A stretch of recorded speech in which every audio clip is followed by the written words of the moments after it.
But somehow, all I can think of is when you split. I gotta find the motive, play forward, watch every sequence bit by bit. Cause this is my own investigation.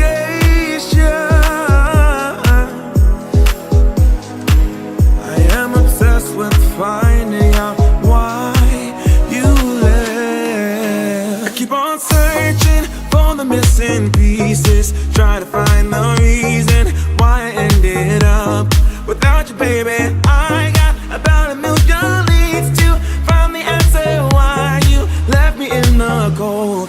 I'm turning every stone like a detective. What's your objective? I guess I'm addicted. I need to know why you rejected me. Like a detective. What's your objective? I guess I'm addicted. I need to know why you rejected me. I'm lying awake in our bed while staring holes in the ceiling. I got no clues. You played a trick in my head. Can't listen to reason or logic. I'm so confused. I'm caught up in a web of these loose ends that don't lead nowhere. But I won't rest my case until I know.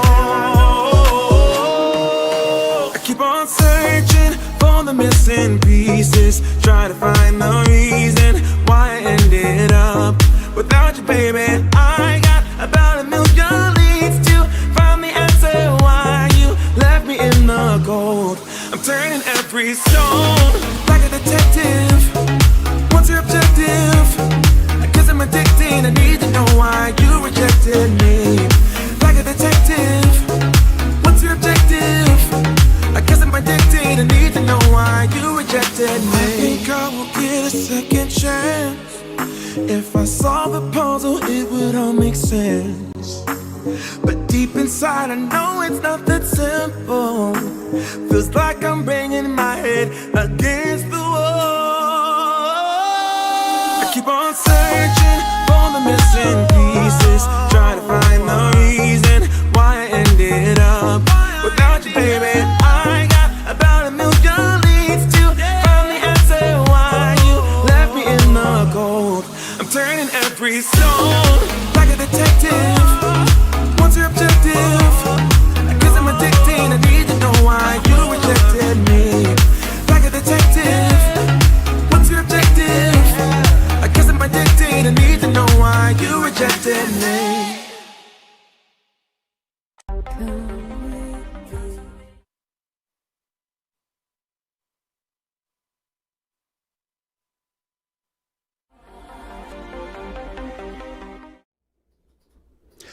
Aloha! Thanks for joining me. I'm JayDreamerZ, and today on my channel, we're talking about the Pillars of Hercules. So thanks for joining me. I see everybody in the chat. Good to see you all. Before I jump into the actual presentation, let's talk about the pillars. We've gone over the pillar subject quite a few times on my channel already. We've talked about the sky pillars, the sky beams. Let's go over a few different words for these pillars that we have here. Poles, and these are all like sacred objects all throughout history and time. We've seen that there tends to be this worship or reverence for mighty, majestic, huge towers and poles and things like that.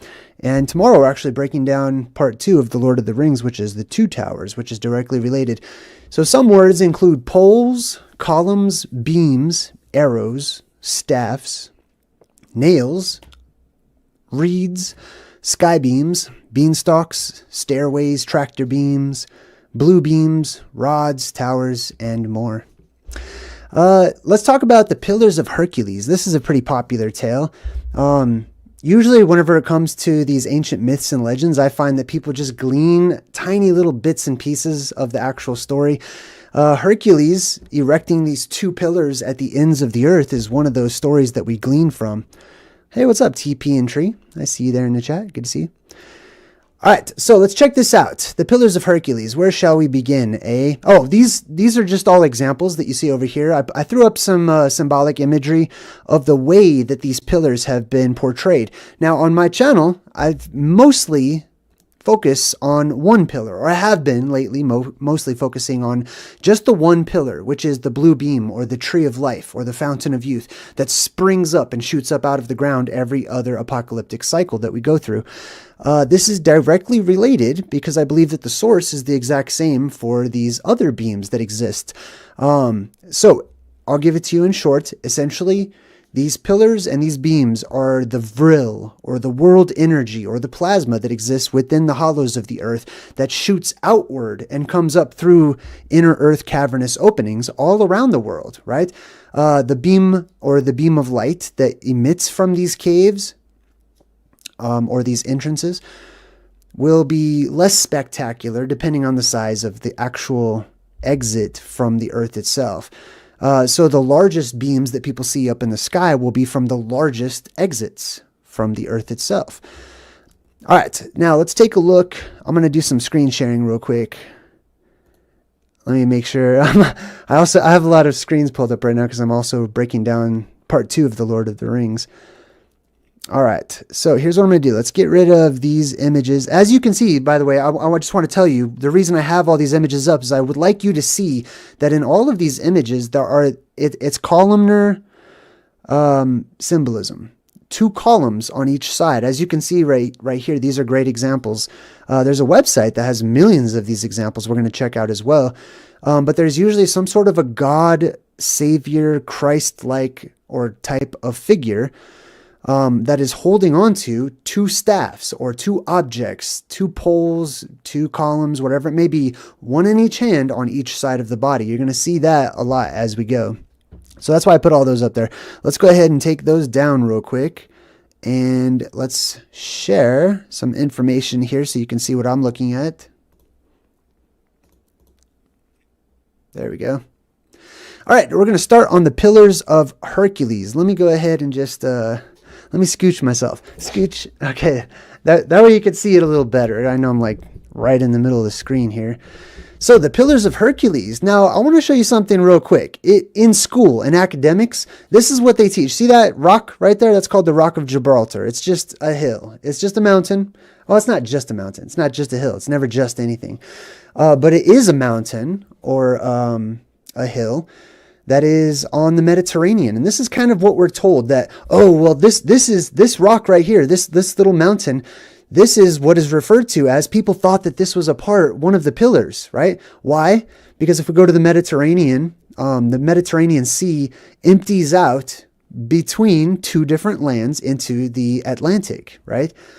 And so they just assume that one side where the land is, where this Rock of Gibraltar happens to be, is one of the Pillars of Hercules. I'll explain that in just a minute.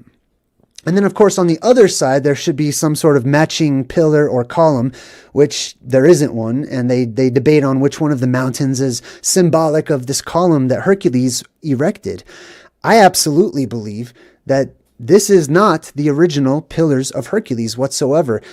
I believe that what happened is, if we go back in time to the land at the North Pole that once existed at the North Pole, and this sort of magical island that has been lost to us since it has disappeared, that was where the ends of the earth were. That was the end of this realm before you go further and you enter into another realm, which is going into the earth, or take the portal that leads up into the sky. We'll talk more about that in another time. But basically, I believe that what happened is whenever those native inhabitants, or those who became accustomed to living at the North Pole or at Hyperborea, the land beyond the poles, etc., the lands of the gods, the mountain of the gods, all of those things, they left, right? There was a mass migration to that land for safety, and because it was the best land of all of them, and so people migrated to it. It was very easy to go there because there's a giant blue beam shooting up into the sky during a time of darkness, so people went to the blue beam. But after a while, they had been forced away from that land. Some cataclysm forced them away from the North Pole area, so they spread out. What they did is they took all of their real history and their facts and their ways of life and their traditions and the actual things that had happened to them and to the earth during the times that they lived there. Some people refer to this as the time before the moon. Actually, they took all of these stories that actually happened and they brought them with them during their migrations to other lands. So, for example, right, speaking of the Rock of Gibraltar, this is today assumed to be one of the pillars of Hercules. However, before it was in Gibraltar, it was actually assumed to be, most people thought of Italy before this became popular. And in Italy somewhere, there was supposed to be the Pillars of Hercules, right? So these places are named on top of existing places, paying homage to the old places, if that makes sense. All right, so basically, I don't think this is anything like the Pillars of Hercules whatsoever. But let's check it out. Let's check out what it says here. Okay, so according to Greek mythology, Hercules had to perform 12 labors or 12 works, right? Let me give you a little backstory on why he's doing these 12 works. Basically, there was this goddess, Hera, which he's named after, Hercules, right? And she drove Hercules insane. Okay, so she amplified his energy, he lost his mind, became plasma possessed, and killed his own family. So, to make atonement for this, because he felt bad when he came to his senses, when he was doing it, it was all justified. He assumed he was killing his enemies. His perception had been forcibly changed. So, after he came to his senses and realized that he had just killed his family, he set off to go do these 12 labors to sort of work off his karma, I guess you could say, right? These 12 quests that he was sent on. And one of these quests, one of these labors, was to fetch the cattle of Geryon, of the far west, and bring them to Erytheia. And this marked the westward extent of his travels. Okay, so he went westward. Now, I believe, based on my research, that our cardinal directions used to be way different than they are today. Okay, I know we're so used to northeast, south, and west on this plane of existence that we live on. But for me, there's really more like just north and south, basically. And then east and west are more of up and down directionals, because you can go inside of the earth, which means you're going westward, or you can go eastward, which is going up into the sky as well. So there's other ways to look at the directions or to interpret them as well. So basically what happened is he went to go get these cattle of Geryon. Geryon was this, I believe, a 3-headed monster or something that lived on this magical island. And he had these beasts, okay? They call them cattle. And so we assume they're just cows, right? Why would he need to go all the way to some magic island to get some cows when there's cows everywhere, right? They're not cows. These were something other than cows. Now, it's very possible, my guess is that they were... if they were some sort of cattle, that they were more likely to be like woolly mammoths or something gigantic like that, right? Because mammoths are said to have lived in the hollows of the earth as well, and to come out near the North Pole area. All right, so basically whenever he gets there, he sets up these columns and he marks it as being the ends of the earth. This is the furthest I have ever gone, which is really interesting because Sam says that to Frodo in the movie too. Let's see here. These are commonly referred to, these pillars that he sets up. There's usually 2, but I'm going to also show you the exception, which is even more interesting. The pillars are typically called the gates, right? This is a passage. This is a gate. These are signs, 2 pillars that shoot up into the air that act as a door or a doorway, letting you know if you go past this, you're entering into another realm. You're going into another world. You are leaving this world and the edge of the known world, basically, right? So he goes out and he sets these up. Sometimes whenever making like sculptures of the pillars of Hercules or Heracles, people will put these words, ne plus ultra, or non plus ultra, which means nothing further beyond. Sometimes they took away the non and they put plus ultra, which means further beyond. There's more beyond. This harkens to Admiral Byrd whenever he was talking about traveling over the poles, and he talked about lands beyond the poles, which is very interesting too. So sometimes it's known as nothing further, and sometimes it's known as go further, basically. Let's see here. This is really interesting too. So in Syria, there's some writings that refer to the Pillars of Hercules as not being 2, but 3 beams that shot up into the air to hold up the sky. Here's an example. It says, scholars were aware of the pillars through their efforts to translate Greek scientific works into their language as well into Arabic. The Syriac compendium of knowledge known as the Kataba Delat Kol Elan, the cause of all causes, is unusual in asserting that there were 3, not 2, columns for Hercules that he erected. The columns, the Pillars of Hercules, are also mentioned in Dante's Inferno. Basically, it says that the captain that was going on this journey, Ulysses, justifies endangering his sailors by the fact that his goal is to gain knowledge of the unknown. So he thought in this book, in this fictional book, that if he goes past the Pillars of Hercules, he will somehow gain esoteric knowledge, which is also very interesting. And I believe that there's some truth to that too, based on the energetic principles at play closer to the North Pole, and even more so when you get inside of our world. It's also mentioned and referenced in Sir Francis Bacon's Novum Organum. The pillars appear prominently on the engraved title page of the Great Renewal, as you can see right here behind me. See, there you got the 2 pillars or 2 columns shooting up into the sky, and they pass right between the doorway. It's also represented in various forms of architecture. Many different coat of arms actually has this too, right? So they'll put the 2 pillars or the 2 columns. As you can see, this one says plus outre. Sometimes they put those words on there too. This one actually has the Tree of Life right there in the middle. So you've got one on one side, one on the other side, and one great one right there in the middle. The 2 on the sides acting as sort of support beams or witnesses to the one that is in the middle. So they put these 2 columns there, and it's quite extensive where they put so many of these. Sometimes they'll actually put a figure of Hercules or something right there in the middle. Lots of examples of these online where you can see the 2 different pillars. Sometimes Hercules is seen as pulling them down. Sometimes he's seen as pushing them apart or erecting them, putting them back together.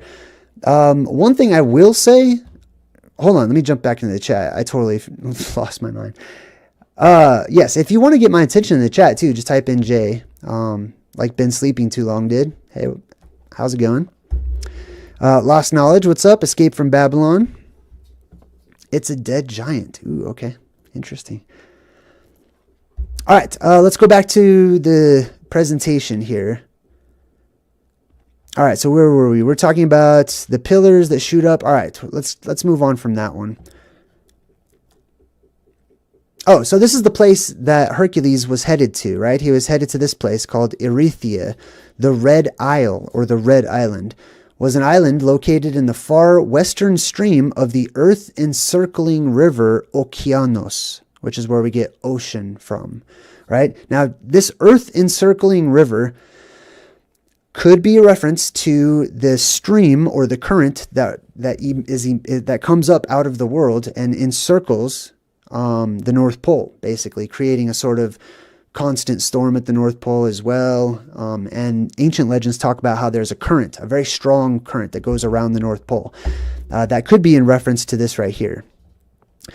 And it says that the island was bathed red by the light of the setting sun. Well, that could be twofold. One, because of the red sky that appears during every other polarity shift that we have. Or it could be in reference to the light of the setting sun. If you're at the North Pole and the sun is, off in the distance, just going in a circle around you, then it's constantly sort of a setting sun, or could be depending on the times of the year and stuff, right? So this is the island that he was going to, right? It's like the edge of the earth. If this was the Mediterranean, right?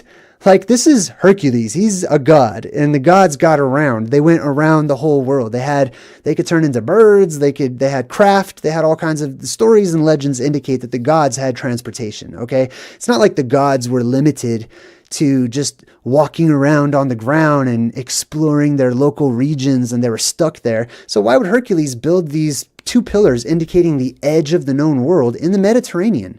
You know what I mean? Between two different continents or whatever. It doesn't make a lot of sense to me. Especially since these exact same gods are also personified and referenced in different names and different cartoonifications all worldwide across times. So they have other versions of Hercules here in the Americas. The Native Americans have their versions of Hercules or Heracles or Samson and all these other super strong superhero types, right? That held up the sky typically at some point in time. So yeah, he's going to this island to try to get these cattle or whatever they were. And there's something called the Cave of Hercules as well. If there is a beam shooting up out of the ground, and if it is light that is shooting up out of the earth and emanating from the earth itself, stands to reason there should also be a cave, right? There's always a cave of the gods, the cave of the saviors, the cave of whatever. The Caves of Hercules is an archaeological cave complex. So now here's an actual cave called the Cave of Hercules. Does this mean that it is the Cave of Hercules? No, it could have just been applied to this local cave, right? But I did want to read the legends. The legends are what interest me the most. It says that the cave was long thought to be bottomless.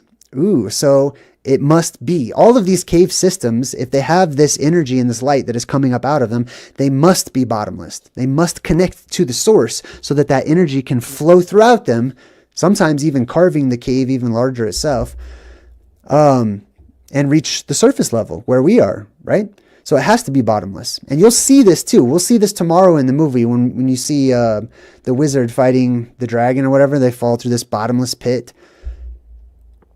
Let's see here. It talks about how they assume it was the Strait of Gibraltar. We already talked about that.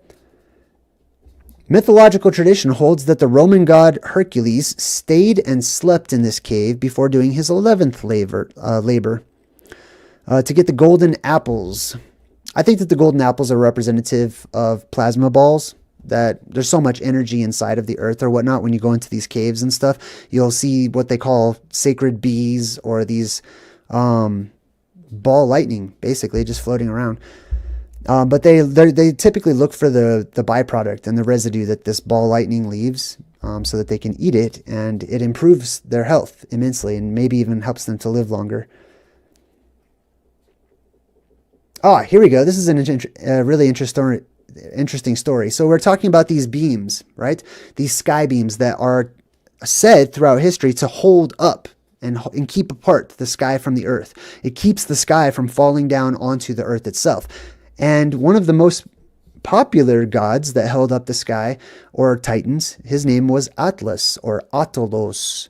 Atl means basically serpent-like, right? Like a serpent, something that slithers or moves like a serpent. Doesn't mean that it is a snake per se or a lizard, but it is serpent-like. Atl, A-T-L.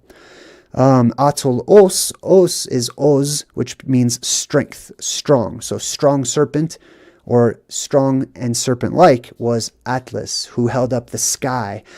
Did not hold up a big globe or hold up the earth on his shoulder or anything crazy like that.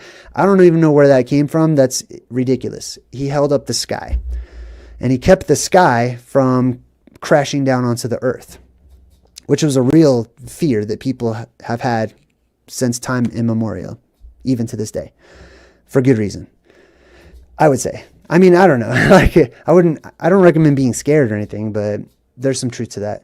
The Greek mythology version says that it was Hercules who went to Atlas or Attalos and offered to hold up the heavens, while Atlas got the apples from the garden of his daughters.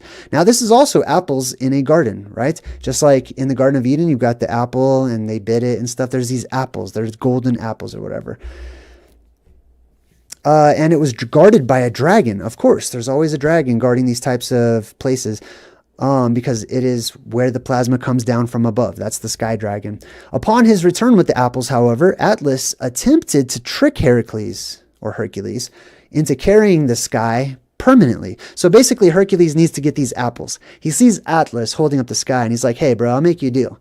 I'll let you take a break, and I'll hold up the sky while you go get the apples for me, and then I'll give the sky back to you. Atlas comes back, and he's like, yeah, about that. This is kind of nice. Maybe we could like change our deal, basically. So Hercules, knowing what's going on, he's no fool. He's like, oh yeah, okay, that's fair. That sounds good. I'll hold this up a bit longer. Can you just hold it real quick while I tie my shoe? I'm making this part up, okay? I'm paraphrasing. But Atlas is like, yeah, okay, no problem. I got it. Boom, holds up the sky, and now he can't let go. So Hercules takes off, right? He tricks him. So it's interesting though, because Hercules, for at least a moment or two, he holds up the sky, right? There are many sky gods and goddesses throughout time that are referred to. And Hercules is actually one of them, holding up the sky. So how does he hold up the sky if he's just a little guy? He's a little human guy that's part god, part human. He's 6 feet tall. No, we're not talking about a humanoid being in the flesh. We're talking about something that is capable of connecting from the ground to the sky, which is a beam of light that shoots up and spreads out. We're going to show you that here in a minute too. All right, so yes, that was an interesting story. Let's see. Let me jump back into the chat here. Kevin Kruger says, Jay, I got to call next campfire and tell you about my super vivid plasma apocalypse dream. Okay. Ooh, that sounds interesting. Can't wait to hear that. Zoe says, JayDreamerZ, on my family coat of arms, it says, in souvent la vérité, which means following the truth or follower of truth. I was just researching it. That's pretty cool. Right on. All right, cool. Let's get back to the presentation. Let's see what was next here. I think we finished up this one, the whole cave thing. Oh, this is the website I wanted to share with everyone. It's called richardcasaro.com, and appropriately enough, it's named after this guy right here. While doing my research about the imagery of these 3 beams shooting up from the North Pole, right? And obviously there's a plasma volcano at each one, right? There's a huge one right in the middle, and there should be, if this is true, 2 other mountains, basically real like plasma volcanoes off to the side of the lands at the North Pole, which I can show you on a map, and I will too. So anyways, I was looking up the imagery for this, and I came across this website, richardcasaro.com. He's got many images of this. He's done a lot of good research. I believe, if I read the website correctly, I just kind of skimmed over it a little bit, but I believe that he might apply, some symbolic imagery to this right here. This shape of the god figure standing in the middle and then holding on to something on either side is seen in many different countries. As you can see, all these various examples of it. He calls it the godself icon. I would just refer to this personally as like the 3 beams or whatever. It doesn't really matter what name you're going to slap onto it. It is what it is, regardless of whatever we name it, right? But there's many different examples of this figure that stands in the middle and it appears to be holding on to these 2 columns or these 2 pillars or these 2 branches or these 2 straight lines, whatever they may be. Sometimes they're actually seen as and drawn as snakes, as they were in ancient Egypt and in Peru. Sometimes there are other things too. And sometimes the symbolic imagery goes pretty deep, as you can see with the 3 doorways and the pyramids and the houses of fire. Here's some other really good examples too. There's lots of them. As you can see, this guy's got quite a collection here. Highly recommend checking out his website. I'll give him a shout out one more time, just because I appreciate that I didn't have to go research and pull up all those images. It's Richard Casaro. richardcasaro.com. All right, cool. Let's move on to the next thing. Now, here's a mention of Hercules from a scholar named Diodorus. Diodorus mentions that Hercules put the pillars in place as a monument to himself, right? He erected these pillars, one on each side of him. He also adds that Hercules either narrowed the passage in order to prevent sea monsters from the Atlantic to enter into the Mediterranean, or to actually open the mountain so that the Atlantic could mingle with the Mediterranean. Now, this is under the assumption that it is near the Rock of Gibraltar or whatever. But then he says, everyone shall think as they please. So it doesn't mean that it is in that particular area. The creation of the pillars. After killing Medusa, Perseus took off the head of the Gorgon. And he took it with him to distant lands and reached the western end of the earth, where the sun sets, the land where Atlas, the Titan, resided and raised magical golden apples. Perseus wished to rest in Atlas's garden and asked him for food, but Atlas, fearing that the hero would steal his magical fruit, refused and sent Perseus away. Perseus then showed Atlas the head of Medusa, and the Titan turned into a giant mountain. Atlas, the one that is holding up the sky, which is represented as a giant human, but it's really just the plasma, the beam that shoots up and branches out towards the sky, holding up the sky. They say that Atlas was changed into a mountain. So where Atlas once was, instead, there is no Atlas. That beam is gone. It's been retracted. And now they find a mountain. So they say Atlas has changed into a mountain because it comes up out of the mountain, right? So he shows him the head of Medusa. The Titan turned into a giant mountain, his hair turning into a great forest, his shoulders into cliffs, and his bones into solid rock, which is very possible. Petrification as an ancient cosmic weapon. There's evidence for that all across the world, that ancient life has been petrified, turned into solid rock. Time and time again. Hey, Jake. What's up, Jake? I see you. Good to see you. Thank you. Thank you. It's good to see you. Kevin Kruger says, I love the presentation so far. Super interesting. You always present the best info. Pillars always get me thinking. I think pillars are one of the most underrated topics in esoteric symbolism I've ever come across. I believe they're crucial. Like the word crucial even comes from the cross or the beam or the stauros that comes up and has a cross beam on the top. Anyway, let's see what do we got here. The naming of the pillars. When Hercules had to perform 12 labors, one of them was to fetch the cattle of Geryon, as we talked about, and bring it to the magical island. On his way to the island, he had to cross the mountain that was once Atlas. So Atlas was turned into the mountain, right? And he had to cross that mountain. Now check this out. This is where things start to get really interesting. Instead of climbing the mountain, Hercules split it in half using his indestructible mace, or pillar, or beam of wood, right? Same thing. So he, boom, splits the mountain with his indestructible mace. In doing so, he connected the Atlantic Ocean to the Mediterranean Sea and formed the Strait of Gibraltar, according to popular belief. One part of the split mountain is currently called Gibraltar. The other one is Monte Hacho, etc. Anyways, so the important part I want you to take away from that is that he split the mountain with his club. This guy that held up the sky, right, got to this mountain that was once Atlas, right? And he splits it in half. And now it's known as the Split Mountain, which is very interesting to me. Here's an example, right? This is one of the older movies. This guy also used to play the Incredible Hulk in the old TV shows. Yeah, it's Lou Ferrigno. Basically, he was like the generic Arnold Schwarzenegger. But he was in this movie, and this is him splitting this mountain in half. Now, this is very interesting. I don't believe, so far in my research, that the split mountain, one on each side, is actually the pillars themselves. I believe that the mountain, which is the plasma volcano at the middle, might actually split because the earth itself during these cataclysms may be inclined to grow outwards, causing a split in Rupas Negra, or in the mountain itself.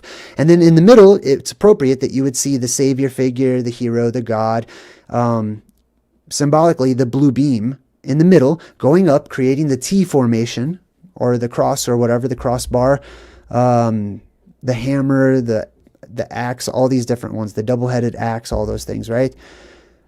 Now, check this out. This is really interesting. So here's some Arabic up here in the translation. I'm going to read this. It says, many have dared to travel within the great sea, Ocean, or the ocean, and have gone about it for some months at a time, but they still have not found the edge of its limit. For there are some islands in it, some of which abound in people, some of which only have strange animals, which are not seen elsewhere. There, at the edge of the world, is an island, Gadieira, where Hercules, the hero and the prophet of the pagans, set up 3 columns, those that are famous in the world, high pillars, so that his commemoration, along with his memory, might be brought into all generations of the world. These 3 columns that he set up at the border of the inhabited world, and if it happens that a ship is propelled there by the force of the winds, the sailors give up hope for their lives, since they would be then unable to return from there, the whirlpool of the sea, that is, because boats continuously rush out, and the whirlpool, they rush out at the whirlpool, and they cannot return. So let me break this down real quick. In the middle of the world, around the North Pole, is traditionally said to be a whirlpool, or a very strong current of the ocean water, right? And what this is saying is that when these sailors saw those pillars, they knew not to get too close, or they would get sucked into that current that's spinning around at the top of the world. And it was difficult for them to get out of that current. I'm sure that there's ways to do that, but that's basically what this is saying here. So it says that he erected these 3 pillars, these 3 columns, so that the world would remembering who Hercules is, right? Even his name, Hercules or Heracles, contains the root word har, which means mountain, which is also the root word for Armageddon, or the mountain Har Megiddo of Megiddo. Very interesting. It's also the root for Hermes, and Hermes, thrice great, right? Har means mountain. Mis or mish means pulled up out of the water, essentially. Okay, so Hermish or Hermes means mountain out of the water, which perfectly describes the plasma volcano at the middle of the world, commonly known as Rupas Negra or Mount Meru. Here is a good example of the story personified as Jesus, and the other 2 beams right next to him, right? He's got to have these 2 witnesses on either side. There are these other 2 beams. Now remember, we can look at the people, or we can look at the beams. The people give us an indication of what type of energy those beams contain, right? There's different ways to look at it too. But anyways, this is the story, the 3 beams shooting up into the air. I want to show you a picture that I drew. I am trying to keep my eyes on the chat too. Alex is in the chat and says, nothing is a coincidence. I think that we all have different bits of the puzzle and are slowly bringing it all together. Very good. I agree. Well said. Well said, Alex. All right, now check this out. I want to share this picture that I drew. Just sort of spitballing, going back to the drawing board, as they say. Here we have sort of a skyline with some mountains and stuff. I drew the main beam right there in the middle. Okay, so this beam in the middle represents Mount Meru. This is what you would see from a distance. And obviously the further away from this you get, the smaller it would look. And depending on the angle, it might look a little bit different depending on where your location on the earth is, right? But everyone worldwide should be able to see this light that shoots up from the middle of the world and hits the sky. Now, that light shoots up from Mount Meru, and this is plasma, and it's repelled by a magnetic force, a strong magnetic current, right?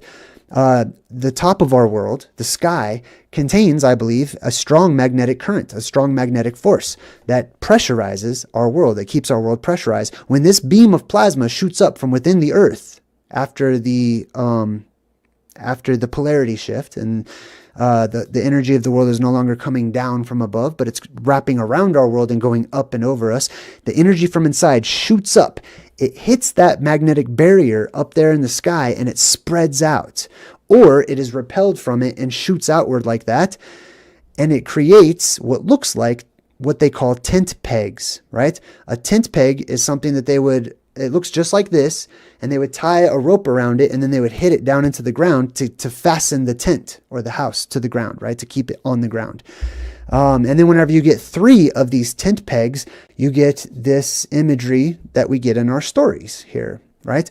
These tent pegs are also the root word in the Proto-Indo-European is pag. That's where you get pagan, or those of the pag, or the peg, or the hook, or the nails, right? This extends into different symbolism. The numerical equivalent for the nail or the tent peg is the number 6. So this is actually 666, as you can see right there, or 3 tent pegs in a row. The 4 pillars, here's another one too. There are many pillars. There are many world pillars. There are many giant, huge trees of life, I believe, that may come out in various places around the world, but 3 main ones and then 1 prominent one between the other 2, right? Here's the story of the 4 pillars. And it says, we're talking about one of the titans whose name is Hyperion. Of Hyperion, it says that he was considered one of the 4 pillars that hold the heavens and the earth apart. And since his daughter was Dawn, he was probably the pillar of the east. The other 3 pillars were his brothers, Coes, the pillar of the north, Crius, the pillar of the south, Iapetus, the pillar of the west. These 4 titans were the ones that held their father Uranu in place, while Kronos castrated him with a sickle, right? So these 4 pillars are holding up the sky symbolically while everyone's watching this cosmic apocalypse happening, trying to figure out what's going on, right? They see a story playing out in their head. So these 4 pillars are shooting up, holding up the sky, holding up Uranu, as Kronos, the new hero of the story, comes in with the sickle, which is also the same thing as the cross, which is also the same thing as Thor's hammer and all this other stuff, and is seen as cutting open the sky or castrating the sky itself, or the sky god. And then he takes his place. And then the same thing happens to him over and over and over again. Now, let's go back to the splitting of the mountain. I want to share some stuff with you, because this would be an example, right? Obviously, this is just some fantastic wallpaper drawing that some awesome artist drew on the internet. So shout out to whoever did that one. As you can see, the mountain there is split. It's got a blue beam coming right up out of it, right? This survives in our collective subconscious, and so we draw it. We tap into these things. Those of us who are more artistically inclined, it seems to me, tend to be a little more in tune with the esoteric and occult story that we collectively have forgotten. So those artists tend to be some of the best sources for me whenever I'm doing my research, right? So that I personally can stay balanced with what is considered to be fact and official and academic and whatever, with what is considered to be fiction and creative and explorative, right? Let's see. These are just volcanoes. Let me get to the split mountain. Here we go. So this is from Breath of the Wild, one of my favorite Legend of Zelda games ever. And as you can see, there's the dueling peaks, as they're called, right there. A split right down the middle of the mountain. Here's another example from some other video game I've never even played. But there's an uncanny resemblance there between the two, wouldn't you say? But it doesn't stop there. Oh no, we've got a lot more different examples and images of the whole split mountain idea. This one's from Halo. Check that out. They have a split mountain, right? One side being a little bit longer than the other side. This is a little screenshot that I took from whenever I broke down the movie Encanto. Remember we saw the split mountain symbolism in Encanto? Here it is again in Encanto. X Hunter X. Okay, finally, right? All the people who have been recommending, like, you got to watch X Hunter X. Okay, finally, it comes up in my research. This is also called the Split Mountain in an anime called X Hunter X. All right, so jumping back in here, we got The Witcher, right? We got the Split Mountain symbolism in The Witcher. This one's also an artist representation. The old TV show Twin Peaks. I don't know like how old all of you are. I never watched this show. I was never into drama and never into soap opera type whatever. I understand, I believe, rumor has it was a really good show for various reasons. I was just never into it, but I promise you that's what the symbolism here is, the Twin Peaks in the show. Here's some other examples of the split towers, or the split mountain, as they say. Now this one's very interesting. This is a Titan Jesus basically, that somebody drew, standing with 1 foot on one side of some land that has opened up and 1 foot on the other. This comes from a verse in the Bible. Now check this out, and keep in mind the story of Hercules splitting the mountain, right? This is from Zechariah 14:4 in the King James Version of the Bible, and it says, "And his feet," talking about Jesus, let's go back. "His feet shall stand in that day upon the Mount of Olives, which is before Jerusalem on the east, and the Mount of Olives shall cleave in the middle, toward the east and towards the west. There shall be a very great valley, and a half of the mountain shall remove toward the north," which would be closer to like the middle, "and a half of it shall be removed to the south." So in the Bible itself, it says that when Jesus returns to this world, right, and reemerges, that the mountain of olives, which is an olive tree growing in the middle of this mountain with little balls on it, which the balls are the little torrents and eddies from the plasma that shoots up from the main trunk of the tree of life, basically, right? That mountain is split in half, and that Jesus is seen standing upon it with 1 foot on one side and 1 foot on the other side, which is very interesting. Where did the feet come from, though, right? Basically, you've got the 3 beams that are shooting up, right? The beam on this side has a mountain. The beam on this side has a mountain, right?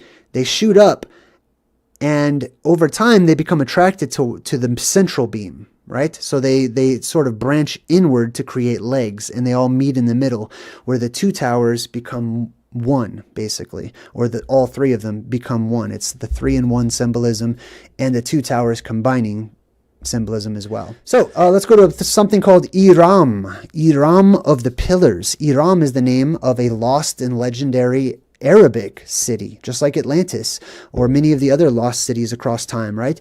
This place is actually called Iram of the Pillars. Very interesting. Let's check this out. It's also known as Iram, Aram, Ubar, and the City of the Pillars mentioned in the Quran. Here's what the Quran says.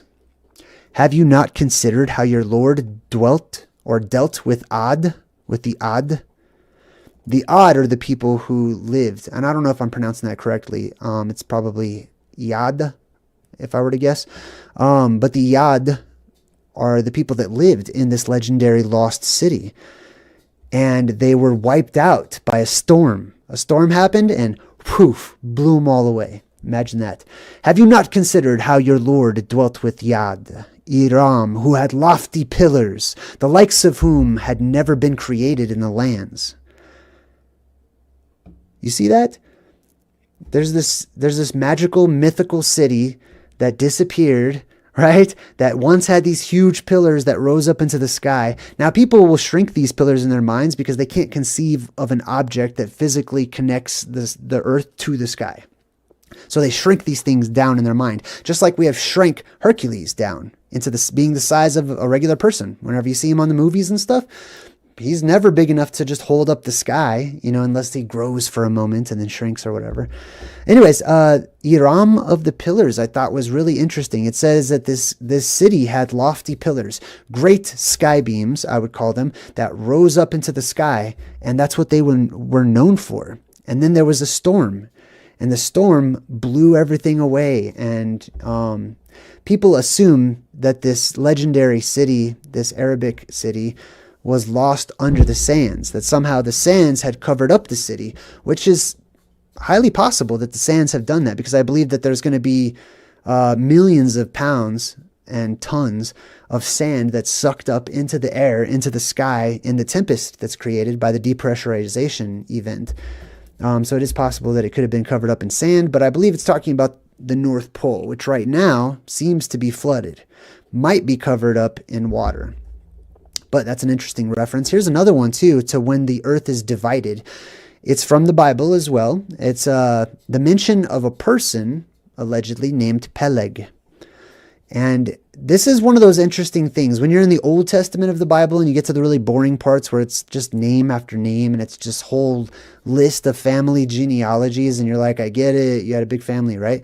Every once in a while they stop listing names and they point out somebody, and they usually give a reason as to why their name was called that, and it has something to do with some significant event that happened in the Earth's history. This Peleg is referenced in the Bible. And it says, let's see if we can find it. It's very short. It just says that the earth was divided in his time. So people argue over that and they think like, oh, it's spiritually divided, or oh, it's the languages were all divided or whatever, which there may be truth to much of that. But I feel like we're too quick, typically, right? There's a such thing as being too focused on just the actual physical and not enough spiritual. But there's also such thing as being too spiritual and too metaphoric, right? Using too many metaphors and like, well, maybe me, like, you know what I mean? Like people will explain it away and make it all internal instead of acknowledging that the physical external world represents the internal. So they must reflect one another and balance each other out perfectly, right? But yeah, when the world was split, possibly because it is growing. Now, I copied the text, Iram of the pillars in Arabic, right? Let me grab it here. Let's figure out what it says. So I'm going to Google Translate. I'm going to put Arabic on this side and we'll punch it in. Hebrew on the other side because I'm more familiar with Hebrew. Now, this is the Hebrew. Check this out. I'm going to copy this. Boom. I'm going to switch them up to put Hebrew on this side, but then I'm going to change this to English right here. And this is the translation in English. Right, from Iram of the pillars, which is written in Arabic right above. It says, "Throw away that baptizer." I swear that's exactly what it says in Arabic instead of like Iram of the pillars. Whenever you copy and paste it, throw away the baptizer. Well, that's interesting. What would that possibly refer to? Right, the baptizer is one that covers in water. Okay. The one that drowns. It doesn't have to be drowned, but the one that covers in water, basically. That's what it means to be baptized. But it says to throw away the baptizer. Get rid of the one that covers in water. So what does baptize mean, right? It means to immerse or to dip into the water. Now remember, the mountains where these light beams come from, they're known as being the mountains that are come up out of the water. The Hermes. Right? The mountain of the ocean, the mountain of the sea, the mountain that comes up out of the sea, right? The mountain that might be down inside of the sea right now. Could be flooded, could be totally underwater right now. And then whenever the ocean waters get sucked up into the sky, the mountain is revealed once more. People go there and they set up camp or whatever. I don't know. It might be there. It might be underwater. But yeah, I thought that was really interesting to get rid of those waters, basically, right? Hermes, Trismegistus, right? The thrice great, or Megistus. Mag also is related to the word mountain, I believe, and magic and magi and magic coming from the mountains and from the caves and things like that. Hermes, we have basically any word that starts with har, H-A-R. Right? Sometimes H-E-R, sometimes H-I-R, but the H and the R together typically indicate some sort of a mountain happening. And Hercules, Hera, Har, right? Anyways, kind of the same thing. Let me jump into the chat and say hello to everybody. There we go. Boom. Alex Hoyle says, I think these structures have been built as a male and female energy. Okay, that's possible too. Now, oh, you know what? That's what I wanted to show you. I want to show you the location where I believe these other two plasma volcanoes are on each side of the island up at the North Pole. So let me get that pulled up here real quick. I've shown it before, most notably on my video I did called The Rod God.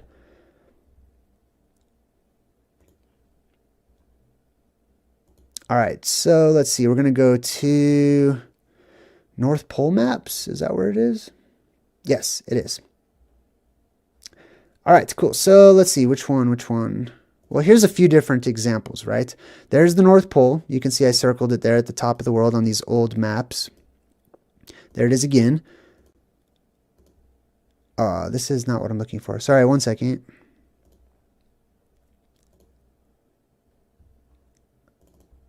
There it is. Okay, so here's an example from like the Lord of the Rings, which is totally symbolic of what we're talking about. Now, on a real map, here we go. This is the one I wanted to show you here. So on this one, you can see that they have the in the middle, I drew sort of the imagery of the plasma volcano that should be there, which is covered up by this giant star symbol. But then over here, if I could show you, let's zoom in on it. We can see this is the island at the North Pole. This is a real old ancient map. Over here, we've got this pillar with a circle right in the middle of it too. And it literally says magnetic mountain, like basically right there. So when you zoom in on it, that's what you can see. The other one is right here.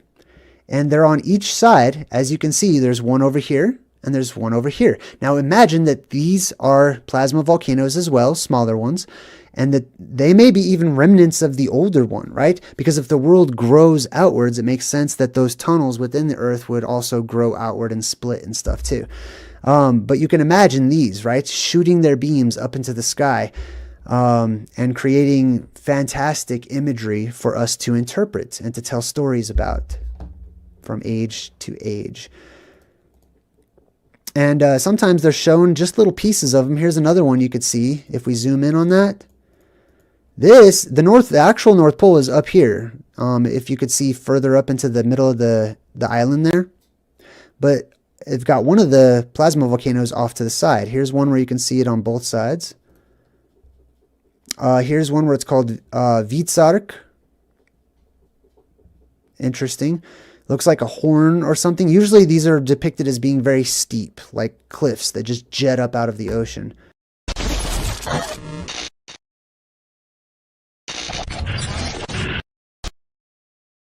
From time immemorial, people have been looking for and discussing the whereabouts of the Fountain of Youth. And that's what this video is going to be all about. It's a recurring theme on my channel. Good to see everybody who is watching live. What's up, everyone? Good to see all the people. Stephanie, yes. Oh, my channel just hit 80,000 subscribers. So congratulations. Welsh Warrior is in the chat. Truly bursting. We got a lot of people who are about to show up as well. Southern Belle, I see everybody. All right, cool. So check this out. I talk about and reference what is commonly known as the Fountain of Youth all of the time.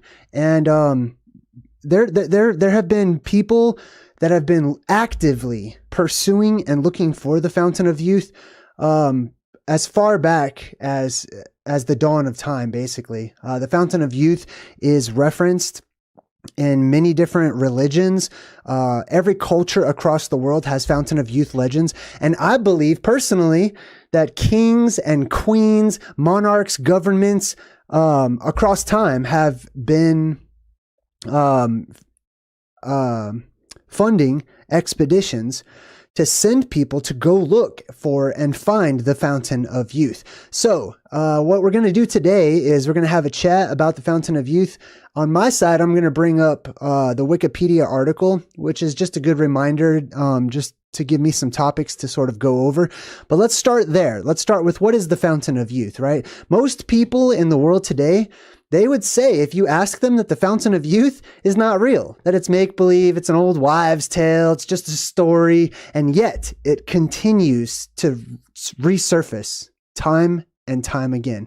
And yet it continues to permeate our collective subconscious so much that we have written story after story, movie after movie about this concept, about this this legendary artifact, if you would like to call it that. Oh my God, I got a $50 donation from Thomas the Ram at the beginning of the live stream. Says, congratulations on the 80,000 subscribers. Thank you. I super appreciate it. I'm humbled, and it is truly an honor. All right. Thanks again, Thomas the Ram. Appreciate you. I will be popping in and out of chat. If you want to get my attention, type in J or at JayDreamerZ, just like Wade T says, hey, what's up, Wade T? Good to see you. And Thomas the Ram, thank you once again. We'll leave that up there for just a sec. All right. So check this out. This says here that the Tree of Life is a fundamental archetype in many of the world's mythological, religious, and philosophical traditions. So let's make something very clear. When we're talking about the fountain of youth, we are talking about the tree of life.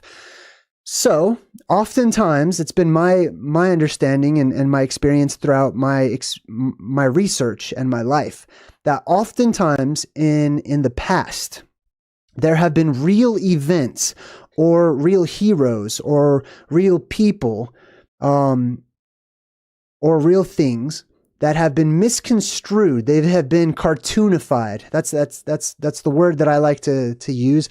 I don't know if cartoonified is really a word, but it has been cartoonified. So, for example, the fountain is something that springs up out of the ground. That's what a fountain is typically, right? In the modern age, we think of a fountain, we think of, some structure that someone has built and they have pipes coming in and water coming up out of the ground because of the pipes. When we're talking about the fountain of youth, we're talking about the elixir of life sprouting out, shooting up and out of the ground at some location in the world. What's up, Neptune Spirit Warrior? Good to see you. Big Chimp says, I should look into the etymology of mata. Okay. What's the mata? I don't know. What's the mata you? All right, so the tree of life is the exact same thing, okay? It is something that the ancient people saw that sprung up out of the ground, out of the earth, reached up to the heavens, touched the sky, and branched out. And to some, it looked like a water fountain. To others, it looked like a bush. To others, it looked like a tree, the world tree. And that's what we're talking about. When it says the tree of life is a fundamental archetype, that means that everybody has this. Every culture has this across the world. That there has been known to be something called the tree of life, that there is a tree-like object, right? Not that there is an apple tree out in some, some forest somewhere, and if you pick the apple and you eat the actual apple or pear or whatever, that it's going to give you eternal life. I'm not saying it's impossible. I'm just saying that there's probably something else going on there. It says it's a fundamental archetype across many of the world's mythological, religious, and philosophical traditions. That means across the board, people have looked into this seriously. Not across time. When we go back in time, people looked into these types of taboo subjects. They're taboo today because they're considered myth, and myth equates to lies, unfortunately, in the world that we live in today. But it wasn't always that way. It says it's closely related to the concept of the sacred tree.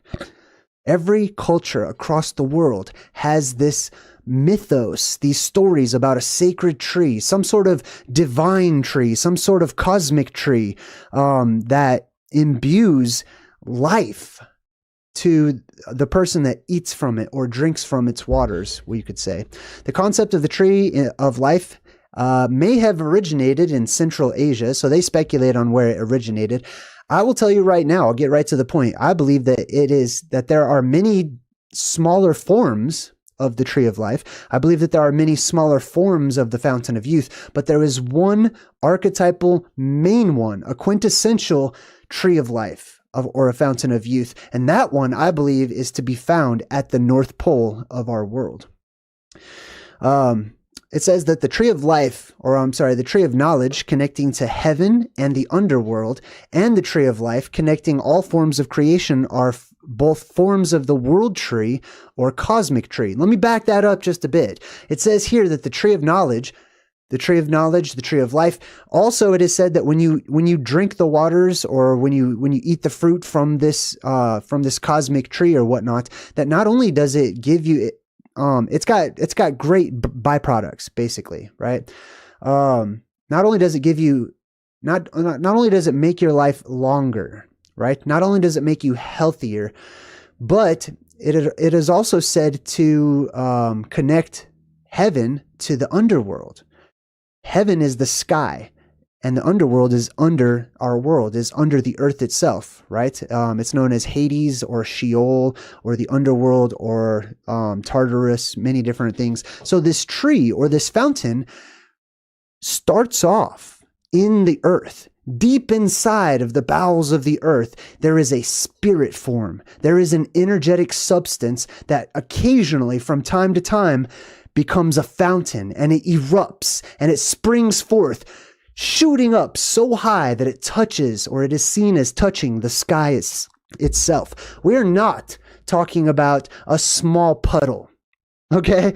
We're not talking about a water fountain like you would go and see at the mall or out in public. We're talking about something that is so gigantic, so massive, that everyone worldwide knew about it, right? It says it connects all forms of creation. Both forms of the world tree or cosmic tree are portrayed in various religions and philosophies as the same tree, that these are the same trees that are being discussed, basically. When we use comparative mythology to look into the different cartoonifications, we can take all of the similarities, start putting those puzzle pieces together. That way we can paint a more clear picture of what the ancients were referring to when talking about the tree of life, the tree of knowledge, the cosmic tree. Cosmic tree is a pretty huge one, right? Because it implies that it has something to do with the cosmos, something that is so massive and so large that it is known as the cosmic tree. Trees promote health and well-being, etc. Let's see. All right. So check this out. These stories of the fountain of youth, these stories of the world tree, of the tree of life, are found in nearly every religion I've ever come across, every myth, or every culture that has a series of various myths and mythos as history. It's found in ancient Mesopotamia. It's found in ancient Iran, Chinese mythology, Christianity, the Church of Jesus Christ of Latter-day Saints, the Nag Hammadi in Gnosticism, Manichaeism, Europe, Georgia, Germanic paganism, Norse mythology, Islam, Jewish sources, the Kabbalah, Mesoamerica, North America, Turkic, Hinduism, Baha'i faith, and many, many more, right? If this was pure fiction, if this was just something to be dismissed as lies, as old wives' tales, why? What is the reason for it? What's the reason behind that, right? Most people, I believe today, if we had an intelligent conversation with most people, they would just start making stuff up. They would defend the reasons why it's not real, because that is the standard of today. Anything that is ancient, anything that is myth, anything that is a legend, anything that is not accepted and stamped by mainstream academics, is considered lies, basically. Thomas the Ram says, JayDreamerZ, catch the video later. Got to give my two little princesses a bath. Oh, man. All right. Right on. Well, hey, thanks a lot for the support. I appreciate you. Woodworking Gunny Bear says, Jay, I caught you live again. Right on. Yes, you did. All right. So let's check out religion and mythology. Various trees of life are recounted in folklore, culture, and fiction, often relating to immortality or fertility. They had their origin in religious symbolism. Now, wait a minute.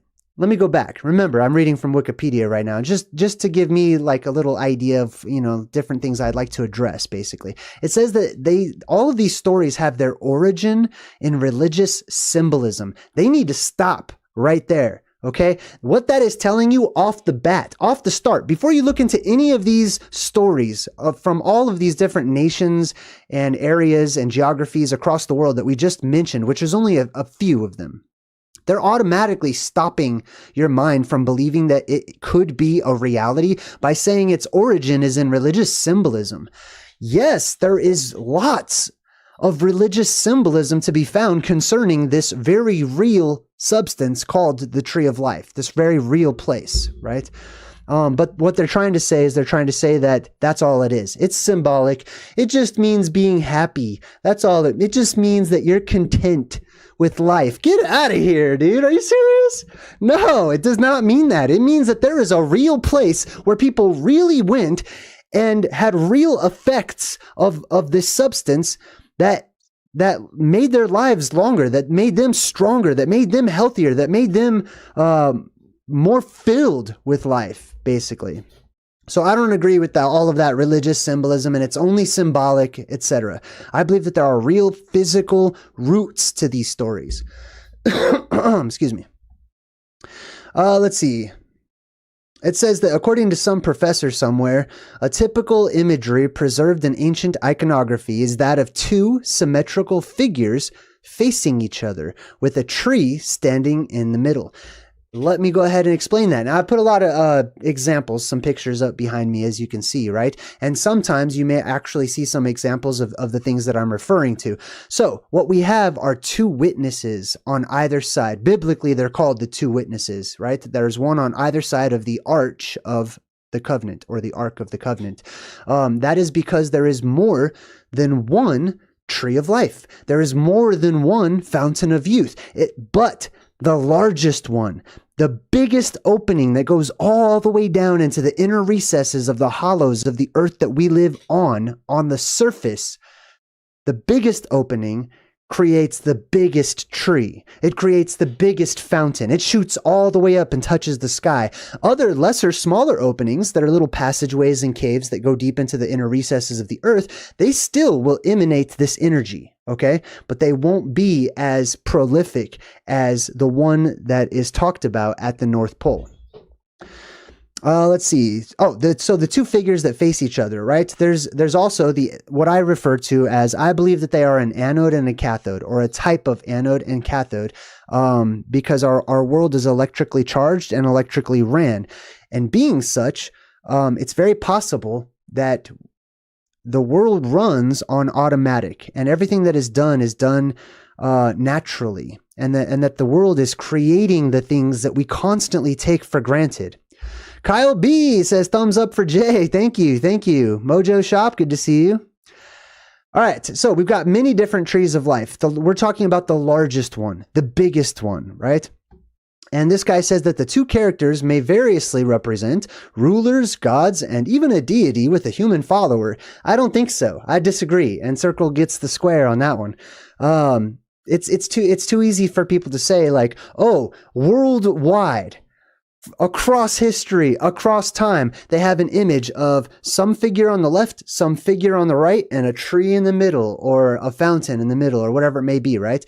So what they're trying to say is that it's just a type that everyone in the world adhered to put like leaders on the side and stuff. No, this is something that people actually physically saw, that they saw it, and many people made journeys to it. Many people made expeditions and treks and holy quests out to these lights that they saw, these pillars, these beams, these poles, columns. It's represented by so many different images, right? Symbolic images that are symbolic of the reality, which is the plasma, or the vril, or the inner earth energy that shoots up out of the ground from time to time.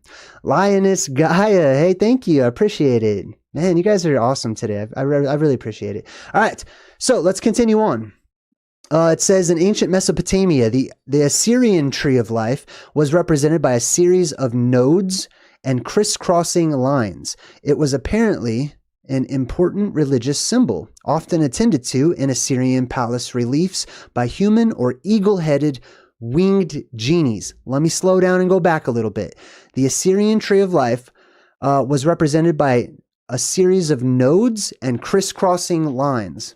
Hey, thanks again. Lioness, that's awesome. So nodes, basically what that is it's balls, okay? Little tiny balls. What happens initially is that plasma shoots up out of our world. Right now, our world is charging, you could say, okay? Right now, all that energy has pulled itself inward, just like all things do, right? All things have an in and an out, just like when you breathe. In, neutral point, out. It's called the law of cycles and rhythms. The earth also has its own laws of cycles and rhythms that it follows, including the energy that it puts out and that it pulls in. Right now, we live in a time where energy is being sucked into the earth, that it's being pulled in, that it has receded back to its heart, okay, to charge itself, as I like to say. there will come a time when we hit a neutral point, and then it reverses and it spews out, it shoots out, it erupts. Fountains of youth all over the place erupt. And that's why this is such an important symbol everywhere, because of what these fountains of youth did for people. Right? Not only did they extend lives, like we talked about, but they healed the sick. Right? People would go to these lights that would shoot up into the heavens, these sky beams. They would go to these sacred caves, these holy caves. They would go down into the inner recesses of the earth, where all of this energy is known to shoot up and out, just like you see behind me. And they would be healed. Right? Because of the properties of what the substance is made out of. So they would purposefully go on these quests. They would take their sick. They would take people who needed to be healed of whatever it may be, the blind, the lame. And these are many of the religious stories that you've heard, referencing Jesus is probably at the top of the list, right? Back to Assyria. So they talk about how it was religious symbolism. I believe it was the images that they created were real images, as best that they could draw them, right? What happens is, after we go through a neutral point in our electromagnetic shift, right? And the energy of the world flips back around and it shoots outward and fills up the surface area that we live on right now. The inner earth energy shoots out and it fills up our world. It fills our world with things that contribute to goodness and happiness and good vibes. I like that from Ghostbusters. He says, wait for the sign, then all the prisoners will be set free, or all the prisoners will be released. That's what he's talking about. This is the sign. When you hear Ace of Base singing, I saw the sign and it opened up my eyes, and I am happy now. You know what I mean? That's what they're talking about. There is a sign, right? We wait for the sign. Everyone will be able to see this, right? Unfortunately, right before you see all these beams of light shooting up and touching the sky, which there are many, many ancient myths and legends about. One of my favorite ones comes from the Native Americans, where it says that the sky was getting too low. So all at once they held poles up, and everyone around the world, basically all the Native Americans, were all pushing the sky up with all of these poles that they had, right? These are all the poles that were seen worldwide. Let's see, what else does it say here? The name Tree of Life has been attributed to it by the modern scholarship. It is not used in the Assyrian sources. Okay, so basically they figured out that the Assyrian version of the Tree of Life, which is, if you take a look at it, it's just a column. It's a pillar, it's a pole, and remember, it's cartoonified. It's not really a ceramic pillar or a cement pillar or a pole or nothing that was made by a human being whatsoever. It's all natural. It goes on to say that those who study ancient Assyria have not reached a consensus as to the meaning of this symbol. I will tell you what the meaning is. It means life. That's what it means. Okay? It means goodness. It represents deity in its purest and most innocent and best vibrations, literally vibrating to a frequency that promotes healthy living and healthy thoughts. And it tends to open up people's minds. Right now, like I said, the energy in our world is minimal. The energy is low. Everything has receded. Just as the waters recede down into the earth and they flow down into the earth, so does the plasma, so does the energy. Everything is going back down. And now on the top, on the surface where we live, all we have are little swirls, little pools where it builds up from time to time. Let's see. It is not used by the Assyrian sources, but that's what it is. The Epic of Gilgamesh is a similar quest for immortality. Why would these people be looking for immortality if immortality is not possible, or if it was never possible, right? It would be accepted as a normal way of life, just as most people do today. Most people just accept that they're all going to die. Huh. That blows the frick out of my mind. I don't know how else to say it, but that's insane. That is insane to me that it's not one of the first classes that we are taught in schools, or one of the first things that parents talk about to their children is the concept of life and death and how it works, right? We just kind of ignore it, right? Until you get a little older in age, then it starts to creep up on you. Test Rat says, how can the CC display before Jay speaks it? I have no idea. I don't even know what you're talking about. All right, let's go to Urartu.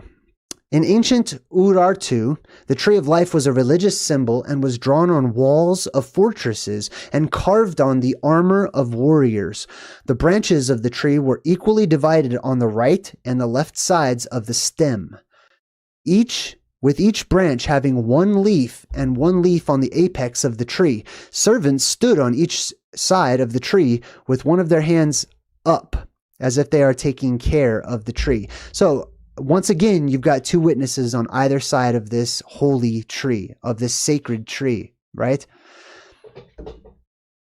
Let's see, what else do we have? Oh, also, like I said, it's not always a tree. Sometimes it's a feather. You know, it's all kinds of different things. It depends on how it's moving about in the air, because remember, it's plasma. It's going to be affected by air currents and the jet stream and all kinds of electromagnetics and stuff that are happening. It's going to swirl. It is a fluid, so it's going to act in a fluid-like manner, and thus it will look like it's alive. And it is alive, so people should symbolically draw it as if it was real and sentient and alive, because I believe that it is. But anyway, sometimes it's seen as like a stem and these feathers, little pieces of like feathers branching off of it. This is the feather that we are weighed against during the Day of Judgment. The Day of Judgment is when that neutral point hits and our world depressurizes. Right now, all of the pressure is building up and weighing in on us and weighing down on us. And one day, that pressure will be relieved. Let's go to ancient Iran or Iran. In the Avestan literature and Iranian mythology, there are several sacred vegetal icons related to life. Eternality, is that a word?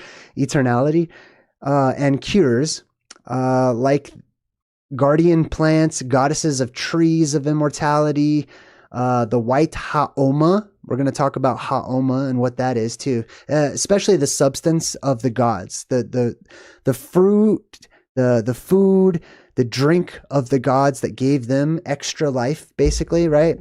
We're going to talk about that too. We also have a tree with remedial attributes, retentive of all herbal seeds, blah, blah, blah. Let's see. I'm just kind of skimming over this as we go here. Okay. So we've got one.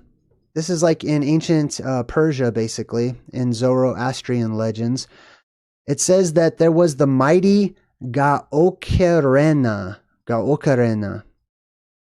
And it says it was a mythic haoma plant that had healing properties when eaten and gave immortality to the resurrected bodies of the dead. This is a plant that can bring the dead back to life. Okay, we are not talking about an herbal remedy. We're not talking about a home remedy. We're not talking about medicines that humans have created. We're talking about the spirit of life itself.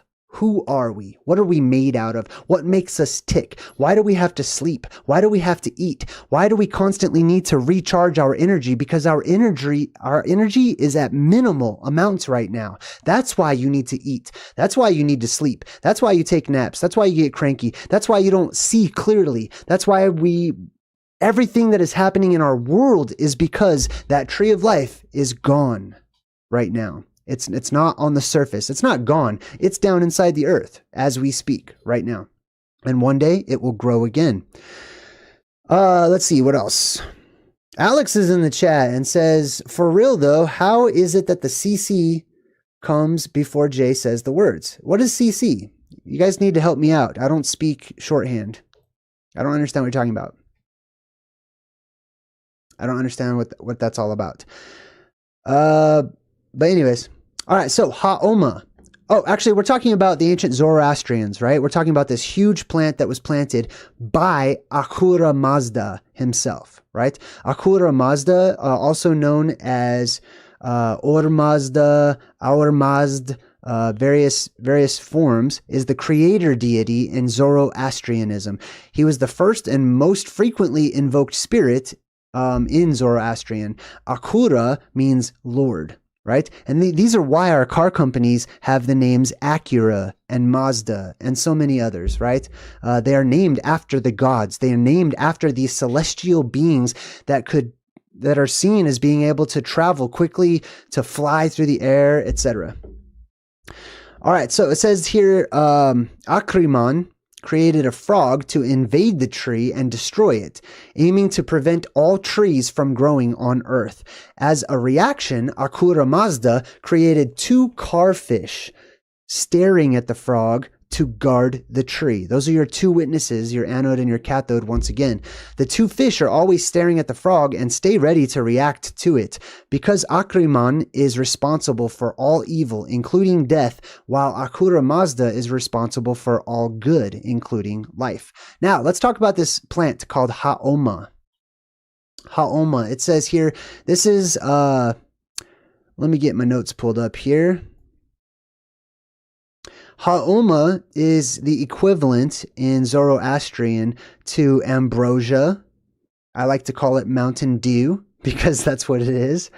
Hey, welcome, But the Sword. Good to see you. Amrita, ambrosia, the nectar of the gods, the sacred honey, slime, ooze, soma, and haoma. These are just a few words for the food that the gods ate on their sacred mountain to keep them alive. It says haoma is another sacred plant due to the drink that is made from it. The preparation of the drink from the plant by pounding and the drinking of it are central features of Zoroastrian rituals. Haoma also personified as divinity. It bestows essential vital qualities, health, fertility, husbands for maidens, even immortality. The source of the earthly haoma plant is a shining white tree that grows on a paradise-like mountain. Okay, what we're talking about is Mount Meru. Okay, so remember how I was talking about how at the North Pole, I believe that's where the tree of life grows. That's the top of the world. It is the center of the world if you're above it looking down. And that is the central place. It is known as the Axis Mundi, the place where all of the world revolves around, or all of the sky revolves around. It is also the place where the tree of life grows as well. Let's see. So it says here, the source of the earthly haoma plant is a shining white tree. That is that blue beam that I talk about, right? It might not be solid blue, just like the sky might not turn solid red, but I believe that there is a tint of blue. It's more like a whitish blue or a baby blue or something, right? So there's a shining white tree that grows on a paradise-like mountain. This is also shown to you in the movies, right? Remember when we broke down the Lord of the Rings and the Truth in Movie segment, and they showed you that white tree or whatever, and they made a huge deal about the white tree that was growing on this castle that's on this mountain? That's the sacred mountain of the gods. That is Mount Meru. That is the tallest, steepest mountain in our world, according to the legends, and the place where this all comes out of.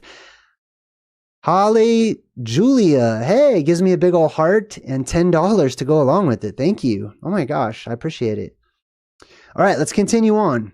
So right now we're talking about haoma, which is the food of the gods in Zoroastrianism. It says here that it comes from the white tree, a shining white tree, not just a white tree, a shining white tree, because we're not talking about a tree, we're talking about light. We're talking about plasma itself.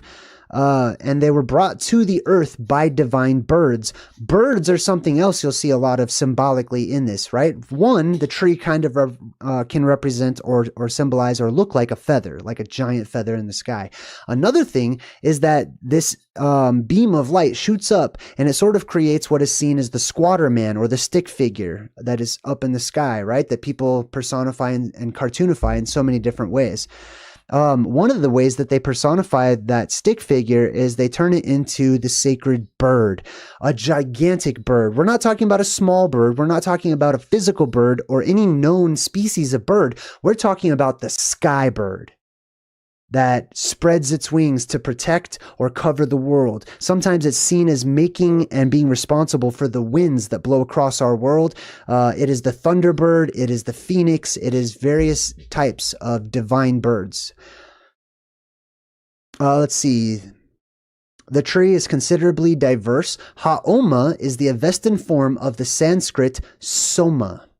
The near identity of the two in ritual significance is considered by scholars to point to a salient feature of an Indo-Iranian religion antedating Zoroastrianism. What does that mean in regular people speak? That just means that using comparative mythology, they can see that there is some truth. There is an origin to the story of this food of the gods. Let's skip over to Haoma. Actually, let me get over to Haoma real quick. All right, so Haoma is also the same as ambrosia or nectar of the gods, the sacred honey, soma, etc., and some of the physical attributes that it bestows upon those who drink it or eat it. This is according to the Avesta, which is like Zoroastrian writings, basically. It says that the plant has stems, roots, and branches, as well it should. So does the tree of life. So does so many other of these sacred trees and fountains. It has a plant, asu. The term asu is only used in conjunction with the description of haoma. It refers to twigs, according to some translator. It has a stalk, it has twigs, it has fiber or flesh. According to some other people, it sprouts. So you have something that sprouts up from the earth. It branches out, right? It creates fruit. It creates little swirling vortices of plasma that are seen as ball lightning, basically, or the fruit of the gods. These little balls that people would go looking for, right? It's tall. So this tree is very tall, not just a tall tree like a redwood or a sequoia. This is the tree of the world. It reaches up to the sky and touches the heavens with its canopy. It is fragrant. So it is also described as giving a very fragrant and it smells good. It smells clean. I imagine in my mind, and this is just me speculating, but going off of my intuition, I imagine that it just smells clean. Like when you walk into like a really nice spa or something, that spa kind of smell where it's like the kind of clean chemically kind of smell. It's my guess is it would be something like that. That's how I like to imagine it. It is golden green. It can be pressed, or that means you can get the juices from it, basically. And it grows on the mountains, swiftly spreading apart on many paths to the gorges and abysses and on the ranges. What does that mean? That it grows on mountains. First of all, the tree of life grows out of a mountain. Okay, this is Excalibur. This is the sword in the stone. The sword is that blue beam that shoots up into the sky. It's the sky beam, right? But it is stuck and fixed. It does not move about. I mean, it can move about above where it is, but it can't like walk around the earth or anything like that, because it's connected to where it's emanating from, which is the plasma volcano, aka Rupas Negra, the black, tall, dark mountain of legends. So it grows on the mountains and it swiftly spreads and it goes to the gorges and abysses. Well, that's an interesting way to put that, right? Why is it spreading to gorges and abysses? A gorge is an opening in the earth. An abyss is an opening in the earth.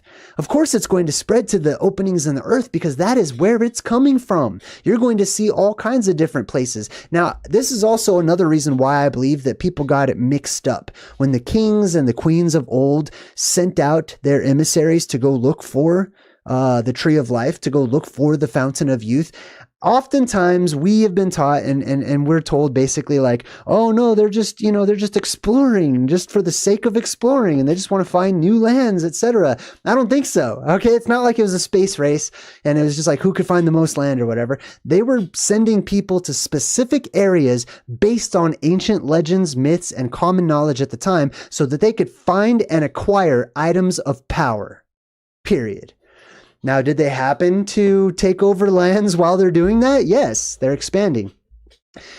Indirect attributes of haoma. This is the fruit of the tree of life, basically. It furthers healing, so it helps to heal people. It furthers sexual arousal because you become energetically charged, okay? And when that happens, right, It's a byproduct of what happens with the body. It is physically strengthening, so it gives physical strength or imbues physical strength to the person who partakes of it. It stimulates alertness and awareness.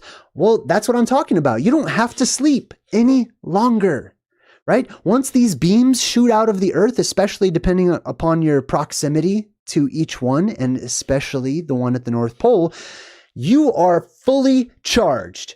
Okay, that's it. You're fully charged. Some of you have problems sleeping. Okay, and it's for various reasons. But I'm going to, what's the word? I'm going to generalize. Okay, I have found personally in my life, being a truth seeker, that I have so much energy. Okay, it's not because of my diet. It's not because of what I'm eating or not eating or what I'm doing or my exercise routine or anything. It is my soul that is strong. And because my soul is so strong, and because of the times that we live in today, and because the energy is becoming ramped up and it is increasing right before the world pops open, I find that I have trouble often sleeping at night, right? My mind is awake. The body, I can feel it. The body is tired. The body is sluggish. I can sense it. And I almost get frustrated with my body at times because it's not on par with my spirit. So I tend, and I believe many of you tend, to stay up. Right? Sometimes you might even be lying there, like trying to trick yourself into believing that you're tired. Right? Like, okay. And then you start making deals with yourself. Like, all right, I'm going to give this like 15 more minutes. I'm really going to try to like relax. I'm really going to try to go to sleep. If I don't, screw it. It's an all-nighter. Like, I'm staying up tonight. I'm going to get some stuff done. You know what I mean? Anyways, I'm off on a tangent. What else does it do? It stimulates alertness and awareness, mildly intoxicating. It can be consumed without negative side effects. So what does that mean? That means that we would say it gets you high. Okay. In the world, in the modern age that we live in, I wouldn't say that. I would say it puts you at a place that is where you should be. Okay. We, and I'm generalizing once again, but we deserve to be happy. We deserve to have peace. We don't. And I'm talking about us truth seekers, okay? The rest of the world, I don't know. But I know this. I know that we don't deserve the things that have been given to us and have fallen to us today in the world as it is now. I believe that things are fair, okay? In the fractal verse that we are a part of. I believe that everything is fair. Sometimes we can't see far enough down the road to see when it's going to become fair. Right? Sometimes we can't make the connections to see how it is fair, but I believe that the tides will turn one day. And it's nourishing, right? This substance heals you, right? This substance has the ability to charge and recreate your DNA on a cellular level, on a genetic level, basically, right? Many of the stories that I've come across where people have found or in the past have gone to and explored the Fountain of Youth, oftentimes there is something like the person wanted to jump into the Fountain of Youth to be rejuvenated, but first they had to take off their skin. Okay, this actually comes up a lot. It's amazing. They had to take off their skin, then they could go swimming in the Fountain of Youth, like as a soul energy, basically, as a spirit point of focus, as a spirit energy or a spirit being. And then whenever they came back, they would put their skin back on and it would be like a brand new body, basically. So lots of interesting things to reverse engineer when it comes to the Fountain of Youth. Let's continue on and see what we have in Chinese mythology. Oh, I'm in the chat. Hold up. Let's see. In the chat, we got Joshua Dumas who says, whoa, that sounds like devil fruit from One Piece. Devil fruit. I don't know. It sounds, I don't know if I don't hear any devil in it. I'm so sorry. Sometimes it's hard for me if I don't understand your comment, okay? Because I believe that you guys, many of you have like the best interests at heart, you know, my best interest, other people's best interests. But sometimes I don't understand what you're saying in the chat. I'm just gonna be honest. But thank you. Alex says, Jay is one of my teachers and I found a lot of answers to questions that I didn't know I had. Excellent. It's an honor. Truly is an honor for me. I never figured out what that CC thing is. Hit the thumbs up. Thank you. Appreciate it. Okay, cool. All right, let's go to China, Chinese mythology. The Chinese mythology has a fountain of youth. They have a tree of life. In Chinese mythology, a carving of a tree of life depicts a phoenix and a dragon. The dragon often represents immortality, as well it should, because the dragon is just plasma that is streaming through the sky. Ancient dragons were not drawn with feet, okay? They didn't have little puppy dog feet or whatever. They didn't have, I imagine that they stuck a face on them somewhere, you know what I mean? And the legends actually talk about how the head of these skyworms or whatnot was like a big round ball, okay? So you can imagine ball lightning with a trail emanating off of it from behind, right? And a phoenix, that's your bird symbolism, right? That is the bird and the dragon. The dragon often represents immortality because it is spirit. It is plasma and electromagnetic source energy. A Taoist story tells of a tree that produces a peach. This is the peach stories. We're going to talk about peach symbolism. Produces a peach of immortality every 3,000 years, and anyone who eats from the fruit receives immortality. Okay, cool. I would actually like to share something. Let's see, the peaches. Millions of peaches. Let's see, peaches. Where are the peaches? Hold on 1 second. I gotta do a quick search. Okay, 1 moment. I'll be right with you guys. Sorry. Peaches of immortality. There we go. All right, cool. So check this out. In China, they have peaches of immortality. So oftentimes in Christianity, in the Americas, we think about the fruit that Adam and Eve shared with one another, right? And typically it's people will say it's an apple. Okay, it's not an apple. It's also not a peach. But in Chinese mythology, this is how they cartoonify it. They call it a peach. Oh, closed captioning. I see. Oh, okay. So now I can understand. Now I can answer the question, actually. So here's the reason why the closed captioning can show you what I'm about to say before I actually say it during a live stream. The reason is very simple. When you hear me speak, it's not live. Okay, even during a live stream, right? If you fast forward your live stream, which you can do 2 times the speed, it will catch up to as close to the live stream that it can get. But none of you are actually watching me live right now. Most of you are hearing what I'm saying about at least 10 seconds after I say it. So that gives the system 10 seconds to go ahead and figure out what I'm saying, transcribe it, and then present it to you. So I hope that helps to answer that question. Brian Angela Reginald says, yo, what's up, JayDreamerZ and chat, of course. What's up, everybody? Ruler of the Undersky %sign says, JayDreamerZ, how goes it? Hope all is well. Life is giving you a break. All right, cool. Everything is good for me. I'm super sorry, but I'm gonna not look at the chat for a minute because I really appreciate everyone saying hi and stuff, but it also highlights on my side, and then like I kind of want that for like questions or participation or something, you know what I mean? I love when people say hi, okay? Say hi all you would like to, but I'm going to continue on with the presentation. And thank you, and hello to everybody. All right, so peaches. We're talking about peaches of immortality. Peaches symbolizing immortality or the wish for a long and healthy life. No. Let me stop that right there, okay? When they talk about these peaches of immortality, they put into Wikipedia and other academic sources that it is a wish for a long and healthy life, which automatically plants the thought into our minds that this peach of immortality doesn't really mean that it grants you immortality. It just means that during my little 75 years I have on earth, that the peach is symbolic of me hoping that, you know, it goes well, or that I don't get sick too often or something. That's garbage. We're talking about real live immortality, about your life being lengthened and living for hundreds upon hundreds more years, if not more than that. Okay. I am by no, let me be very clear with myself and with all of you.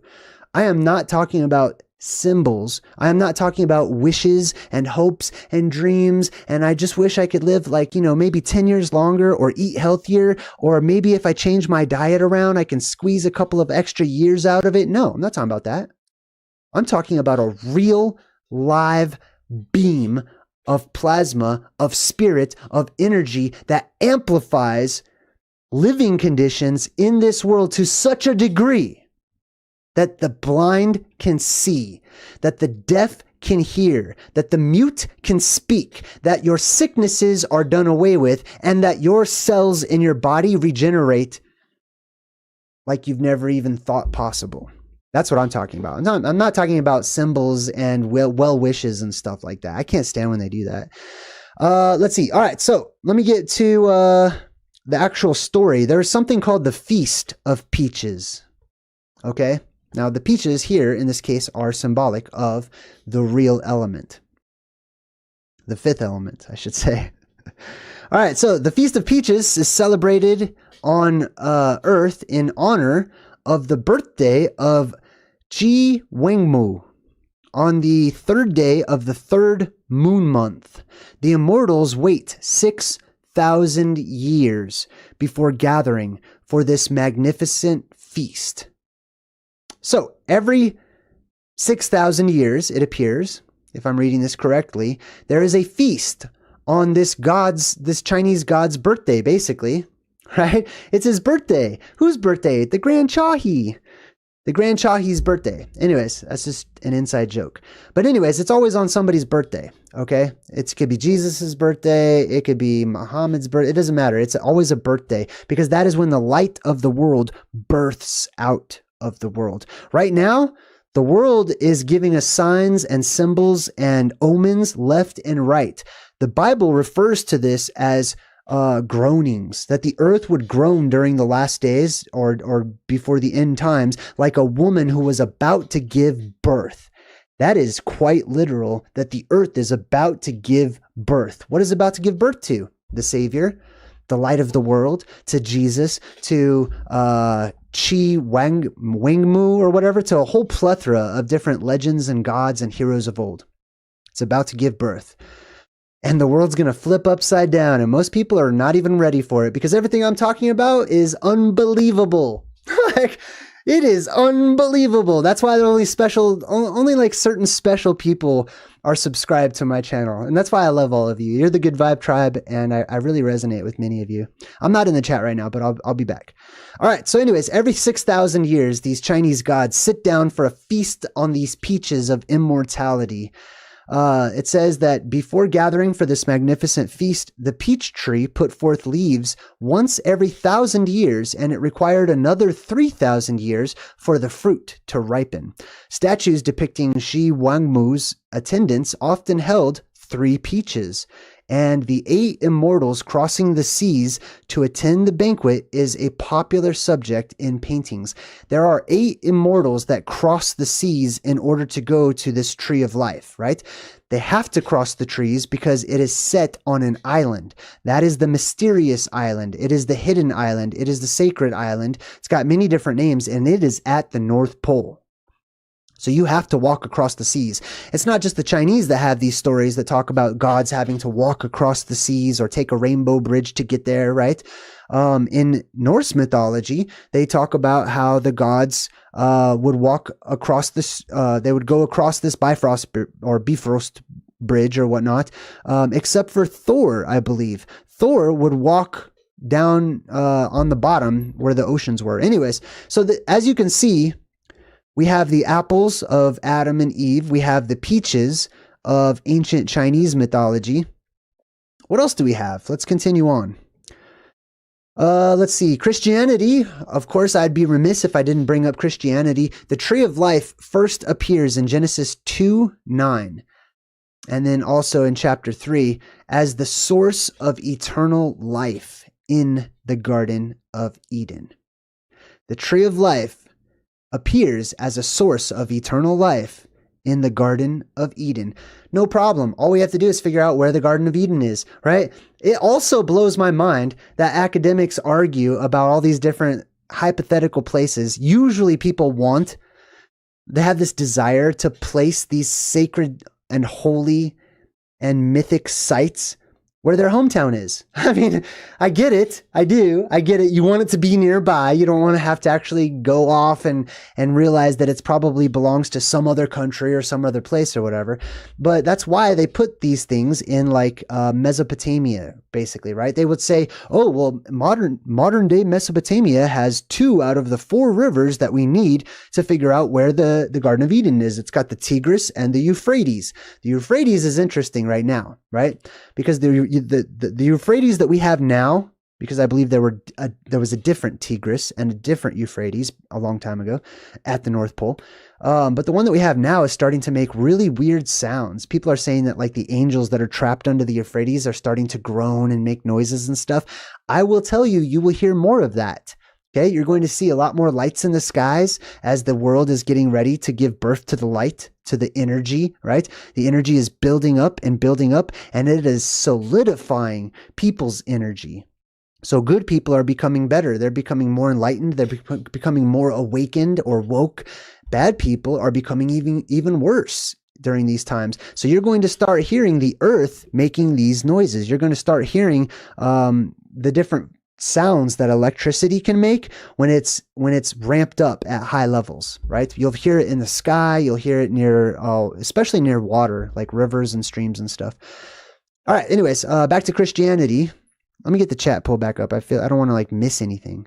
Oh, I'm missing all kinds of stuff. Kyle B says, I hear if you want to evolve to higher dimensions, you must believe in fairies and unicorns. So why not? Okay, I've not heard that. That's interesting. Bush Baby says, much love right back to you. And Alex says, chat, do you know what kind of presentation program Jay is using? All right, sweet. I will be back in the chat later. All right, Christianity, the tree of life. That's what we're talking about in the Garden of Eden, from which access is revoked when man is driven from the garden, right? So the place where man begins, the place where humanity begins, humanity is kicked out of, right? They live there for a while. That is their home for a while. And biblically speaking, there was only 2 people. Okay, at first, there was Adam and Eve. However, if you look at the Native American legends, they talk about how they came up out of the ground at a specific location on the earth, and they heard a voice talking to them saying, disperse from here, but one day you will need to come back. One day I will give you a sign, and when you see that sign, you are to return to this place. That place is affectionately known as the Garden of Eden. So man is kicked out of the Garden of Eden. Why? Because we want to stay there, right? You want to stay there when that beam of light, when the fountain of youth is evident, when it's there, when it's erupting, when you can go and benefit from it. Great. Of course, I'm going to live near the fountain of youth for sure. But the moment that it recedes, the moment that it retracts and all of those lights retract back into the earth, people start exploring. People are like, well, I mean, I don't know why I should live here. And not only that, but imagine the population increase in those smaller areas, right? People expand, they go out. Remember, there's a cycle: out, neutral, and back in. The law of cycles and rhythms. All right, so man is kicked out of the Garden of Eden and then reappears in the last book of the Bible. Of course, the tree will come back. Okay, the tree of life will come back. It's not here right now. You can't see it. It's not on the surface. It's there under the surface. It's there, but it's not there right now. It's not visible right now. So it comes back in the book of Revelation. Most predominantly in the last chapter of that book, chapter 22, as a part of the new garden of paradise. There will be a new garden of paradise. Right now we live in a dead and decaying and dying world. Please let me also say this. The world's beautiful. The world's amazing. All of the people that are out there, good, bad, and ugly, are amazing to me. They all blow my mind. I love and I'm honored that I'm a part of this experience, no matter if I'm enjoying it or not enjoying it. Okay? Everything to me has been a beautiful, wild ride. So thank you. So in the book of Revelation, we see that the tree of life, aka the fountain of youth, makes its reappearance. Access is then no longer forbidden for those who wash their robes, aka your skin, your robes, your clothing that you're wearing on your spirit. Wash your robes, have the right to the tree of life. Okay, so basically what this is saying is in Christianity, you can't approach the tree of life if you're sinful, if you're evil, if you're bad, if you have some sort of hateful seed that is growing inside of you. It comes to fruition. It is manifest, and there is an energetic blockage that keeps you out. I believe in my study of magic and spells and whatnot that when those types of barriers are erected, they are electromagnetic barriers or spells, you could call them. And in order to pass through, you must match the frequency. Only the similar and same frequency can pass through. If it's a different frequency, it acts like a wall. It keeps you out. It pushes, you wouldn't be able to pass through it. If you ran and tried to go into it, you'd probably die, right? So this is in the book of Revelation. And it continues on to say that a similar statement appears in Revelation 2:7, where the tree of life is promised as a reward to those who overcome. Overcome what? Overcome the world. Yes, absolutely. It's trying times out there, but overcome means to be victorious. Just like Nike and all the Nike symbolism, right? The god of winning. We are the winners. We are going to win. Those of us who survived the apocalypse have overcome the world. We have made it past that point of judgment where people are weighed against the feather of Mahat that is up there in the sky, and they're all floating around because the world has depressurized and buoyancy has increased, pushing up from us from below like never before for a time. And we have overcome. Revelation 22 begins with a reference to the pure river of the water of life, which proceeds out of the throne of God. Let's talk about that. So these are symbolic images that are being used to try to describe something else. That plasma, right, shoots up and it spirals up into the skies, up into the heavens. And it is seen itself as a river. A river does not have to be down on the ground, going through the soil and stuff like that. This is a river in the sky. This is a passage in the sky. This is a beam of light. This is a fluid that is up in the sky. And it says, a pure river of the water of life, which proceeds out of the throne of God. So if this place is on earth somewhere, right?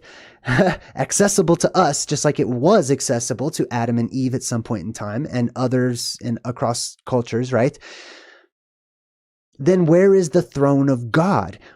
Hypothetically speaking, if we're talking about the North Pole being the main opening into the hollow entrances of our world, then the mountain that is formed by that electromagnetic energy, right? All of that plasma is shooting up for an age, for an eon, for 1,000 years, we'll say, right? The earth is conforming. It is being pulled up with it, creating Mount Meru, creating the steepest, tallest, dark magnetic mountain in our world. And that would be, in that scenario, the throne of God, the place where God, or the beam of light, or the energy of the world, right? The life-giving essence, the place where it sits, the place where it rests, the place where it does not move from. That is its throne, basically. Let's see. Hold on. I'm going to keep the chat up. It feels weird when I minimize the chat. I feel like I'm being super rude. Mei is in the chat and says, hey, Jay, if you haven't seen this yet, there's a new movie called Megan that you'll find interesting. Okay. Sweet. Well, hey, check this out. I do a segment called Truth in Movies. I've got, I don't know, over 60 different movies or something that we have broken down the esoteric breadcrumbs to find the deeper truths that are being given to us by Hollywood and stuff, right?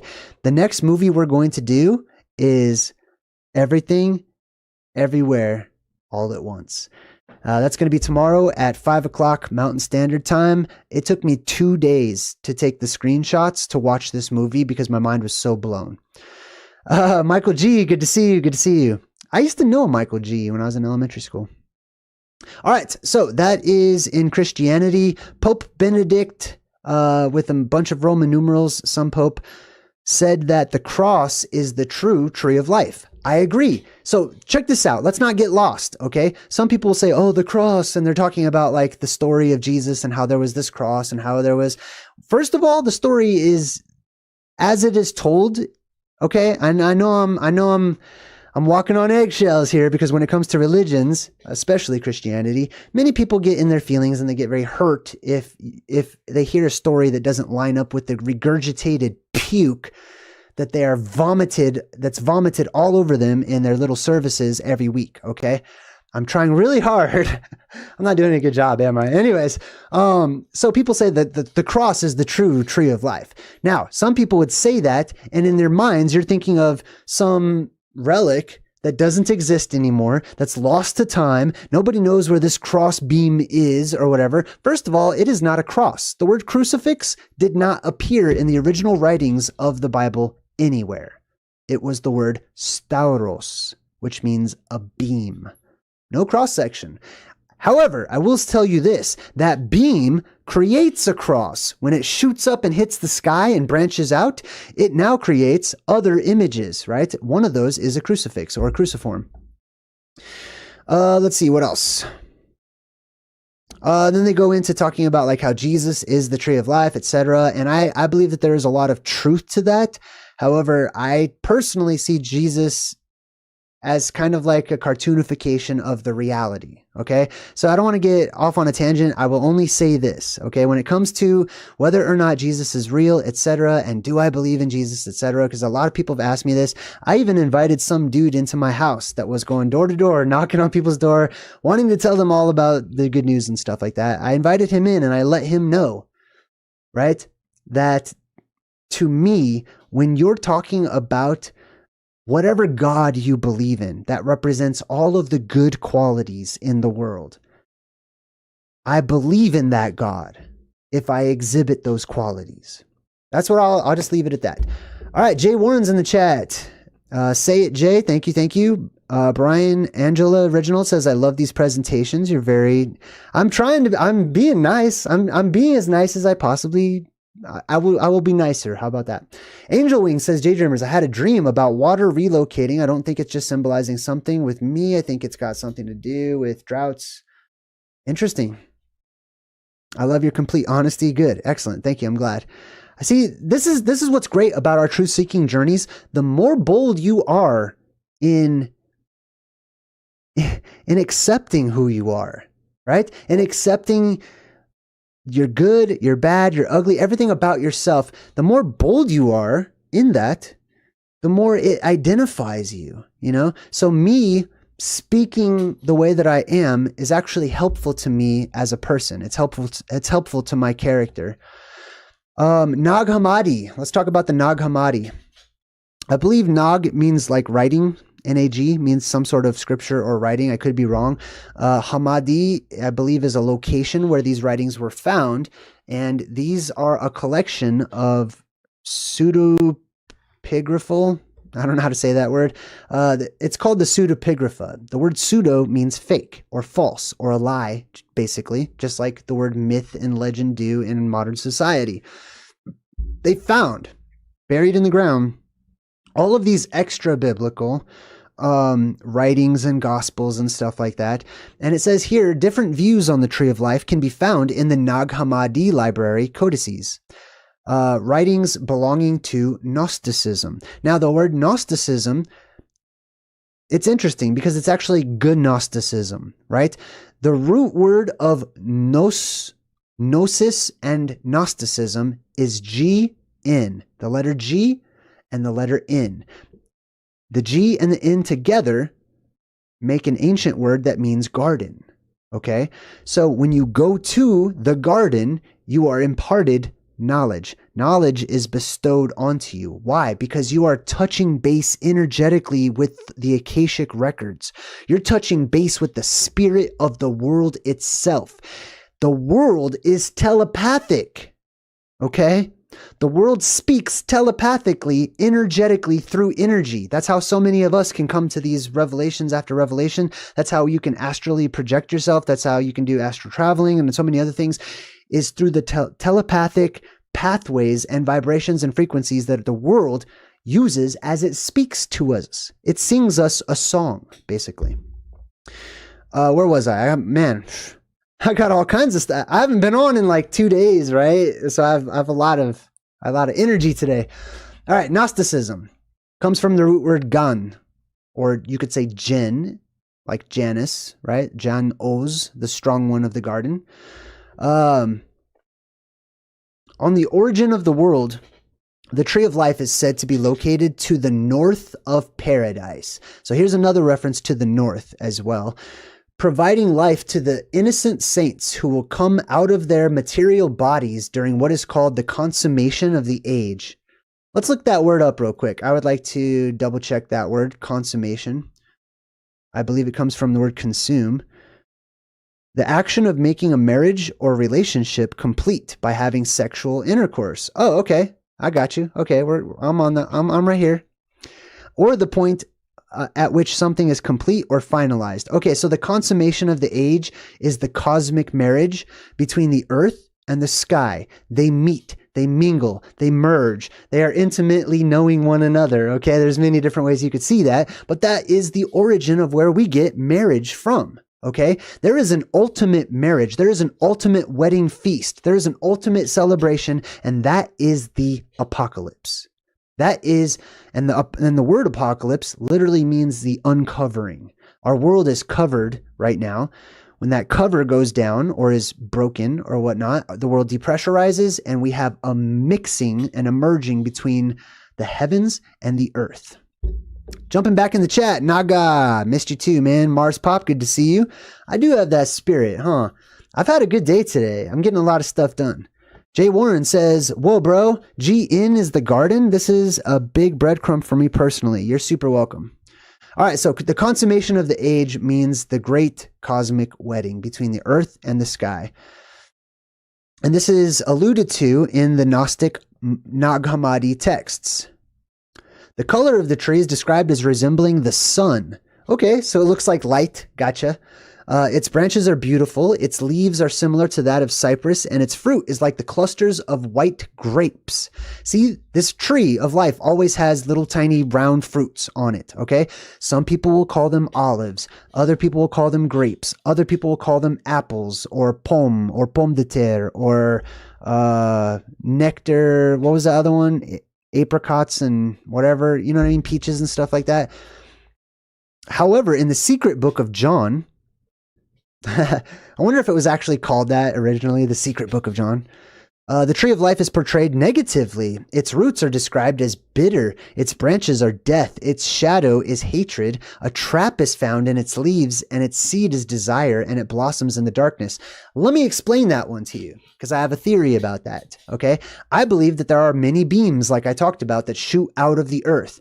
Be careful, because those two witnesses on either side of that main skylight, or that sky beam, I should say, that shoots up into the heavens, if it is true that one is an anode and one is a cathode, or one is the on-ode, on meaning like the god of the skies, right? Or something that comes down from the skies, and then the cathode, which is like the word cat, basically.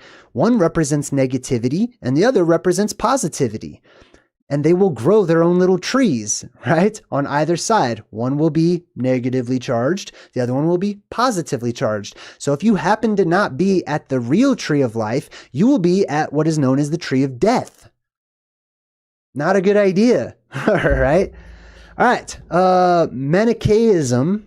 In the Gnostic religion Manichaeism, the tree of life helped Adam obtain knowledge, or gnosis, like we talked about, necessary for salvation, and is identified as an image of Jesus.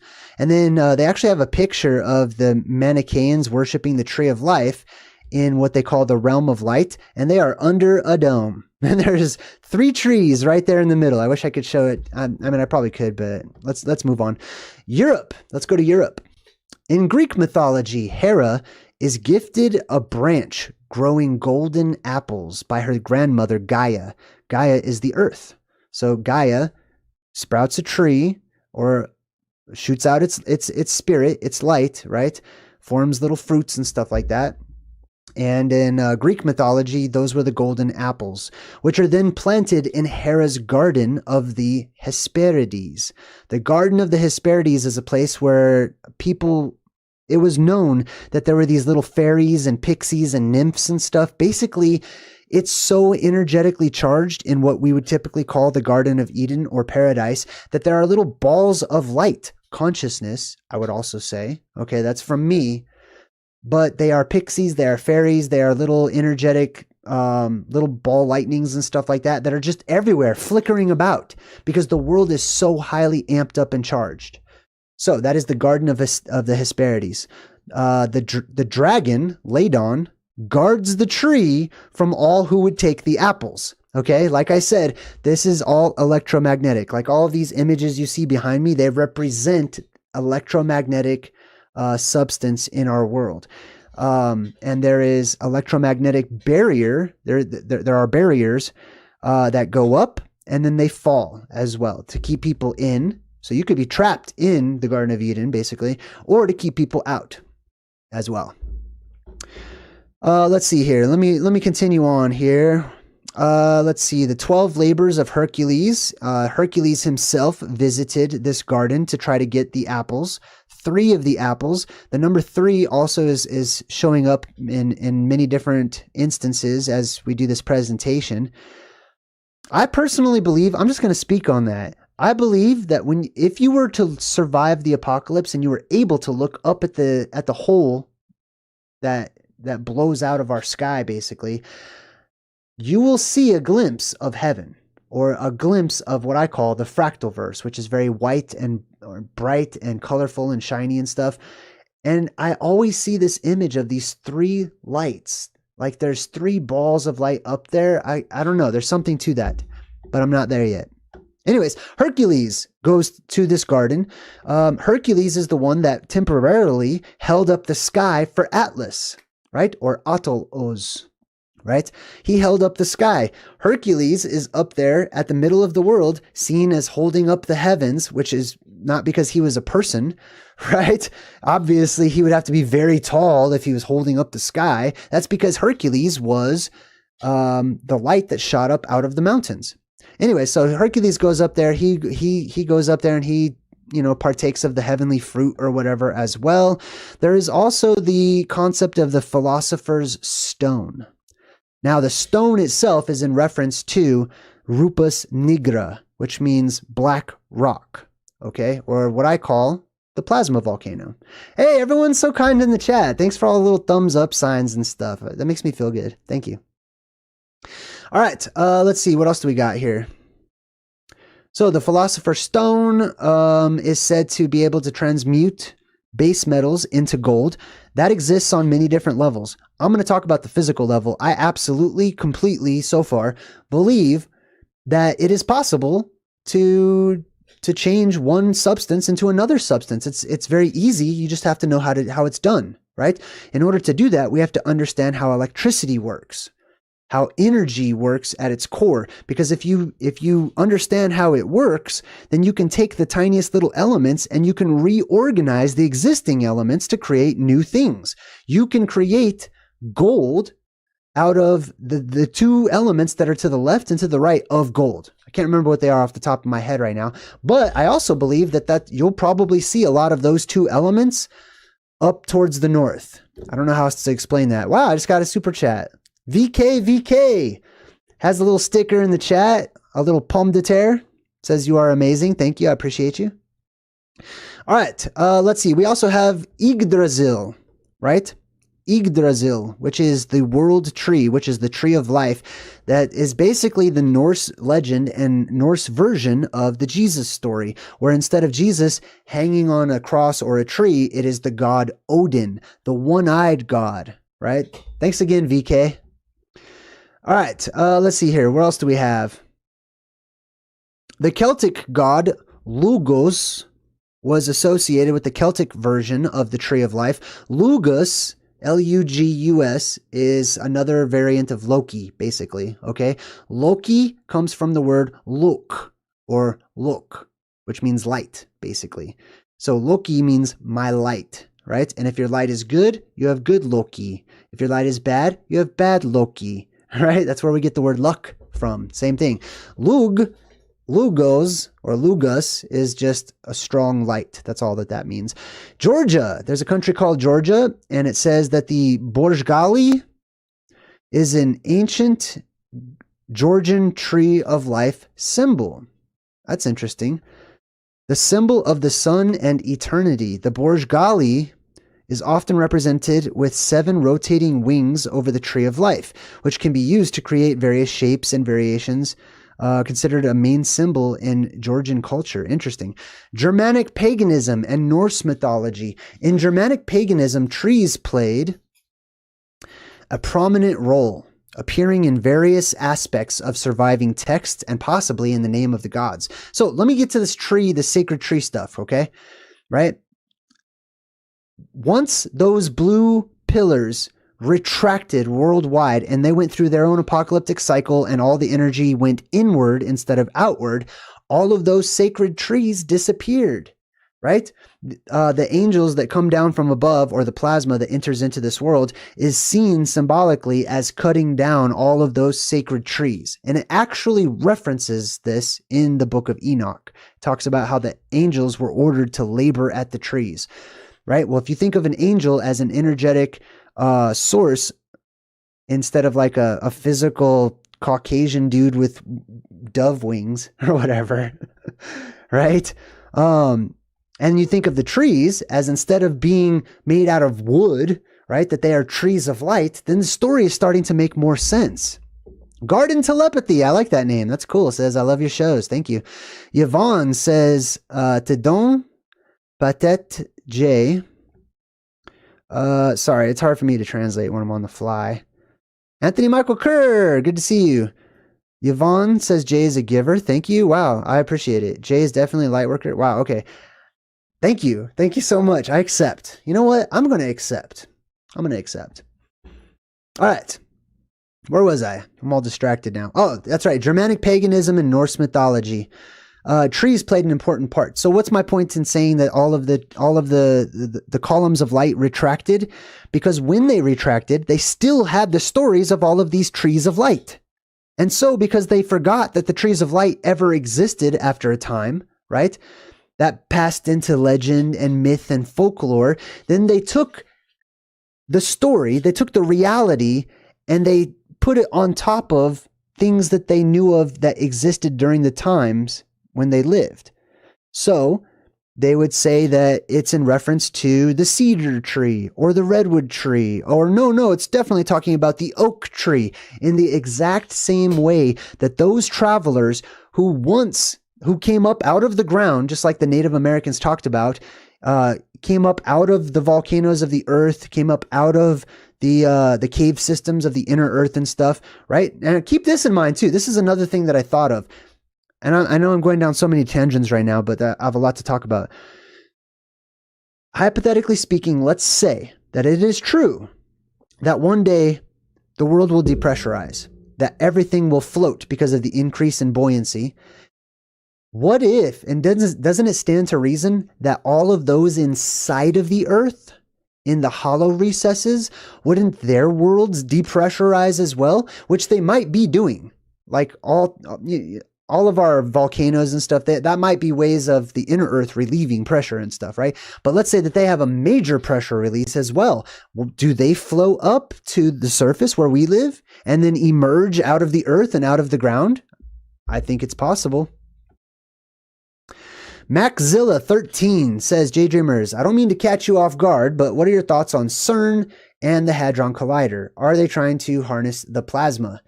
Good question. I don't know. I'm going to be honest. I don't know a lot about, I don't really study CERN all that much. It comes up a lot, but I will tell you this. Because so many people have insisted that I talk about CERN, I know it's a big deal. Like, I don't get it. Some things are important to some people and not important to other people. You know what I mean? I understand that there's something there. I'm just not interested in CERN. I just don't give a flying rat's butt about CERN at all. I don't care. Like, it's a bunch of government people. I hate the government. So anything that is government related is not a good subject for me. I don't like it. I'd rather talk about fantasy and myth and anything other than government facilities, NASA, CERN, any of that garbage. You know what I mean? But I will tell you, I believe that there's something to it. I do believe that there are those in the know and those not in the know in our systems and forms of government who are working on things underground that are secret, things that I probably reference and talk about quite often, freely to the whole world, that most people are unaware of. And then they give you some lame excuse saying like, yeah, we spent billions of dollars and we dug out all this stuff so that we can make light. Or you know, it's not adding up to me. So that's all I have to say about CERN at this point in time. But who knows? In the future, I might be way more interested in it. Logan Cook says, JayDreamerZ, I went to Serpent Mound and Fort Ancient recently. It made me think of you. Right on. It's nice to be thought of. Thank you. Otakuraku, hey, what's up? Says JayDreamerZ. Hey, how's it going? All right, I'm leaving the chat for just a bit. All right, so we are in Germany right now. Excuse me. It says that the tree of life appears in Norse religion as Yggdrasil. That is YGG and the word Drasil. Yggdrasil. The world tree. A massive tree. Sometimes considered a yew or an ash tree. Not right, not correct, not whatsoever. It is not a yew tree. It is not an ash tree. Those things are symbols of the greater, bigger, grander reality, right? With extensive lore surrounding it. Why is there extensive lore surrounding this tree of life if we've always lived to be 100 years old? As a matter of fact, if you go back in time, we only lived to be like 30 because people ate dirt and it ruined their teeth and then they died. This is the kind of stupid stories that we are told, or that I have been told in my academic upbringing. That doesn't make any kind of sense to me. Anyways, Yggdrasil, worldwide, massive stories, extensive lore. Why is there extensive lore around this concept? Because it's real, because it's true. Just like REM, you know the band REM? They have this song called Losing My Religion, and I love it. It's so good. There's this line in the song where he says, that's me in the corner. That's me in the spotlight. The spotlight is also the beam of light that we're talking about, by the way. Losing my religion. Trying to keep an eye. I can't remember the verse, but it's like, now I've said too much. Dang it. Hold on. I'm looking up the words. I have to share this with you. Yes. Okay. I'm looking up the lyrics real quick. Okay. So the lyric in particular that I'm looking for, he says, first of all, this is okay. I don't break down lyrics a lot. Okay. Because I don't have the time, but I love breaking down the lyrics and music videos for stuff as much as I do the movies in my own personal time. Now he says, every whisper, every waking hour, I'm choosing my confessions. This is somebody who knows some stuff, whoever wrote this song. And they're saying, I'm going to tell you stuff I shouldn't. Okay? There's confessing stuff. And then he goes on to say, consider this. I'm so sorry about my singing. Consider this. He's saying, consider this. Think about this. Okay? This is somebody who knows something that is singing to you, right? The truth about something. Consider this. The hint of the century. He says, consider this the slip that brought me to. Now, he goes on to say, my knees failed. What if all these fantasies come flailing around? That means, okay, and I know I'm off topic a little bit, as we're talking about REM, Losing My Religion, lyrics. He says, what if all these fantasies come flailing around? That means, what if all of the things that we considered to be myth and legend and fantasies and old wives' tales and rumors and gossip and nursery rhymes and stuff, what if it's all true? And it comes back and shows us and reminds us of that truth. Oh my gosh. Oh my gosh. All right. Let's go back. Let's go back. Back to Norse religion. We're talking about Yggdrasil. Examples include Thor's oak, the sacred groves, the sacred tree, etc. All right, we're going to move on. Islam. Let's talk about Islam. I wish I knew more about Islam. I'm going to be honest and say that because it's coming up more and more often as I get older and study. Islam has the tree of immortality. It is the tree of life motif as it appears in the Quran. It is also alluded to in the hadiths and the tafsir.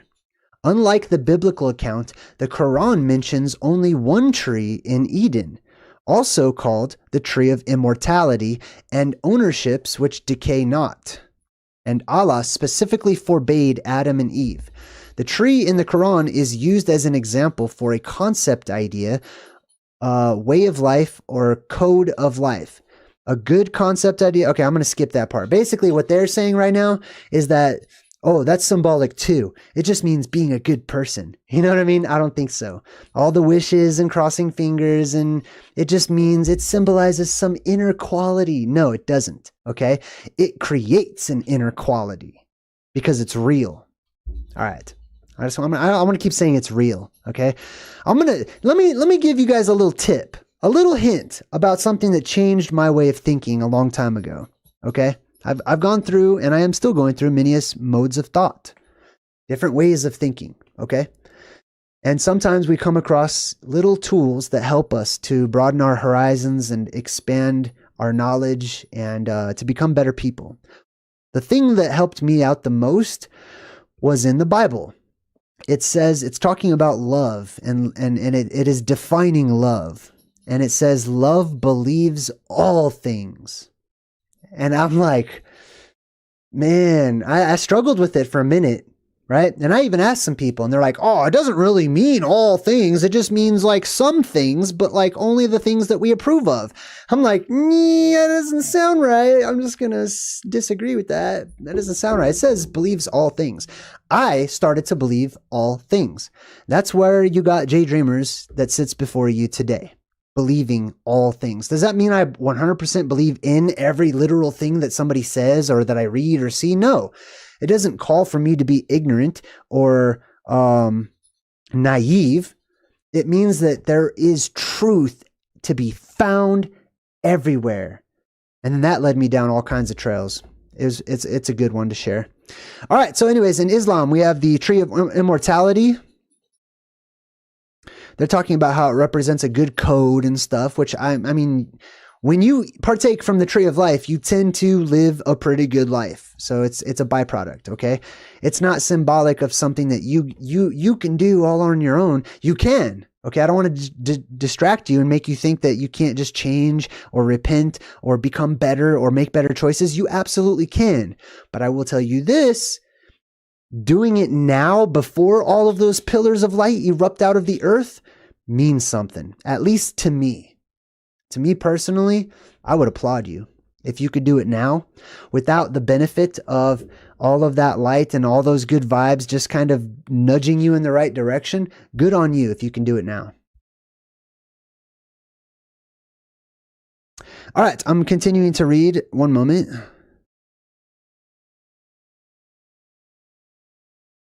The hadiths also speak about other trees in heaven. When they ate from this tree, their nakedness appeared to them, and they began to sew together for their covering leaves from the garden. So yeah, basically this tree is tapping into the song of the world like we talked about before. Let's see, we got in India, the Ahmadiyya, or Ahmadiyya. According to the Indian Ahmadiyya movement founded in 1889, Quranic references to the tree is symbolic. Eating of the forbidden tree signifies that Adam disobeyed God. All right, well, that's just some side note. Judaism, they have Etz Chaim. Etz Chaim means the tree of life. That's why they say Chaim, like when Jewish people, when they cheers, instead of saying cheers or whatever, right? They say L'chaim, L'chaim means to life. Chaim, the root for that is chi, just like in the East, right? You work with your chi, right? It is spirit. It is life. And it goes all the way back to the Phoenician root word, chet and ha, as we referenced before. All right, I feel like I just got way off topic. Let me catch up here. The Kabbalah has its own little tree of life. I'm going to skip that one just for now. Mandaism often includes abstract illustrations of trees of life that represent the living, interconnected nature of the cosmos. Mesoamerica, where we used to call them like Native Americans and Indians and all kinds of, I don't know, people are very picky about what they're called. It's so crazy. We live in a weird world. It says the concept of world trees is a prevalent motif in the pre-Columbian Mesoamerican cosmologies and iconography. So that means that if you ask, in general, your Native American tribes here in America, North or South America, they have some stories about world trees that did exist and did erupt up from the earth and touch the sky.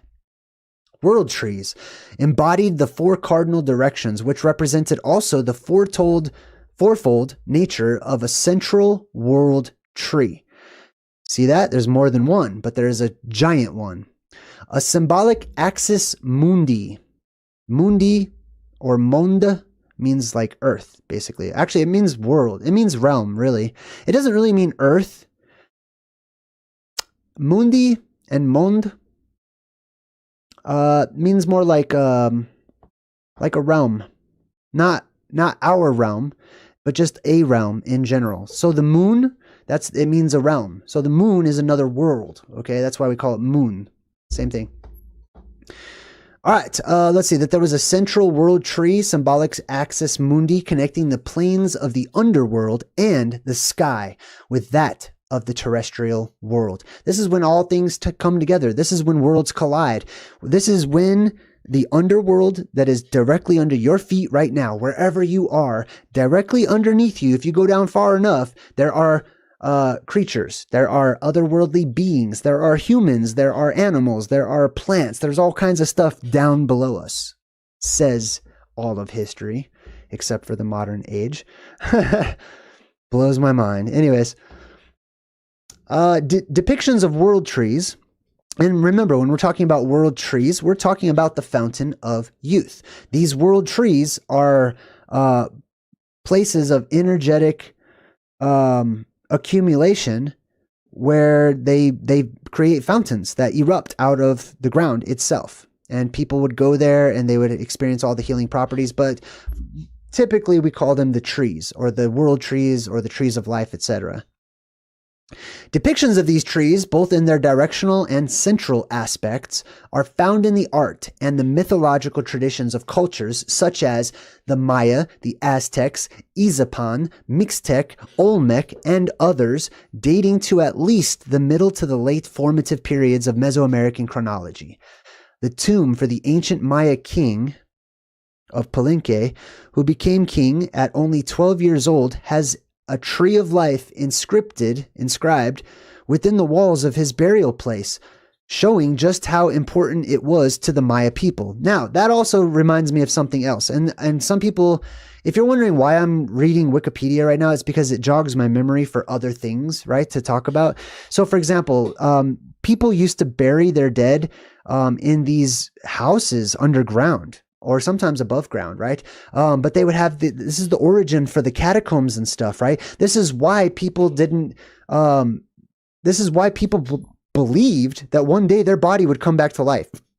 They believed that there was a physical resurrection that happens when the world is so inundated with life and spirit and energy that it brings everything to life. And people cannot die. Nothing can die during a certain time period.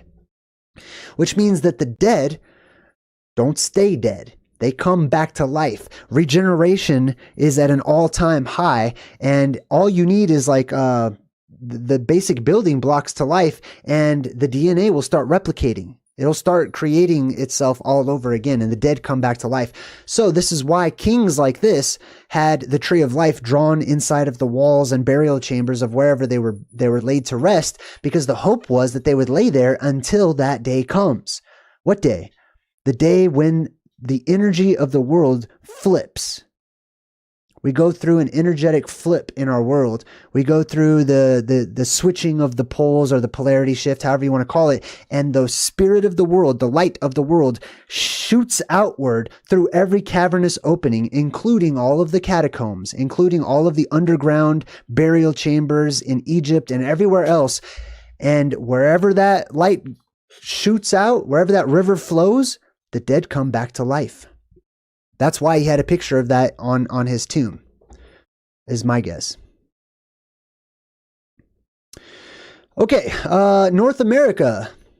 North America, in a myth passed down among the Iroquois, the world on the turtle's back explains the origin of the land in which a tree of life is described.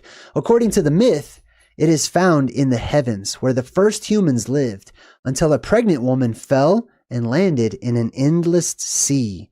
Saved by a giant turtle from drowning, she formed the world on its back by planting bark taken from the tree. The tree of life motif is present in the traditional Ojibwe cosmology and traditions.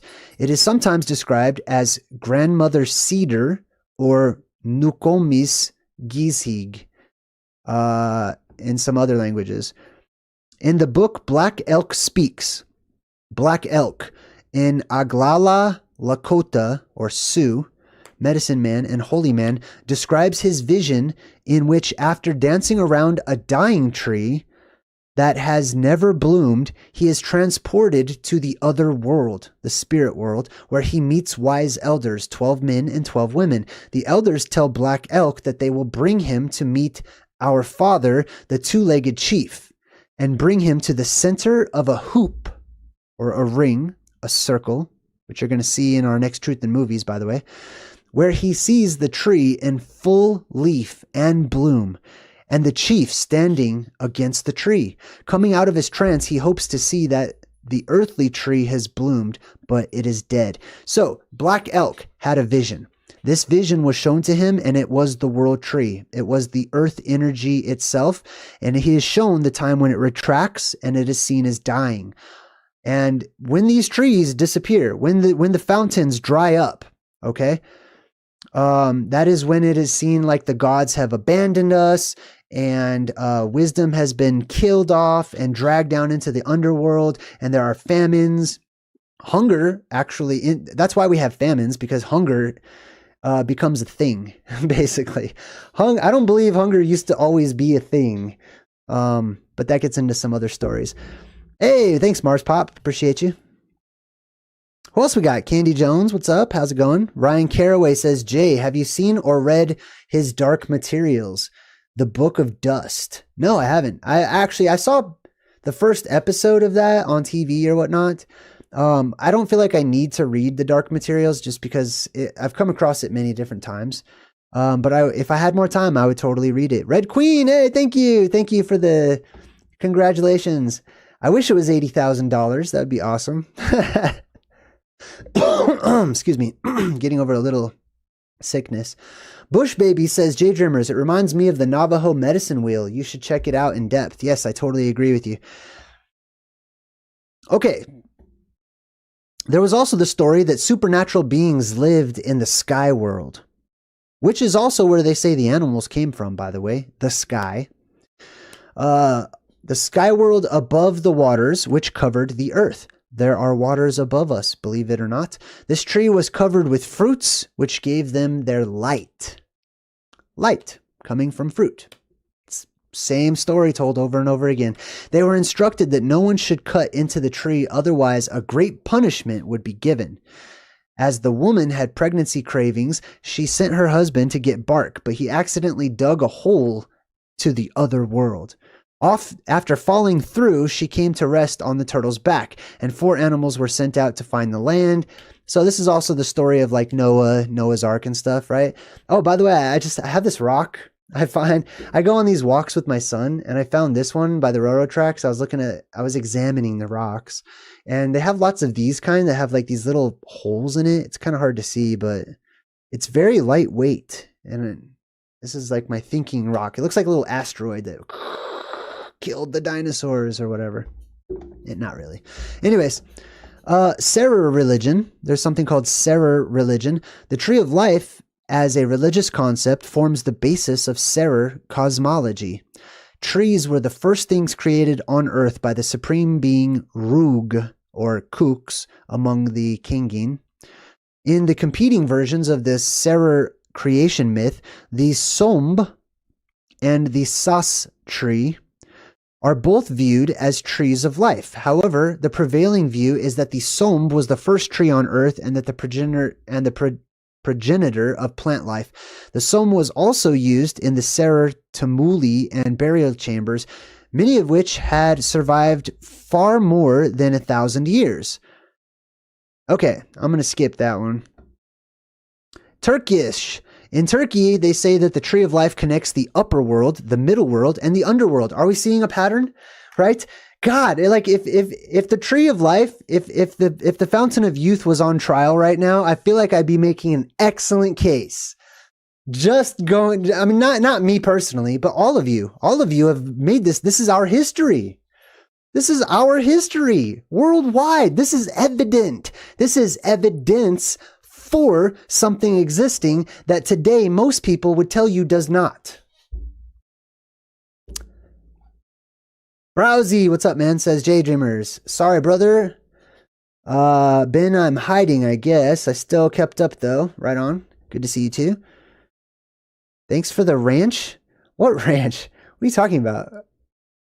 All right. Anyways, let me jump back into this little presentation. We're in Turkey right now. And it says, the tree of life is also imagined as the white creator lord. Not Caucasian, white. Because it is light. Thus synonymous with the creator deity, giving rays to different worlds.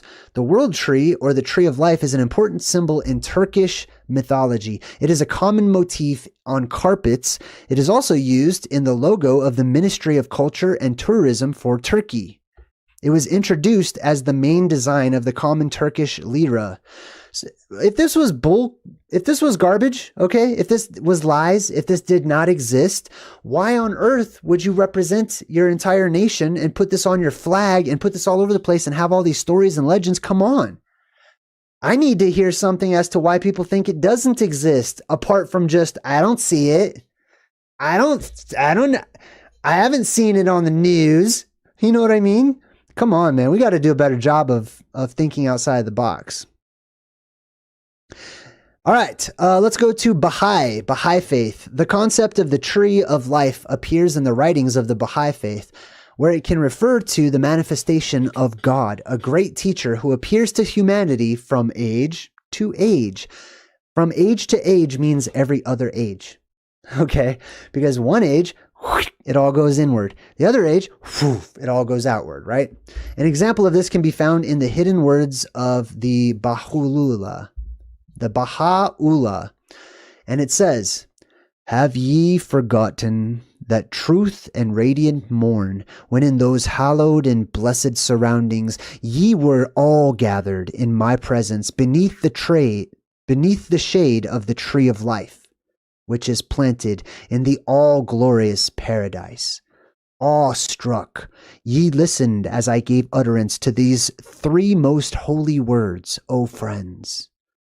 Prefer not your will to mine. Never desire that which I have not desired for you. And approach me not with lifeless hearts, defiled with worldly desires and cravings. Would ye but sanctify your souls, ye would at this present hour recall that place and those surroundings, and the truth of my utterance should be made evident unto all of you." God dang, that was amazing. Okay, I know it was a totally different, it's hard to understand what he's saying because it speaks a little, older speak. But basically, let me translate. Okay? This dude is saying, you have all forgotten about the tree of life. Every single one of you. But if I could help you out with those memories that you have lost, you would recall a time like no other time. God, I like that. Also, in the tablet of Ahmad of the Baha'u'llah, it says, verily, he is the tree of life that bringeth forth the fruits of God, the exalted, the powerful, the great. And it refers to his male descendants as branches and calls them leaves. A distinction has been made between the tree of life and the tree of the knowledge of good and evil. See, I would also make that distinction. Okay, I would say that there is the tree of life, which is in the middle, and the two witnesses on either side are the anode and the cathode, respectively. One is positive, one is negative, good and evil, right? The latter represents the physical world with its opposites, such as good and evil, light and dark, etc. Then it has many examples of the tree of life being depicted in art and in film. I am probably going to skip that one because I feel like many of you who are along the same path as myself have seen this many different times. Oh, even a movie that we broke down, Jungle Cruise, we totally broke that down. It says it follows a boat captain, Dwayne Johnson, The Rock, who takes a scientist on a quest to find the tree. Yeah, of course. It's all about the tree of life. I'm telling you, it's real. It is real. It's not that it used to be real. It's still there. It still is real. It is down under your feet right now, man. Where do you think that the energy comes from when people do grounding? You know what I mean? When people are taking off their shoes and walking around on the earth and stuff, that's because you need that energy. Okay, the earth itself will bring healing to the nations, I'm telling you. Physical trees of life. All right, I'm going to skip that one just for now. All right, so it also says that related to the concept of the fountain of youth or the trees of life, the tree of life, is the concept of the Christmas tree.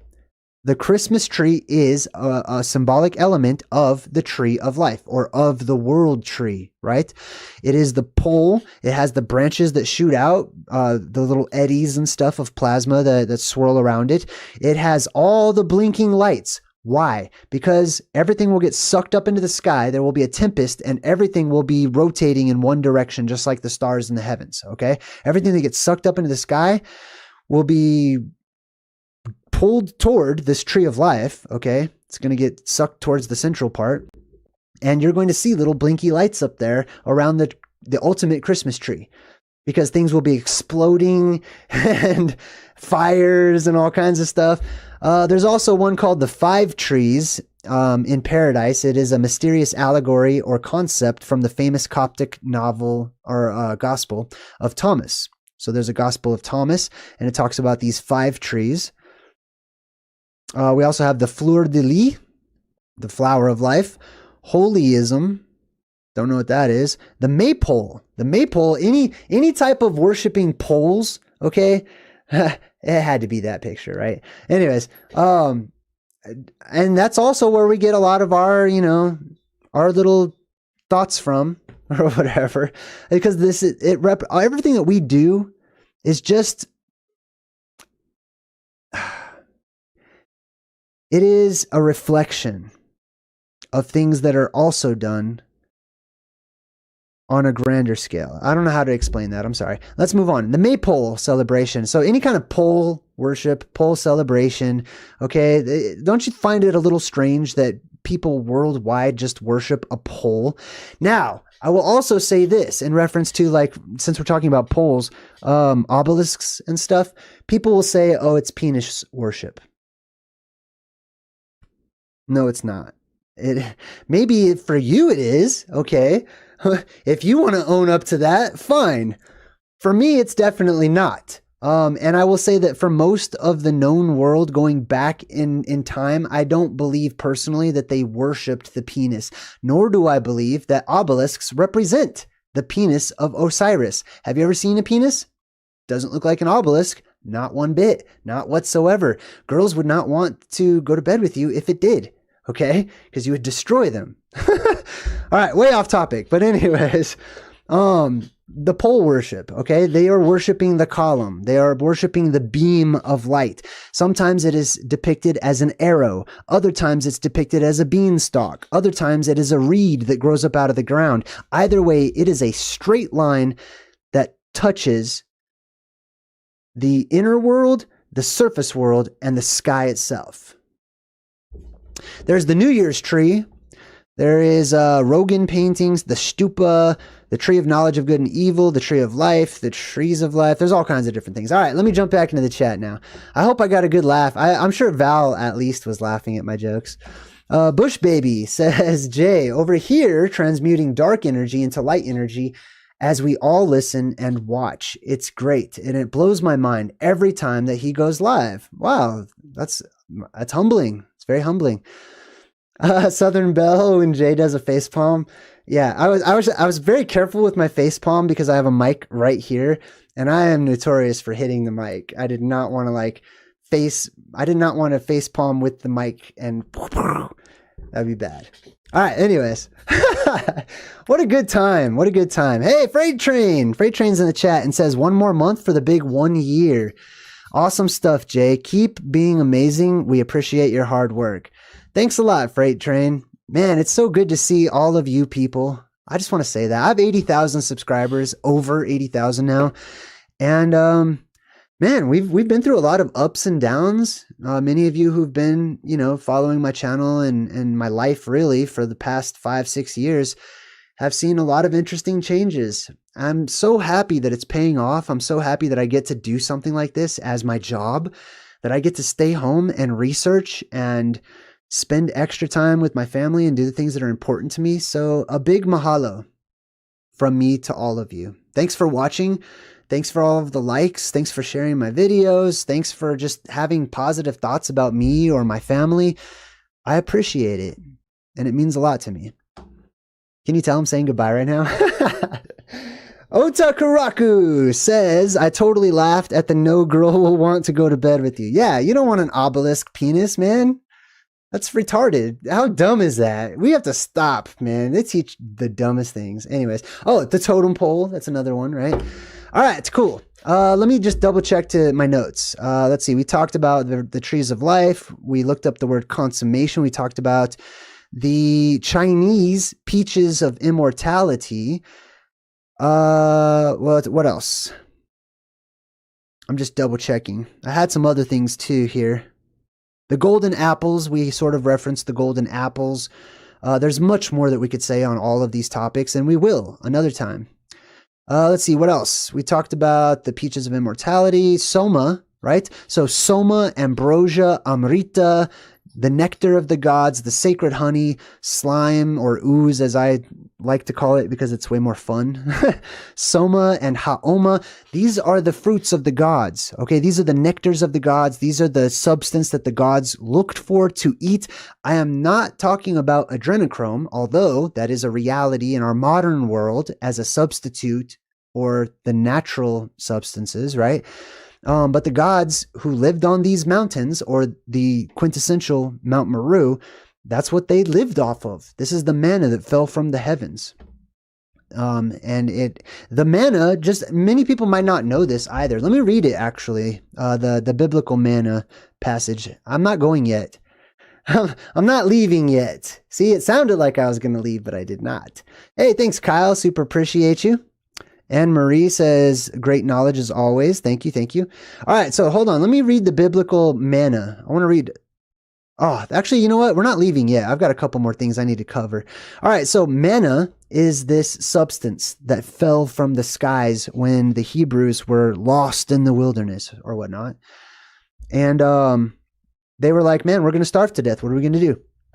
So it says here, this is from the Bible. Then the Lord said to Moses, I have heard the grumbling of the Israelites, so tell them this. At twilight you will eat meat, and in the morning you will be filled with bread, and then you will know that I am your God. So that evening quail came. A quail is a type of bird, kind of like a pigeon, like a fancy pigeon. A quail is like a fancy pigeon. Quail came and covered the camp. And in the morning, there was a layer of dew around the camp. Now, this camp was at the base of a mountain. That's where we get Mountain Dew, the drink that gives you so much energy, from. That's why I call it Mountain Dew sometimes. Which, by the way, I have stopped drinking sometimes. Sometimes I will still have a Mountain Dew, but I used to drink it like it was water. I have since cut that out of my diet, and I'm thankful. Anyway, when the layer of dew, so dew, also slime, also ooze, also hauma, soma, ambrosia, all of these things are the same thing, okay? When that layer of dew has evaporated, so dew is a type of liquid. So this liquid is raining down from the heavens, from the sky. Why? Because there is a fountain that is shooting up into the sky made out of plasma. That plasma is rapidly interacting and smashing into the elements and the gases that make up our atmosphere, and it rains. Charged rain of slime, basically. I don't know how else to describe it. I haven't found anything that I'm satisfied with as far as, you know, a name for it. But yeah, it's heavenly slime. I don't know what else you want to call it. Anyways, when the layer of dew has evaporated, there were thin flakes on the desert floor, as fine as the frost on the ground. This is where you get the name frosted flakes. I kid you not. Okay? Every single thing, they don't just make it up. Okay? Like, these all have esoteric origins, even your cereals. When the Israelites saw it, they asked one another, "What is it?" For they did not know what it was. And then Tony the Tiger said, "It's great." Okay, I'm being goofy now. All right. Anyways, I'm just in a good time. All right. Let me just double check. Was that all I wanted to share? I believe it was. REM. We did the REM song. Oh, there's one more thing, actually. The sacred bees I reference quite often. Excuse me. Honey, bees, and the gods, because they ate this sacred honey, right? The Hindu gods were often associated with bees. The gods Vishnu, Krishna, and Indra were called Madhava, or the nectar-born ones. And their symbol is the bee. Vishnu is represented as a blue bee upon a lotus flower, the symbol of life. The lotus flower is also the tree for the tree of life, basically, right? Because it connects the three different worlds. The bee is blue because blue is the color of the sky from which the gods come. I have a different interpretation of that. I believe that blue is the color of oxygen when it's ionized. So also you get the sky. You also have the blue beams of light that shoot up as the gods. Krishna, an incarnation of Vishnu, is often depicted with a blue bee on his forehead. Another god, Shiva, the destroyer, has another form called Maderi, or the suave one. In this form, his symbol is an inverted triangle with a bee resting upon it. There is even a Hindu bee goddess named Brahmi, a word which means bees in Hindi. It was said that Brahmari resided in the heart chakra and emitted the buzzing sound of bees. I want to talk about that buzzing sound real quick. That's what electricity sounds like. Okay. I don't know if you've ever had the luxury or like it's amazing. Okay. You may have seen a bee fly around. You may have seen a bunch of bees fly around, but if you've ever seen a swarm of bees, like hovering in the air so thick that you're like, oh my God, it's an entity. You know what I mean? That's the sound that bees make. They make an electrical kind of a sound. So anyways, very similar. Electricity can sound like bees buzzing. This buzzing or humming noise was often imitated in Vedic chants and represented the essential sound of the universe all across India. Imagine that. People are making this vibration sound in their mouth and from their lungs and their chest and stuff, and they're going, oh, or whatever, right? They're literally making the vibration, trying to match that exact frequency of that exact sound, because that makes a sound too. Remember that, okay? Then there is Kama, the god of love, who carried a bow with a string made out of bees. Imagine that. There's a lot of holy archer symbolism across time. And that is not the only bee-related weapon. The twin horsemen, the Asvins, Lords of Light, have a whip dripping with honey known as the Madhu Kasa. These horsemen ride in a chariot known as the Madhu Vahana, or the honey bearing. By sprinkling honey from their whip, the Avestins were said to prolong people's lives. So imagine that the whip is kind of like one of those sky worms or fire dragons or whatnot, right? And wherever it goes, it drips behind the honey, the manna of heavens, the manna of the gods, right? And it continues on to say there is even a hymn or a song written specifically about the honey whip in the Atharva Veda. And it goes on to say, quoting the Veda, when the honey lash comes bestowing gifts, there life's breath and there immortality has settled down. As the bees carry honey upon honey, thus in my person, O Asvins, luster shall be sustained. O Asvins, lords of brightness, anoint me with the honey of the bee, that I may speak forceful speech among men. Forceful speech, being anointed by the honey of the sacred bees and whatnot. God, this all makes so much sense to me. The last verse refers to the belief common in many countries besides India that eating honey would make one's speech more eloquent. See, now here's the thing. When we lost that honey, then they applied that. They took the honey that they were used to. They applied it to the plasma. And then when the plasma was gone, they went back to the physical honey. And they're like, yeah, honey will rejuvenate you. You'll live longer if you eat honey. Okay, there might be some truth to that, but that's not the original honey. Just like the Tigris and the Euphrates are not their original ones. Just like the Mount Meru that we have some other place other than the North Pole is not the original one. They bring these labels, they bring these stories, and they apply them to wherever they are now. What I'm trying to do is reverse engineer all of that. To jump in the TARDIS with all of you fine people and to go back in time, to reverse engineer the secrets that we have forgotten, that I call our ancient Oblivion. Check out these two. Now, the image that you'll see on the far left over there, that's going to be little clips of a video that I did about the plasma volcano at Mount Meru, or called Mount Meru at the North Pole. And that's just there to give you a little visual of some of the things that we're going to be talking about as far as this stick figure that people saw and they drew. So I want to talk about that first. I don't believe that people would go through all of the trouble of etching out in stone just regular daily, oh, we went hunting today. Let's put that in this rock and memorialize that from all time. You know what I mean? I believe that survivors of the plasma apocalypse chiseled away the things that they saw daily up in the sky, up in the heavens. There was a cosmic light show that was happening worldwide because of the events that happened during our polarity shift that our world goes through, that I call the plasma apocalypse. When they looked up in the sky, those survivors who had the memory of the old world before it was drastically changed by the depressurization event and polarity reversal and stuff, they looked up and they chiseled it away so that people would remember these events, so that people would try to figure out, what had happened to them. There was no paper or anything to write on. It was just the plasma apocalypse. Everything burns up. Not everything. Many things burn up. Paper is going to be in short supply after the plasma apocalypse.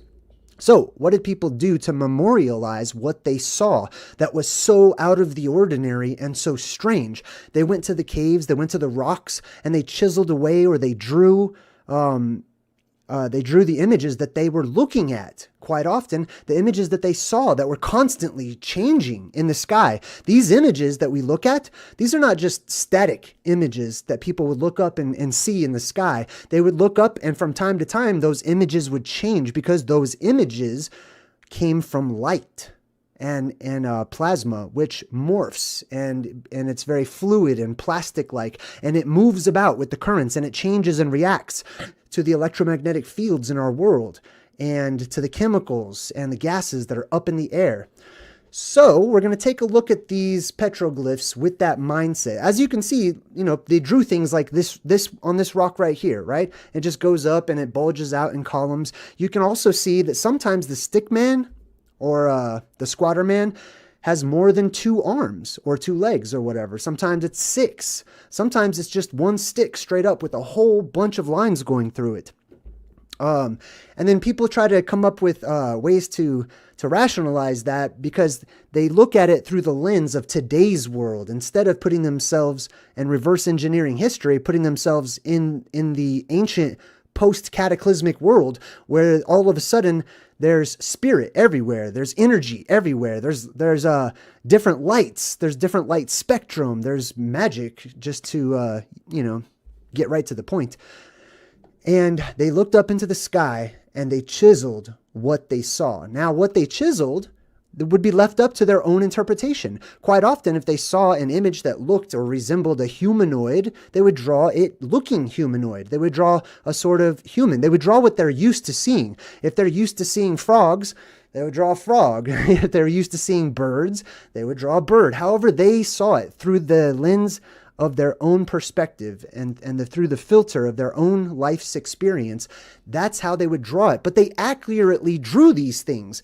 Some people would just, many people used to assume that maybe there was just aliens or maybe they're just stories, or maybe it's just fanciful. Maybe it is literal. What they drew literally was what they saw in actuality. So they drew these things not knowing what they were, but trying to do their best to make a replica and memorialize it for all time. What's up, everybody in the chat? Good to see you guys. Sorry I'm not in the chat right now. I just want to focus on a lot of these pictures and stuff. So yeah, this has typically been called the squatter man. And it's the strange thing about it is you can see variations of this. Now remember, there's a general concept. The general concept is, let's go back to the picture here. The general idea is it looks kind of like this. There's a line straight down that typically bulges out at the top or has a circle at the top. And then it's got these sort of branches or arms that come out and then it's raising its arms. I've talked about this in the Truth in Movies segment that I've done, where you see all these characters that can't put their arms down or constantly are shown with their arms up in the air. That is the squatter man symbolism. They're doing the squatter man right there. The 2 circles on either side are of particular interest to me. Remember when we talk about etymology and breaking words down to their picture origins? Every little bit that you add to a glyph like this gives it more context, right? So we can reverse engineer it a little easier, which we're going to do here in a minute too. So here's some examples. On the left, you can see sometimes it's depicted as a bird, like a thunderbird or a phoenix. Sometimes it's got, its face, or what they think was its face, is facing to the left. Sometimes it's facing to the right. Sometimes it's not facing any direction. Sometimes it's facing both directions. And sometimes they depicted it as a person, and sometimes that person had horns. Sometimes they turned off to the side. Sometimes that person's back was bent over. It all depends on what the plasma was doing. So let me reverse engineer my own little presentation real quick, and let's start off with the simple stuff. I study eschatology, which is the cataclysms that cyclically reoccur in this world, that they happen over and over and over again. So much so that those who are studied in them are able to predict the future based on what has happened in the past. It's been well documented all across history, and interestingly, it's been hidden and ingrained in our pop culture, our sci-fi, our fiction, our fantasy, myths, legends, religions, and much more. It's all over the place. And once you start looking through the lens of the plasma apocalypse, or any apocalypse for that matter, right? I just happen to call it the plasma apocalypse because I believe that there's a lot of plasma and electromagnetics that are happening at the root of it. Plus, it sounds cool. But yeah, once you put on those glasses and you start looking at things, you can start to see the symbolism. You can start to understand that these religions, as much as some people, when you come out of religion, or when you go into, more of a truther kind of a mode, or truth seeker kind of a mode, some people get bitter about religion and they just say, oh, it's all lies. I don't like it because I just walked away from that. But man, me personally, I learned a lot.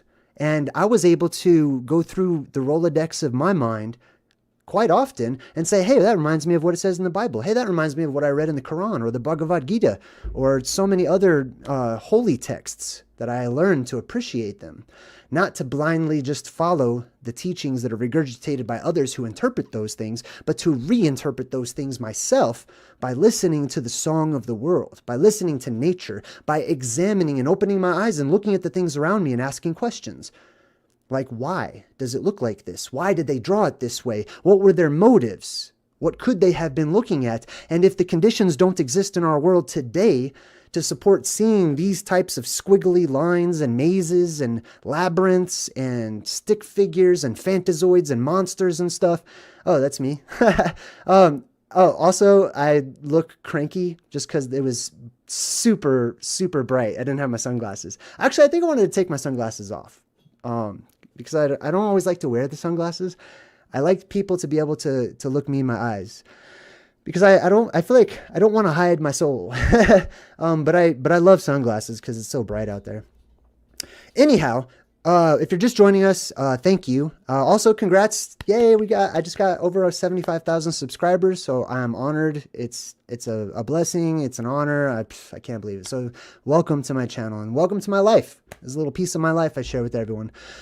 So as you can see, sometimes this squatter man has just two legs that bow down, that bows out, and that's why he's called the squatter man. It looks like he's squatting down, and then two arms that are reaching up towards the heavens, right?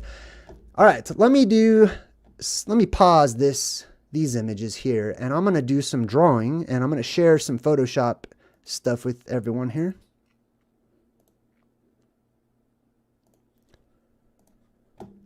Okay, cool. So this is an image that somebody did in Photoshop or whatever that I found online that I really like, and I'd like to make a few more of these. I'd like to see way more of these. I like all you artists out there to just crank them out. Use your imagination. You know what I mean? Because these are helpful. Visual aids are helpful to people like me because it helps me to be there. You know what I mean? It helps me to stand and behold and pretend, really, which is one of the best ways that I learn. Anyway, I found this image. I added a little volcano underneath it. I put a volcano underneath it because right now we're imagining we're looking towards the North Pole. So we've got some little aurora action kind of happening. What happens is every other cycle, the energy in our world reverses. The energy right now is coming down from above, wrapping around our world and running throughout. Sorry, there's like, I guess there's dogs outside or something. And it's running down, right? When we go through the pole shift or the polarity shift or reversal, right? That energy goes into flux and it reverses and it goes up. The light and the energy will flow around our world, illuminating our entire world, taking away and doing away with like nighttime and so many other things. The entire world changes. The entire reality and the way of life as we're used to it flips upside down, which is good news for many of us who feel like we live in an upside down world and we don't belong here. You might feel right at home in the world to come, who knows? But anyways, I want to use this as an example. Now, I've talked many times about the plasma volcano that lies at the middle of our world. I call it that affectionately. I don't believe it spews out lava or anything. I believe it is an inner earth entrance. I started my truth-seeking journey, when I was born, really. But one of the things that helped me out was researching my world and my surroundings, right? And that's kind of what we do. If you wake up in a dark room, you're going to start feeling around to try to familiarize yourself with things. I wanted to familiarize myself with many things too. I'm kind of rambling right now. I'm sorry. Anyways, in the middle is the plasma volcano. It's the inner earth entrance. What happens is that there is, according to tradition and legends and myths worldwide across the historic record, there are inner earth cavernous openings that lead to habitable places within the earth itself. Up here on the surface, up here on the crust or on the shell of the earth, I guess, we are used to it. So we feel like this is it. You know what I mean? Space is difficult to live in. Inside the earth is difficult to live in or whatever, but that's just because we're so used to it here. Anyway, what happens is that inside of our world, there is a spirit, there is an energy, there is a sun, there is a There is fuel. I don't know what to call it. You can call it many things. And this is one of the things that helps us is when we realize that words are limiting. Welcome, Jay.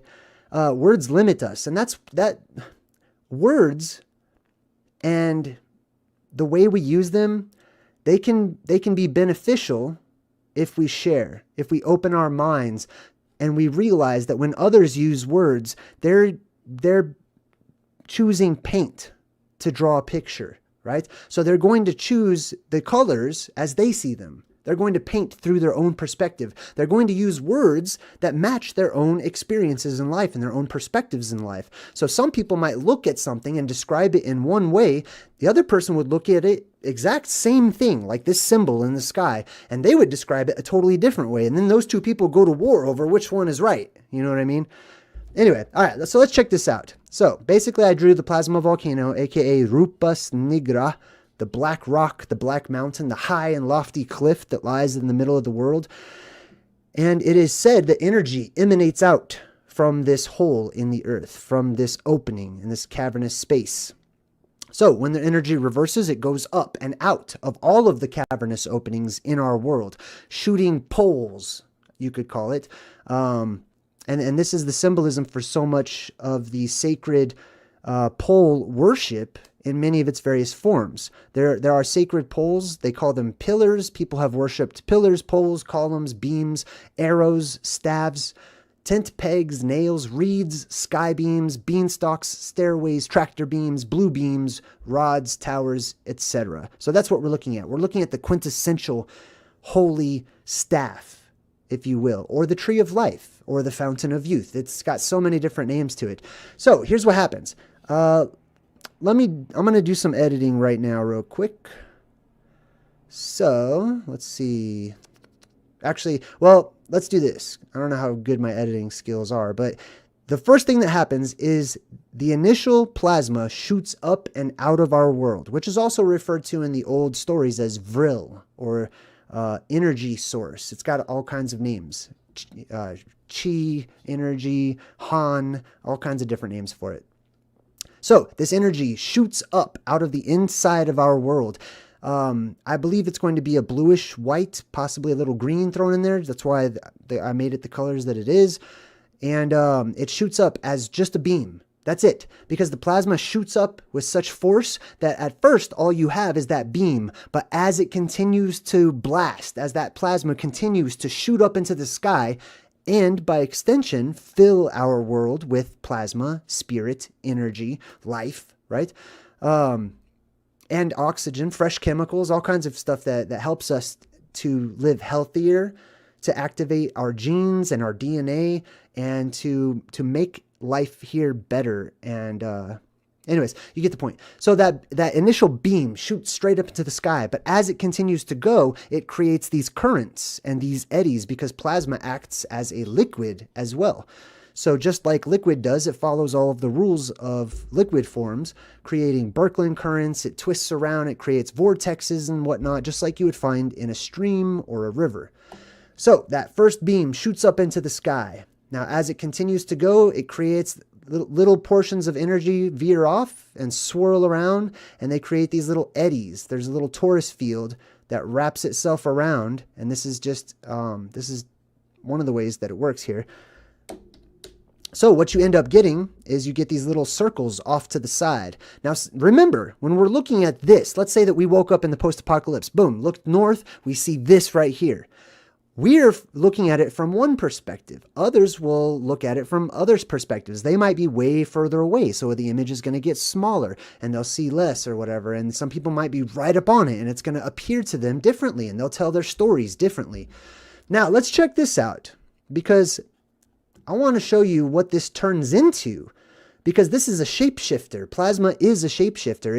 It turns into all kinds of different shapes. The first one we're going to look at is the tree. Okay, it's been known as the burning bush. It's been known as the tree of life, the menorah, the light of the world, many different things. So if we superimpose a sort of menorah plasma configuration on top of it, now this is not an actual menorah. This is plasma that has been, this is the shape that it took in a lab. when people were running plasma tests and plasma discharge formations and whatnot. It looks like this, right? It's got the initial beam, and then it branches out at the bottom, just like you see, and then it starts to shoot up at the top. But plasma likes to split itself. It creates currents and eddies, and it follows the path of least resistance. So it's constantly just kind of splitting and following different paths. So then, after some time, you get like a sort of tree of life image that appears up in the sky, or a menorah, or candelabra, or however you like to see it, right? Now, at the bottom, see that part, how it sort of looks like a bell? Some people in the old world might have said Bahal. See how it looks like a bell down there at the bottom? You just ring a little bell. That bell symbol has made its way into our religious symbolism across cultures, across time. I believe that the bell shape at the bottom, if this plasma volcano, Mount Meru, is magnetized, and it is a magnetic mountain, as the legends suggest, plasma is repelled by a magnetic force. So there would be a magnetic bubble around that volcano or that magnetic mountain. So that initial beam would reach escape velocity to burst out of that invisible magnetic barrier around the mountain, but some of it would start to fill, and it would start to curve and contour towards the little magnetic dome that is around that mountain. And then you would get the legs that's at the bottom of that pole or that pillar or that beam, that beam of light, sky beam. All right, let's check out another classic image that this has changed into. Let's see. This one will start at the bottom. So some people looked up into the sky, and as you saw earlier, there was sort of these, like a beam, and then it would have all these cross sections. That has been interpreted as Jacob's ladder, right? It's been interpreted as a beanstalk, all kinds of stuff. Hold on, let me get this pulled up here. And then it branches out. Creates little spirals there around the middle part where those balls are, right? Because I don't know if you guys have ever seen the videos of the plasma spiral, like in Norway or various parts of the world where there's weird blue spiral in the sky that people recorded. That's one of the things that plasma tends to do, is spiral outward. So in those little balls in that torus field on the left or the right, you'll see it start to spiral outward. Now I'm going to talk more of that spiraling in a minute. And as you can see, you've got like a sort of cross emerging. People see this and interpret it in their own way. So let's check out another one. That would be the top. It will branch out at the top. And then we get this on rock formations where people draw a line up and they put little eyes or little balls or whatever. And if they think it looks like something, they'll draw it more like that thing. If not, they're going to try to just draw it however they see it. And it's going to look alien to us if we don't have the proper perspective, right? So some people might draw this as like a praying mantis or assume that it was some kind of bug that they worshipped, and you know what I mean? They go left on that one. Okay, let's check out some different stuff here. Let me go ahead and make these invisible. Boom, boom, boom. Now, let's take a look at those middle portions. Now, some people might look at this and just see a stick figure that's got two balls underneath its arms for some reason, right? But there's other ways and other perspectives to look at this. This almost looks like just one big face, you know what I mean? You could use your imagination, which is allowed, by the way. You can use your imagination. You can come up with all kinds of different things. Let's look at some genuine symbolism that many people have caught on to when it comes to things like the Freemasons, the Illuminati, etc. One of their favorite symbols and animals to use to represent this beam that shoots up out of the world is the owl. The owl is the symbol of wisdom. This blue beam, when it shoots up and fills the world with energy, provides wisdom to those who did not have it before, because we become more connected with nature and the energies and the energetic field, or the ether, that is all around us. Right now, that field or that ether is very weak, and there are only pools of it swirling around, just like there's pools of ether swirling underneath this stick figure's armpits or whatever. But whenever the world fills with that energy, then wisdom starts to settle in, and we go through a golden age. Let's see, what else do we got here? Oh, I want to show you that one more time. So as you can see in the torus in the middle there, it's got these sort of wavelengths that go off of it, right? And it creates, when the wavelengths go up in the middle, that would create like the owl's nose, and this is its eyebrow or whatnot. And then it sort of just has lines that go around it. I'm sorry about my vocabulary. I'm not super studied in like the science, I guess, the scientific way to describe it, which I will work on, and I'll get better at that. But right now, I just want to use layman's terms so you can get it. Basically, the plasma creates this shape in the sky, or it has the potential to create this shape. It creates many shapes, and it depends. I mean, you could, if the wind is strong enough, the wind could blow it and change what it looks like. So for example, let's do this. Sometimes this will be here, this little bit of plasma, and sometimes it will just disappear. Why isn't it disappearing? I don't know. But anyways, here, let me just do like that bow. Oh no. All right, I don't want to mess it up. Sometimes it will change, right? Sometimes it will look like one arm is up and one arm has gone down because it changed its current and it changed its flow. Sometimes one of those circles will be there and one won't. And that gives us the Amazons, or the goddesses with only one breast, right? The legends say that they cut off one of their breasts so that they could shoot arrows better. I don't think so. But these are like because sometimes this stick figure is seen as a man, sometimes it's seen as a woman. Let me see if I have anything else on here I wanted to share. I think there's one more thing. What is this? Oh, Atlas. That's right. So this also turns into Atlas. This is the quintessential glyph that slightly changes over time, or sometimes drastically changes, and gives us various religious imagery and mythological imagery as well. For example, this is Atlas holding up the sky itself, right? So if you take it away, boom. And then if you put it back, boom, right? So why would people make up the story that some titanic being was needed to hold up the sky?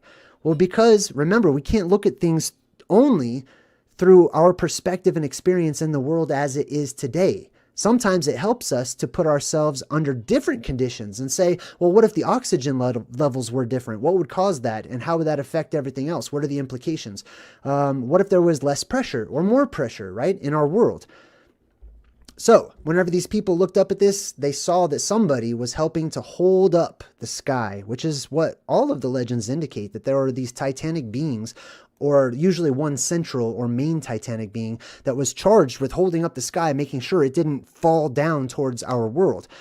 There's truth to that. Hey, Jay, walleye, thank you. Appreciate it. There's truth to that. Why? Because our sky was lower. That's why. The legends talk about how the sky used to be way lower to the ground, where some people were freaking out like, whoa, that sky is way too close, right? And there's various ways that the sky could be or look closer to the earth than it is. And I'll probably talk more in depth about that another time. But basically, during one eon or one age, the sky turns red, and it looks like you could look up at the sky, and instead of seeing just tiny little dots and lights that we call stars or whatnot, you would see worlds, entire realms, entire other planets, if you want to call them planets, or planes of existence, and they would look like you could reach up and touch them, or just jump up there and join them sometimes. That's how low the sky used to look. And then some legends talk about how the humans got together and they got poles, they got pillars, they got columns or beams, and they held up the sky. And then some legends talk about this guy who held up his arms. And sometimes this guy is actually drawn, let's see, sometimes this one,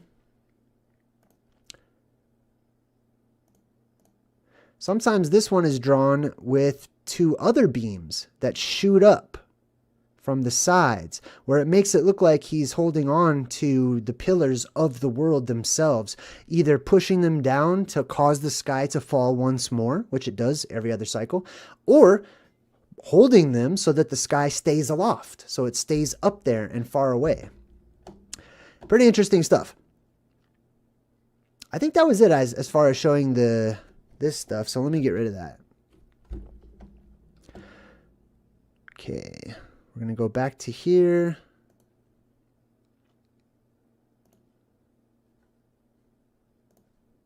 Go ahead and scooch this one over a bit.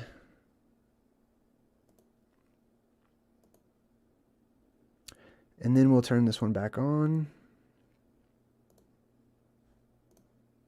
There we go. Okay, cool. So I'm just gonna leave these up as something for us to reference, right? So I want to start over. Many of us were basically taught, if not, it was strongly implied, that all of the various petroglyphs and cave drawings and drawings on walls and paintings on walls and stuff, that they were gibberish, that they were mumbo jumbo. If we couldn't understand them, then they thought basically they were doing drugs and they were like high and in the spirit world. So they drew these spirals and they drew these stick figures and these birds and these thunderbirds and phoenixes and mythological creatures and stuff, right? But whenever we look at things through more of an electric universe approach, then we can see that there's a lot of potential with plasma itself, because it tends to take various forms and shapes. And when we look at those forms and those shapes, like for example, see that one right there? He's got the hands up on the rock and then the feet down. There's a line that goes straight through. Now you notice the line continues through the bottom. Let me bring an example back up. The line goes through the bottom, right? Actually, let me use a different one here. Boom. All right, so you see right next to me how the line extends through the bottom? If that's a human, there shouldn't be a line unless the human has a tail. But guess what? Sometimes they assumed, they interpreted that it must have a tail. So they would draw it like it has a tail. They would make it look like a tail. Some people had other things on their mind, so they would draw this stick figure with other things between the legs, right? But think about this. What if this part right here is the beam and it's coming up through a split mountain, giving us I know you can't see my mouse right now, but basically it gives us the space between the legs. And that tail that is between the legs in the middle, right, is the beam shooting up between the split mountain, aka the plasma volcano at the middle of the world. So that beam shoots straight up. It looks like it's some huge titanic god holding its hands aloft into the air, right? And that's how we're taught. We're taught to pray in that manner. Basically, right? To hold up our hands. Oh, I got to share that one. That one's cool. Ah, it passed. Hold up. Let me go back on that one. I like that one. Where did it go? There it is. Okay, so see that one, that pink one way over there to the left? That's a plasma experiment where they ran plasma. I don't know where it went. It's just gone now. I don't know how to get back. But anyways, that's the shape that plasma takes, right? It reaches up and it bows out at the top whenever it's shot up in a beam like that. And then it bows out at the bottom too. These are just other examples. Some of these come from movies. I like to look at the movies. If you're new to my channel, I break down the truth in the movies. I like to put all these different examples of the blue beam as well, right? Now, often you'll have this stick figure and its head will be replaced with a spiral. Right? That's because that blue beam shoots straight up to where that hole in the sky is, where the world just depressurized, and the red plasma that is up above and wrapping around our world, all of that red plasma that is up in the atmosphere is spiraling because the world has just depressurized. So it's a blue beam that shoots up, and then right in the middle of its arms, because it's basically wrapping around the North Star, right in the middle, you'll see a spiral that is often drawn, right? People are drawing what they saw. They're not making up fictitious gods or, stories or whatever. They become fictitious, or they become fanciful and fantastic and hard to believe over time because they're cartoonified. Like, see that one way on the left? There's an eyeball. It's just a beam. And at the top, it's got an eyeball. Sometimes the plasma branches out to the left and the right, and it looks like a battle axe. It looks like a double-headed axe, right? Or if you're into cryptids and, modern strange monsters and stuff like that, there's a new one called Siren Head, or sometimes Lamp Head or Light Head, which is exactly where this comes from, right? Sometimes people who are creative and they just make up stories or they make up monsters, they're not really making it up. They're tapping into the truth. Right? Unknown truth. So it seems like it's made up or fiction or fanciful or fantastic, but not too fantastic for truth seekers to believe and to follow, because we can put together all of these images, reverse engineering them and using them as little individual puzzle pieces to find the bigger picture. What is it referring to? What is it referencing, right? People don't typically draw a stick figure with a little line down there in the middle. Sometimes they'll give it little fingers. Sometimes the arms go straight out and you see what look like sprites that are shooting out from the plasma itself. And you're given a plumed serpent, right? You're the thunderbird that's looking to the left or both ways or to the right or whatever. It's got its feathers because it's plasma that is dangling down or shooting up or whatever. It's the plumed serpent. It's also known as Quetzalcoatl. We're going to take a closer look at the North Pole and the lands therein.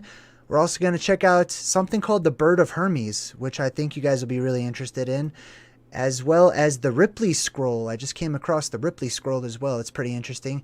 We're going to talk about Japanese legends and how Japanese legend indicates that Japan was once at the center of the world. We're going to read over that. We're also going to move over towards the California area and the west coast of the United States and talk about the Chumash, or the Chumash people, the natives who have some really interesting cave drawings over in the California area. We'll wrap it up with the Caduceus and an interesting story that takes us right back to King Arthur. Mount Meru, also recognized as Sumeru, Sineru, or Mahamaru, is the sacred five-peaked mountain of Hindu, Jain, and Buddhist cosmology, and it's considered to be the center of all physical, metaphysical, and spiritual universes. So essentially, this is the mountain that has been alleged to be right in the middle of our world, which traditionally is the North Pole. It says many famous Buddhist temples, and similarly Jain as well as Hindu temples, have been built as symbolic representations of this mountain. So these cultures, whenever they moved about from the middle of the world and went further and further and explored and went further and further out from the middle, they took with them their legends of the gods and creation, their creation stories, their destruction stories, their prophecies for the beginning and the end. And they also took with them the stories of their holy mountain, or the mountain of light, or the mountain of God, or all these different words for their holy mountain, right? Now it says the Sumeru throne style base is a common feature of Chinese pagodas as well. So they're hinting that Chinese pagodas might actually be giving homage to Mount Meru. The highest point, the final bud, is a Burmese-style multi-tiered roof, which represents Mount Meru. Interesting. Check that out. See that? They built the buildings to look like that to pay homage to this mountain. Which also, I have a theory that Mount Meru is also the Tower of Babel. Because I find that there's a lot of Tower of Babel descriptions. Anytime I start looking up these images, like artist's conception and stuff based on ancient texts or whatever, it almost always looks kind of like a volcano as well. So I'm kind of wondering about that. All right, cool. So let's see what else they say here. Etymologically, the proper name of the mountain is Meru, or Pali Meru, to which is added a suffix su, which results in the meaning excellent Meru, or wonderful Meru. Meru is also the name of the central bead in Mala. So I believe I have a different interpretation, etymologically speaking. Etymology is the study of roots of words, so word origins, essentially. We get down to the roots of those words. Mer typically indicates something from the ocean, something from the great waters. Sometimes it's a large lake. Usually it's the ocean of some kind. Just like there's a lot of mer names that indicate creatures or beings from or around the waters, like merman and merwoman and Merlin, actually. Merlin. All right. So Meru, for me, indicates it is a mountain that is from the waters. It's a water mountain. It's a water island. It's surrounded by water, essentially.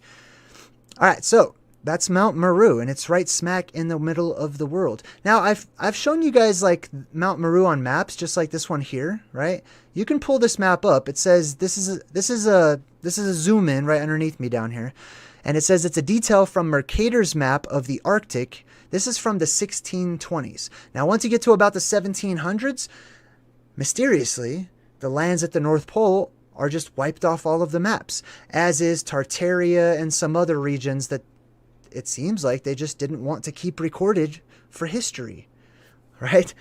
Which makes me raise an eyebrow and say, hey, why? What happened? What's going on there? Let's talk about that. Bring those back. I want to be a part of this, you know? So I like to look into these things. And it says, this shows Rupas Negra at the North Pole surrounded by 4 large islands. Now, if this place is still there, it may be that it's just, we keep, you know, the population, we keep them at bay, literally. We keep them at bay. We keep them far enough away so that the line of sight to the island it's unseen. It's disappeared. It also may be that there is a constant storm around this island. Legend says that around this island, Rupas Negra, which we're going to learn about right now, there's actually a current, a water current, as well as an electric current, I would assume. But the water follows suit with the electrical current, right? And essentially there is the water around these 4 islands in the middle is constantly swirling. It's also alleged to be fresh water. So I imagine that fresh water comes out, gets further away from the heat source because it's also said to be warmer towards the North Pole. Once you get beyond the north winds, then it starts to get warm again. So it's interesting to me. Let's check it out, what it says here. The Rupas Negra, or black rock. Now, I broke that word down. Technically, when you really get down to the root, it's not rock. It's more like a steep cliff. So this literally means a black or dark steep cliff. A phantom island. Isn't that interesting? I also come across this concept in a lot of my studies that there is, when trying to find some sort of an escape from the surface world that we live in, there's always some sort of a phantom island, an invisible island. Usually there's some sort of giants that live there, or superhero type beings that live there. Somebody other than just regular people, right? We're going to talk about a couple of portions of this, but I want to read some of this to you. So it says the Rupas Negra. Hey, Shanna. Welcome, Shanna. Welcome to the Good Vibe Tribe. Rupas Negra, or Black Rock, a phantom island, is believed to be a 33-mile wide. Actually, I just want to correct them. I don't know if it's 33 miles wide, but it's definitely alleged to be 33 miles in circumference. So I'm not sure if that equates to the same thing, but Mercator actually describes the rock's circumference as 33 French miles. Located at the magnetic North Pole, or at the North Pole itself. Now let's back up. 33 French miles. I mentioned this in the other video, and everyone, not everyone, a small handful of people are like, "Oh, you said 33. It's all the devil now." Stop. Just stop. Don't do that. Let's not be that person. It's the devil. You said 33. You something added up to the number 6. That's the devil. Blah blah blah. Oh my God. Put a bungee cord on before you jump into the rabbit hole. Please do yourself a favor. Otherwise you'll just be lost. Okay. It may be that the number 33 coincides with this mountain and references back to this mountain. It's possible. There's also the 33rd degree parallel, which is alleged to be a quote-unquote safe zone. I don't know, possibly, but it's very interesting. Let's read on. It purportedly explains why all compasses point to this direction. Why is that? Because it's a magnetic rock. It's a magnetic mountain. The idea comes from a lost work titled Inventio Fortunata. Interesting. Inventio Fortunata, or a fortunate discovery, essentially is what it means, or valuable discovery, is a lost book probably dating from the 14th century, containing a description of the North Pole as a magnetic island surrounded by a giant whirlpool, and 4 continents, or 4 islands. No direct extracts, blah, blah. I'm not going to read the rest of that. All right. We'll actually come right back to that. All right. So basically there's this book, this lost book, okay, that is referenced by many different people who are of note historically speaking, they reference this lost book. Kind of like in the Bible, if you're one that studies like, the Bible, and I'm sure other holy scriptures of ancient times also do this, but the Bible references books that are not known. People don't know where to find these books. It says, is it not, for more information, is it not written in the book of, Bob the 13th or whatever? I just made that up. But you know what I mean? Like, it says that these are lost books that no one has a copy of, but they are known to have existed and are known to have some sort of importance because they're referenced so often and so much. David, hey, welcome to the Good Vibe Tribe, David.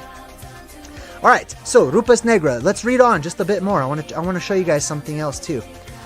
So it was mentioned in this book, and it says the island is featured on maps from the 16th and the 17th centuries, including those of Gerardus Mercator. He was a prolific and well-known and well-established studier, explorer. Okay, I don't know if he was an explorer, but I assume he's an explorer if he's a map maker. So take back explorer. Might not be true. I don't know. But he was well-known, okay? He wasn't a tinfoil hat wearing weirdo that people just dismissed, you know what I mean? And they dismissed a lot of people back then, okay? From the 16th century, if you had some wacko, weird ideas that were not accepted by the church or the government or mainstream population, not like times have changed, but yeah, they would burn you at the stake. They'd kill you. You'd be arrested at the very least and spend a very long time behind bars. They paid people like this guy to go out on expeditions and to give their valuable input as to these locations and stuff that may hold items or places of significance or value. So, take that with a grain of salt. So, let's see. So, Mercator featured this on his maps, and his successors did too. Some of them. Mercator describes the island in a 1577 letter to John Dee. Who's John Dee? Let's check it out. John Dee was an English mathematician, astronomer, astrologer, teacher, occultist, and alchemist. Now, in today's world, that might not fly. If this guy is the right-hand man for the president of the United States or something. But in today's world, we have different terminology for pretty much everything they just listed. We just slap different labels on it so that it's okay, right? Believe me, the president and kings and queens, and they all have their cosmologists and their astrologers and all that stuff as well, personal ones that serve them. All right, so anyways, John Dee. John Dee, he was all these things. Angel Wings, welcome to the Good Vibe Tribe. Good to have you. John Dee was all of these things. He was the court astronomer for and advisor to Elizabeth I and spent much of his time on alchemy, divination, and Hermetic philosophy. Interesting. We'll come back to Hermes here in a bit. But he writes in a letter, okay? This is quoted a lot. In the midst of the four countries is a whirlpool, into which there empty these four indrawing seas which divide the north. And the water rushes round and descends into the earth, just as if it were one pouring, just as if one were pouring it through a filter funnel. So what he's saying is there's a whirlpool. The water's up there, the current will just take a boat whoosh, off in whatever direction the current's going in. It's 4 degrees wide on every side of the pole, that is to say 8 degrees altogether, except that right under the pole there lies a bare rock in the midst of the sea. Its circumference is almost 33 French miles, and it's all of magnetic stone.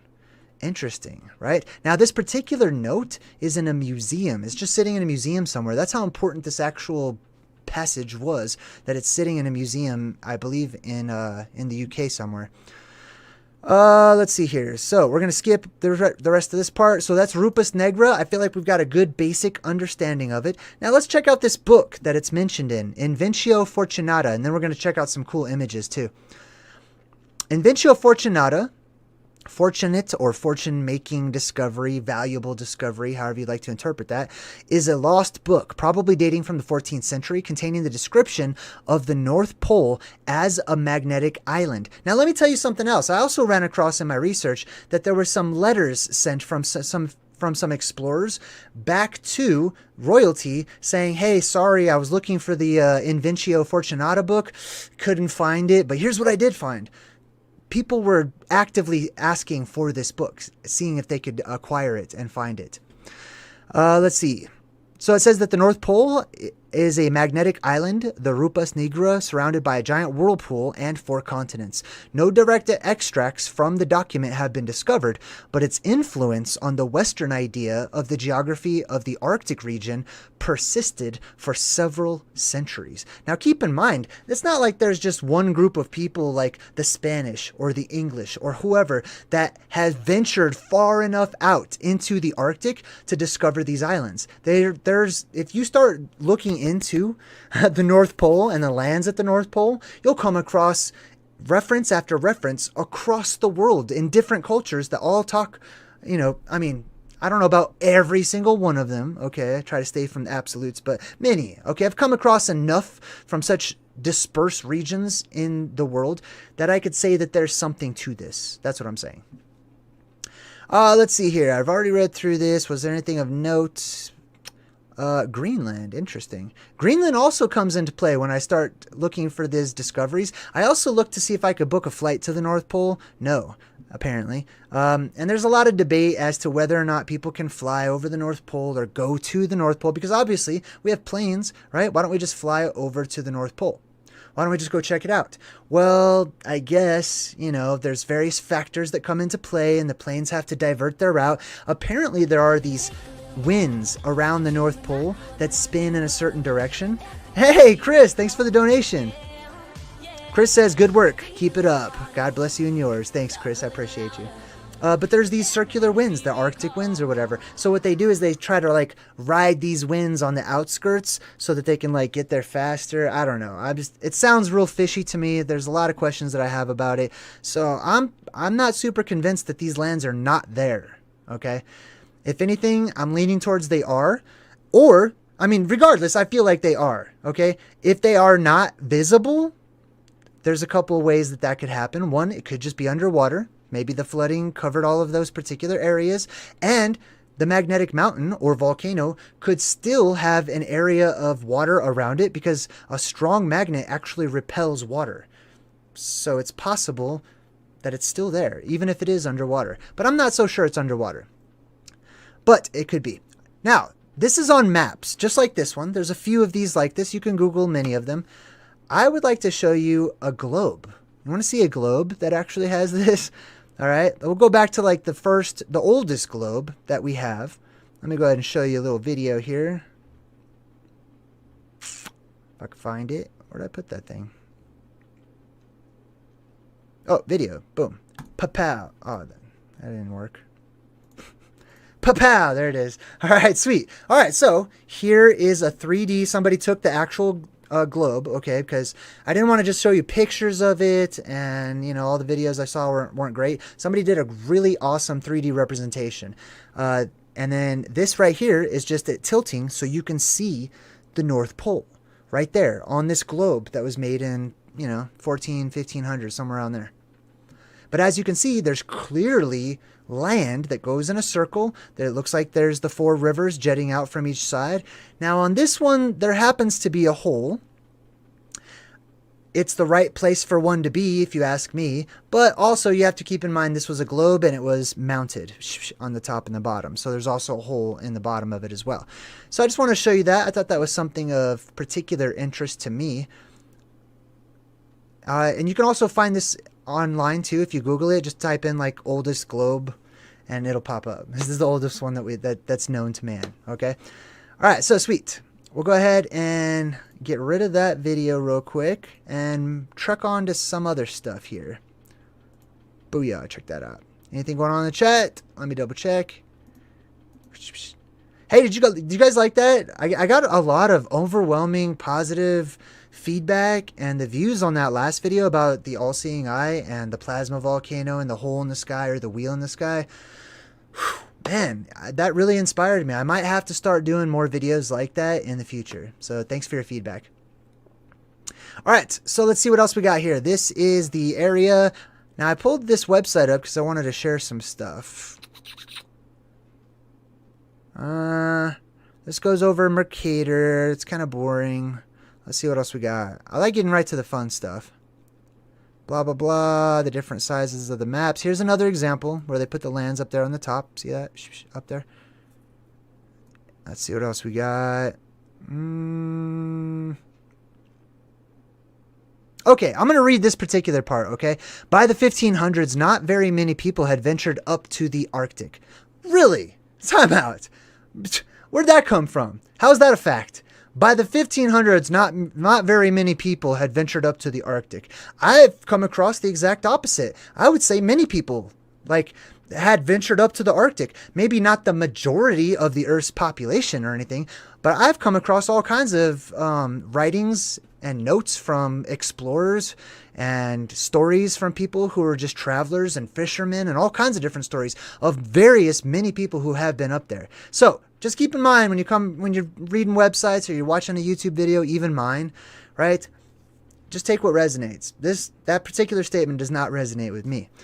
No explorer would ever set foot on the pole itself until 1909. No, disagree. Sorry. I don't know where they're getting this. This didn't stop Mercator, though. Of course it didn't stop him. This dude was renowned for his cartography excellence, his map-making skills. Of course it didn't stop him that this website thinks that not very many people, made it to the lands at the North Pole or to the North Pole or whatever. Anyways, this didn't stop Mercator, who dug into some dicey sources to suss out what he should include. Doesn't that sound garbage? That sounds so garbage to me, right? Like that these facts that this website accepts today didn't stop this world-renowned cartographer to put out some dicey source information. You see how they word that? Ew, I don't like that. Anyways, you got to look for the truth inside of it, though. See, they're telling you some truth in here, even though they're throwing a lot of their personal opinion in there as well. Doesn't mean it's all bad. You can still get some good out of stuff.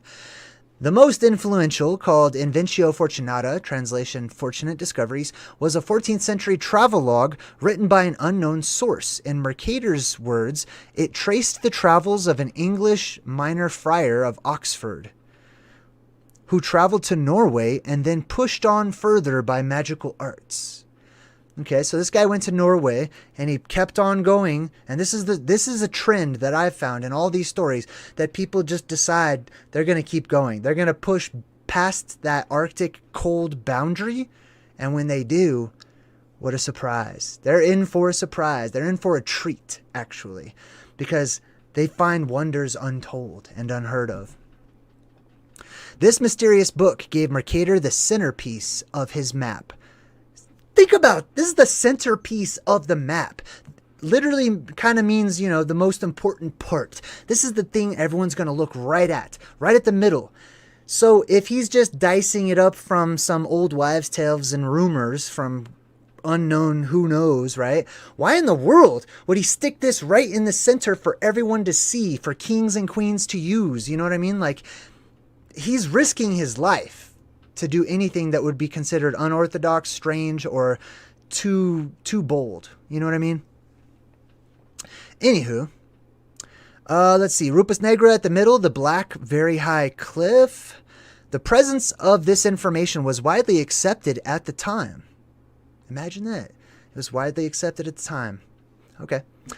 Most people thought it was magnetic, which provided an easy explanation for why compasses point north. Well, of course, that's an easy explanation. That makes perfect sense. The giant magnetic mountain with all these stories of people who have gone to it, ships that have gotten too close to it, all the metal is said to just be pulled from the ship. Like, you can't wear metal and stuff like that. I don't know. I'm saying there's a lot of stories that corroborate this particular myth and legend, okay? But it says Mercator was not quite convinced by this argument and included a different rock, which he labels magnetic pole, in the top left corner of the map, just north of the Strait of Anane. Now, I've checked that one out too. I'm still researching it, so I'm not going to speak on it too much right now.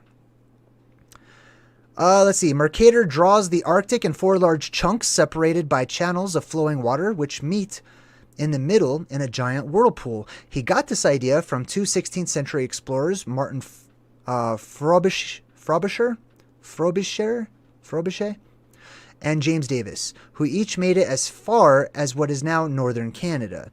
Both documented their experiences, blah, blah, blah, blah, blah. Without cease, oh, here we go. So these guys wrote about these currents, the currents that go around this island. Vicious currents, which they wrote, pulled giant icebergs along like they were nothing. Start going faster and faster. You know what this reminds me of? Willy Wonka's Chocolate Factory. Remember that when they get in that creepy boat, that creepy boat, and he takes them through the tunnel, and it like starts going faster and faster, and he's like, "No way to tell which way we are going," and it's all creepy and stuff. That's kind of like what this is describing. Like you're in the boat, and the current just takes off. You can't even use the winds or anything. You're following that current. You know what I mean? Let's see here. They're being absorbed into the bowels of the earth. So they're saying that if you follow the current, you'll be able to get into the earth itself. This is actually pretty interesting right here. You see this? This is one of the lands off to the side over here. Sometimes it's shown unfinished. Sometimes it's finished. But it says pygmy. And there's like some ancient, what looks to be Italian or something right there. And I believe, if I remember correctly, that the translation says something like, here is where the pygmies live. These are humanoid beings that are a maximum 4 feet tall. And this goes on to say that they're, I forgot what the word is, but they're basically kind of like what the northern people refer to as, I forgot what the word for it is, but it's basically like a dwarf from the Lord of the Rings. Or a hobbit or something. It's exactly like that. They said that the pygmies there are super strong. They're very intelligent. They seem to live for a long time. They have really long noses and long ears, but they're real small people. They're just real tiny people, which is really interesting because remember Gulliver's Travels? He gets lost out on the ocean, lands on the beach of some land where there's all these real small people. They called them the Lilliputians in that story. But then he goes again, gets lost on the ocean again, wakes up on another land. Now there's other lands here in the middle, and most of these lands are said to be inhabited by giants. This particular area is said to be inhabited by real small, tiny humanoids, but there are also, on the flip side of that coin, giants said to live here and to come from here and live near her. Remember on The Princess Bride when he's like, "You want me to take you back where you came from? To Greenland?" Or whatever. And he's talking to the giant who's from Greenland or lands beyond Greenland. I think they mention Greenland a lot because it actually might connect or be the closest land to this particular area right here. All right. The home of the pygmies, right? I forgot what that word is for pygmy. Not dwarf. I mean, they're basically dwarfs. You're totally right. All right, so let's see what else we got here. Anything good? Anything good? We might skip on. Let's skip on. All right, so that's sort of all I wanted to show you with that website. Let's check out. We already talked about Mount Meru. We're not going to get too deep into that right now, because, you know, that's exactly what we're talking about. I want to switch gears. Let's talk about this. This is really interesting. This is the bird of Hermes. Now, how is Hermes even, how is any of this related, right? Well, if you watched my video on the all-seeing eye and we broke it down, we talked about how the plasma volcano erupts every other cycle, right? It shoots out this blue beam of light, stairway to heaven, whatever you want to call it, many different descriptions for it. Really interesting too, man. It's so spot on the money for describing all these ancient religions and religious figures and mythical figures and legendary heroes and stuff. Right underneath me here is the caduceus. You've seen this symbol before. If you've ever seen an ambulance or been to a hospital or something, sometimes it's got one snake, sometimes it's got two, sometimes there's other things added or taken away from it. But in general, these are the four symbols together that comprise of the elements that represent this god named Hermes and Mercury and some other names too. There's millions of names for this particular light in the sky or figure or whatever you want to call it, okay? Entity. I'm not saying it's not even alive, whatever. I'm just saying this represents that. That right there underneath me is the staff of like every god figure that's ever walked ever. Always has a staff, right? So that's the staff, the blue beam that shoots up. The dot on the top is the eye in the sky, or the opening in the sky, or the opening in the sky above us. Then you've got the wings that are spread out just like that. Boom. And then you've got these two snakes, which are obviously not snakes, but they are plasma. They're light swirling up into the skies, into the heavens, creating like a spiral staircase or whatever you want to call it. So that's what's interesting about Hermes. He carries this with him everywhere. Let me show you a picture of Hermes real quick. Can I do that? Where's Hermes? Boom. And we go to images. So, all right, so lame. Hermes, Greek god. I don't care about purses right now. Jeez. See, we name all this stuff after all of this. This is our origins. That's why I get so excited about it, because people don't understand why their bags and their products and their cars and everything is named literally after an event that created the world we live in and destroys it at the same time. Anyways, that's Hermes right there. As you can see, he's carrying his caduceus with him wherever he goes. That's one of his main deals, as well as like the wings and stuff too. But I'm not going to get into that symbolism right now. All right, so let's go back to the bird of Hermes. You should Google this. I highly recommend it. I highly recommend checking this out, because this is a very interesting read. Let's read this, and then we're going to get into the Ripley scroll next. The bird of Hermes is my name. I have devoured my wings to make me tame. For I am the one to blame for bringing forth destruction's flame. I'm going to read the whole thing, and then I'm going to go back into it. The bird of Hermes is my name. Bringing chaos is my came. From Mount Olympus I hail, and all of the gods' grace shall fail. Nothing will remain the same, for all has been consumed by my flame. Everything into ashes, oh so frail, and a world covered by my bloody veil. Hermes is my name, and my bird has become tamed. No longer from the heavens it shall hail, and forevermore the rivers of blood shall sail. It shall sail. The bird of Hermes is my name. My message has been delivered now that I am tamed. From the heavens chaos and destruction shall hail, and forevermore this world has become my bloody hell. Deep. Okay, sounds kind of dark and gothic. I love it. I think it's great. Let's talk about it. Let's bring it to light. If it's dark, if it sounds gothic and dark and scary and creepy and the devil, that's because it's in the dark. Bring it into the light. Shine some light on it. Figure it out. Let's see what it means. Let's see why it's important. The bird of Hermes is my name. I have devoured my wings to make me tame. Remember how I said that bird is always looking to one side, and those wings, that plasma that shoots up from the middle, it spreads out in different directions. It creates these little currents up in the sky of plasma. Now those currents, that turbulence, it will ball up sometimes. It will branch out in different directions as it follows the currents that are naturally in the air already and the ones that are being made. Right, and keep in mind it'll have different transitional periods. Right, it'll have its beginning period where it's just a pole, just a light, and then it'll grow legs, and then it'll have feathers, and it'll look like all kinds of stuff. Right, but they change. Some of those feathers disappear from time to time, or one of the breast, it's basically a breast, okay? One of the dots on each side of the stick figure or whatever will disappear. It'll become Amazonian or without a breast. Some of the feathers will disappear and reappear. So that's what this poem is describing to me, is this central figure, the squatting man, all these different variants that you could call it. Basically, it's the beam of plasma that shoots up out of the sky, okay? The light of the world, etc. So he says, I am the one to blame for bringing forth destruction's flame. This thing is totally related to the end of the world, to some sort of an apocalyptic event, right? And related to this Titan god, Hermes. And he says that he brings chaos. From Mount Olympus I hail. Mount Olympus, like we already talked about, is another name that's basically the plasma volcano.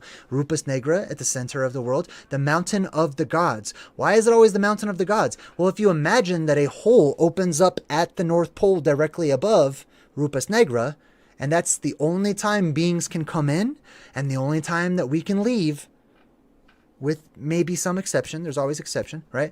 But in general, you would expect those beings to come straight down and to land right about there in the lands in the middle of the world, right? I mean, that's what I would expect.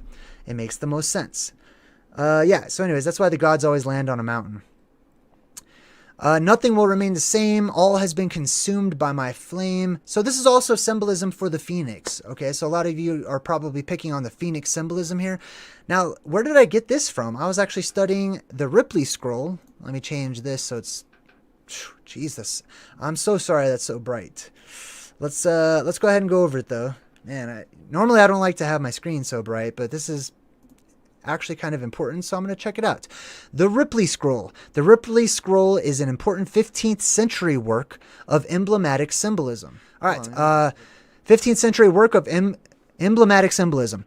21 copies are known. So this book was popular enough, valuable enough, important enough for them to make 21 copies of it in a time whenever they didn't, I don't believe they were, you know, using the printing press, if they even had it at the time. So they were hand copied. 21 copies are known, dating from the early 16th century to the mid-17th. There are 2 different forms of the symbolism, with 17 manuscripts of the main version. Okay, so I'm just going to sum up what he's saying. He's saying that he's using one of the versions. That's all he's saying. He's saying, I'm just using one of these versions. Let's check it out. Chapter 1. It's not very long. You must make water of the earth, and earth of the air, air of the fire, and fire of the earth, the black sea, the black luna, the black soul. What is he talking about? There's even these alchemical images that they show here. Now, these are fun for me. I love to figure out these old alchemical drawings that they come up with and stuff, because I understand that they're not literal, usually. Okay, sometimes some images are literal, but you have to figure out the context. What you're looking at right now is one of these old drawings. Some people who are not very learned in the esoteric would just dismiss this as just, I don't know what that is. That looks like the devil. That looks like it's evil, whatever it may be. Let's shed some light on it so that you understand better what it's talking about. I'm actually not going to break the images down. I just want to read it. Here is the last of the white stone and the beginning of the red. Now check this out. Of the sun take the light, the red gum that is so bright. And of the moon do also. The which gum they both trow. The philosopher's sulphur vive. This I call it without strife. Kybrite and Kebrite it is called also, and other names many more of them draw out a tincture, and make of them a marriage pure between husband and wife. Okay, this is a little hard to understand. I get that. So basically, he's talking about and referencing right now something called an alchemical wedding. Okay, it is what I call the cosmic union. It's the sky and the earth. It's referencing the apocalypse. Now remember, we live in a fractal verse, so this can be true on many different levels about many different things. But I'm looking at the grand scale of our world, which for me is the most important right now in my life. All right, so the red gum that is so bright. What is gum? I just want to stop right there. I don't believe they had chewing gum and like Wrigley's and stuff like that back in this time. So when they're talking about gum, they're talking about something that is of plastic or plasticity, right? Something that is plasmic or malleable or something like that, like plasma is named after essentially. Let's see here. What else we got? Let's see. Where was I?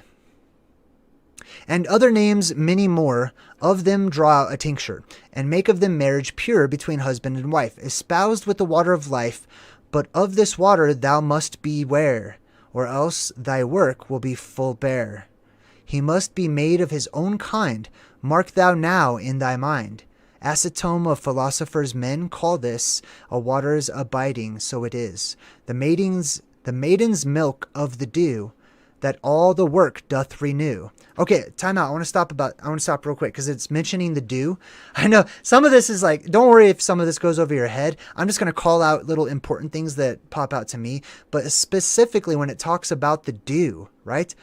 The maiden's milk of the dew. So we talked about the dew and how the Israelites, ventured out in the wilderness or whatnot, and they had to live off of this dew that hardened and became a sort of wafer or cracker, manna, whatever you want to call it. And then there's also this sort of dew that was highly sought after to be collected by the knights and various nobility and stuff, they're looking for this residue that's left over by these sacred bees. They're looking for the sacred honey from the sacred bees. Could that be related to the sacred dew? Could that be related possibly to the blood of Christ or other things? I think it's possible. Let's see what else it says. The serpent of life it is called also, and other names many more, that which causeth generation betwixt the man and the woman. But look thou no division be there in conjunction of the moon and sun. All right, I can't really read this. I feel like I'm going to lose a lot of people if I keep reading this. So I recommend this. It's an excellent study. Interesting pictures. See the little tree, the little column shooting up right through the middle there, and it spreads out. And there's like the four corners for the pyramid or whatever in the middle. Then it says the red lune, which is the red moon, the blood moon, if you want to call it that. The spirit of water, red soul, the red sun, and the red sea. And then it goes on about this as well. I'm just going to leave this for you guys to read. I'm not going to read it all right now because I feel like it would deserve better than just me reading it, okay? So I'm going to leave this for you. Oh, this is so interesting. There's so much good stuff here, though. Look, here is the last of the red and the beginning to put away the dead, the elixir vitae, which means the elixir of life, the fountain of youth. This is very interesting. So check this out. It's called the Ripley Scroll. Oh, and this is the part in the scroll where I found this out because I was researching all of this, right? And this is where it says, the bird of Hermes is my name, eating my wings to make me tame. The red sea, the red soul, red elixir of life, the red stone, the white stone, elixir vitae, Luna in the crescent. And then you've got some interesting pictures here that we've already kind of covered in the all-seeing eye video, if you pay attention. Excuse me. All right, so I'm gonna skip Kubrick. Check that out. Kubrick forsooth is my brother. Kubrick sounds like Kubrick, like Stanley Kubrick. That's interesting. All right. I can't stay on this for too long. I'll get caught up in this and talk about this for another hour. I'm going to leave this for another time and allow you guys to check it out on your own if you'd like to. Let's switch gears and talk about Japan. Hold on. Let me just double check in the chat. I've not been looking at the chat for a minute. Everything's good. All right. No mentions. All right. Sweet. Let's trek on. Now, check this out. Let's bring it up a bit. This is from a website called sacredtexts.com. I do like to read sacred texts. I do like to study them. I do love to compare all the different stories, find all of what's similar, and make up something myself. Make up something that makes more sense than each individual one by putting them together. Chapter 2, The Cradle of the Race in Ancient Japanese Thought. Let's check this out. According to the earliest cosmology of the Japanese, as given in their most ancient book, the Kojiki. That's interesting, Koji. The Kojiki, the creators and the first inhabitants of our world, were a god and goddess. Izanagi. Izanagi. Nagi. The Nagi. Remember that? Serpent. Nagi. Flame. Plasma. Serpent. Nagi. I also know that there's the race that are called the Nagi, but hey, maybe that's because they're associated with the plasma, right? Or the dragons, or whatever you would like to call them. I'm falling down in my chair. Hold on. Sorry. I have a pillow in this chair. There we go. And then I sit on my leg too. It's like getting lower and lower and lower. I'm like, what's going on here? I'm slipping off my chair. All right, back to our study here. Let's go ahead and make this a tad bigger. According to the earliest cosmology of the Japanese, as given in their most ancient book, the Kojiki, the creators and first inhabitants of our world were a god and goddess, Izanagi and Izanani by name. These in the beginning, we quote from Sir Edward Reed, standing on the bridge of heaven, pushed down a spear into the green plain of the sea, stirred it around and around. When they drew it up, the drops which fell from its end consolidated and became an island. The sun-born pair descended onto the island and, planting a spear in the ground, pointing downwards, built a place around it, taking that for the central roof pillar, the pillar of the roof. The spear became the axis of the earth, which had been caused to revolve by the stirring around. So let's read that real quick one more time. I feel like that deserves a second look, okay? So I'm going to skip all the beginning stuff. Let's get right to the story. It says that there were these two gods standing on the bridge of heaven. That's the Bifrost Bridge, right? There's always some sort of a bridge to get from a certain point at the North Pole to the actual middle, okay? Or from the North Pole, from that plasma volcano, from the very edge outward up to the actual heavens, because there's a beam of light that goes up towards the heavens, right? Let's see. Let's read on. So they're on the bridge. They push down a spear into the green plane of the sea. So remember, this is saying that they're in the middle of the earth. They push down a spear. Now, sometimes this beam is referred to as a spear, a staff, a staros, a beam, a stake, all these different, a sword. This is literally the sword in the stone. Okay. You know, like we're talking about, oh, hey, Mikey says, oh, Mikey just joined the Good Vibe Tribe. Welcome, Mikey.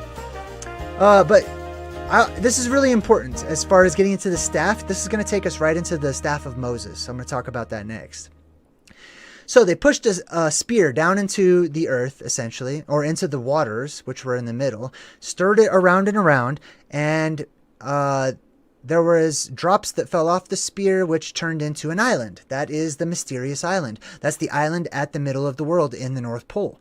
Now, obviously, if we look at a map, Japan's not in the middle of the world, but maybe they take their creation story and took it from wherever they came from as they migrated to what is now called Japan and said, hey, yeah, we descend from our ancestors, knew that Japan, the place where we lived or our ancestors lived, okay, Japan, wherever, pretty much every country takes claim that theirs is the original or whatever.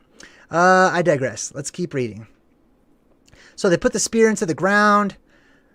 Let's see, they built a palace around it, taking that for the central roof pillar. So this was a pillar, a central pillar to the roof of the world. The Japanese are saying that this was the spear held up the world, just like Atlas was charged to hold up the world, right?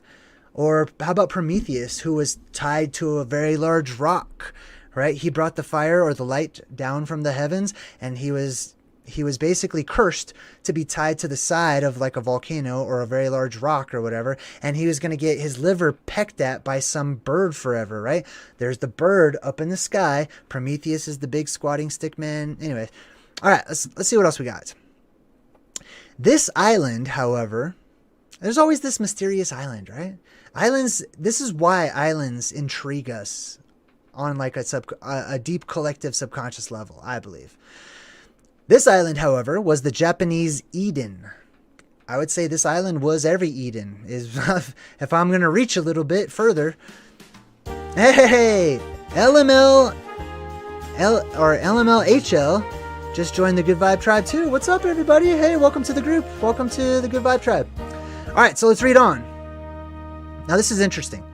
This island, however, was the Japanese Eden. Here originated the human race. Its name was Onogorijima. Deluxe Bucks. What's up, Fortnite channel? I love Fortnite. Oh my god, I could talk to you all day long about symbolism in Fortnite. Jesus. Okay, so the name of this island was Onogorijima. Now, isn't that interesting? Because Goriji sounds kind of like Godzilla in its original form, which is kind of like gorilla. The island of the congealed drop. Tawab, thanks a lot, Tawab. I appreciate you.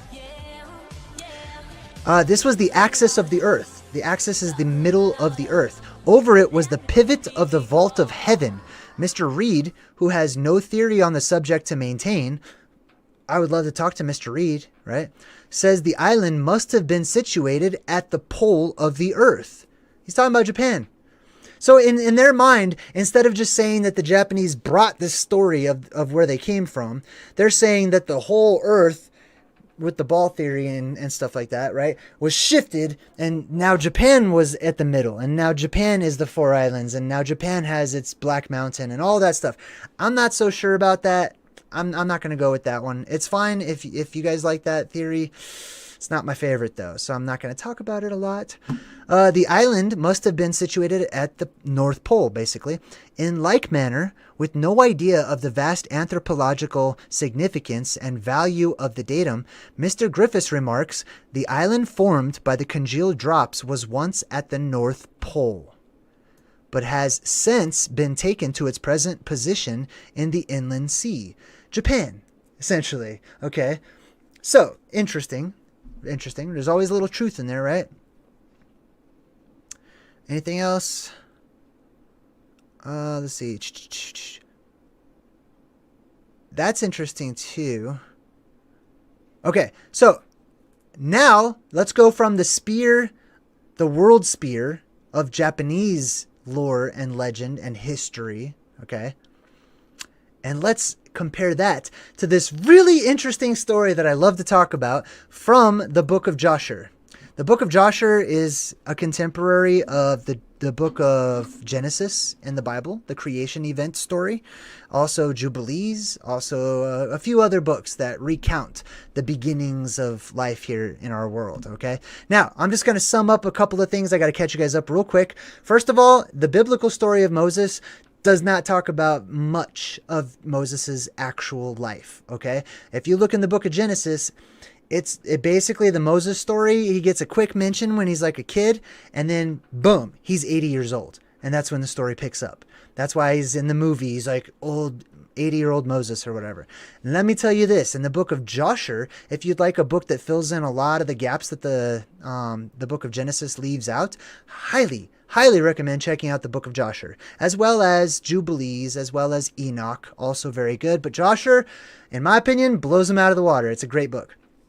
So, in Joshua, little did we know, Moses actually, when he left Egypt, he went down into Lower Africa, into the land of Cush, and he became the leader of the Cushites for years and years. He brought the Cushites to prosperity. He helped them to defeat their enemies and stuff, and the king had died, so the Cushites essentially made him an honorary king or leader of their country until the true heir to the throne was old enough, in which case they said, hey, Moses, we love you and everything, but you're not really a Cushite, and we have a Cushite prince that can become the king, so how about you take all your riches and just go somewhere else, okay? Is essentially what happened.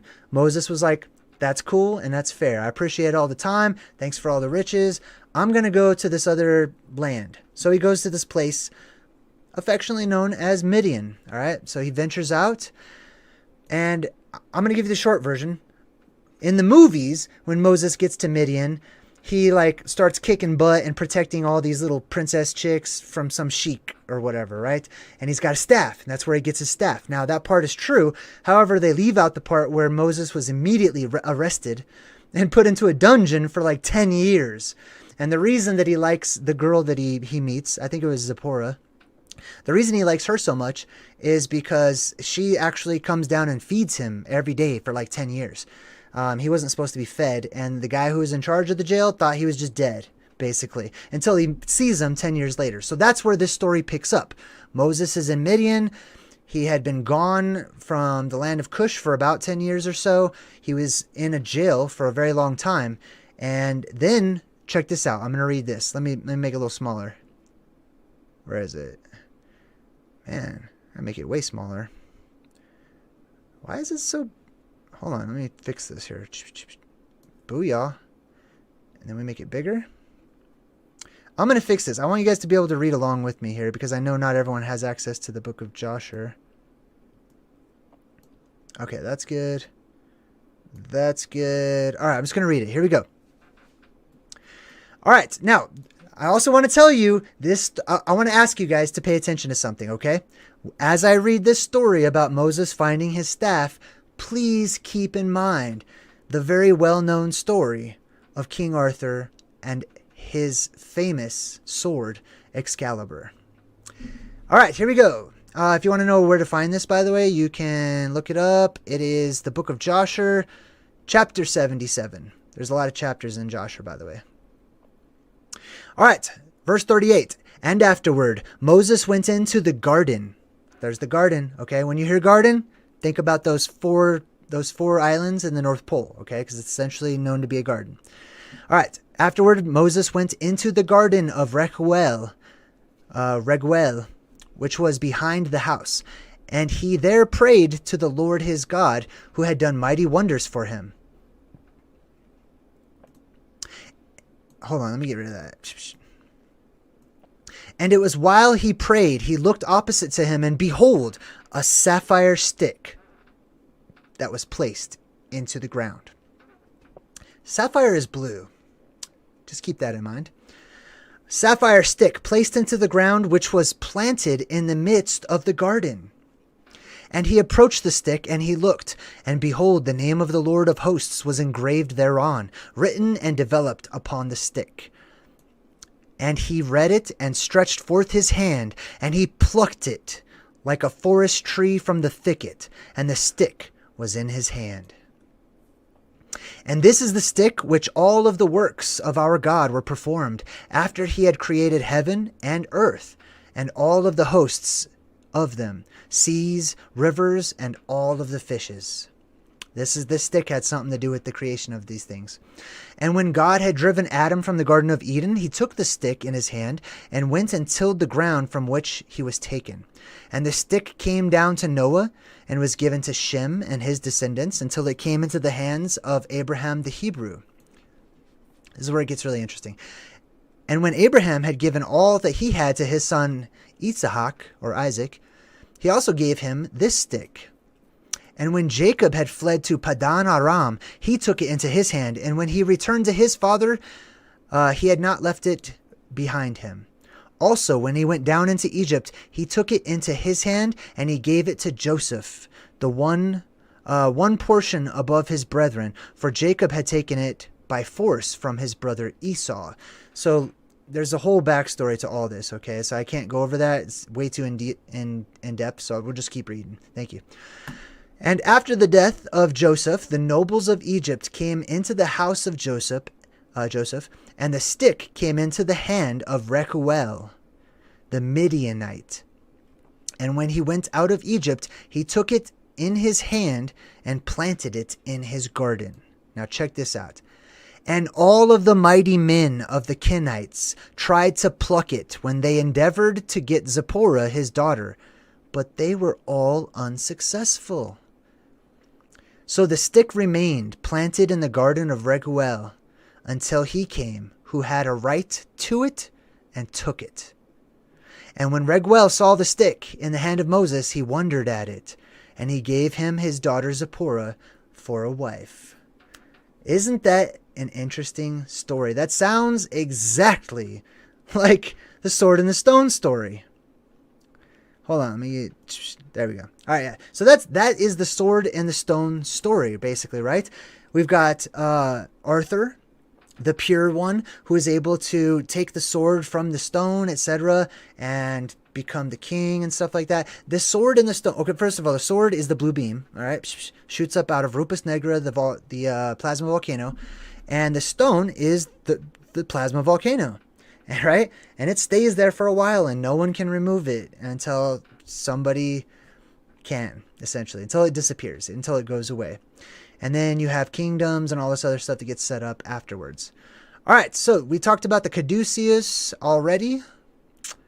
The staff of Moses also was, they put like a bronze serpent on the top of it, and whoever would look at that serpent, that symbol, that staff with the serpents on it and stuff like that, whoever would look at that would be healed from these fiery serpents that were sent to like torment the Hebrews.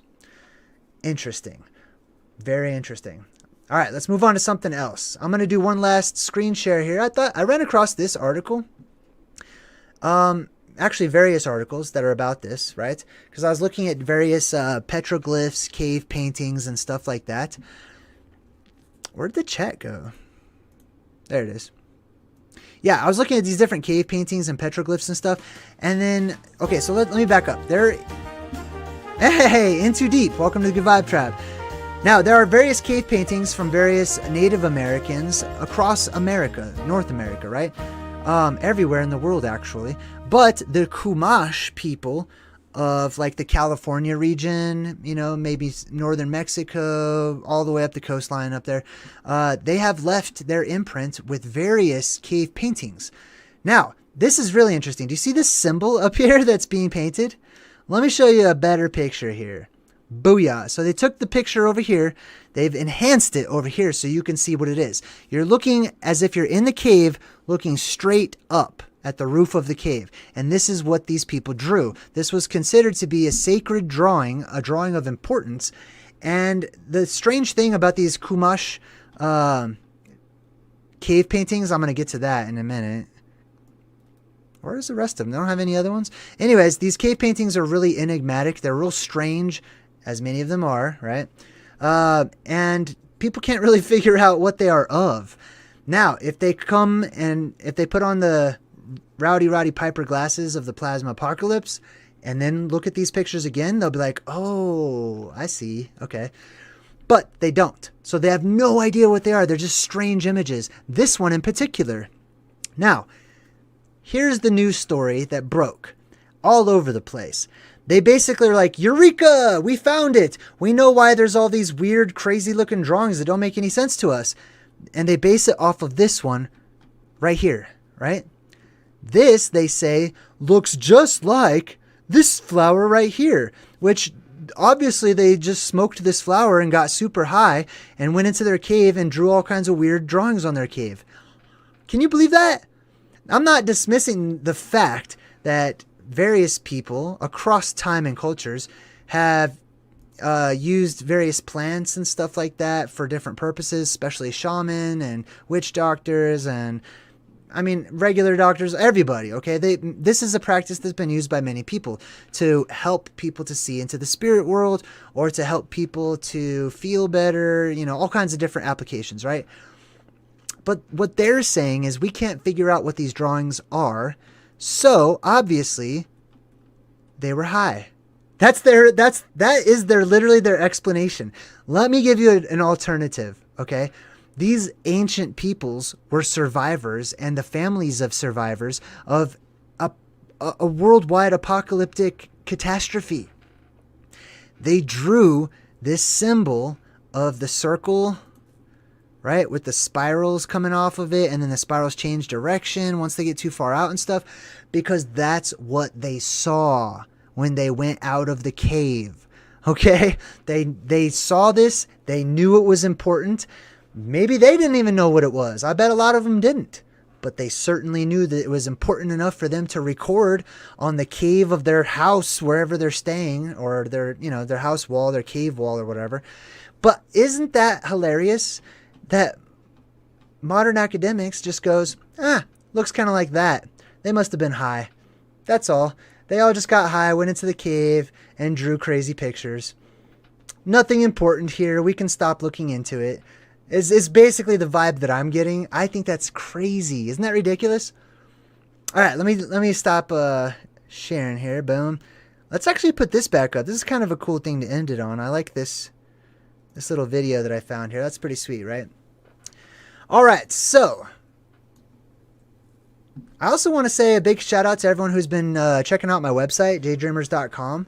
I've been getting a lot of people joining lately. My phone's blowing up. So-and-so joined the website. So-and-so joined the website. The Arctic Sea that goes around this island mass. Traditionally, these are 4 continents, 4 continental islands said to have been located at the North Pole. This used to be included on many, many maps. This used to be common knowledge. This used to be known worldwide, not because people were stupid and they just believed in some lame fairy tales that, oh, I heard that there was land where everyone knows there's no land there. You know what I mean? And basically, we're taught, and it is conveyed to us in academics, that our ancestors were too stupid to not figure out that there was no land here and that they put it here. The weird thing is that all these different cultures drew this land the exact same way. See how like it parts out and there's all these little mouths to this river right here? That's on every single one of them. See how there's like 3 mouths right here? That's on every single one of them for the most part, right? So not every single one of them, but there's variations of this map that shows 4 lands separated by 4 rivers. And here at the middle, let's check this out, right? I mean, the lands themselves are anomalous, but let's check this out. When we zoom in, look at the middle, right?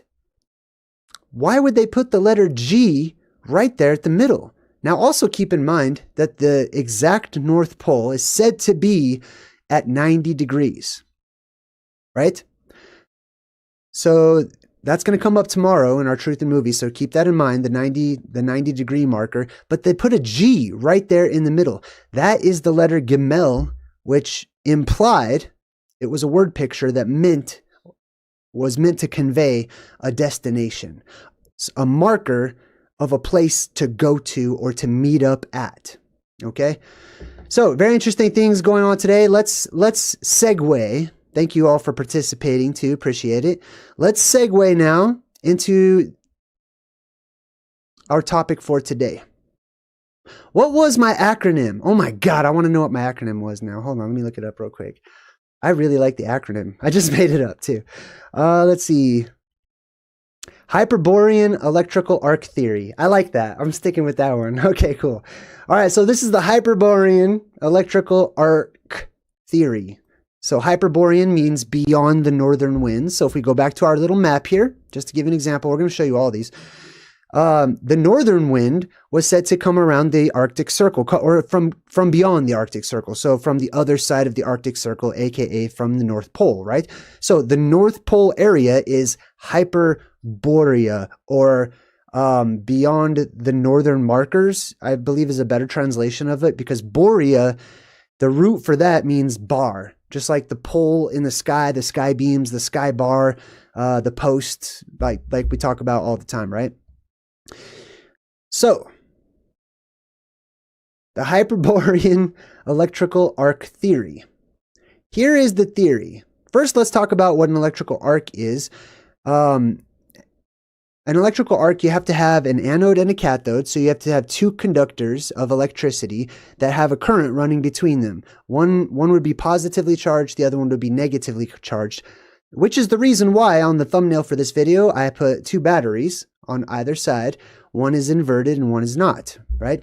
So that's just a visual example. What I'm going to be giving you today are visual examples of something that you will have to apply from the small scale that we'll be looking at it to the macrocosmic world scale, much bigger. Everything happens, it's a much larger vibration. Everything happens more slowly in comparison. Excuse me. So let's look at the electrolytic cell. And the reason I wanted to talk about the cell is because of the movie that we're going to break down tomorrow in our Truth in Movies, which is called Cell, right? Which is totally all about what we're talking about now. All right, so I'm going to give you the behind the scenes of what the movie's really talking about in advance, basically. Let's check this out. What is an electrolytic cell? It's just a fancy word for electrical circuit, basically. An electrical circuit. You could say that, okay? I'm not going to use all the big fancy words. I'm just going to try to explain this in a way that makes sense to the common people. Okay, as best as I can, because we're getting into the area of life that I personally get a little uncomfortable around. I don't like academics. I don't like science, mainstream science, and all that mainstream stuff. I get very bored, and it brings to mind very boring lectures from very boring teachers that sound like they should be calling on Ferris Bueller all day long. So hopefully I'll bring a bit more excitement to it than that. All right, so let's kick things off. The electrolytic cell. Any device in which electrical energy is converted to chemical energy. Let's pause. I'm going to explain that. So anything, an electric cell is anything that converts electricity into chemicals, essentially, or the other way around, chemicals into electricity. Now it goes on to say, such a cell typically consists of 2 metallic, now it says typically, it can be more than 2 metallic or electronic conductors, aka electrodes, held apart from each other and in contact with an electrolyte. So the thing that connects the positive and the negative is something called an electrolyte, which is just the medium through which the electricity may pass, right? To connect the two, right? All right, cool. So basically you have these two batteries, right? One's positive, one's negative. Boom, right? If you run a strong enough electrical charge through those, I'm calling them batteries, but a better word is really electrodes, okay? If you run a strong enough electrical charge through those, if you have a medium that the electricity can connect them, it will. It will create an electrical arc, right? So let's check that out. All right, so let's go back to our map. Let's go back to, let's use the map that we first started with, Urbano Monti's map. Now, I have supposed and theorized and discussed the idea that there is electricity within the earth. We have talked about it many times, so I'm not going to go over that again in detail. I have many videos about it on the Plasma Apocalypse playlist. But the earth is electrical, okay? It is electromagnetic in its nature. Let me double check the chat. I just want to make sure. I did get cut off from a live stream recently, so I just want to make sure we're good. Are we good? Everybody good? What's up, all 192 beautiful people watching? Okay, I think we're good. Just a quick, if you could thumbs up it, that'd be awesome. All right, cool. I'll look for that. Let's come back. All right, cool. So right here in the middle is Mount Meru. That's why there's a G there. Okay, this is the place where the ancient tribes would disperse from. This is the place where they would return to after the apocalyptic event and before the apocalyptic event. Alternatively, they would alternate, okay? This would be the place where the Garden of Eden once existed, right? So this, all the way around it, would be the magical forest. This would be a place inundated with electromagnetic energy, and it is confined to this particular region because of the electromagnetics involved in what we're about to learn about, right?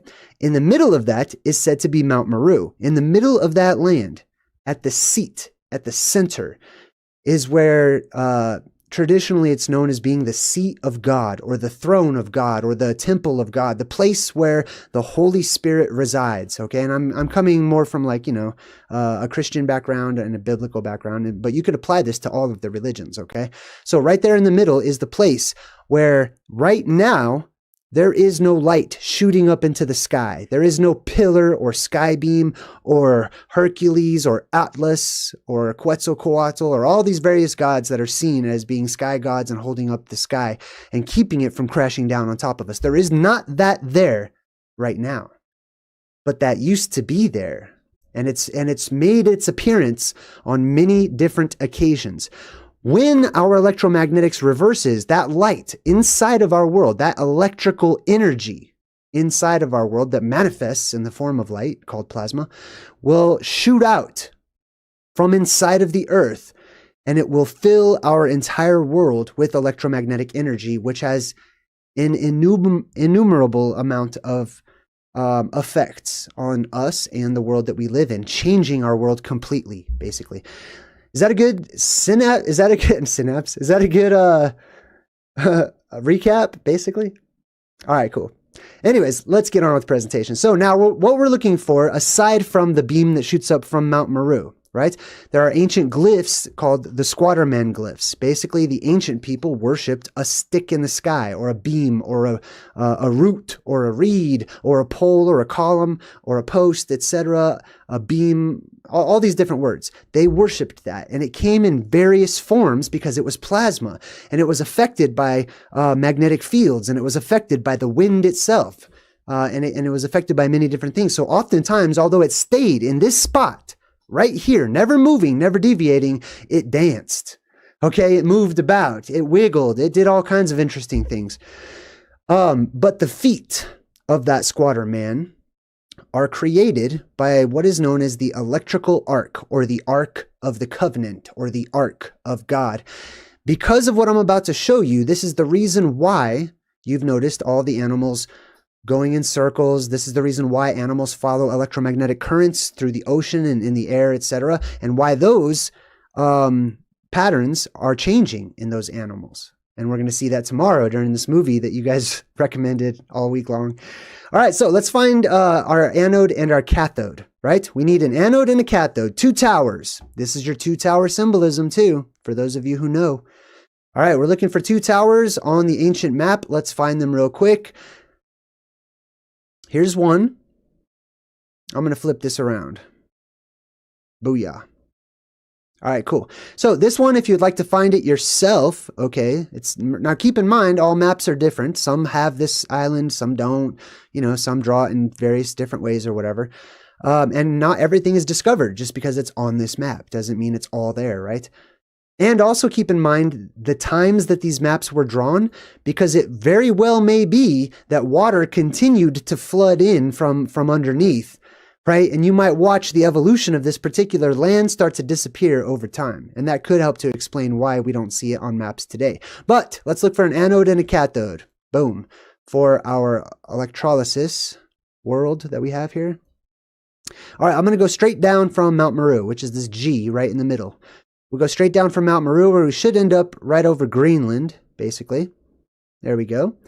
All right, cool. So here is Greenland. As you can see, it says Groenlandia. I'm pretty sure that means Greenland.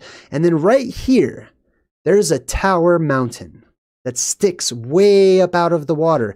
And the letterings, you can see that somebody wrote something here, but it's faded, right?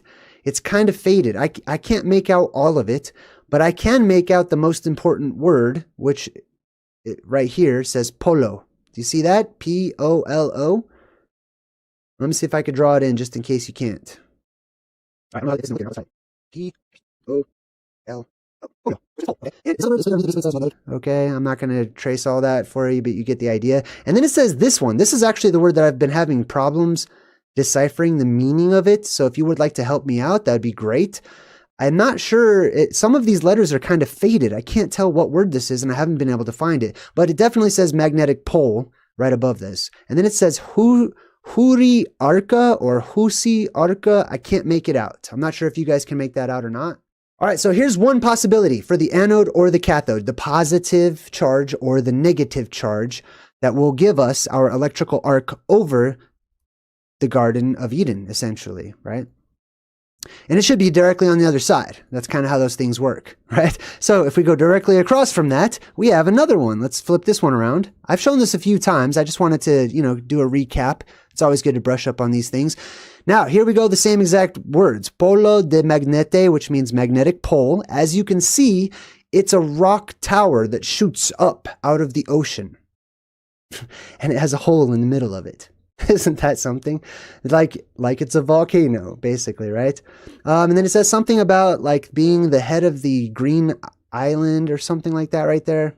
I'm not sure. I can't remember what the translation was. But let's imagine. Let's say, thanks, Piercing the Veil. Thank you.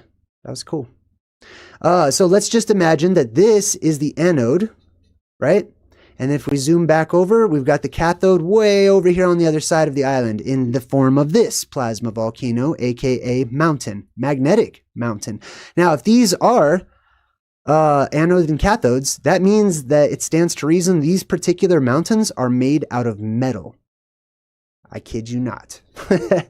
So, I will tell you right now, my guess, I lean towards that metal being copper. Okay, and I've got a few different reasons for that, but it's not super important right now. All we need to know is that when electricity comes up out of the anode, it shoots straight up into the air. When it comes out of the cathode, it shoots straight up into the air. And then as Mount Meru starts to build its energy, these two beams become attracted over towards Mount Meru. So they start to bend inward until they touch and they create an electrical arc over Mount Meru. Now, around that entire island, there should also be a magnetic bubble because Mount Meru itself is giving out a strong magnetic force, which is why your compasses point in that direction. Hey, Piercing the Veil, thanks again. All right, sweet. So imagine, if you will, an invisible little bubble right over the middle of those 4 island continents, right? And over that invisible bubble, because that's just the magnetic portion, is the electro portion of the electromagnetic, which is that electrical arc that shoots between the two and then basically moves about that magnetic dome, just like the plasma around our magnetic dome moves about around it in the exact same manner. Now, this is reciprocated and shown to you in that Stephen King's Under the Dome.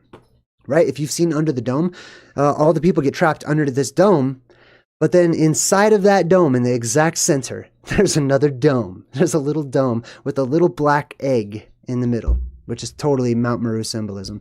All right, cool. So I feel like we started off on a good path. Let's recap. We've got an electrolytic cell, which is basically a circuit, okay, something that can create electricity, right? And it's going to create electricity from either gases, or it's going to create gases from electricity, right? It can work either way.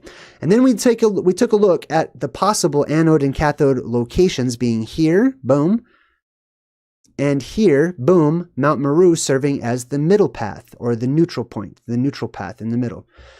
And these are just theories too, okay? I could be off on which one's the anode, which one's the cathode and stuff. So, you know, just something to food for thought, basically. All right, now, imagine this. Let's say in this exact picture right here, right?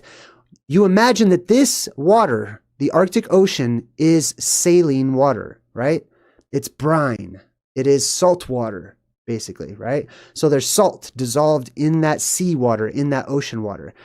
And because there's salt connecting this anode, and we wrap it all the way around to that cathode, or vice versa, right? That means they are electrically connected if they are, in fact, electrical mountains, which I believe that they may be. Right? Because the salt water will electrically connect them. So right now, they are actually electrically connected, right? But there is no energy coming up and out of them in order to create any type of an electrical arc. So check this out. When that happens, right?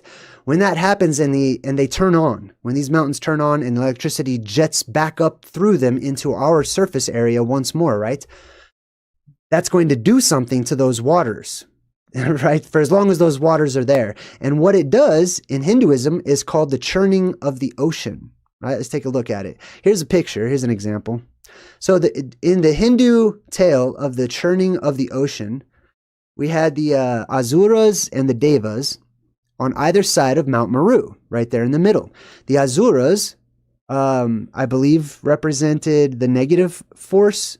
Okay, so I could be off, but I'm pretty sure the Asuras represent the cathode and that the Devas represent the anode. And you would think it would be reversed because typically anode is positive and cathode is negative. So you wouldn't want the bad guys to be associated with negative. However, the negative is the receiver of life or immortals. Okay, they're receiving all of the energy and stuff. The anode is actually giving it away. So it becomes decrepit, right? So here we have an anode, a positive and a negative force. In between them, they're holding on to a snake, which symbolically is plasma. That's the electrical arc that goes over and around Mount Meru, which is right there in the middle. When they do this, right? You see how the ocean water right there is cloudy? That's because it's bubbling up, right? That's because it's electrified.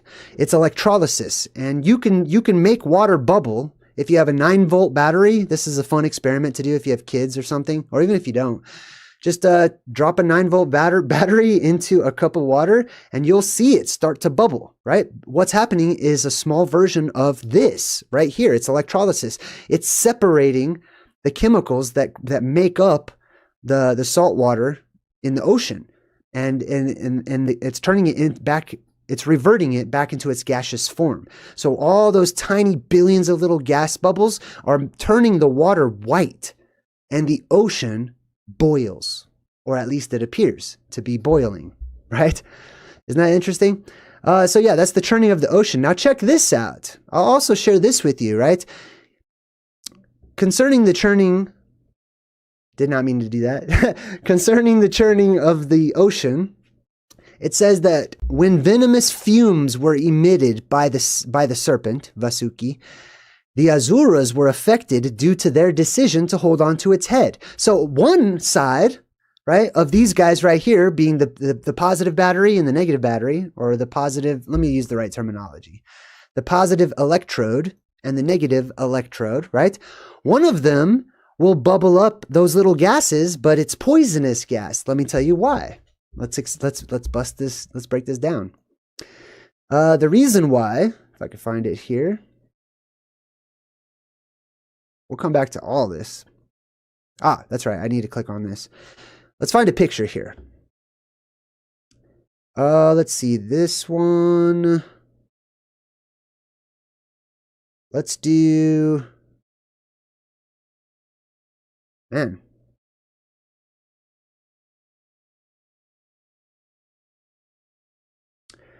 Well, now I'm looking for it. I can't find it. That's crazy. This might work. Hold on, let me see this one. I really wanted to... Is that it? No. I really wanted to have a visual for you because this can get complicated. But I lost it. I lost the visual. I'm not sure where it went. Oh, you know what? Let me type it in. Boom. Okay, cool. Here we go. This'll do. No, it won't. This'll do. Okay, check this one out. So this is an example, okay, of the electrolytic cell, okay? So you have to imagine Mount Meru would be right here, right in the middle. And then you would have those other mountains, the anode and the cathode, respectively, right? One is positive, this side. One is negative, this side. The anode side, check this out. That's the positive side, is the anode side. That's the side that is giving all of the energy away, okay? The cathode side is the side that's receiving all of the energy, basically, simply put. Now, if you take a closer look here, you can see, if I could figure out how to move it around, that the water says Na and then you have Cl, right? Na is sodium, Cl is chloride. So basically it's salt water. Okay, these are the elements that make up salt water that are in the ocean. What happens whenever you electrify these,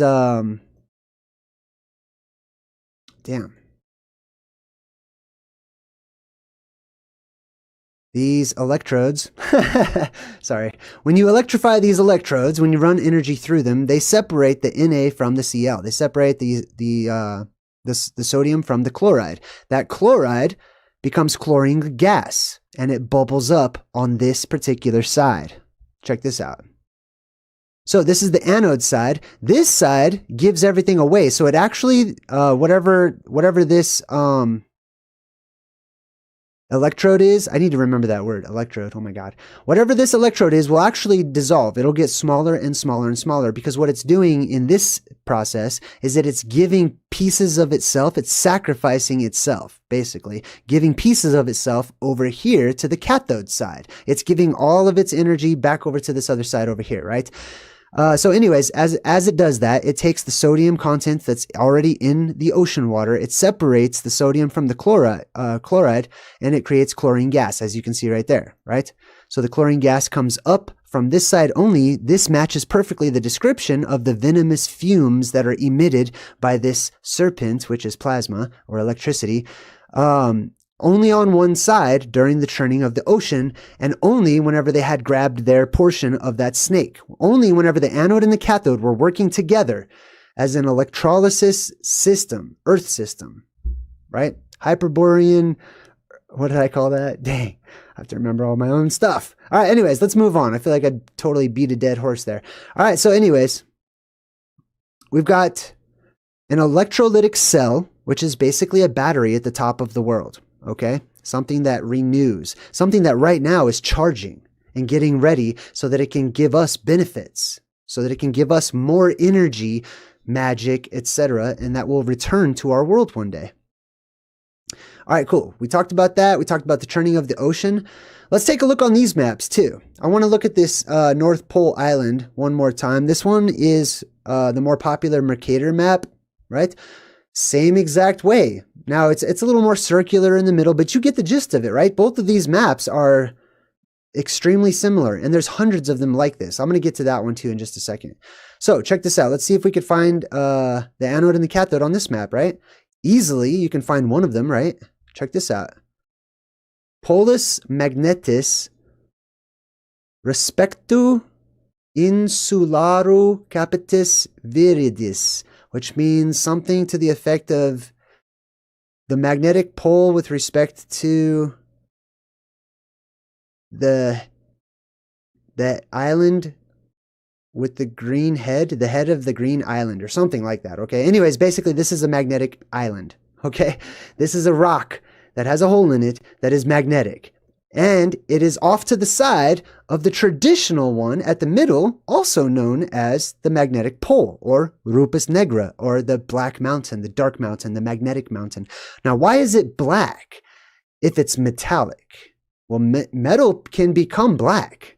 All different types of metals can become black when they're oxidized, right? So how do we oxidize this metal?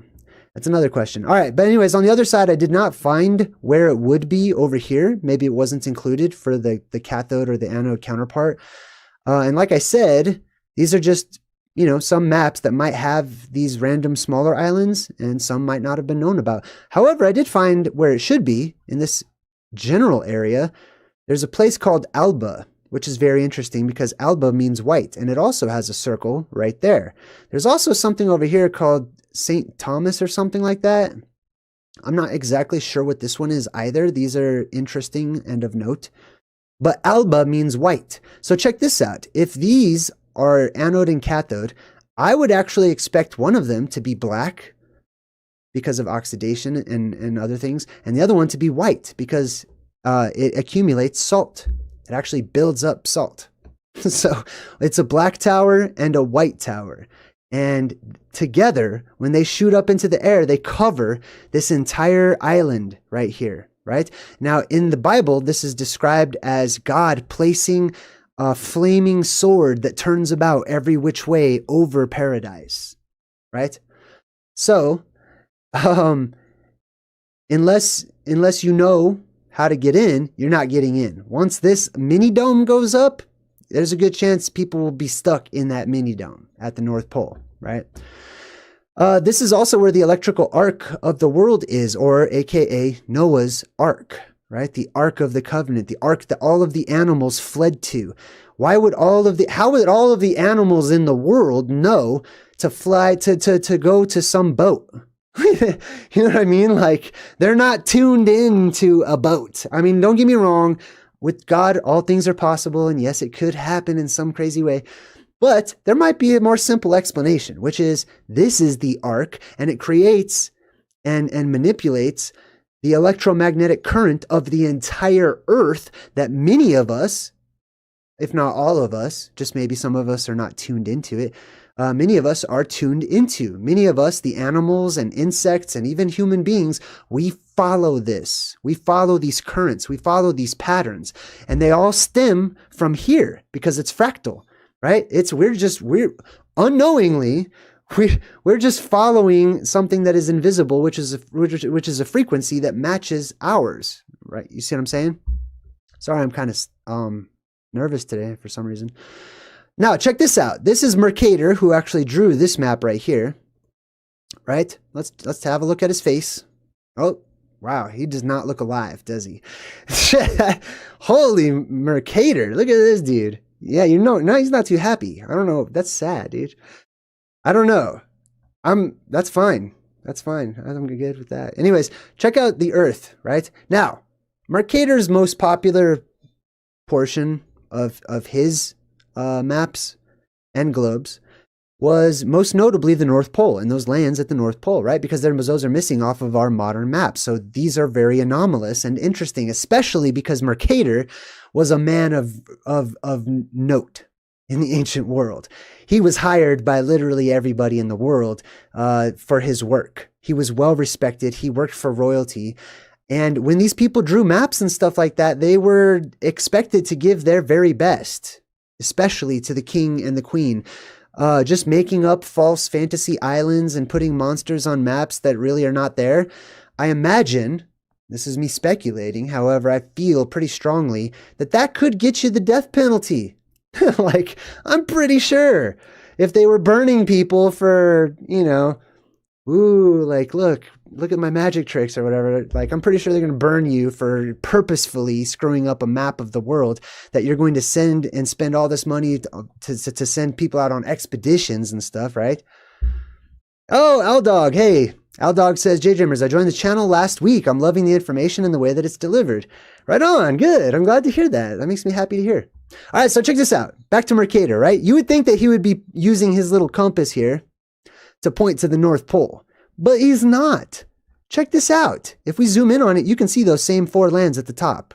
And you can see Mount Meru with a big hole in it right in the middle. Plasma volcano, boom. But he's actually not even pointing at it.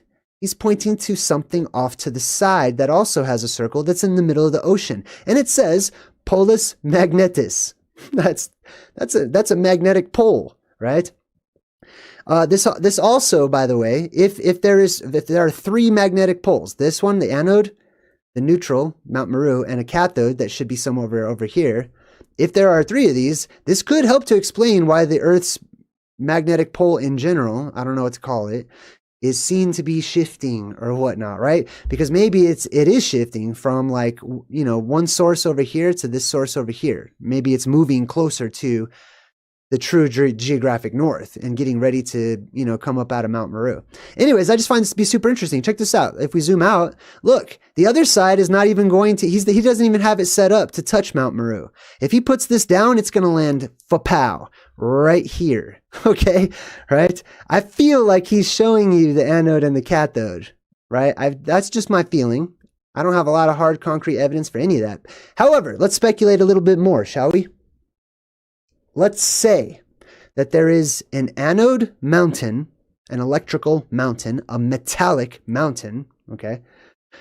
And also if this is true, there's a lot of implications. There's a lot more research that can be done now, and this opens up all kinds of avenues of research for many of us, right?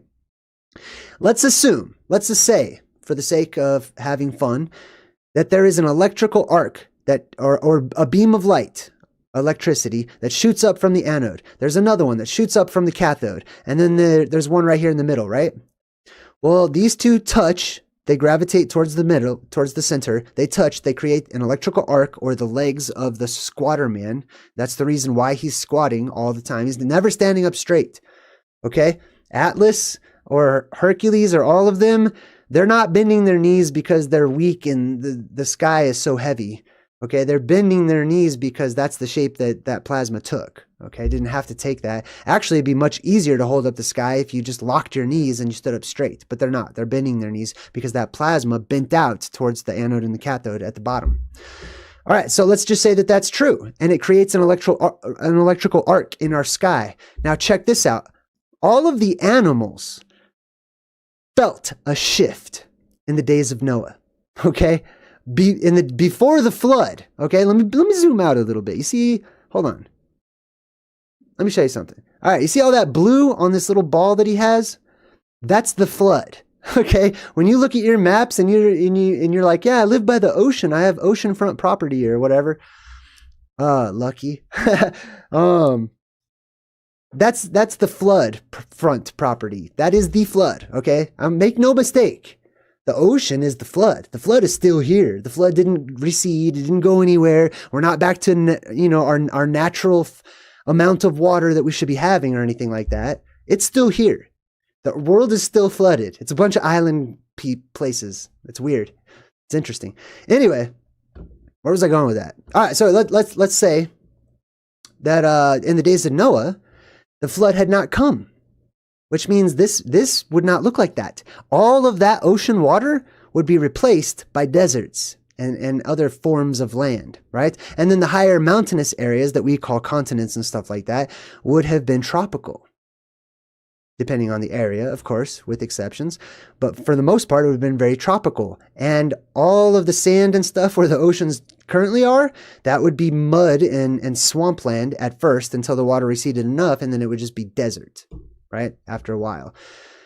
So, back in the days of Noah, the animals, they all went to the ark. If this is where they went, not all the animals, like you can't have elephants just swimming across the ocean to the North Pole, right? That's because there was no water. There was no ocean. There was no flood. All the animals in the world tuned in at the same time and they're like, oh, I know what we got to go. You know what I mean? Because they feel the electromagnetic current of the world. They feel the shift. They know when these things are coming. It's programmed into them. And I think it's programmed into us too. But we have other counter programs that have been installed to try to get us to like bypass, you know, like our integral program that says, hey, it's time. Like it's time to make a journey to go to a safer place, which is the Garden of Eden. So anyways, these oceans were not an obstacle to those animals, right? People wonder how they have fossils or whatever of woolly mammoths and, you know, stuff like that on little tiny islands. Like little mammoth island, like mammoths couldn't have gotten to that island unless there was no water, or it was a volcanic island and they came up out of the volcano as an inner earth exit point. All right. Anyways, let me speed things up. I'm sorry. I'm enjoying the conversation. And it seems like everyone in the chat is too. So I'm glad. It's good to see you guys.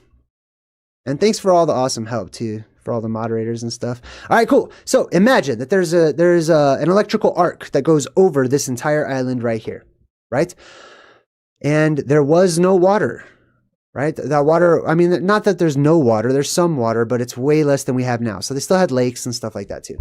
Anyways, during the next cycle, all of the world's oceans will get sucked up into the sky. And our atmosphere will instantly depressurize. All of that salt water up there in the sky is also going to vaporize, and it's going to give us sodium vapor lamp type conditions in our world. So what is a sodium vapor lamp? Let's check that out. Here is what is known as a low pressure sodium vapor lamp, and this is what it looks like when it first starts up. All you need is right above my shoulder here, we've got an anode and a cathode, right? And it's a positive and a negative, and all it does is run an electrical current through that medium, which in here is the sodium vapor, right? So it runs electricity through the sodium vapor, or the vapor canopy, or the vapor fog that will envelop our world, or fill our world, I should say, and envelop the land. And it excites the sodium vapor that is in our atmosphere, right? The positive anode and the cathode on either side of the Garden of Eden, they touch each other. They create an electrical arc and a light in the sky. And the first color it turns is purple. When it turns on at first, depending on the charge and stuff like that, it'll flash purple, boom. And then after it's purple, and keep in mind, this is low pressure. So whenever our oceans get sucked up and our sky expands and there's fog and mist everywhere, it's also going to be low pressure in our world. Like all the pressure will be released. This is a pressure release event, right? So when it first kicks off, it's purple. So therefore, if we apply this to the larger scale, and we imagine that there was a purple light that flashed immediately after the 3 days of darkness, right? And it pierced all the fog everywhere, you would have a purple fog world for a time until it started to charge up more. When it started to charge up more, it changes color. It goes from purple to a very deep crimson red, or you could say a blood red. And this is when the sky itself turns red. This is whenever we are Mars. This is when we become the red planet, okay? Now, in addition to the depressurization, when you release all that pressure, you will in turn be affecting the density of the objects that are now inside of this atmosphere, which means they are less dense, which also in turn affects the weight of objects, which means that they weigh less. You will retain your muscles. You're becoming super strong in essence. And it's exactly like the movie John Carter of Mars. Basically, we become the red planet. We survivors are very strong, and everything weighs a lot less, and everything is less dense in the new world. So when you jump very high. And I'm talking to you, the survivors, right? Not the progeny, but specifically the survivors. The progeny grows to great sizes, but you stay the same size, but you're super strong. So you jump super high. You can run very fast. You live much longer, etc. All right, anyway, so the sky turns red. That gives us Mars. We are Mars-like conditions. The oceans have been sucked away. Just like they say, what happened to Mars, right? Like, oh, what happened to the oceans on Mars? They got sucked out. If there is even a Mars, I don't even know. But I am saying that at the very least, Mars definitely has the possibility of being symbolic of our world, or a code word for a condition on a world like ours, right? So there could be other worlds out there that are in their Mars phase, or they are red planets, or have a red sky, and they're more desert world because all their oceans have been sucked up, etc., right? And they have their world depressurized, and there's less quote unquote gravity, or there's an increased buoyancy factor, etc. So yeah, this is the purple haze. Good one. Waking up with analog. Hey, that's cool.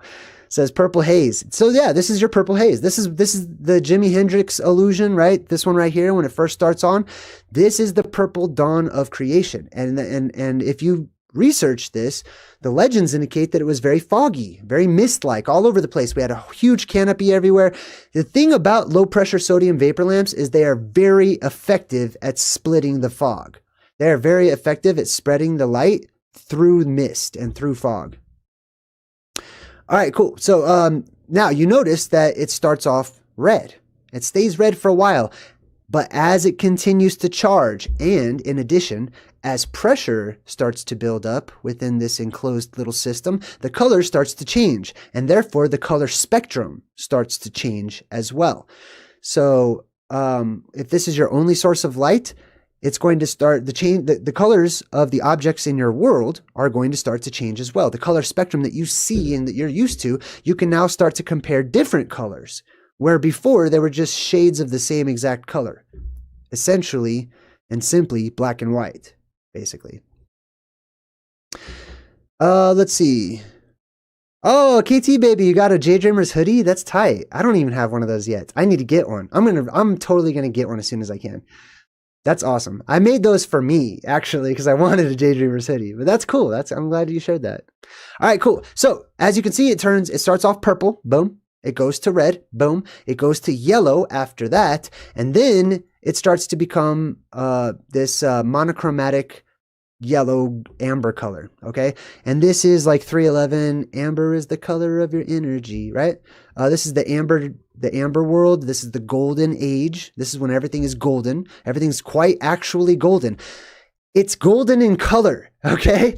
We associate that color with the other things that are going on at the time, like an increased lifespan and superpowers, and there's super bad guys and superheroes, and it's a golden age, and there's gods, and there's all this crazy stuff happening. There's giants and stuff. Yeah, that was the golden age, when the world was golden in color, okay?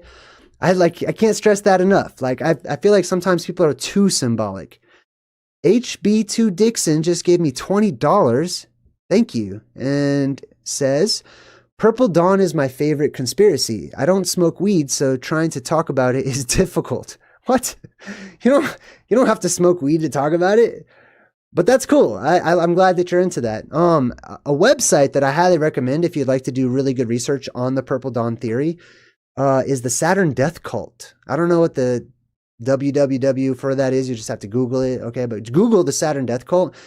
Man, those guys are really what started me on the electromagnetic universe theory, basically, years ago. Like, I don't know, 15, something like that, 20 years ago, reading about the Saturn Death Cult and the plasma formations and stuff as they see them. Then now, just keep in mind, you got to take it with a grain of salt, right? They're going to have an alternative cosmology and other things, but that's fine. We take the good and we take what resonates, right? Just like that cathode that we were talking about earlier. All right, so sodium vapor lamp. Hold on, a lot of people are talking to me in the chat. We got LVK who says, JayDreamerZ, the wine dark oceans. Yes, good. So check this out. When the colors turn this deep red color like this, right? The ocean is not going to be blue. The ocean is going to be black with the surface portion reflecting the red sky. So it'll be black with little, highlights of red. So it'll look wine dark. Good one. Good call out. We also got Al Dog, or is that AI Dog? Says, JayDreamerZ, is this the same light sodium bulbs give off? I think so. I'm not sure. I haven't looked into sodium bulbs. Let's check it out though.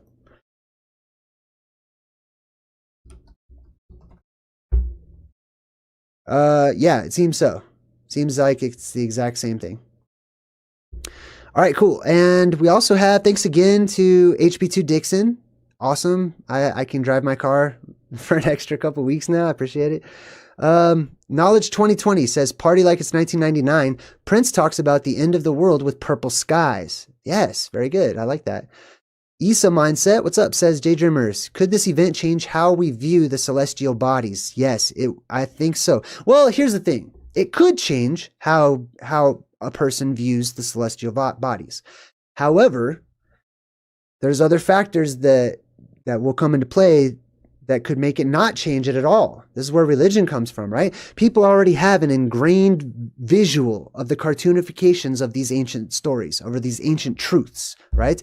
People have a personification of the light of the world and, you know, the saving God that comes back and restores long life to the world and all these different stories and stuff. People have their perceptions. So it's very possible some people, depending on their upbringing, might continue on in their beliefs and everything will match their beliefs perfectly. Some people will be shocked and have heart attacks. You know what I mean? Some people will be really thrown off of their game. I'm here just to give you a heads up before it all comes. So, you know, maybe you'll be able to have a different idea about it. Let's check out sodium vapor lamps.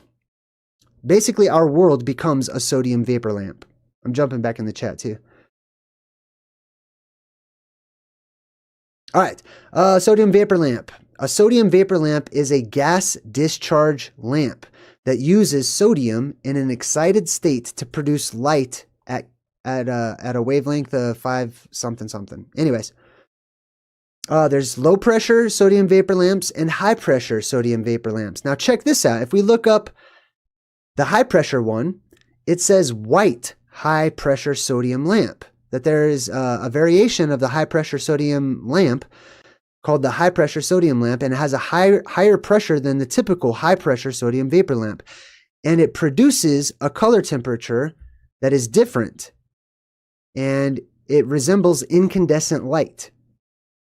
This is boring. Let me put this in my own words, okay? Basically, as the world increases in pressure from that initial depressurization, pressure will build back up over time, right? As pressure builds back up over time, it makes that the white goes from purple to red to amber, orangey color to yellow, to yellowish white, basically, to white. And then when it gets really different, it turns blue, basically. So that's why we could have a white sun right now, because it gives off, with very high pressure, it gives off a white light. Isn't that an interesting correlation? Now check this out. Here's another interesting correlation too, we talked about this when we broke down the Indiana Jones and the Last Crusade. In that Truth in Movies episode, we talked about the Dokana, right? And how the Dokana, this is a Dokana right here. It looks like a gate, right? Sort of looks like a door. And then it's got like a gate on the top of it for some reason, right?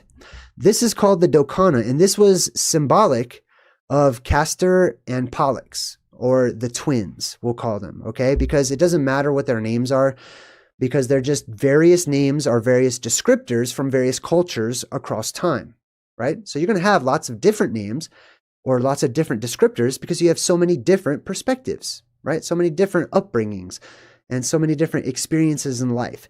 Regardless, this right there, these two beams, they represent the anode and the cathode that shoot up, and that's why they're represented by snakes. Here's another good picture of it too. Let's see if we can get this one. This one's an older one. Ken just gave me $2 for a super sticker. Thank you, Ken. That's awesome. I appreciate it. All right, so let's check this out real quick. Hold on one moment. I'm going to make this a little bigger too. Whoa, that was super big. All right, look right above my head. Do you see that? How it looks like there's two H's right there? That's not. Those are the Dokana, okay? It's two beams, two pillars, two poles with an electrical arc in between them, basically. And here's some other examples of it. They always put the spider at the top as well, because that's where the grandmother spider lives, is the sky god, right? All of that red plasma that branches out and spirals down into our world is seen as the multi-headed dragon or you know, stuff like that coming down, or the spider or whatever, grandmother spider and a huge spider web that covers the earth. It's seen as, it's cartoonified in many different ways. Was there actually a huge spider, you know, twice the size of Texas or something that's up there? I don't know, but probably not. You know what I mean? Are there really two snakes that are, you know, probably not. It's cartoonified. And what it is this is Jacob's ladder, right? These are the two, the anode and the cathode. They shoot up and little electrical sparks touch between each one as far up as it goes until eventually they merge, right? Or at the bottom they won't, but eventually at the top they can merge into one another. Ooh, piercing the veil. Thank you. And Al Dog. What? Is it Al Dog or is it AI Dog? Hold on. It says, oh, it's Al. Okay. It's Al. That's cool. Like Al Bundy. But AI Dog sounded kind of cool. I used the sodium vapor lamps in the 90s for growing lettuce. Well, hey, that's fine. I think that's awesome. Yes. So that's a good point, actually, Al. Thank you. So Al Dog makes a good point that these are one of the go-to light products for growing plants. Like, you know, certain plants might be more popular to grow or whatever under these types of lamps or whatever.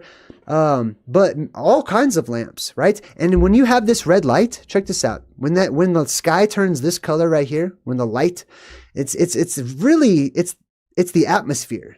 Okay.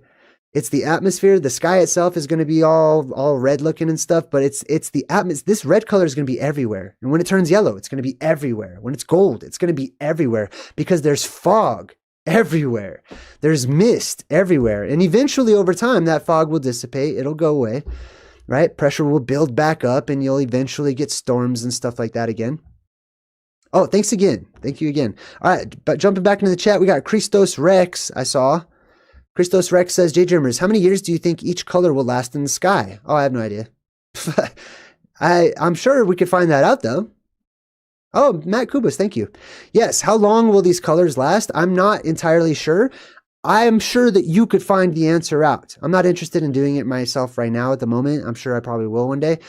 But if you'd like to find it out, all you need to do is do a little test. Find out how long these ones last for and compare them in size, right, to the however many miles it is between the anode and the cathode, right? Or however big the island is, you could say, at the North Pole, right? And all you have to do is increase the results, and you should be able to get a good guess on how long the colors will last for. Because what you're looking is just a small scaled down version. So we just scale it back up, right? All right, Piercing the Veil, thank you again for the little super chat sticker. I like the flying pear. I super appreciate all the support, everybody. Honestly, it's super nice. So thank you. Also, Matt Kubas, thank you very much as well. And good to see you too. I hope you're doing good in New Mexico. Knowledge 2020 says, I saw the news speaking about spider on the Queen's coffin and also symbolism that shows Stranger Things. Yeah, for sure. So the spider symbolism is going to be out there a lot, especially when it comes to plasma. Okay, because oftentimes it represents plasma. But also keep in mind that there are otherworldly creatures that I call phantazoids, and there seem to be a spider class.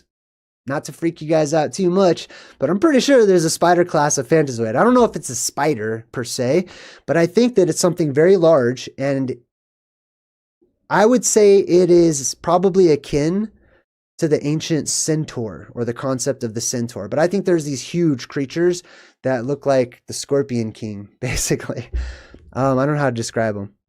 LVK says, JayDreamerZ, giant spiders are frequent in fiction, such as Shelob in Lord of the Rings, real life creatures in cartoonified form. Very good, very good.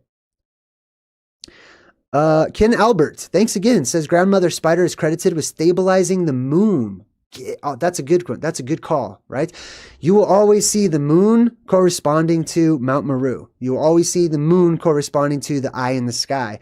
The sun and the moon always obviously correspond to one another as well. Thanks a lot, Ken. And we also have Robin Hames, who donated $5 and just put a super chat sticker. Says keep it up. Thank you. I appreciate it. I'm pretty sure that was it. I'm pretty sure that's all I really wanted to share for today. Do you guys have anything for me before we wrap things up? I want to make sure I give everyone a chance to say hey or ask questions and stuff.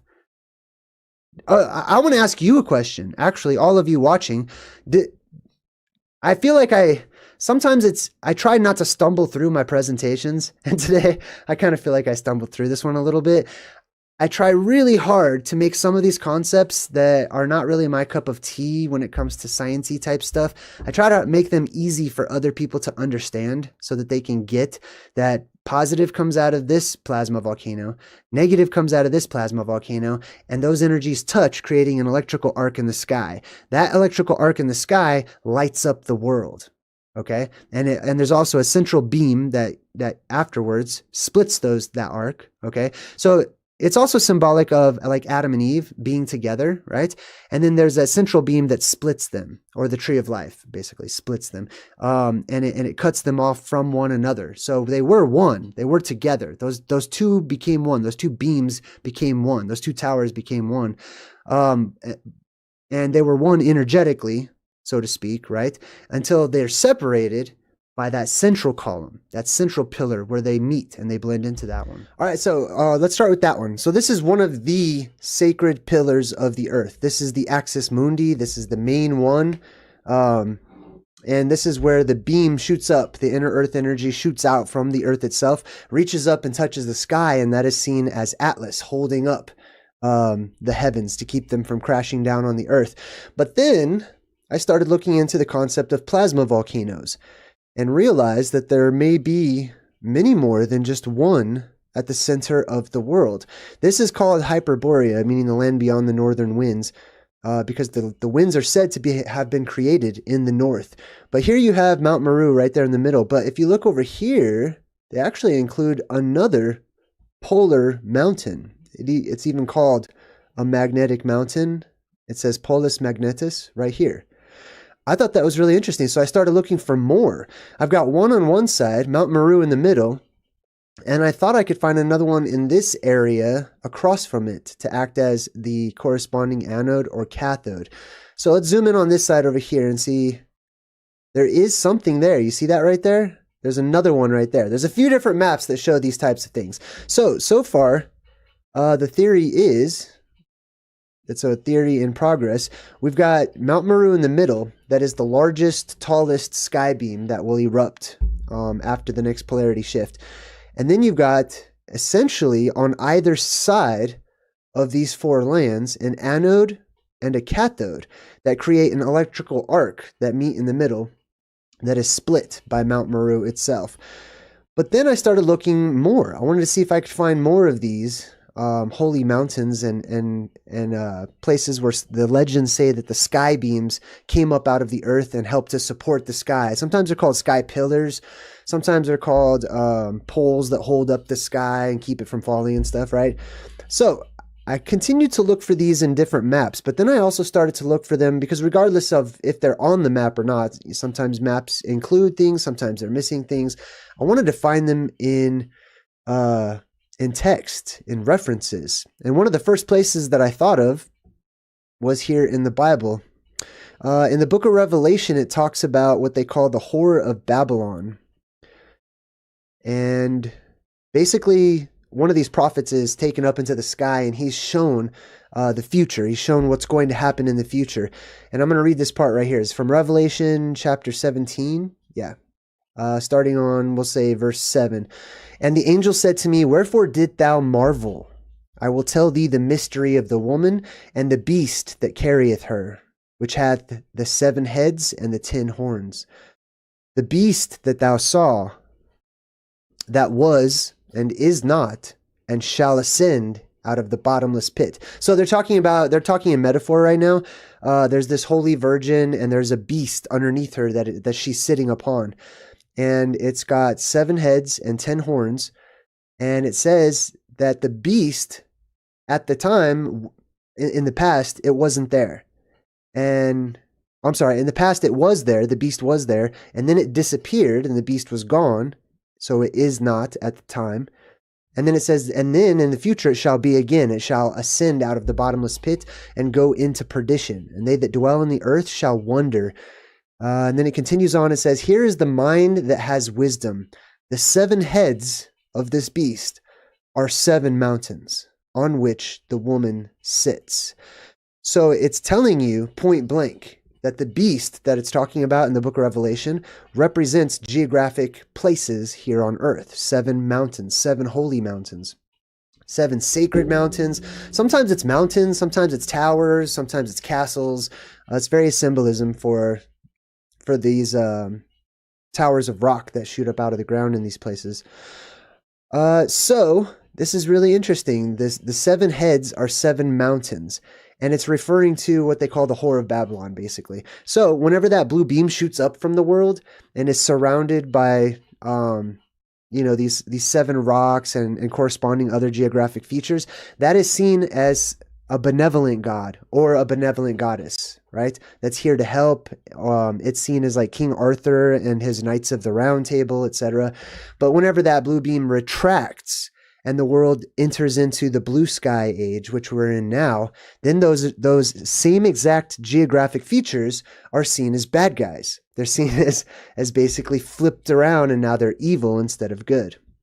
So let's take a closer look at these things. Now, these 7 mountains, a lot of people say that they believe that these represent the 7 hills of Rome. I don't think so. Let's check out the 7 hills of Rome. Okay, so basically, in the Bible, it also says that there's these 7 hills or 7 mountains, right? And that the harlot, which some people interpret as being the church, sits upon them. Well, here on the map, you can see the Vatican is way over there. And then these little areas next to me are allegedly the 7 hills. So let's just give them the benefit of the doubt. There's one right next to me right here. There's another one right there. There's another one. That's 3. But then these other ones right here, these are all connected. These are all one hill that's touching. You know what I mean? There's not 7 independent hills or 7 independent mountains or anything like that. So I have a theory. And my theory is that when leaving Hyperborea, or when leaving the North Pole or the Garden of Eden, right? All of those tribes spread out, and they took with them their myths and their legends and their names, just like the 7 holy mountains. So if they have hills in their area, or they live in a valley or something, hey, Donna, good to see you. They're going to name it after the original names, oftentimes. Also, they say it's the 7 hills of Rome. So let's check out Rome. Rome's very, very close. It has the exact same root words or letters as the word rim. If I could get it pulled up here. All right, well, this is the word rim, same exact root, RM, and it means edge, border, verge, the verge of something, the coast of something. It can also mean the seashore, which is really interesting, an interesting connotation. The rim of the sea, the dawn, literally the rim of the day. And it's spelled in different ways. And so basically, the 7 hills of Rome might be the 7 mountains of the rim of the world, basically, or the edge of the world, which is where Hercules is said to have put his pillars, right? The pillars of Hercules were put at the westernmost edge of the world. Now, some people interpret that to mean that the edge of the world is on the outside, the outer rim. However, in the ancient times, the edge of the world was seen as being in the middle of the world. That was the 4 corners of the world right there in the middle. And once you transcend that boundary, you're now entering into some other realm, some other place. So this is really interesting. Let's go back to this map real quick. I want to show you something else that's here too.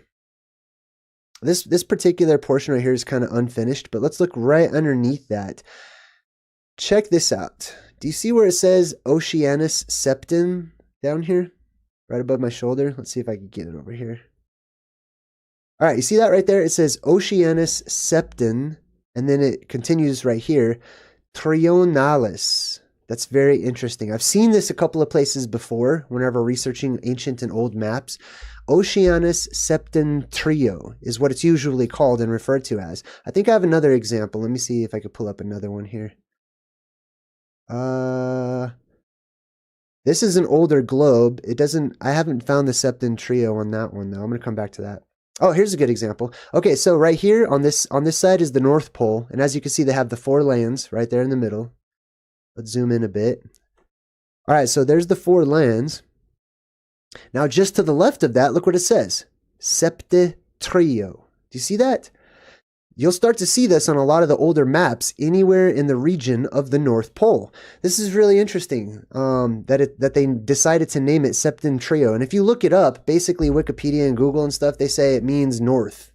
Like, that does not mean north at all. Sept definitely means 7. Sept is an older word for 7, meaning like the root of September, right? September used to be the 7th month. That's why it's called September. And then October and November likewise, right? So septum means 7, or sept. The root of that sept means 7. Let me go back to this other map here.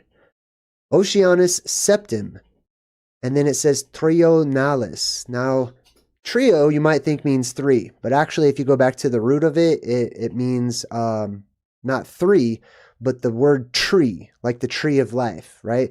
The root of that goes back to the DR instead of a TR. It was more of a DR sound, and it was the word deru, right? So what this is actually saying, if I translate it correctly, is this is the ocean of the 7 trees, and then nalis basically implies birth. So where the 7 trees are born, essentially. The ocean of the 7 trees.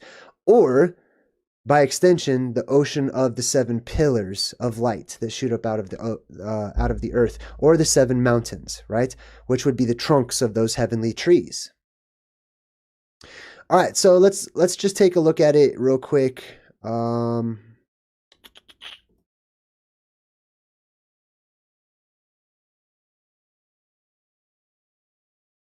All right, so if we look up septum trio, it says septum for 7, and then here they define trio as being related to the word ox. I tend to disagree with that because it comes from tero. You see that word right there? Oh, you can't see it. Shoot. Hold up.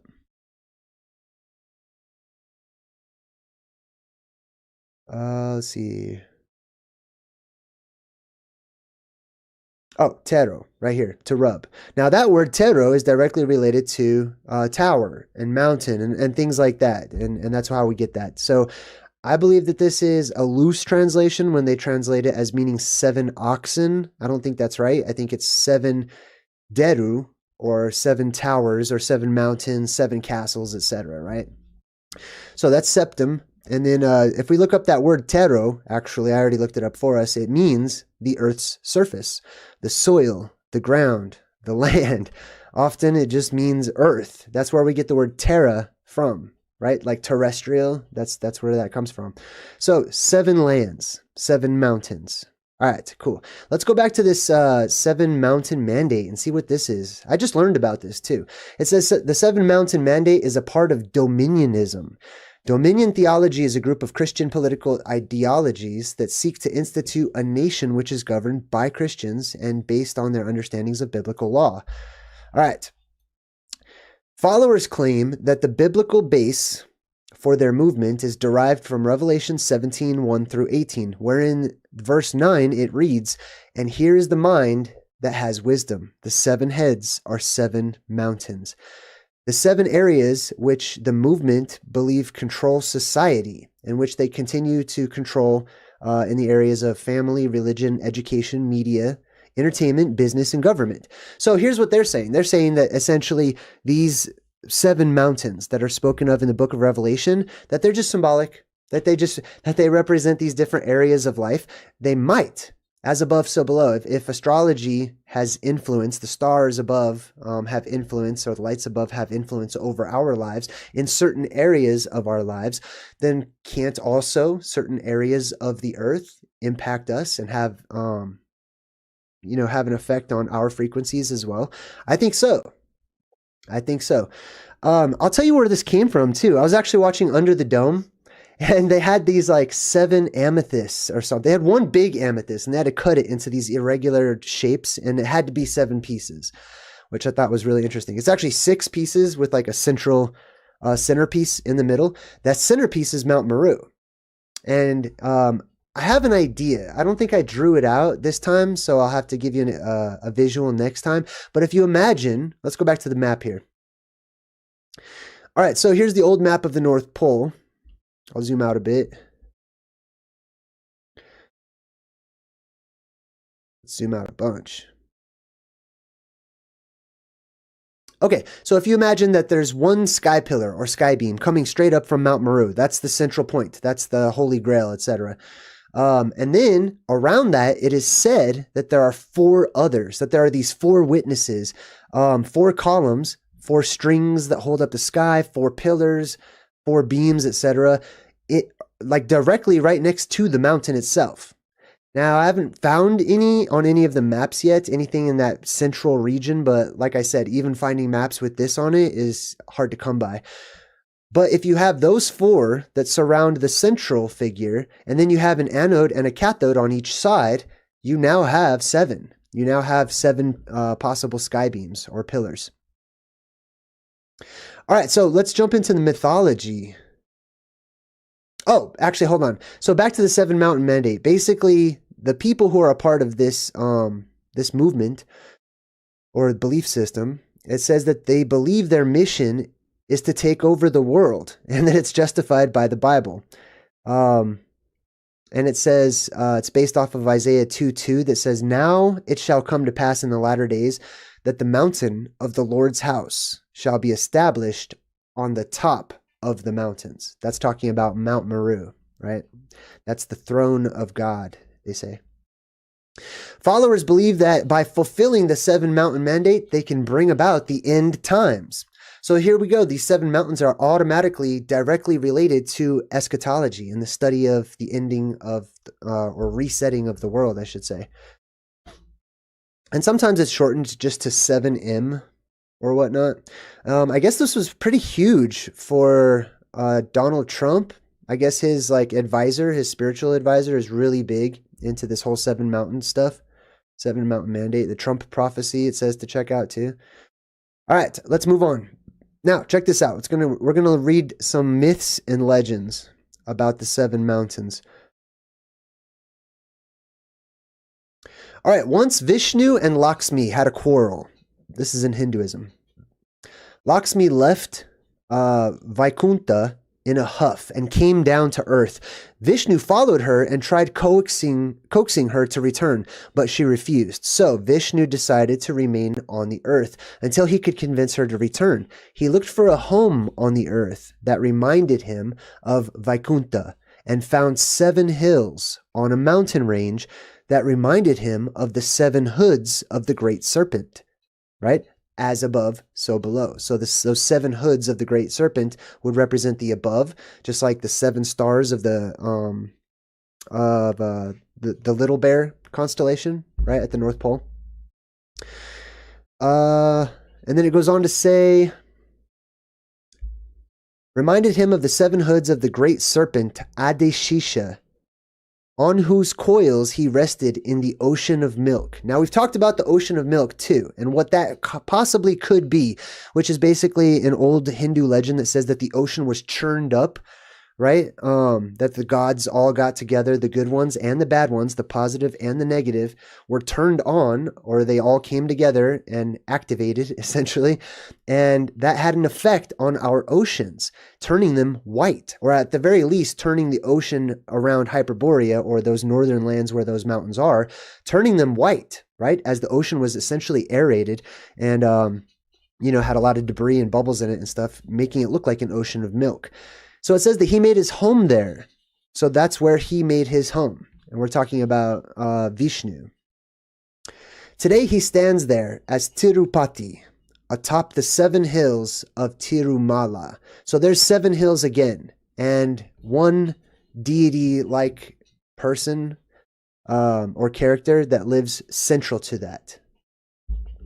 It goes on to say that this idea of a city located on 7 hills is found not just among Hindus, but around the world. Rome, for example, is said to be built on 7 hills by Remus and Romulus, which I would say is exactly like the anode and the cathode, right? Adam and Eve, Remus and Romulus, always those twins that come together that form an electrical arc over some sort of a central savior type of a figure. Let's see. Twin brothers who were raised in the wild by a she-wolf. The city of Mecca is said to be built amid 7 hills. Jerusalem is associated with 7 hills. And it's interesting, in the Bible, the book of Revelation, there's a line that says that the whore of Babylon stands on 7 hills. Scholars believe that it refers to Rome, which was then persecuting its Christian followers. However, I believe that the reason that this seven mountain symbolism is so prolific worldwide is because it comes down from an archetypal place of origin, which would be Mount Meru and the surrounding mountains around it. So here is a globe, an early globe where they actually put the lands at the North Pole, as you can see here. It's really interesting in this one right here because the land is not an island right there. Typically, this is shown as being an island, but there seems to be more land. And this right here, what is this, Greenland? No. I don't know. This is like Sweden or something that's connected up there. This is over in Europe. This is the European side. But anyways, it's totally connected. So you can see there's like a land bridge that went up to the land at the North Pole. At least somebody thought that there was at some point in time. So this is really interesting, and I like to take a lot of these images of the land at the North Pole from various maps because it's almost like you can see Atlantis sinking over time when you watch and look at these different globes and maps and stuff of the land at the North Pole, because you can see at first, like on this one, there's a whole bunch of land. There's all kinds of islands and stuff up there, and sometimes they connect to the main continents, as you can see. But then it seems like the water level started to rise and parts of the island disappeared and more parts disappeared until today we don't have them on our maps any longer and people don't believe that they ever existed. Here's another one that I've already shared with you, so we'll get rid of that one and that one. We talked about Septum Trio. It's also the symbolism of Snow White and the Seven Dwarves, right? The Seven Dwarves all have unique, totally different characteristics, right? They're all sort of in charge of a particular emotion or characteristic, which is like the Seven Mountains or the Seven Mountain Mandate, as they would call it or whatever. And they're surrounding Snow White, right? She's in the middle. She's the Sleeping Beauty princess or whatever, right? She represents the goddess of wisdom, locked in a tower or locked underground or hidden away or sleeping, and one day waking up, right, to bring peace to the world, to restore things to goodness. And the seven dwarfs protect her and watch and wait for her to wake up. There's a Cherokee legend. This one's really interesting. Let's check this one out. It says, the Earth, 1913, the Earth is a great floating island in a sea of water. At each of the four corners, there is a cord hanging down from the sky. The sky is of solid rock. When the world grows old and worn out, the cords will break, and then the earth will sink down into the ocean, and everything will be water again. All of the people will be dead, and the Indians are much afraid of this. That's huge. So we've got the four corners of the earth, as we talked about, representing the four corners of these four lands right here that lead into the inner earth or hollow earth entrance, right? And then it says, according to the legend, that there are these four cords or sky beams, sky pillars, right? Sometimes they have different symbolic ways of describing them.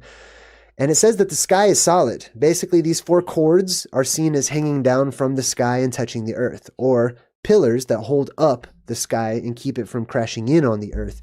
And whenever the earth grows old and gets worn out, the cords break and a flood comes. So when you have these cords, you don't have the ocean, essentially. You don't have the flooding waters that we have today. We don't see those cords. Those cords are broken. They're gone. They've disappeared. That inner earth energy has retracted and gone back down for a time of recharging.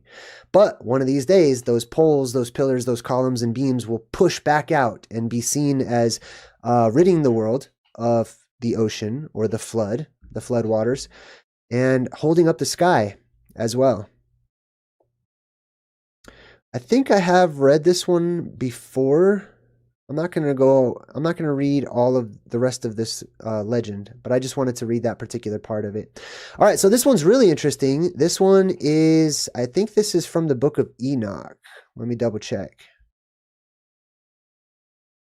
This talks about how Saint Michael became the protector of seven mountains. And it's talking about the legendary sword of Saint Michael, which would be the blue beam that shoots up out of Mount Meru in the center, right? So it goes on and it says right here, what's interesting is that within the book of Enoch, let me make this bigger for us.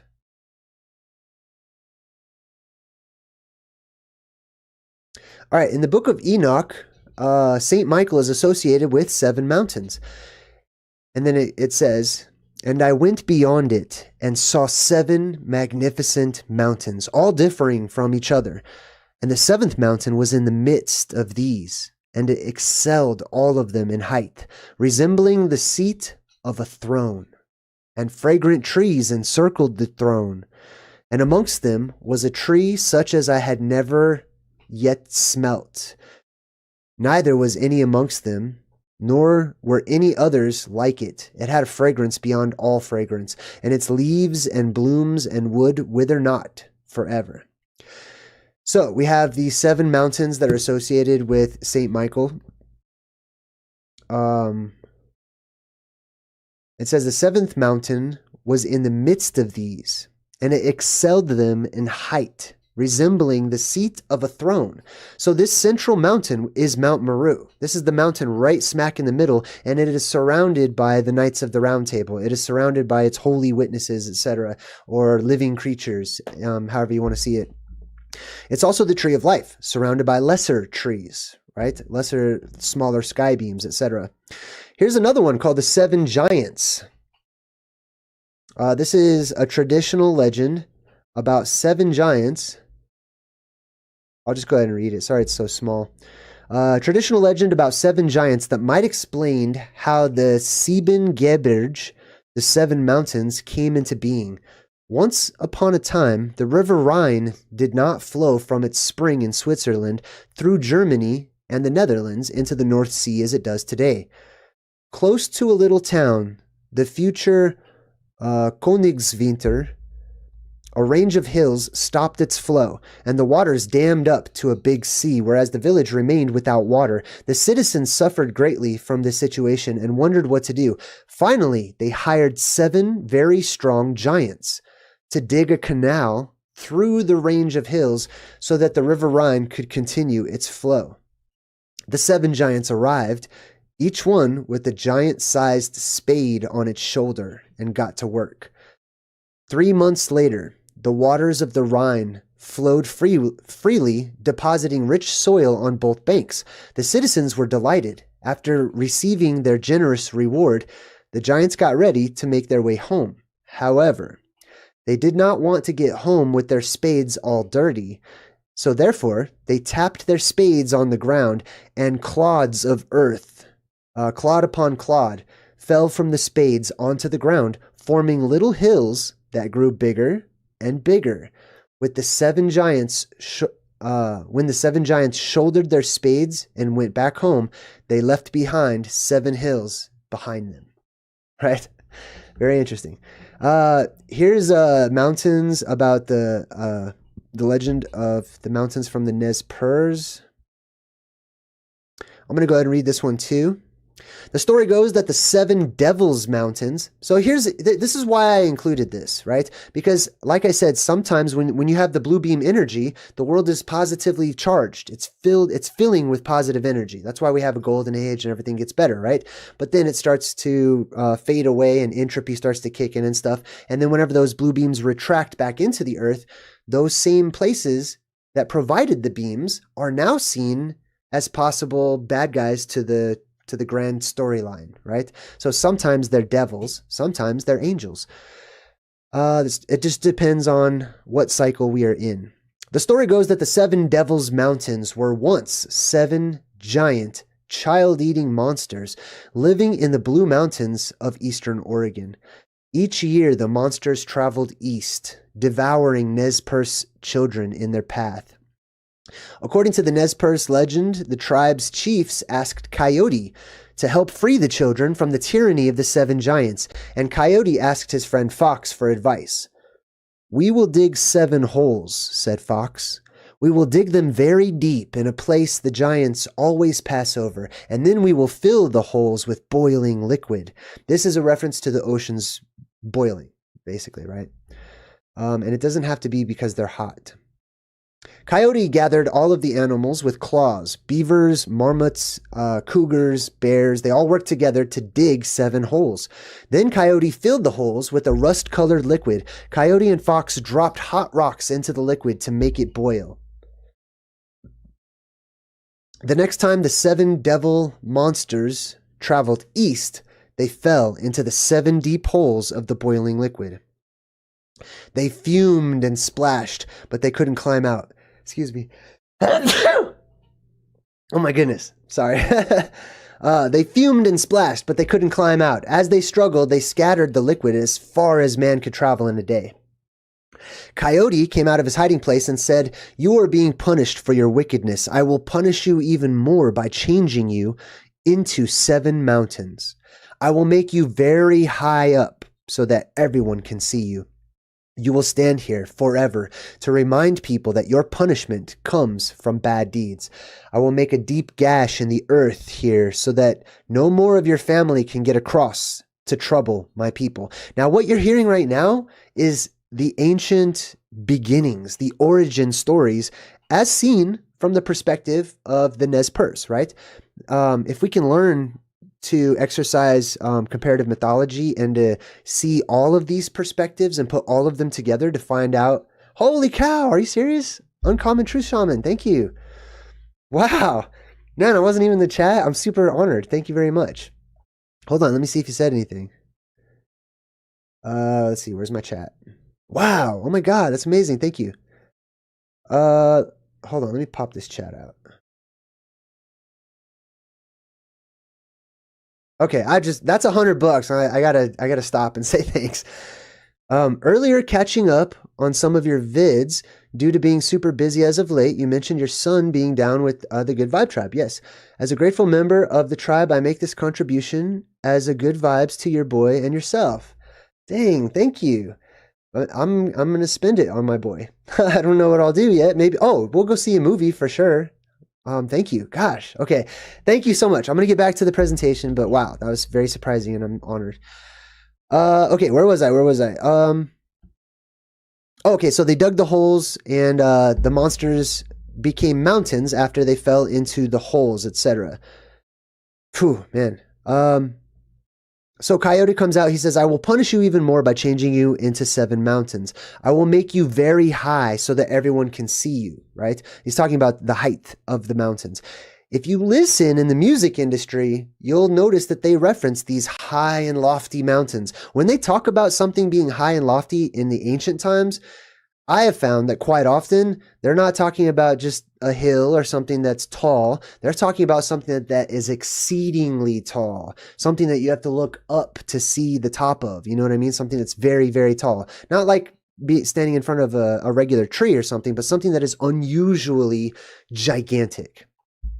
So, and why is that? That has to do with how the plasma, powerfully electrically charged, pulls up and tugs on the mud of the earth after the oceans are sucked up and pulled out, right? Because everything will be very muddy at that time.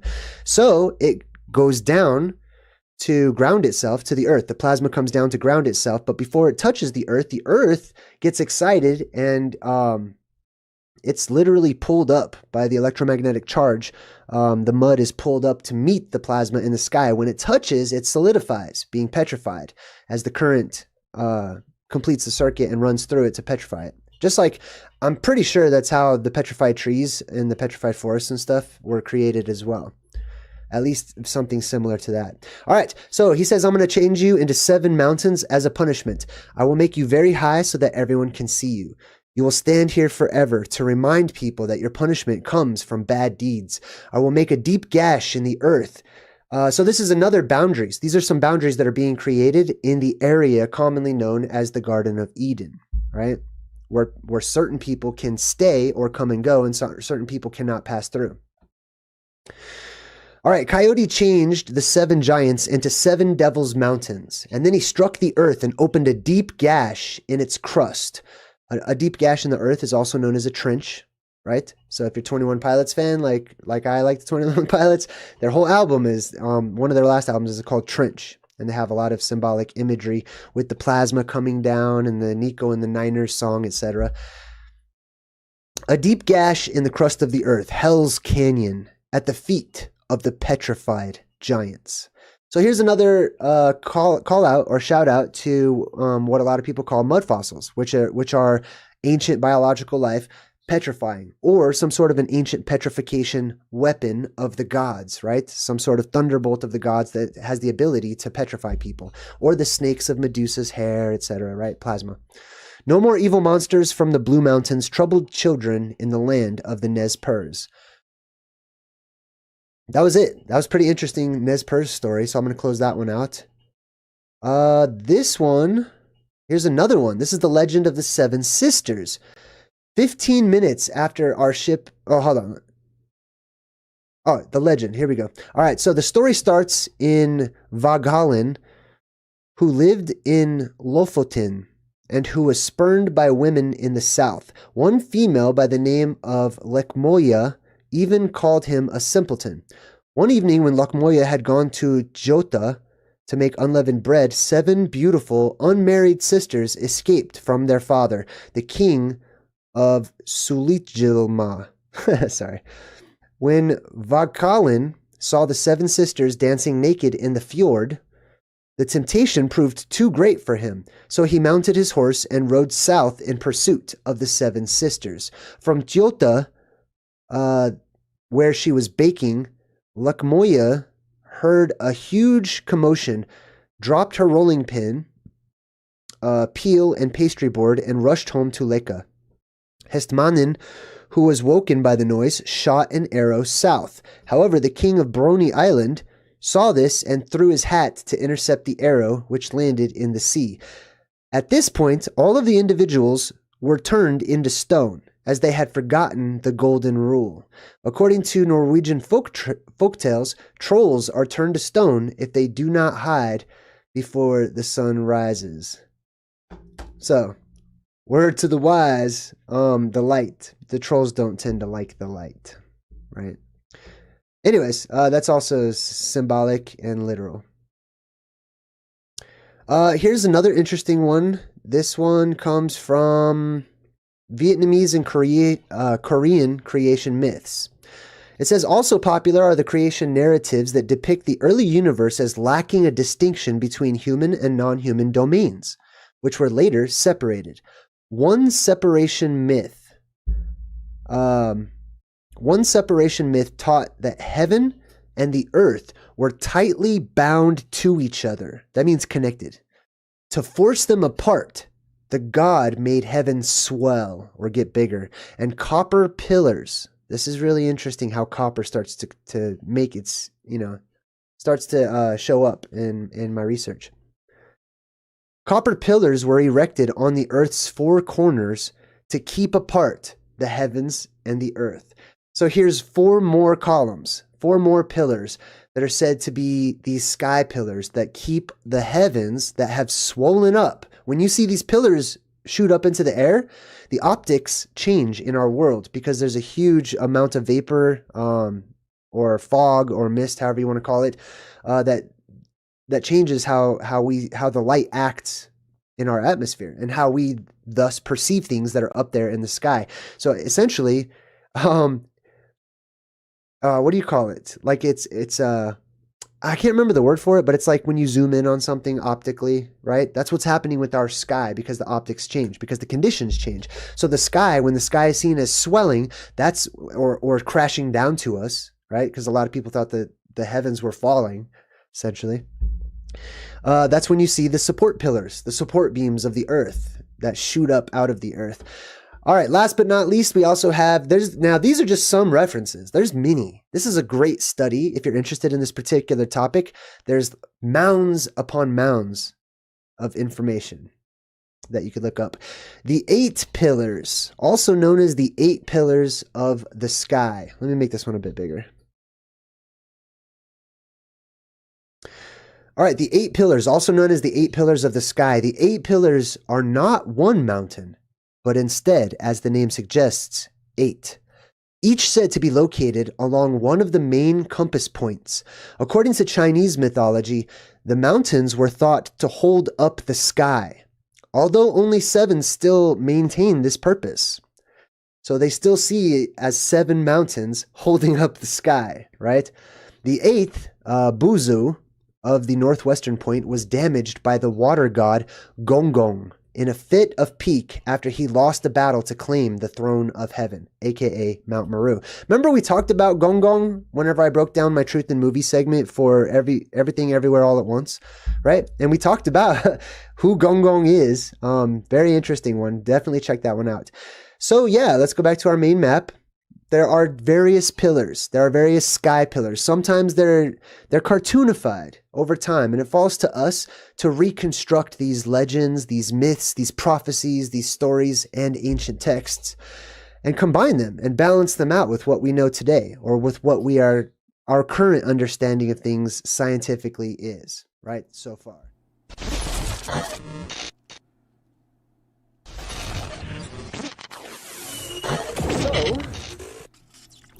I would like to take a look at this word. Now, first and foremost, I started off my truth research, I guess, in the area of Christianity and the Bible.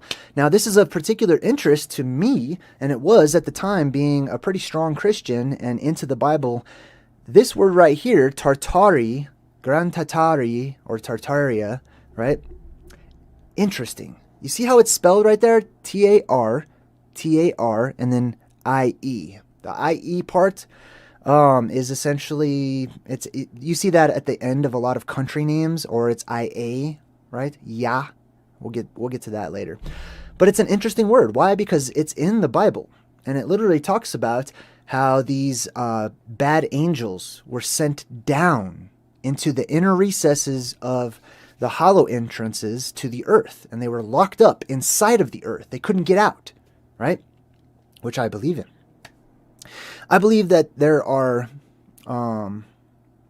barriers, electromagnetic barriers, that keep people on our level from getting too far up or too far down, and vice versa. I believe it works just like that. But there's a place, biblically speaking, called Tartarus, right? Tartaria, Tartarus, etc. It's the strong Tartar. Us just means strong. Oz, us, variants of that means strong, essentially. So strong Tartar. What is that? Why do we call it Tartar? Let's jump right into this study real quick.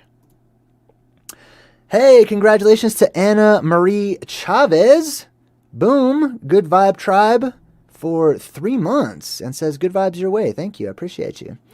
And she sent a little super chat sticker as well. I appreciate you. Thank you so much, Anna. All right, now we're going to jump. Are you guys ready? Put your seatbelts on. It's going to be a bumpy ride. Hopefully, you'll be able to open up your minds, use your imaginations, and just take it with a grain of salt. Remember, all I'm offering is the truth. No, I'm just kidding. I'm just offering my research and my studies as I walk my path with you guys. So let's check this out. First of all, let's start with the name. This is what I like to do. I like to start with the name and figure out exactly what it means. Let's go ahead and get rid of that here. The Tartars. Now, check this out. It says Tartaria, tartar, like the word tar, like from a tree. You have tar or the tar pits, etc., right? This is very interesting, and it's going to make sense whenever we come all the way back around full circle. But as you can see here, the inhabitants of this land and the land itself was not actually originally called Tar. It was Tat-ar. Do you see that? T-A-T and then R with an S at the end to pluralize it. So let's jump into etymology, the study of words and their origins, okay? So if you look up how the Tartar people, however you like to say it, the Tatar people, how they actually spelled their name, you can see right here the glyphs for a T, and an R. Here's another one. Glyphs for a T, and an R. Not T-R-T-R. And please keep in mind that in the old languages, the further back you go, the less meaning vowels actually had, and the less you will actually see vowels. Vowels are empty fillers that were introduced into various languages in order to force a dialect upon a people so that that language would not be lost and forgotten. Because if you don't introduce those vowel points, they basically tell you what sort of an accent to say the consonants with. So that's a little bit on word origins and whatnot. But this is interesting, the tat-ars. Now, let me explain something. Let's break this word down. In order to etymologically break this word down, I like to find the root. I like to go back to the roots. The roots are super important, especially with these types of words. So what's the root of tat-ars? Well, the root is tat, T-A-T. That A, you pronounce that pretty much however you like. Any of the vowels will do. Most people would say ah, tat, or tartar, or tat-ar. But you can pronounce it in various ways. You can say titar, totar, however you'd like, tutar. The vowels are basically interchangeable when you go back into the ancient languages, when you want to find the meaning of the word. So the root is tat. That's the actual word from the root of tartar, right? The AR part right here is a suffix, and it's also in its own independent word. It gives a little flavor to the root. It gives a little more meaning to the root of the word. So the entire word is tatar, tatar. So, the Tatars. Interesting. So it's not tartar. Some people speculate that the extra R was thrown in there to make it purposefully sound like Tartarus, the place of the underworld, down in Sheol, within the confines of the inner earth realm. Could be, because sometimes that's associated with scary stuff. And this civilization, right, this tribe of people, were kind of scary to people because they were so different. That's one of the main things that pops out to me. Let's move forward just a little bit here. So this right here is a map, a piece of a map of the North Pole. Remember I was saying the North Pole used to be depicted with land there, not just icebergs and water and whatever. No, there's literally land at the North Pole, or at least there used to be. And it was depicted on many different maps, including a great mountain, or what I like to call the plasma volcano, directly in the middle of those four lands. Those four lands had four rivers shooting out from them, and around that, the first, or the original sea, moved about in a current, in a circle, and it fed the rest of the world, moving the oceans and whatnot, right? All right, let's see. All right, we're going to skip past that real quick. Oh, here's another image. This is Gerard Mercator. He's a map maker from a long time ago. As you can see in this self-portrait, I don't know if it's a self-portrait, but this portrait of him, he's got a globe right here where at the very top you can see there are four lands surrounding what looks like a mountain with a hole in the middle. Interesting. Thought I'd show you a couple of those things there. Here's another one. This is another map. I believe this is by Mercator, where he actually shows, if you could see along the top side, you would see the four lands up here separated by four rivers. He shows a top-down view right here, as you can see. Go ahead and get rid of that one. This is all going to make a lot of sense as we go, so take it with a grain of salt for now if you don't understand. Right behind me, you can see the four lands again at the middle where the North Pole is, and there's something right there in the middle. There's the four rivers. It sort of makes like a circle with an X, you could say. See that? Sort of, if you were to draw this as a symbol, you would draw a circle with an X in the middle, or a cross in the middle. Even better. Here's another map. This one is a heart-shaped map. There's various shapes of these maps and whatnot. I'm not saying that the world is a heart shape or that it's any shape whatsoever. All I'm saying is the middle of our local region that we call the world or Earth or the realm, whatever you like to call it, the most important part that I'd like to focus on is that one right there in the middle, the heart of the world. It's our heart. And if you watch a lot of movies like I do, you'll notice that a lot of the characters are constantly trying to restore the heart to something, right? It starts with us. It starts right here to restore the heart. We're going to actually come back to that concept later. Here's another map. This one's completely fictional. Fictional. This is from The Wizard of Oz. Remember, Oz means strong or strength. The Emerald City, right there in the middle with what looks like a mountain in the middle, divided by these four, possibly, are there rivers? I can't tell if there's rivers, but there's four lands that are divided there. Interesting map from The Wizard of Oz. You'll also see that replicated in many different movies, on the video game Fortnite. I mean, it's all over the whole world. The X-Men. The X-Men symbol is literally a circle with the X in the middle, or the cross in the middle, exactly like in Catholicism, exactly like in many different religions, exactly like in so many petroglyphs, people drew this image. And it looks exactly like the land depicted at the North Pole.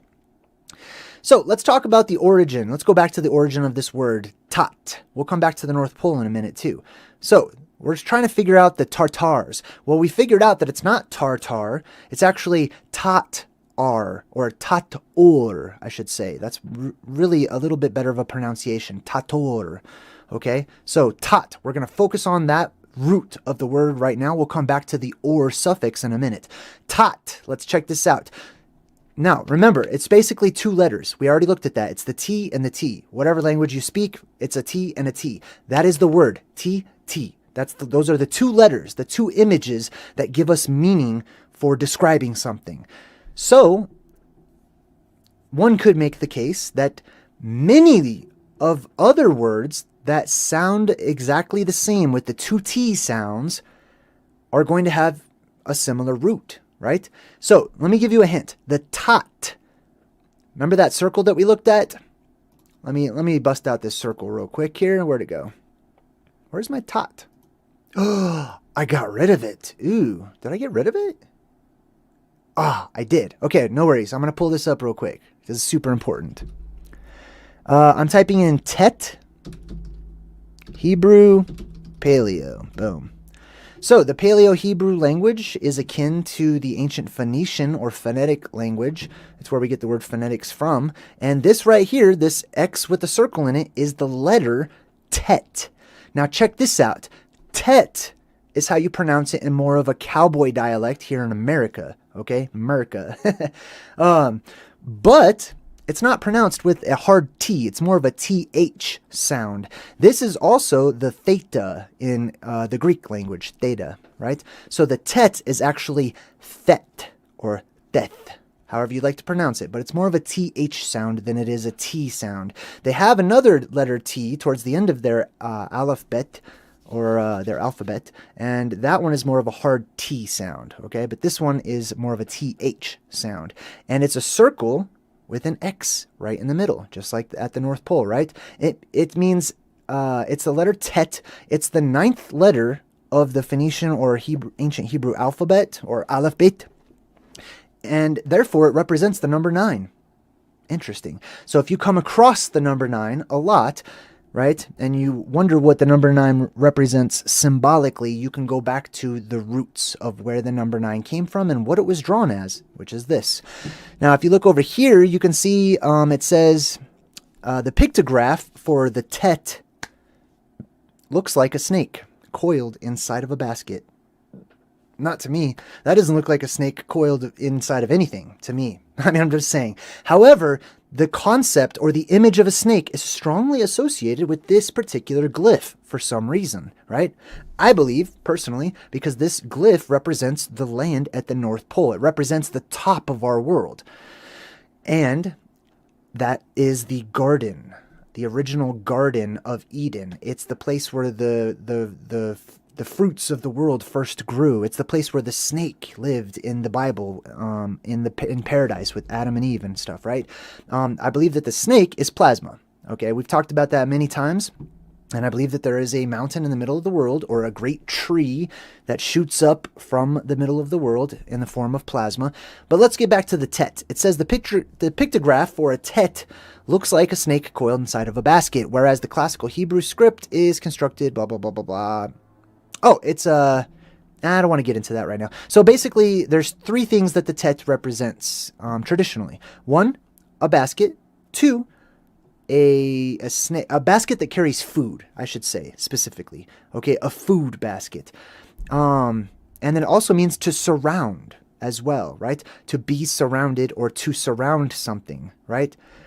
If you look at these ancient and old maps, let's see, where's a good one? If you can, well, basically, if you look at some of the Mercator ones of the North Pole, you'll see that those 4 lands at the North Pole are actually a valley, collectively. They're a huge valley, and they're surrounded by mountains, by a huge circular mountain range. So that's where I get the surrounded portion of that. Let's go back to that glyph real quick. Where was it? There it is. Okay, so this is the letter tet. The two T's. Tet, tit, tot, however you like to pronounce it. This glyph right here represents that. All right, I feel like I'm beating a dead horse. Ew, that's creepy. I won't say that again. Let's see what else we got here. So, tot, right? Remember, it's pronounced TH, actually. This is the exact same word. Tot. You can pronounce it in many various ways, right? There's variants to these things. But these are where they come from. Thoth is this world-renowned god. And, mostly known in the Egyptian religion and culture. It says, Thoth, an ancient Egyptian god of wisdom and magic, hieroglyphics, and the reckoning of time. From the Latin Greek Thoth, from Egyptian Tehuti. Ooh, my goodness, look at this word right here. Ooh, okay, this is a good breadcrumb. Tehuti. So what they're saying is that Tehuti, I'm just going to say it according to like normal cowboy speech that we sort of talk, right? But it's not really pronounced that way. But Tehuti is the same as saying Thoth. It's the exact same word. Usually represented as a human figure with the head of an ibis. Not a human, but a human figure. With the head of an ibis. By the Greeks, he was assimilated to their Hermes. Hermes. Interesting. So Hermes is the exact same as Thoth, which is the exact same as Tat. Interesting. What does Hermes mean? I could tell you right now. Har means mountain or great hill. Mes or mes or mesh means from the water. Mountain out of the water is literally what Hermes means. Something to think about. Let's see what else we got here.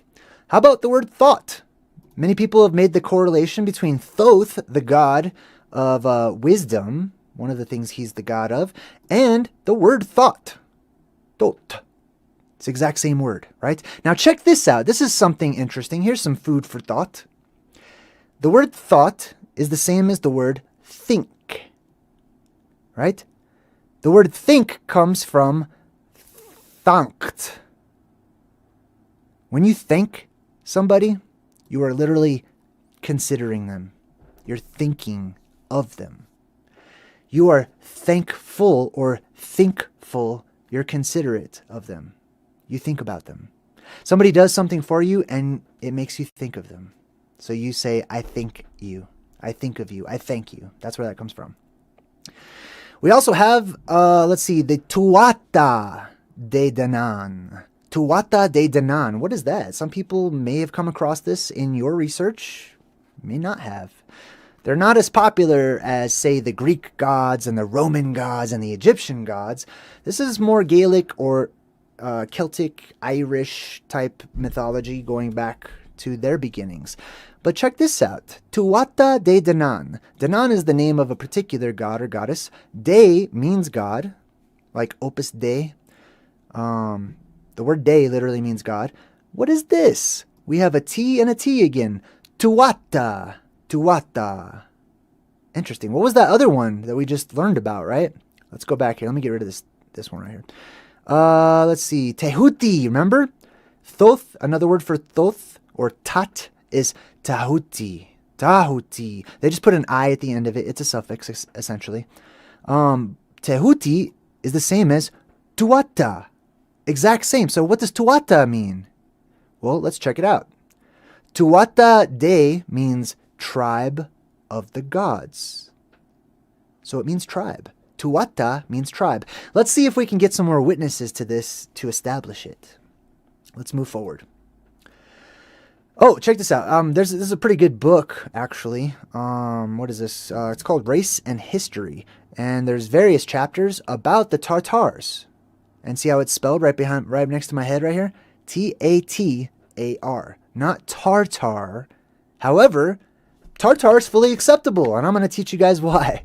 But let's keep on the Tat, okay? Another famous Tat is King Tut, or Tut, as we would say in our cowboy accent that we have here in America. King Tut.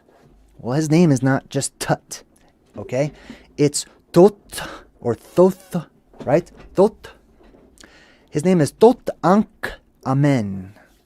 Tutankhamen. Tutankhamen, if you're a cowboy. Right? So Thoth, 1, the tat at the beginning of his name. Ankh, the symbol for life. Amen, missing. Interesting. Did you know that King Tut actually wasn't born with that name? No, it's named after his father, Akhenaten. Ankh-Naten, right? Ankhenaten. So his name was actually Tutankhaten. Tutankhaten.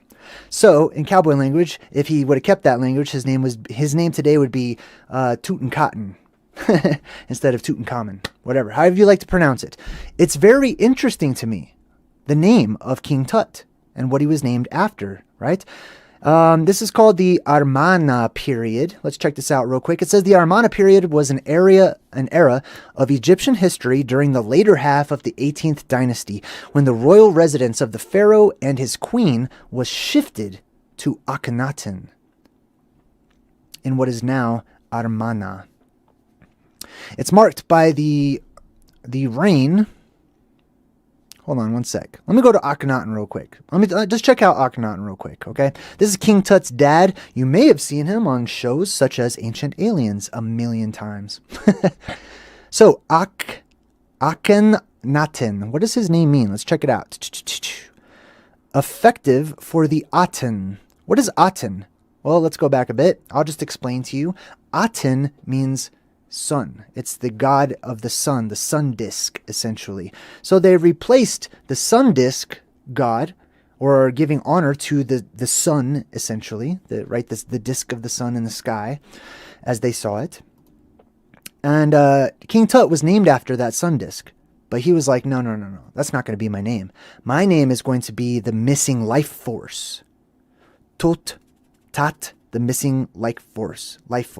Thoth, the missing life force. The Tat, the missing Tat. Interesting. Okay. You may also know, I might as well throw this out there, but Akhenaten was known for getting rid of all of the various gods of their Egyptian religion and establishing one, which, according to his name, was the disk of the sun god, right? King Tut came around, he's like, no. My dad's gone. I'm only 8 years old, so I'm just gonna reestablish the way things were. That's way easier. I don't know, I'm just paraphrasing. But let's go ahead and move forward a little bit here. Oh, this is pretty interesting too. How do you say mountain in various languages? Some of the words for the word mountain stick out to me, like dag. Do you see that right there? That's the word dog, or dag, like a dagwood sandwich, right? Dag means mountain. What else do we have here? We've got dag shows up a few times, but there was a really interesting one here towards the bottom. You see the Vietnamese? Nui. Like Monte Nui. Mont literally means mountain as well. Monte Nui is redundant. It means mountain, or mountain of the mountains. The great mountain. Monte Nui. Interesting. Where does that come from? That comes from Moana, from Disney's Moana. Just a little breadcrumb there for you. Monte Nui. Now let's go back to the Tat. So many different words have the Tat in them, and they're very common words like tattoo, right? Tatooine, if you're a Star Wars fan. Tatukane, right? How do you say, or what does tutu mean in the Hawaiian language? Tutu is the exact same thing, okay? It's tat with an u at the end. Tutukane, the word kane essentially is kohen, or priest, right? Leader. Tutukane, kane pronounced kane, means male or man in Hawaiian. Tutuwahine means female or woman. Well, this is super interesting to me that first they both have the word tutu in there, or tat in there. And then they have one word which means priest and another word that means essentially beautiful. Remember how we studied those pillars, the rod god and the pillar symbolism? Well, one of those pillars was named Joaquin, or Joachim, or Joaquin, or however you like to say it in the cowboy way. It's Joaquin, right? There's many different ways to pronounce it. Like Joaquin Phoenix, that's totally the exact same name. What else do we got here? Check this out. Let's look at some cuneiform. I don't really talk about cuneiform a lot on my channel. I'm always learning though. So I want to share something with you I learned in the cuneiform. The T for the tat, right? The letter T is this glyph right here. Let me see if I can make that bigger for you. See that glyph? This one right here. Boom. Now, if you make it plural, the letter T, you just add another T to it, and it's TT. Well, that's super interesting because in cuneiform, TT means rib, and it's not plural. Isn't that? It doesn't say ribs, it just says rib. Interesting. This is the word tat in cuneiform, one of the oldest languages in the world, and it means rib, but it also means arrow. Arrow. Remember how we were talking about in our column worshipping and our pillar worshipping video, the rod god, how we were talking about how that blue beam that shoots up from Mount Meru is seen as an attachment. It's seen as a hook or a tent peg, something that connects and goes into the earth, like a staff, a beam, a reed, a rod, an arrow. That's what we're talking about, and that's how you draw it right there. So, an arrow or a rib. That's interesting because there's a story about somebody making a person out of a rib. Theta or theta. The theta is essentially this exact same symbol, but without one of the lines. Okay? It's the exact same symbol. It's the tot, but it's in Greek. Okay? Now check this out. Whenever we transliterate this, or whatever the word is, from the Phoenician to the Greek, it looks like, can you see it there? It says derived from the Phoenician letter tet, with a little X with the circle. You see that right there? Boom, X with the circle, little X-Men symbol.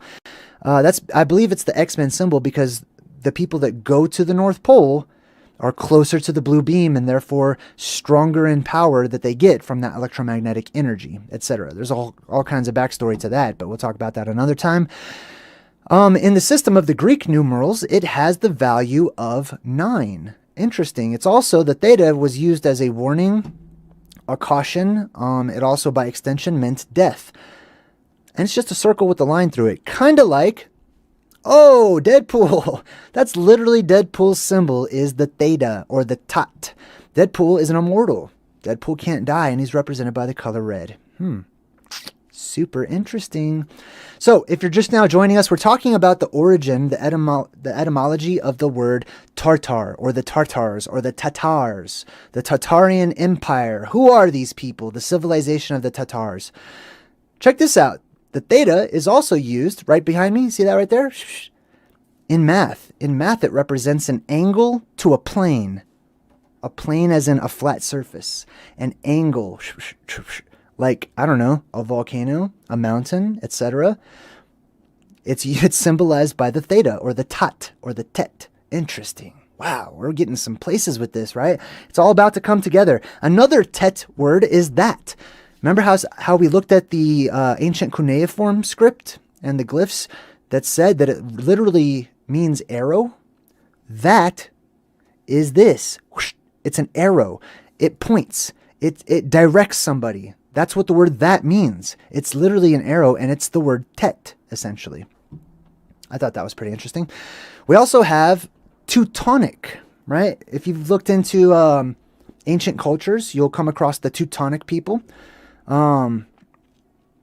Teutonic, let's see. Let me go ahead and just read this. From the 1610s, of or pertaining to the Germanic languages, so this is ancient German peoples, and to the people or tribes who speak or spoke them. From the Latin Teutonicus, from Teutonis, Teutoni. Hold on one sec. I'm super sorry. The name of the tribe that inhabited coastal Germany near the mouth of the Elbe and devastated Gaul back in 113 BCE, blah, blah, blah, blah, blah, blah. Probably from the Celtic and Proto-Germanic word Dudanos, and from the Proto-Indo-European root. When you see that pi, all capitalized, means Proto-Indo-European. That's super old language.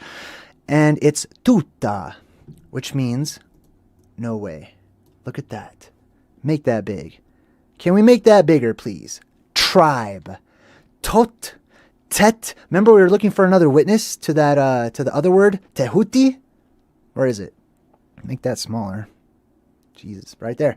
Tehuti. Where's the other one? Tuata, Tehuti, and then we've also got, oh, no, we're not there yet. Tuata, Tehuti, we're not there yet. Where are we?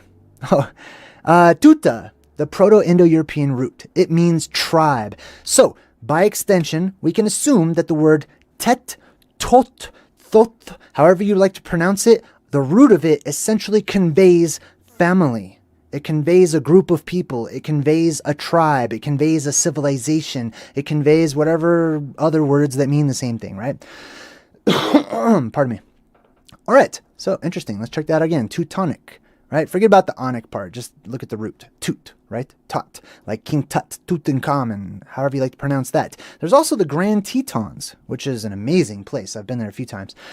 Mountain range. Now, the story, I never liked the story of the Grand Tetons. You know what they'll literally tell you if you go up to this national park? If you say, hey, what are the Grand Teton mountain ranges named after? They'll say big titties. I'm not even lying.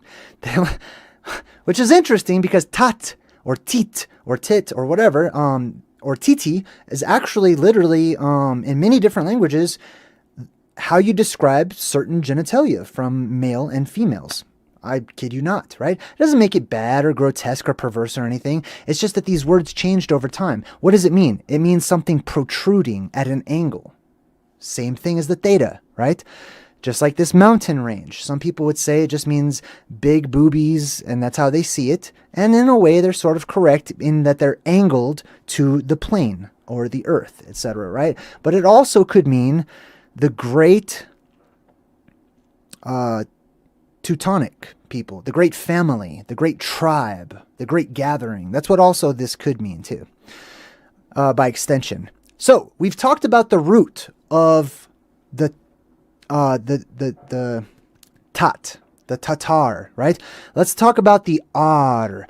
We talked about tat, the tat-ar. Remember, tat is the root, ar is the suffix, or or, you could say. Or, or, ar in ancient languages essentially conveys the meaning of light, fire, and wind. Either of those. It could mean they're all very much interrelated at times. So we go to the word ora, which is just or, essentially. As you can see right here, it's from the Proto-Indo-European root or, like tart-or, tartar, same thing. And that comes from ver, or where, however you like to say that. And that means to raise, to lift, to hold suspended. This is so interesting. So if we go with the root, tat means essentially tribe. Just like you guys, the Good Vibe Tribe. And this is so important. Can't even tell you how important that is. So tat conveys the word tribe. Or conveys to hold suspended, to lift up, to raise up. Now, you could come up with all sorts of ideas by extension of what this means. I'll give you a couple of my own ideas. One is that the tat-or are the tribe of people, the group of people who were once lifted up or went up to the top of the world, essentially, the North Pole. It could also be the ones who, by extension, are survivors, okay? They're the ones who are praiseworthy. They're the ones who were lifted up, congratulated, essentially, right? The tribe that is to be congratulated. For what? For surviving.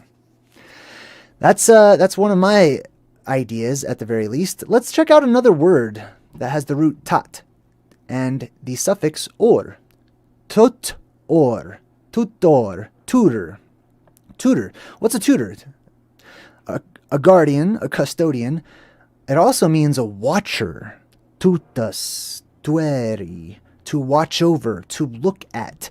What are they watching? Now, I know a lot of people who have studied in religions and various cultures, going back to alternative history and French history. You might think of the watchers, the angels that were watching over mankind and sort of there to be guardians and guides and whatnot, right? Hey, that's definitely one. I've been there myself.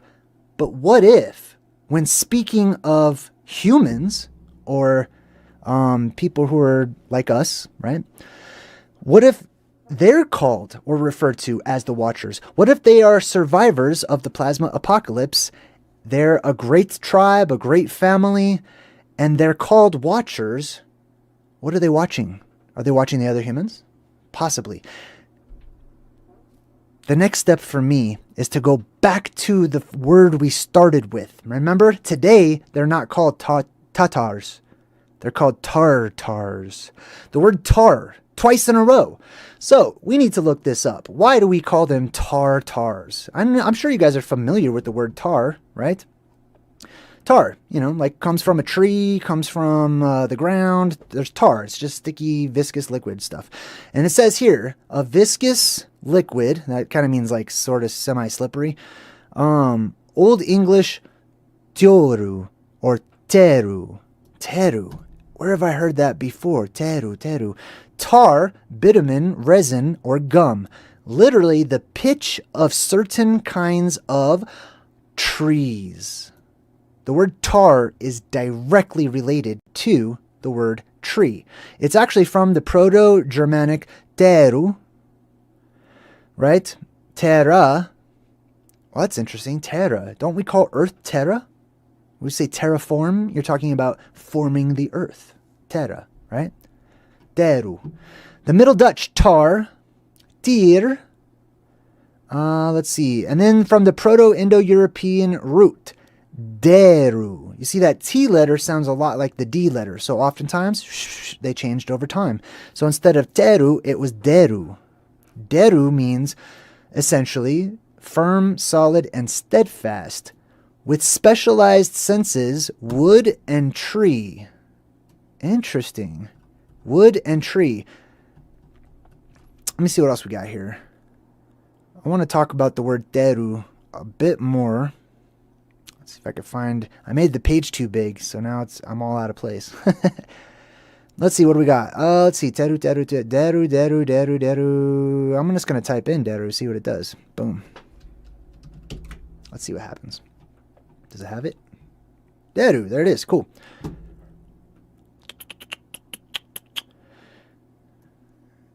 Derivatives referring to objects made of wood.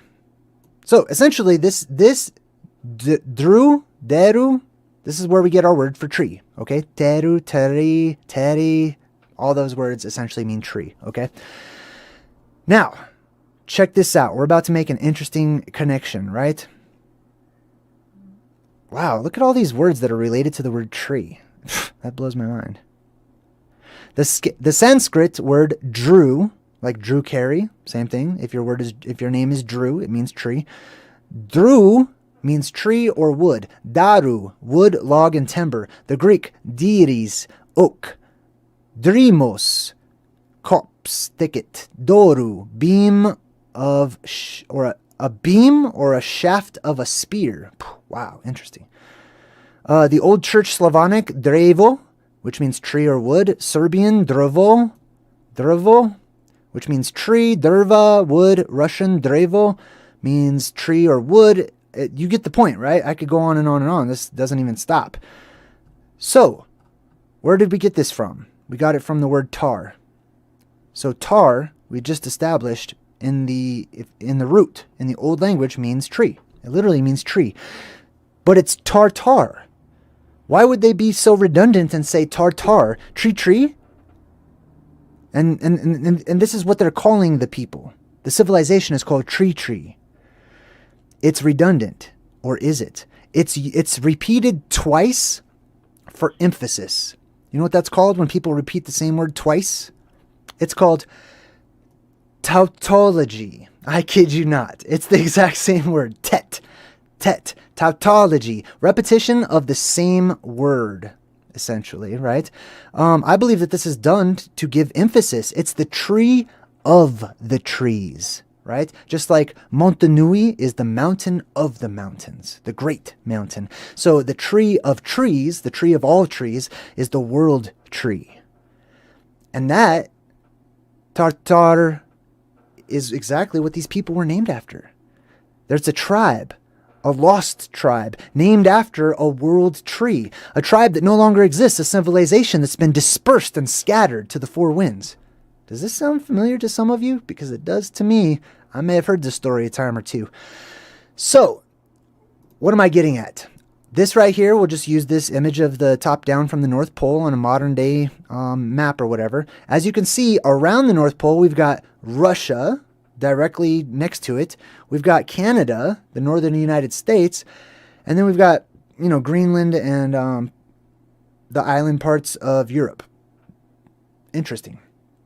If there is a great mountain or a world tree, or once was a world tree, at the middle of this land, and there was a tribe of people who lived nearby in this middle land where there used to be land, four lands, with a great mountain right there in the middle.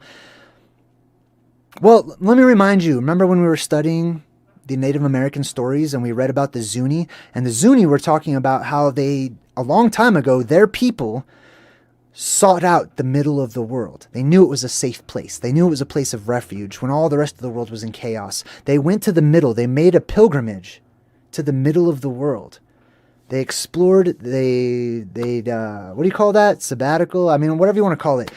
The Zuni said that as a group, all together, from time to time, they would seek out the middle of the world for refuge. And they would camp there and stay there while the whole rest of the world seemed to be in chaos. I believe that this story and many others like it are referring to the survivors of the plasma apocalypse. Occasionally, our world goes through an apocalyptic state where it's in turmoil, utter turmoil, and the only safe place, or the safest place, was deemed to be at the center of the world. Interesting. It's kind of like, you know, if you're surfing and there's a lot of turmoil in the form of waves up above, you dip down underneath those waves and allow them to pass. Same concept, right? The Zuni knew this. They talked about how their people went to the middle, stayed there until everything was fine, and then they left. They went all the way around. They started in Rosha. You know what the word Rosha means? It comes from Rosh or Reish, which means the top, the head, the top of something. That's why they're called Russia. They're towards the top. They're originally from the top of the world, right? This is why so many of the Native Americans have these legends that sound so similar to one another, because they come from a tribe or a part of the tribe that broke off and they went another direction. They came down into Canada, Alaska. They became the Inuit. Remember Nui Mountain? Inuit. The Inuit, or the Eskimos, however you like to say that. So, here's the theory. Here's my theory thus far. I propose that the Tartar civilization of the Great Tartaria, right, is directly related to this area at the North Pole that was once on all of the maps, many of the maps, I should say, that I've seen. And this is also coinciding with an inner Earth entrance that has also been described. The hollow Earth entrance, many of these different things, right? So let's see, what else do we have? Tar. Remember the tree? The letter A, or the Aleph, or the Alpha, implies strong. So if you have a strong tree and it's yours, the way you would say that is literally Atari. It's Atari. That's how you would say that. Atari, I find that hilarious because Atari is a video game system. Let's look at a picture of their symbol. Where's the images? Boom. Atari. Now, let me tell you what this symbol is. You may have seen this a million times and you're like, well, I wonder why they drew it like that. Like, what is that a picture of? That's the plasma volcano with the blue beam shooting straight up the middle. It's a strong tree. It's the world tree, essentially.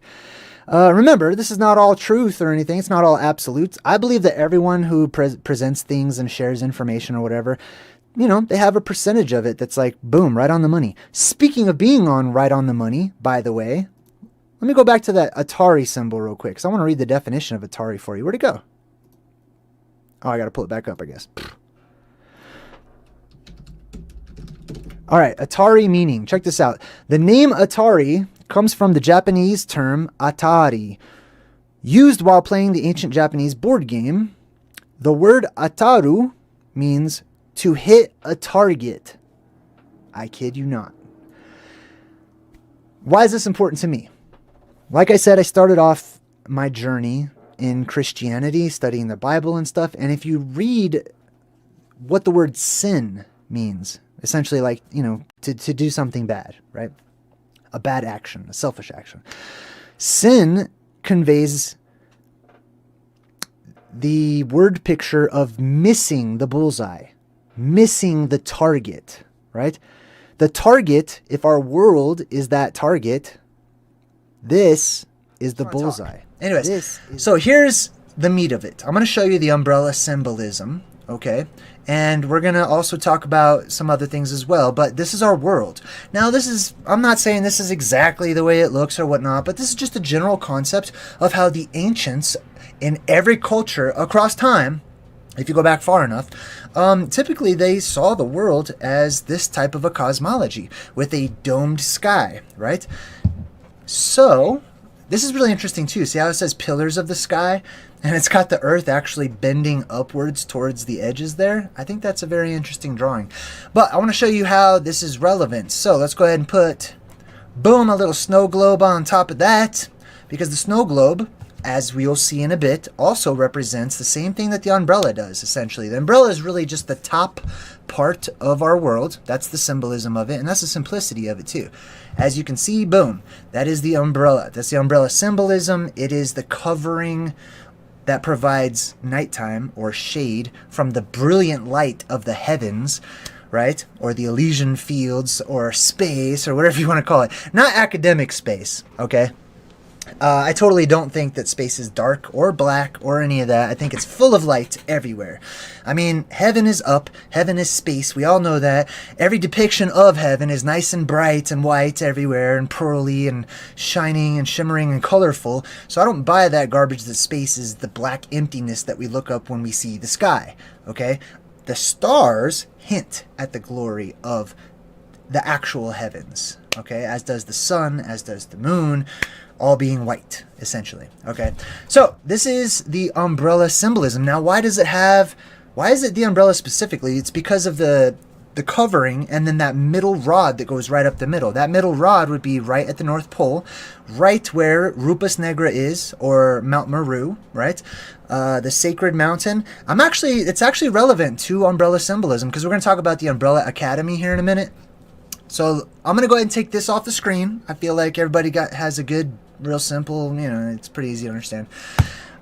If that's the cosmology, okay? So I know everyone has different ones. This one's mine so far. Now, in umbrellas, you'll notice that they actually have sacred umbrellas in religions. Specifically in Catholicism, they have all of these umbrellas that they have, red and yellow, typically in color for this one at least. This one's in the Basilica. Whenever the Pope goes somewhere, they put out an umbrella for him, basically, right? He needs to sit under the umbrella, as does Rihanna, apparently. This one is for liturgies and other religions, right? They have these sacred umbrellas that they'll bust out for different, like, events or occasions or whatever. Not for rain. Actually, the umbrella literally isn't even for rain. Remember the word umber, right? Means shadow. Ella means little shadow. So that has nothing to do with rain. It's providing shade for you. It was literally for the sun, and it was called a parasol, which means alongside the sun, or alongside the light. Okay, I believe I'm guessing, as far as para, I think it means alongside. But anyways, you brought it out to shade yourself from the sun, from the light of the sun. So imagine this. Going back to the ritzy people, right? Hold on, let me get back to that ritzy dude picture. Going back to this guy, okay? Now remember, I said he's emulating the real rulers who once came here from above, floated down from the sky, landed in a particular region. I'm going to say Mount Meru. Okay, that's pretty much every story I've ever looked into. The gods, the angels, all of these beings always land on some mega mountain. Okay, now I believe that mountain has been misinterpreted as local mountains, or maybe they just did that just to try to establish their countries or something on the map. I don't know. But I believe all of these mountains, where these angels and gods and demons and whatever you want to call them, that's where they landed, right in the middle. Boom, they came right down in the middle, landed on Mount Meru. We'll talk about that too in a bit. But my point is, this guy doesn't need... I'm guessing, okay? He doesn't look alien enough to me, so I'm guessing he's human. If he is, he does not need the umbrella. Unless it's raining or whatever, but he's taking a picture. It looks like he's probably indoors or something. I don't know, but I can't imagine that it rained that much, right? Or whatever the reason was, umbrellas were associated with being ritzy and rich and in charge, basically. That's because those beings who were in charge were photophobic. When they come down here from the brightness of space and everything, where everything is white in color, or pearlescent, kind of like here. Win Wilson just traveled through time to join the Good Vibe Tribe. Welcome, Win. Nice to have you. So yeah, the pearlescent beings... white, whatever you want to call them. I always say, hey, they're not Caucasian, they're white, okay? And they always are described that way, okay? Some people have called them the white devils, the white angels, the white whatever you want to call them, the white brothers from space, you know, all kinds of different things. They were photophobic, okay? Their skin could not handle being under this intense light that we call the sun. So they invented what we call collars, okay? I don't have a picture of collars right now, or I would show you. Matter of fact, let's get off this picture, because it's just irritating me that I've had one picture up for so long. Anyways, they had collars. Why? Why do we even have collars, right? Why would we add that to a shirt or whatever? Because you popped it. You put the collar up to keep the sun off of your neck. And they put up their umbrellas to keep the sun, or their parasols, up to keep the sun off of their bodies. These see how white he is? This is the Penguin from Batman Returns, okay, if you don't know. But he represents these beings who are not of this world, who come down here and try to take over and rule over people, just like the Penguin, aka Oswald Cobblepot, I believe. Anyways, but look at him. He's not Caucasian. This dude's pasty pale white. Oh, Scooby Snacks just regenerated. Look at you go. I just watched the new Doctor Who, the special one. I mean, it's not new, but oh my god, I can't wait till the new season comes out. All right, so yes, this guy right here, the Penguin. Also, penguins are black and white, right? Black and white, as I've talked about in the past, represents space. Space itself, or the heavens, or the Elysian fields, whatever you want to call it, is white. It's brilliant. It's bright. It's full of brightness, and it's full. It's not even empty. And I believe that's actually what the Red Hot Chili Peppers song is about, called Snow. Anyway, I just wanted to point that out, okay? They are photophobic. They come down from above, okay? They float on down. Now, do they float down on umbrellas? I don't know, okay? They might, if gravity resets, like I speculate, right? And we go through a zero gravity and it slowly restarts, you could probably float down on whatever, right? Depending on the factors involved. But I do just say that they hold the umbrella and they're floating around, just like in Fortnite, or Mary Poppins. She's obviously an alien, or I mean, like, she's obviously magical, mystical, different, not of this world, not of this earth. She literally floats down out of the sky. This one's not really my favorite one. She did a good job, but I like this one better. But yeah, Mary Poppins, hey, look at that. Hope in Jesus with Olivia traveled through time to join the Good Vibe Tribe. You get Rick and Morty. Welcome, everybody. So here's the Penguin again, right? So he's pasty, he's pale, he's that Phanazoid color that I always try to talk about, sort of a dull white, pearlescent, shimmery shine. He doesn't really have the shining part right there. But then I also want to talk about his fingers and the way they put his fingers just like this. I mean, I'm already talking about it. I might as well just tell you, right? But anyways, there's different hand signs that these beings seem to have, or at least they're understudies, okay? Those of us who took the mantle. There are certain hand signs or whatever, and I'm not saying anybody who throws up any kind of hand sign means it, knows what they're doing, knows about the esoteric hand signs and stuff like that, but I am telling you there is a reason why they put his fingers like that, right? And I hope we're going to get back to that. I should just tell you, right? It's a part, it represents a letter, essentially. It's this one right here. It's the Spock one. It's the same one. Okay, it just makes a W. Or you could do that, W, same thing, right? If you do it like this, though, then you make V's. Then you get 3 V's and stuff. I'm actually going to show you guys about that here in just a minute. So, the Umbrella Corporation, right?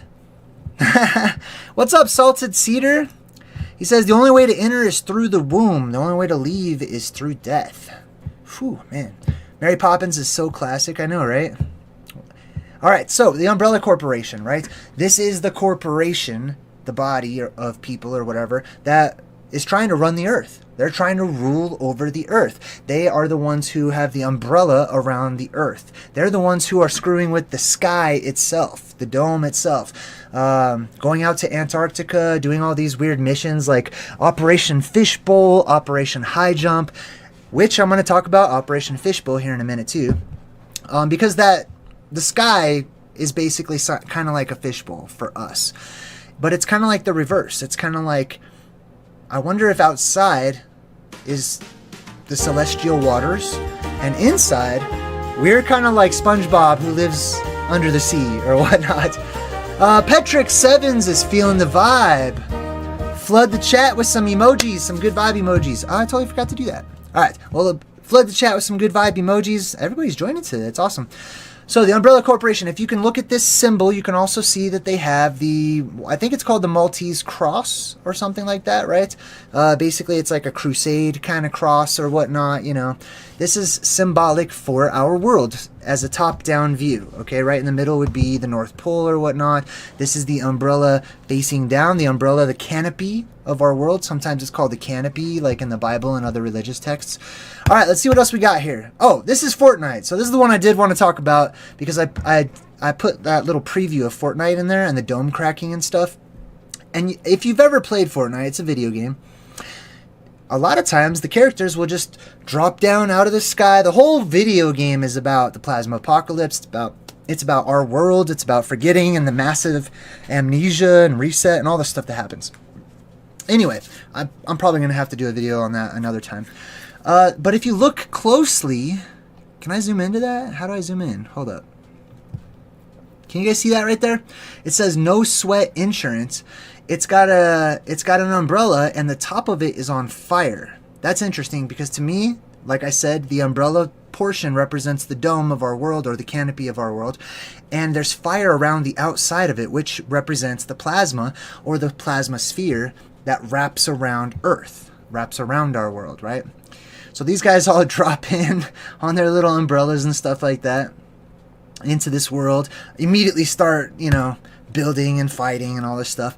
So here also is the umbrella. Now this is where the umbrella, we make a connection with umbrella symbolism, being the dome of our world, the sky of our world, the covering of our world, the thing that provides darkness to this place. Without the sky, without what I call the dome of the world, we would never have nighttime.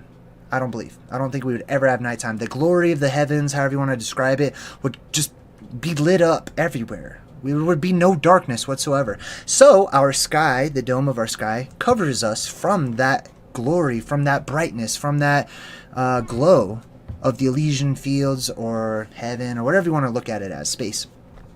So some people have made Halloween costumes where they're trying to be a, what do you call it? I forgot the word for it. A dome thing. Snow globe.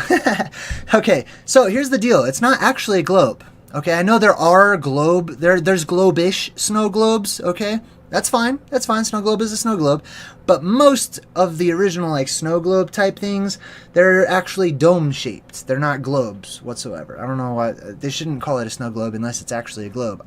In my opinion, it should be called a snow dome. But anyway, that's what she's emulating. She's making a little snow dome or whatever, and she is totally accurate because she has the North Pole sign right there. And then the middle part of the thing goes up. That's what she is. And that's the umbrella over our world. That's the symbolism. Now, does this lady know that? Probably not, you know. But it doesn't matter. right? She's reflecting a truth that resonates deeply within our collective worldwide subconscious, I believe. And I believe we do that all of the time. Here's some other examples. Same thing. People using the umbrella to act as the sort of dome to the world. Now, that's where I believe the snow globe thing gets into play too, because you will see snow globes or fish bowls, some type of glass, but a lot of times it's a snow globe, everywhere in pop culture and the media, and any vacation you go on, they have these. Why? This is so interesting to me that people accept that they have their own little land and they always put a dome over it. And there's just snow in there. It's just an interesting concept, but they don't think about why that idea is so powerful that people feel the need to collect these things. You know what I mean? Anyway. Alright, so let's skip that one. Oh, okay. This brings us... I'm just doing random, whatever I see. This brings us to... the Umbrella Academy. Okay, I'm totally going to jump into this show real quick. So, this guy right here, his name's Klaus. And he picks up a snow globe, right? In this show, anytime you see something like this, wait for it to break. Because I promise you, if it breaks, that means that something bad is about to happen, because it's symbolizing the sky breaking open and all hell breaking loose and magic and all this other stuff, right? It symbolizes that. It symbolizes the apocalypse when you break a snow globe or whatever. So anyhow, he picks it up and he says, "Peace on Earth, that's so sweet." And then, pow! He totally smashes it on his own dome.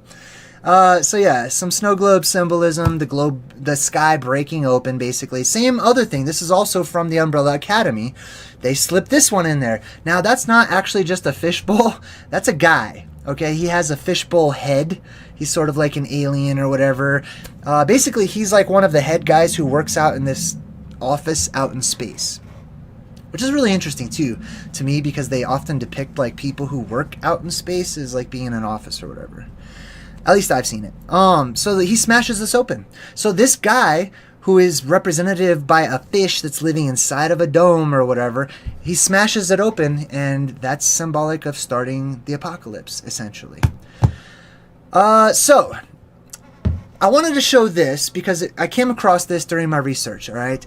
So it's sort of related to the umbrella symbolism as well, but have you ever seen this truck rolling around, or have you ever seen this paint store? It's called Sherman-Williams, and this is their logo. This has been their logo since the 1800s, and it says "Cover the Earth."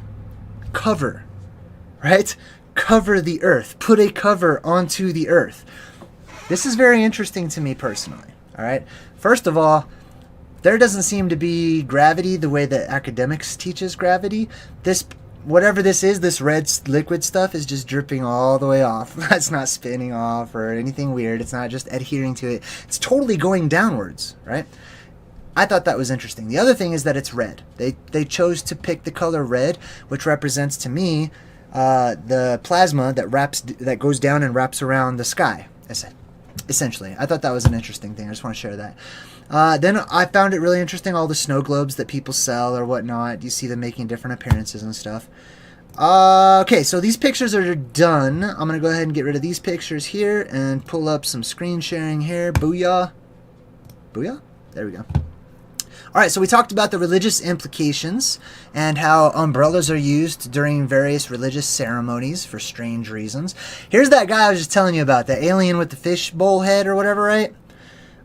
So the aliens live in their own domes, okay, essentially. I talk about this all the time. But basically, these other worlds, many of these other worlds, maybe not all of them, but many of these other worlds, or alternate Earths, as I call them, I believe are also domed, okay? I think all of these little worlds are domed, and they provide the dark in the brightness of space. So that's why black and white, specifically checkerboard black and white, represents space so often. Black and white right next to each other. To me, I'm seeing the space symbolism. Beings who are from space, who look out at the vastness of space and see how bright it is, but it's dotted with these worlds, with these dark worlds, or dark cities, or however you want to call it. So, let's talk about the Umbrella Academy. This is a huge TV show. I've seen all the episodes. I did want to share specific images. First, is it this one? No. This one right here. See this one? Alright, you see this hand sign that this guy's doing right here? Let me see if I could pull that up and make it bigger.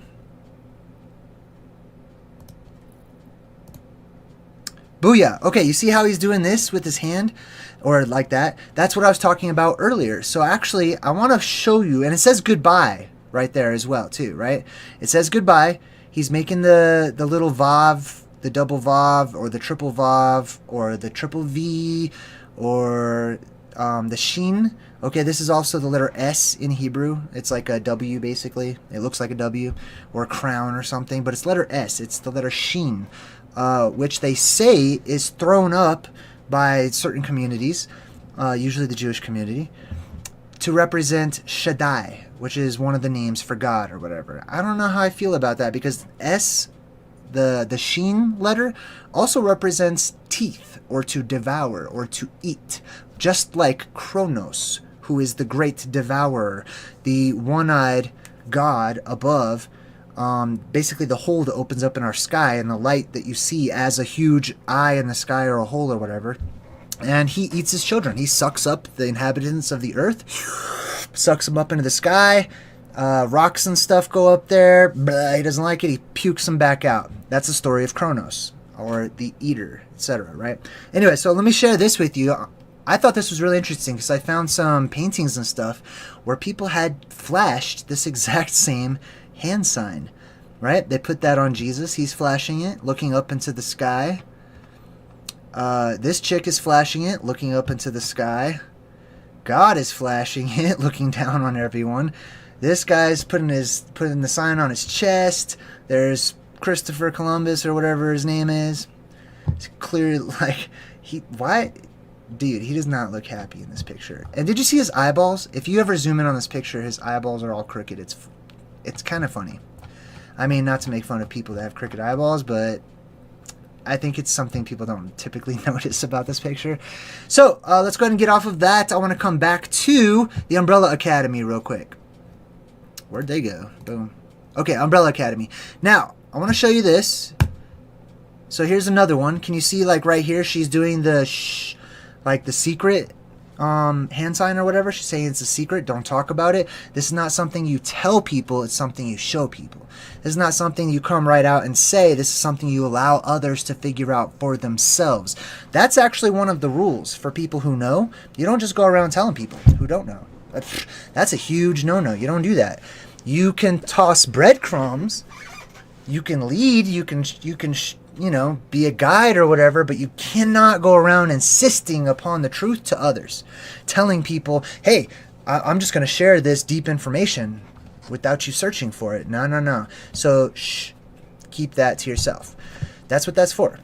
Let's see. Then we got this guy. He's totally pointing up. Again, he's doing this. Okay, he's pointing right up to the sky. I think it was Leonardo da Vinci actually drew a painting of a guy who's doing the same exact thing, pointing right up to the sky. I think it was like John the Baptist or something.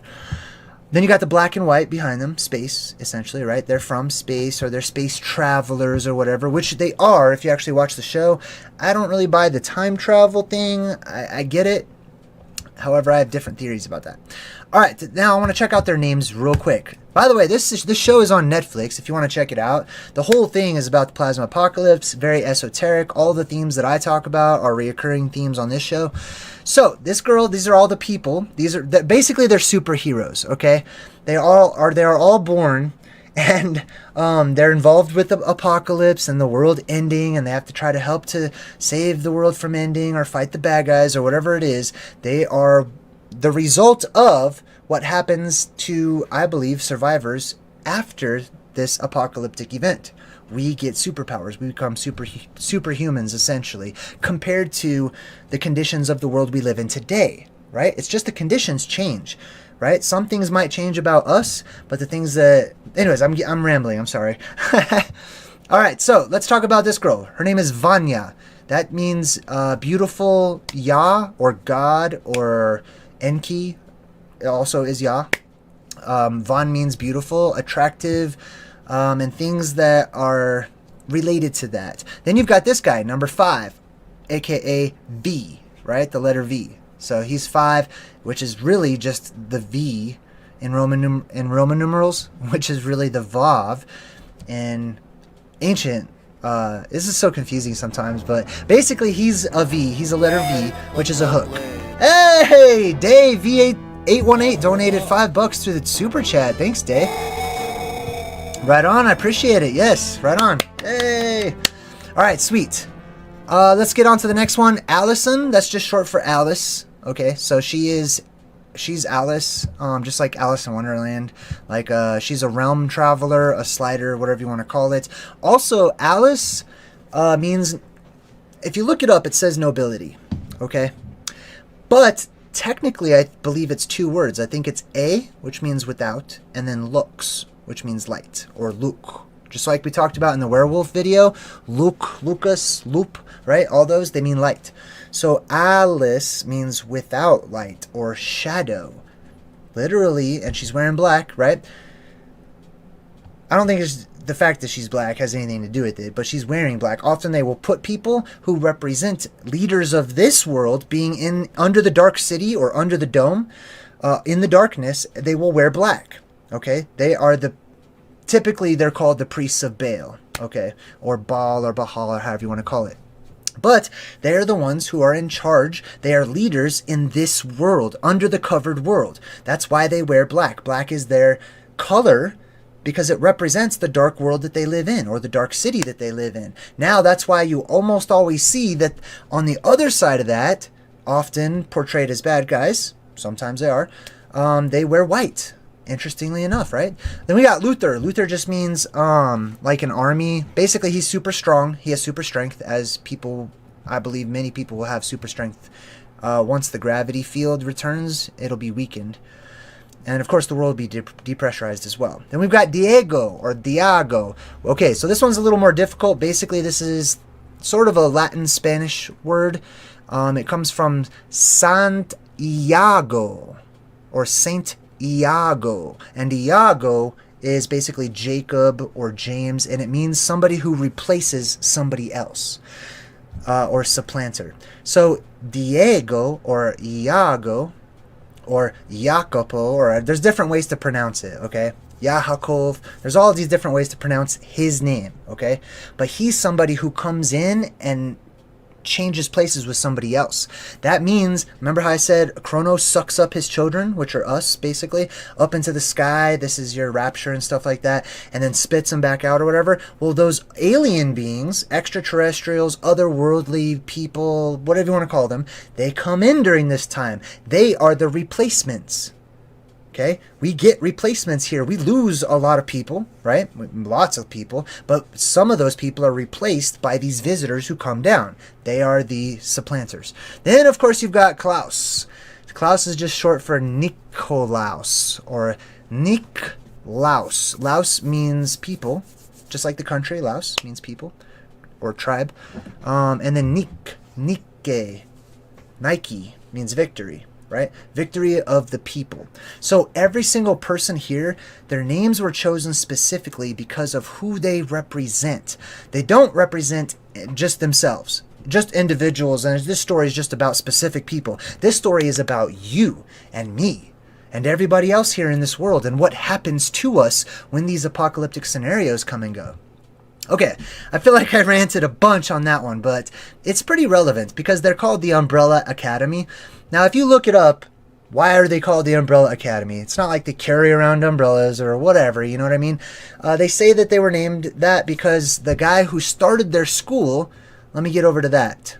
Now we're going to get back to Mount Meru. Where is it? Oh, Hargreaves. So the guy who started the Umbrella Academy, his name is Hargreaves. Okay, Professor Hargreaves. Now, I looked that up, right? Basically, Har, if you look up the word Har. Now, this is the guy with the little monocle. Let me pull this dude up. Hold up. Let me show you guys real quick. Hargreaves umbrella. There we go. Boom. All right, so let me show you a picture of this guy so you can know who I'm talking about. This is the guy who runs this little league of superheroes called the Umbrella Academy. Do you notice that he is their father figure, aka their sort of like god figure or whatever you want to call it, okay? And he has a monocle, or that monocle just means mon, or mana means one, right? One, and then ok means eye. One eye. He represents Kronos. He represents the actual apocalypse itself, right? But his name combines, okay, his monocle is Kronos, the eye, the hole that opens up in the sky. But then look at his name. It's Hargreaves, right? Har means mountain. Greaves is actually closer to groves, graves, and it means tree, essentially. Like, or little tree. We say grove, like an orange grove, like trees and stuff. So his name literally means tree mountain. Boom. Right? What's the tree mountain? I mean, okay, I say that as if everyone should know what that even means. Okay, I gotta stop doing that. The tree mountain is the mountain. It's Mount Meru. It's Mount what's Rupas Negra, all these other ones, the Black Mountain, whatever you want to call it, okay? It's at the North Pole, at the middle. It's the plasma volcano.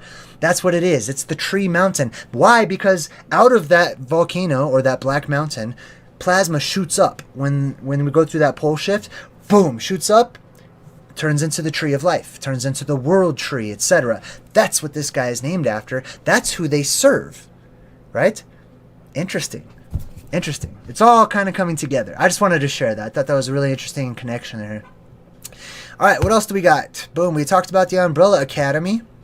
Parasol. Okay, so here's the actual definition. A light umbrella used to give shade from the sun. Okay, yeah, pretty much.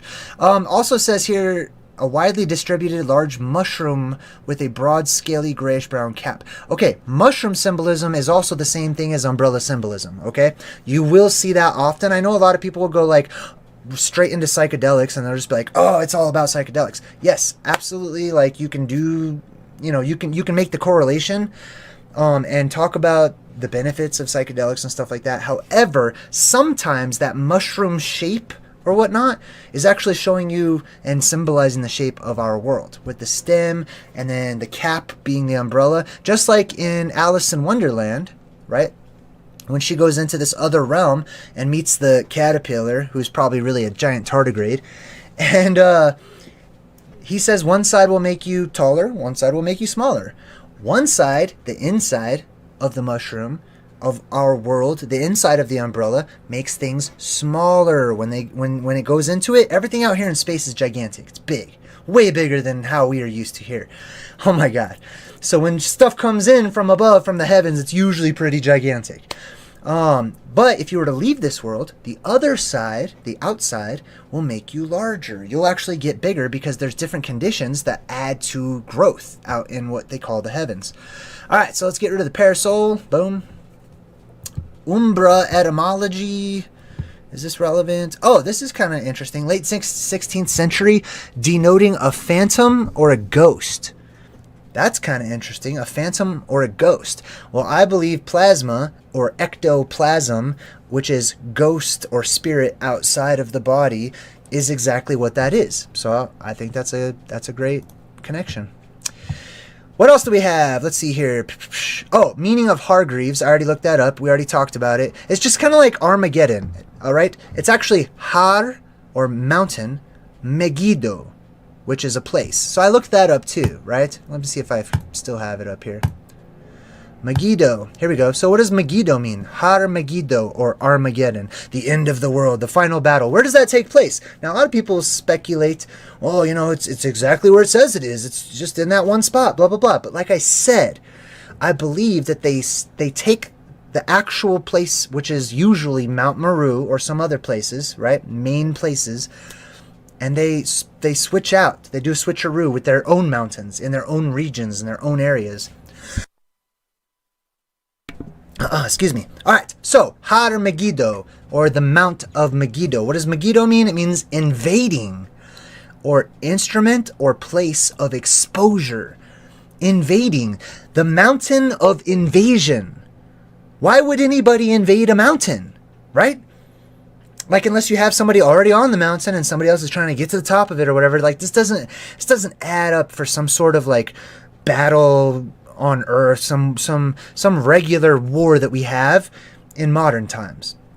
Okay, I don't normally see wars taking place on mountains and stuff. I know it says valley, but we're talking about because the Valley of Megiddo is technically where they say that this fight happens. But it's called Har Megiddo, the mountain of invasion, right? The etymology comes from the verb gadad, which means to cut, to invade, and to expose. That is the place, the mountain of exposure, the mountain right underneath where something invades. Mount Meru. The all-seeing eye, the eye of God, the eye of providence, the evil eye, the eye in the sky. This symbol is as old as writing itself and evolved over time, giving us the circle or eye within the triangle. Let's examine the occulted origins of this powerful symbol. We'll start with the triangle. Before it was a simple triangle, the eye rested inside of a pyramid. The eye in the pyramid remains popular as a form today. But if we go back further in time, the pyramid was depicted as being unfinished, with the eye suspended directly above it. You see, the one symbol, the eye within the triangle, used to be two symbols which were merged. The eye is commonly known as the eye of God or the eye of providence. It's always placed high in the sky, often encircled with clouds or beams of light. The eye in the sky is often mistakenly assumed to be the sun or the moon, but because the sun and the moon are often portrayed on either side of the eye, it must be something else entirely. Going further back in time, we find that before it was depicted as an eye, it was commonly seen as a wheel in the sky. This wheel typically had an inner circle with 4 spokes jetting out from it, touching or exceeding the outer circle. The spokes of the wheel, or lashes of the eye, were often seen as rays or beams of light. So far, we've deduced that the eye represents a circular object with light coming from it high in the sky. Before we continue, let's take a look at that pyramid. As mentioned, the symbol of the pyramid was nearly always that of one unfinished. Simply put, the top was always missing. That's because it's not a building. It's a volcano. But not just any volcano, a plasma volcano. The word pyramid literally means light inside. Located at the magnetic North Pole, a black mountain 33 miles around is depicted on many ancient maps. On some maps, the mountain is called Rupas Negra, which translates into a very steep black cliff, or more loosely translated, tall black mountain. This mountainous black cliff is the origin of every archetypal mountain of the gods, from Olympus to Meru to Sinai. This is no ordinary volcano. It's a plasma volcano. It isn't filled with lava. Instead, it's an opening, a bottomless pit, an extensive cave leading to deep within the earth. It lies dormant every other eon, waiting for the electromagnetic polarity of the earth to reverse. Once this happens, electromagnetic turbulence shoots up from within Mother Earth, a beam of bluish-white plasma touching the sky for all to see for ages to come, until the next pole reversal when the beam retracts back within the Earth. In Jules Verne's Journey to the Center of the Earth, the entrance to the inner Earth was a volcano in the middle of an island. In Jain, Buddhist, and Hindu cosmology, Mount Meru, sometimes referred to as Sumeru or other variations, is often depicted as a mountain with what appears to be plasma or light bursting out of the top. This beam of light would touch the vault of the heavens and could be seen most places on Earth. The rushing plasma from within the Earth magnetizes the surrounding volcano, creating an invisible magnetic shield bubble around the large black mountain. If true, it stands to reason that this is why all compasses point to the black magnetic mountain. The plasma from within Rupas Negra stretches into the sky towards the eye as a central column. Plasma that doesn't escape the magnetic field of the mountain conforms to the invisible magnetic force that's surrounding it, giving what appear to be legs of an emerging cosmic stick figure. The same happens high up in the atmosphere near the top of the beam, giving it arms. And in between the column of light, occasional turbulence and instabilities branch off from the main beam, adding to its changing anthropomorphic details.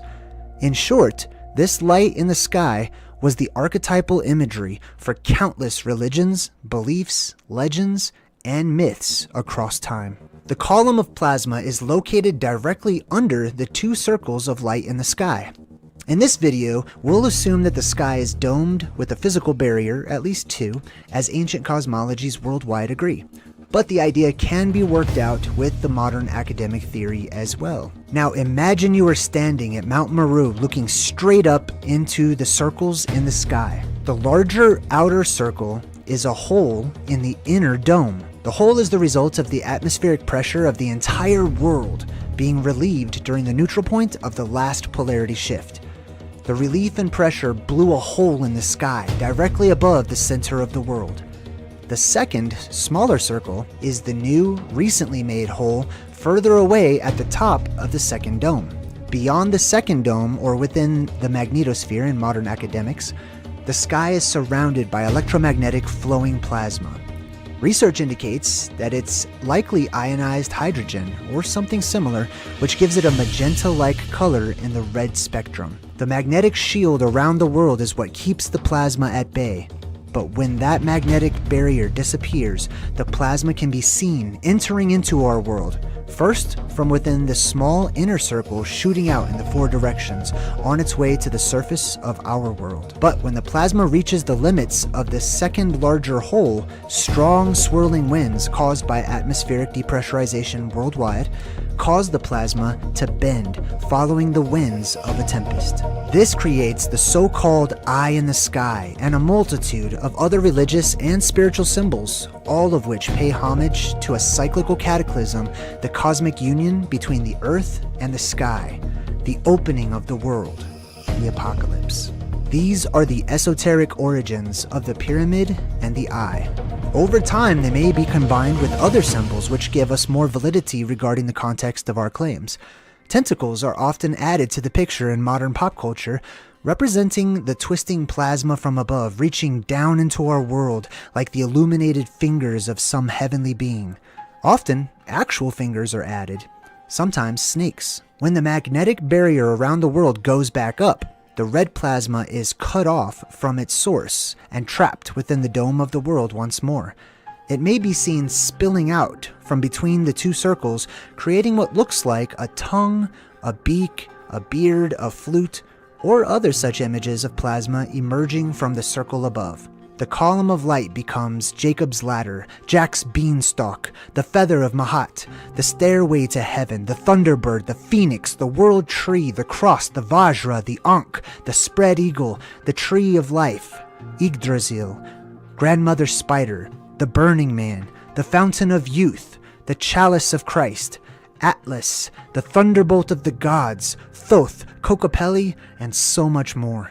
The circles of light above become the eye of God, the eye of protection, the evil eye, Medusa's head, Kali's face, the mouth of Kronos, the crown of Christ, the halo, and so on and so on. The column of light and the eye in the sky remain until the next polarity reversal. The column of light will retreat back into the earth, the domes above will go dark, the holes become invisible, and inhabitants of the world will fall into a slumber, forgetting all about the cataclysm and therefore the meaning behind the symbol that we now call the all-seeing eye. Keep in mind these are two-dimensional, except for this one of the North Pole area in Mount Meru right here, which is taken from above. It's not a real image, just somebody made this. But this is what it would look like if you were to look straight down from above, basically.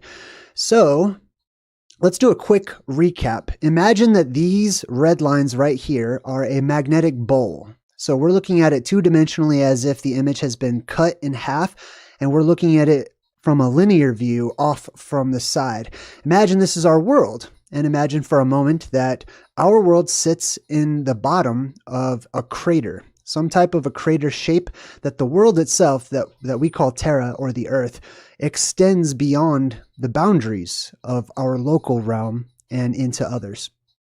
So imagine that the world is sitting inside of a crater shape, which, by the way, where do I get that? The ancient cosmologies drew our world as being sitting inside of the bottom of a crater.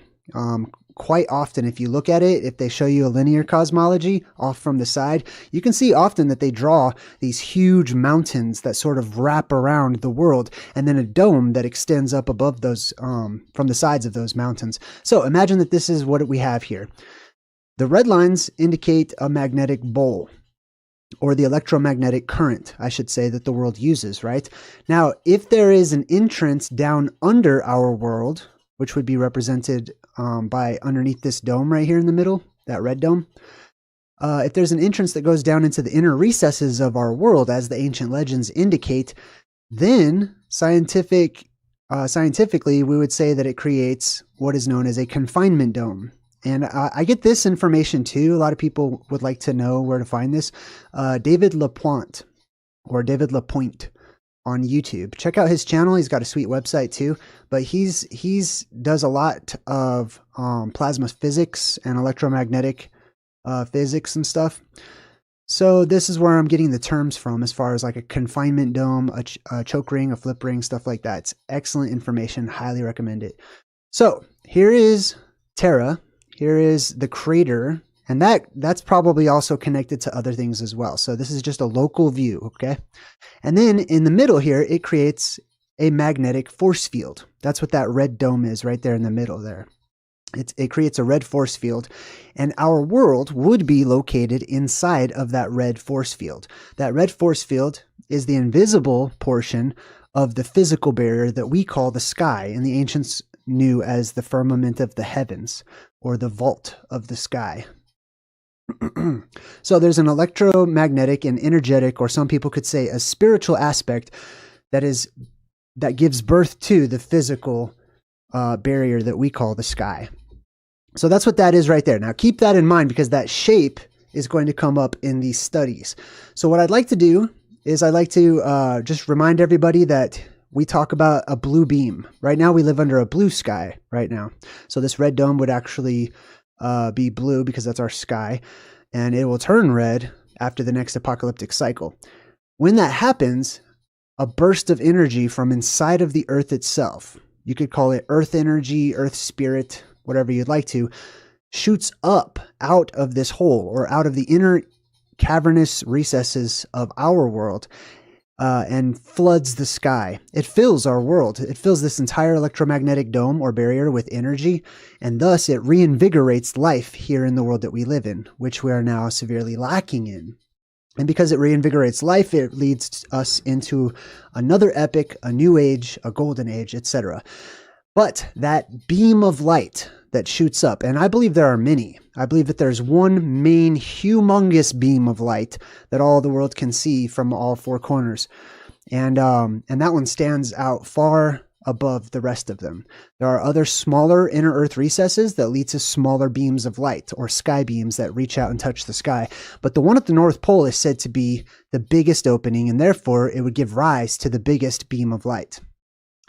That beam is a holy arrow. It's a sacred arrow. If you haven't seen the new video I just put out called Tripura, definitely check it out. I spent a lot of time editing it and stuff, and it is a great perspective on things from a Hindu perspective, from Hindu mythology.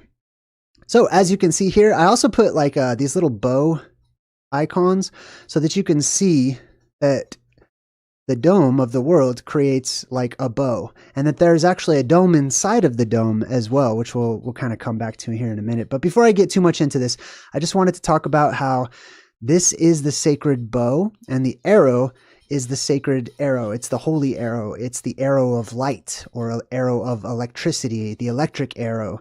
It's also known as many other things. Symbolically, these things have been cartoonified throughout our history. So sometimes it's not an arrow, sometimes it's a staff, or sometimes it's a bow, or it's a beam, or it's a pillar, or it's a column, and so on and so forth. And usually it's very holy. And if you look at the root of those things, oftentimes they're glowing or made of light.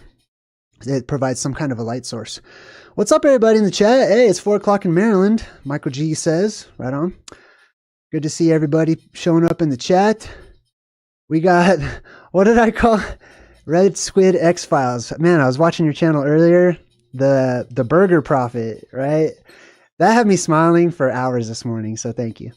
All right, cool. Anyways, let's jump into some ancient legends and stories. Check this out. Well, we're going to come back to this guy here in just a second. So this is super interesting. As I read these to you, and as we share these ancient myths and legends about people trying to shoot the moon or shoot the sun, or the moons or the suns. I've come across where they talk about how there used to be some tribes indicate that they believe there used to be 2 moons. And this is really interesting and personal to me because when I was younger, I had a vivid vision, I'll call it. I don't think it was a dream. I believe it was an actual memory that I had of seeing 2 moons. And to me, it was completely normal. To me, it was, it was so crazy because I was sharing this memory with my mother when I was younger. And she looked at me like I was crazy. She's like, you must have been dreaming that. I don't remember that. Because in this vision, my mother was there. And we were watching the 2 moons set on the horizon. And she didn't recall. And it made me second guess myself. I'm like, man, did I see that or did I not see that? Was that a dream? I don't feel like and this was like years of thinking that I had this as a memory. It's just that I didn't remember to talk about it because nothing had triggered that memory. But the moment something triggered it, I was like, hey mom, you remember when we saw the 2 moons? She was like, nah, I do not remember that. But you may have been dreaming that. So either way, a dream, a vision, it lines up with the things that I've been studying and meditating on. So let's look at some of these legends. And this is from a sweet website that was written by, this article was written by a guy named Chao Ming Yi. And it says, a long, long time ago, we used to shoot down many suns. One might immediately associate sun shooting legends with Hou Yi. Hou Yi. Okay, so Hou Yi is a popular legend of, I believe in Japan. Let's go ahead and go over there right now. Hou Yi, Chinese, is a mythological Chinese archer. He was also known as Shen Yi and simply as Yi. He's also typically given the title of Lord Archer. He's sometimes portrayed as a god of archery descended from heaven to aid mankind, which also follows similar tropes that I've come across, where it's always some kind of a hero that is shooting up at the sky in order to benefit mankind in some form. Other times he's portrayed as either simply half divine or fully mortal. His wife, Chang'e, is a lunar deity. So automatically we have a connection with these celestial heroes of old who shoot an arrow up at the sky, and they're related quite often to the moon. And the moon is almost always in these stories. Now, in this particular story, this is a very famous Chinese story. In Chinese mythology, there were 10 suns. So that's really Chinese history that's just no longer approved by their mainstream academics. So in ancient China, they believed that they once had 10 suns that streaked across the sky. Initially, the 10 suns would cross the sky one by one. But one day, all 10 suns came out at once, scorching the earth. It's another prophecy too. I do want to throw that out there. And I think that it's popped up enough in our collective subconscious that it's made its way into our mainstream media and movies and televisions and stuff that the sun is going to scorch the earth one day. Even in modern academics, they say it's inevitable. One day the sun will blow up in size and it'll take in the inner 3 orbits of Mercury, Venus, and Earth, destroying the Earth in the process. It's just that science or mainstream academics teaches that won't happen for billions and billions of years. So basically they're saying you don't have to worry about it.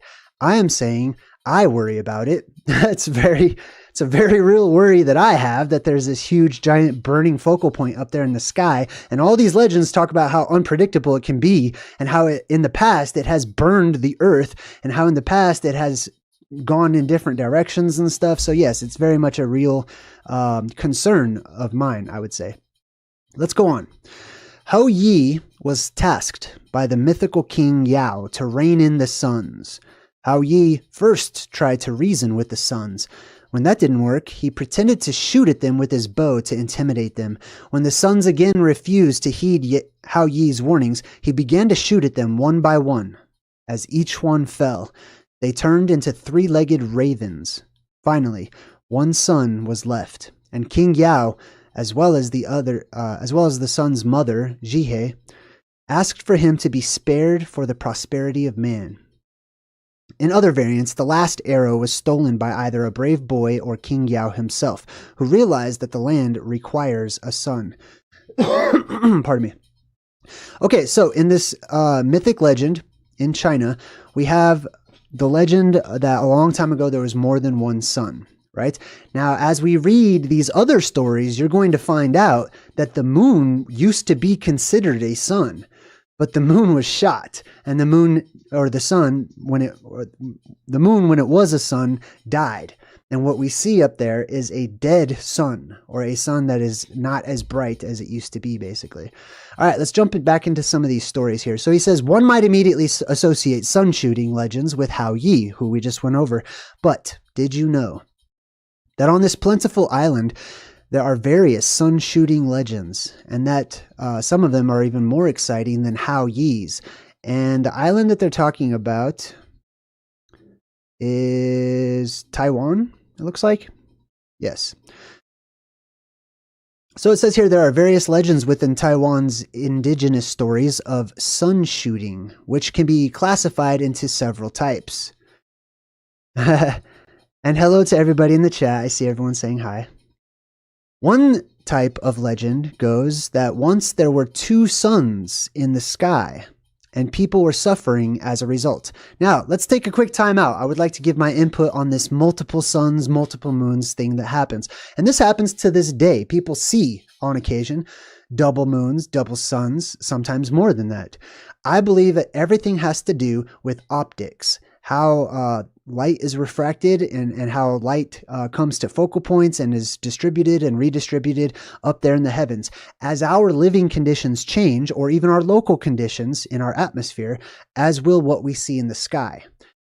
Now, the ultimate atmospheric change comes when the world depressurizes, and that causes all types of dominoes to be tipped over subsequently, right? So there will be a huge change in our atmosphere in the near future. As has been the cycle. Okay, there's nothing new under the sun. When that happens, what we will find out is that these legends will return. These legends will come back. Everything happens in cycles and loops and vortices, vortexes and swirling and spirals. And so does what happens to us in this world. It happens time and time again, over and over and over. And much of it gets lost or forgotten about. We suffer worldwide amnesia. People wake up after the apocalypse not remembering much, I would say. So the stories make it through. The legends make it through. And some people design stories or design the truth in story form purposefully because it's one of the best ways to remember something, right? Especially if you want to pass it on over a long period of time. All right, coming back to our story here, it says, one type of legend goes that there were once two suns in the sky, and people were suffering as a result. As a solution, brave men from different communities were sent to shoot down one of the suns. Basically, there was two suns, the world was too hot, and it was decided to shoot down one of the suns to cool off the world. The people went on long sun expeditions, and the community's warriors undertook the expedition with different causes according to the different stories. Let's get into story number one, the father and son's sun expedition. In an ancient Erytheia legend, there were two suns in the sky, and there was no moon. Remember? Thus, there was no cycle of day and night. The earth was extremely hot, and living things had difficulty surviving. After much discussion, the community member people agreed that one of the suns should be shot down, or that the suns would cause a global drought. 3 brave men were dispatched to the east for the mission, armed with bows, arrows, and knives. The expedition required a long trip to a faraway kingdom, which is in quotes, which seemed like an endless journey. I'll tell you right now, my personal thoughts on that so far is that the faraway kingdom is the North Pole. It's quite often that people make this trek, this journey to the North Pole, because it's the place that is considered a safe haven during the apocalypse. And especially during the time where that light of the world is shining. Also, that's the place that you want to be. After listening to the report, the community decided to send another 3 brave men equipped with dried foods and a weapon. They also carried 1 baby boy. With the fate of the whole community in their hands, these 3 brave men and 3 baby boys went straight to the east, where they threw seeds of the oranges that they ate along their way as markers for their return journey. Time went by as they traveled, and the second dispatched group met with the first one, and they found that they had become white-haired old men. The team continued their journey. The elderly in the first and second groups passed away one after one, and the three grown-ups continued, according to the will of their fathers, to continue the journey. Finally, they arrived at the residence of the sons. Now, also in my research so far, reading up on ancient myths and legends, when they talk about the sun in the times of old, or the moon, they have a place of origin, a common place of origin, which is usually said to be some sort of a portal in the sky, or an entrance, or a doorway, or a hallway, or a gate, or some sort of something up there in the sky, which is typically right above, right at the North Pole where the North Star is. Keep that in mind. They all pulled the bows to shoot the unwanted sun, and not surprisingly, it was not affected at all. Then they tried a secret weapon that was taught to them by the community elders, and they placed a wuzadasi of a wood rat onto the arrow head to shoot the sun. According to the legend, the sun was successfully shot down and oozed with hot blood from the sky. Also very interesting that they have this hot blood that oozes out of the sun and burns people. And as it did so, the head of the one of the men also poured with blood and lost his life. The sun that was shut down then turned into a white moon, and the blood drops became stars. Since then, there have been days and nights when people no longer suffer with only hot days. So right now we live in the time of coldness. The world is very cold. We do have a focal point that we call the sun that goes around, that warms things up a little bit. I believe that that focal point is getting hotter and brighter, and possibly even smaller. But I believe it's getting hotter and brighter. And in turn, its sister form that we call the moon is also getting brighter. And pretty soon they'll go into the blue phase because they'll get so bright and they'll turn blue. All right, here's another story. The Driftwood Sun Death God and the Baby Sun Expedition. Let me make this bigger. I like everyone to be able to read along. Oh, you know what? I can make it bigger. Hold on. One moment. Let me fix it for everybody. This one? Yes. All right, cool. We'll scooch this out a bit. There we go. And then we'll scooch it up here. That'll at least be a little easier to read, even though I'm kind of in the way. All right, let's press on. Unlike the legend of the Atayal fathers and sons who had worked together with great effort, the Sao people have a different but equally mysterious sun-shooting legend. Once upon a time, there was an orphan girl who had no one to help her hunt, and she had no choice but to go fishing with a net by the river. She did not catch any fish, but instead caught a stick of driftwood. She put the stick in her pants pocket and comforted herself with the fact that at least she had caught something. After returning home, she found that her driftwood had disappeared and that she had become pregnant. The baby was named Nebalum Uji, and this so-called driftwood son was smart and had curious abilities. When he raised his hand to point to a bird, the bird died. When he pointed to a deer, the deer died. Even when he used a bow and an arrow to shoot at the footprints of animals, these animals mysteriously died. People in the community were not scared of his ability, however, but instead laughed at his toy like a weapon. Because of this, the god of death, Nebala Muji, was furious and decided to shoot the sun down. During this time, in the sky, there were also 2 suns. And Nebala Muji took his friend with him for the shooting expedition. When they finally reached their destination, they hid at the place where the sun rests. That's another allusion to the home of the sun, the starting place, the real location of what we call the sun, or the real location of what we call the moon.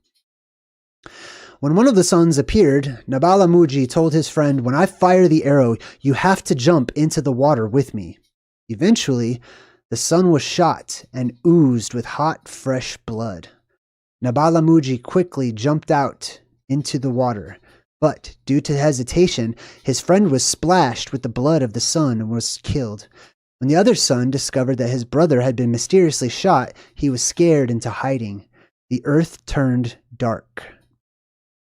The community members were scared and offered sacrifices to the sun.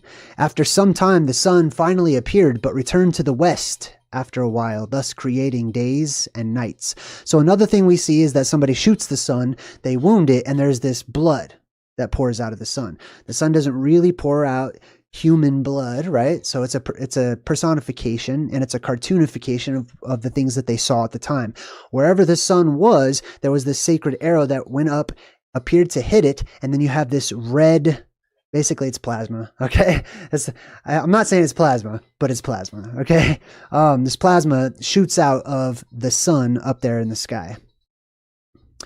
And then they jump into the water so that they don't get burned. The next story says the angry father shoots down the sun for his son, the promise between the moon and Bunun. The sun-shooting legend of the Bunun people is about the revenge of an angry father for his son. A long went into the field to work every day at the time when the two sons brought the most severe heat. One day, they brought their little son to the field, and while they worked, but because the baby could not put up with the hot sun, he cried out loud, and the mother used flaxseed to clothe the baby, flaxseed leaf, but the leaf was dried out by the two sons and not comfortable. The couple had to take turns to carry the baby with a strap, but shortly the baby stopped crying. After they finished their work, the couple went to attend to their baby and found to their disbelief that it had become a lizard. The sad father brought his eldest son to help him shoot down the sons finally. He shot into the eye of the sun. So this son, and keep in mind, when we use the word sun, okay, let's try not to apply just only what we understand in the modern age. In the modern age, we hear the sun and we automatically can only think, we can only focus on what we have been taught by the media to focus on, that there is only one sun and that there is only that sun up there. And so that is the sun that people think about when we read these stories. I would advise you, and I would say that it might be helpful, right, for your imagination so that we can think of alternatives, not to think of that sun, but there are other lights in the skies, especially in the pre-flood world, right?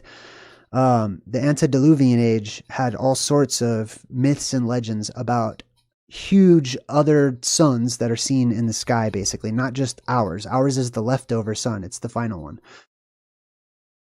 And the reason I brought that up is because they say that they shot the sun in the eye. Our sun today, that skylight that goes around our realm, doesn't have an eye. If you look up at it, it is an eye. It's just one huge circle, essentially, right? But it needs another smaller circle inside of it in order to be shot in the eye. That is where we get the term bull's eye from, because of that arrow shooting the cosmic bull in the eye. All right, so let's get back to where we were. He shot the sun in the eye. The sun was hurt and wanted to kill the father, but it changed its mind after hearing that he had lost his son. It decided to let the father and the son leave and to promise that there will only be one son. The son that had been shot in the eye gave some seeds to the father and to the son and told them that it will soon turn into a moon, and that if they follow the change of the moon's shape when planting the seeds, a harvest will come. Because of this arrangement with the moon, the Bunun people conduct their millet cultivation, seeding, plantation, weeding, harvest, and warehousing at different times in the lunar calendar. This is also, I believe, another reason why we have a lunar calendar as opposed to a solar calendar, because they would track both of the suns, or however many of the suns that they had at the time, across the sky. They would chart their movements. They would time how long they take. They did that with both of them. Even whenever one of them changed and turned into what we call the moon, they continued to track it. Sunshooting. We do not need weapons to scare the sun. Let's read about this. Compared to the aforementioned legends, in which the main characters tried very hard to shoot down the sun, the Paiwan sun shooting legend is more casual and accidental. The story goes that once there were two suns that sat low in the sky. That's another thing too, is the position, right? Whenever we go through the red sky event, the world depressurizes. And because of that depressurization, it affects the atmosphere. Because it affects the atmosphere so severely and direly, it affects how far away things appear to us. Just like if you were to focus on binoculars or to focus in or out on a telescope, it's the same thing whenever we change the conditions of the sky. We're changing the focus of what we see out there. So it appears that during the red sky event, the sky is like zoomed in. So everything looks like space is going to fall on top of us, basically. Okay. It looks like the cosmos have immediately rushed in just above our world. Like you could jump up and land in some other place. However, whenever the electromagnetics of our world go into a reversal, the sky is being seen as pushing back or retreating back into the heavens. And there are many myths and legends that refer to that concept as well. All right, 2 suns that sat low in the sky. Thus, the world had no nights and was very hot. Because there was no nighttime, all community members had to work without any rest. That's another thing too. After the apocalypse, I don't believe that people will rest. I don't believe that people, there's always anomalies and exceptions, but I believe that people are going to be full of energy. They'll be energized and they'll have no need for sleep for the most part. One day, when pounding millet, the Tokenivan accidentally let a wooden pestle bash into the sky, knocking one of the suns down. In doing so, the sky was also elevated. There you go. Boom. And there began the nighttime. So when the sky was elevated, that's when nighttime was introduced. Finally, people could sleep. Yes, that's the world that we live in today. People have to sleep because they've taken, the energy is being drained out of our world and thus out of our souls and thus out of everything. So everything is very low power right now. We're using reserves at the moment. In addition to the Paiwan people, the Tao people also have its own similar sun shooting legend. There were once 2 suns in the sky. Here we go. Another 2 sun illusion. And because of their super strong energy, people did not need fire to cook. They only needed to put food under the suns and everything was done. One day, a couple from the Jimorod village, the red-headed village, brought their child to the mountain. I like how they say the mountain. They built a canopy to shield their kid from the sun and went to work in the field with a peaceful mind, while they cooked their food with the sun's rays. However, although their food was well cooked, their kid was killed due to the sun's strong rays. They were devastated. They hated the sun, and they point their fingers to one of the suns. They cursed and said, "You go to hell. You burned my son. Now you must disappear." The cursed sun was scared off and lost its heat and its glare before passing away. Since then, there has only been one sun in the sky. So that's another thing too, where they talk about how people didn't used to need to cook, right? There was no need to cook food. That's because it was the Garden of Paradise, right? That's the state that we return to. And when that happens, we eat off of the trees, right? Basically, you just go in. If you're hungry, you just reach up, grab some food and start eating. There's no need to cook anything in the world to come. Another side of sun shooting legends, the relationship between the sun and the moon. Now, this is where we start sliding off into shooting the moon and the moon theory. And what is the moon? And why are the sun and the moon so closely related? Why is it that the sun and the moon are the exact same size, okay, in the sky? Why is it that the sun and the moon follow the exact same path and move in the exact same direction? This is kind of rhetorical. I'm not really asking because I don't really want to hear any academic type of answers. I don't want to hear any mainstream answers. I've already learned those. I've mastered those. I memorized those. I understand how they work in academics, but I am not an academic. I'm a dreamer. So, there is a good reason, a very simple explanation, why the sun and the moon are the exact same size. Why the sun and the moon are said to be related to one another. Why the sun and the moon follow the exact same path, etc. It's a really simple explanation. Another side of sunshooting legends. In the aforementioned legends, the moon, the sun, was turned into the moon after it lost its energy and passed away.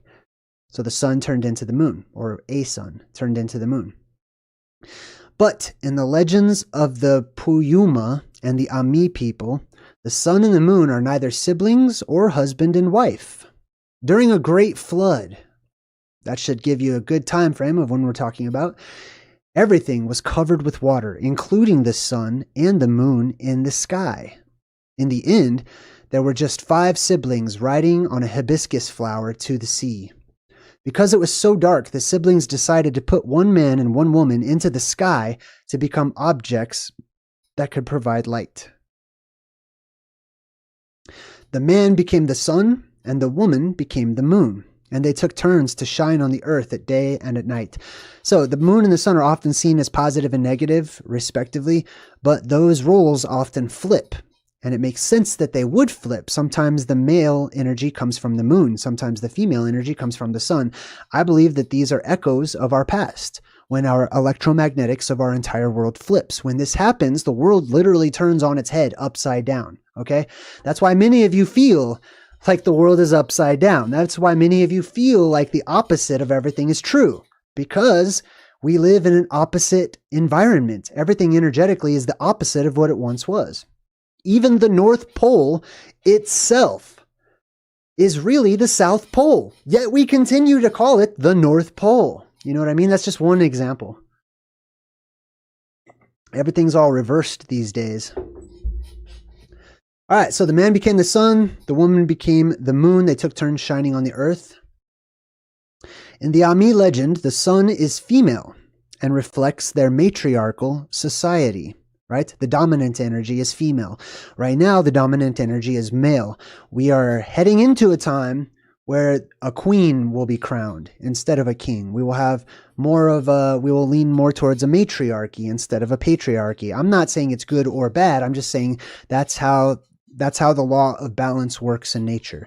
Now, the good news is between the extremes, which is the extreme male-dominated energy right now. Hamed, hey, thank you.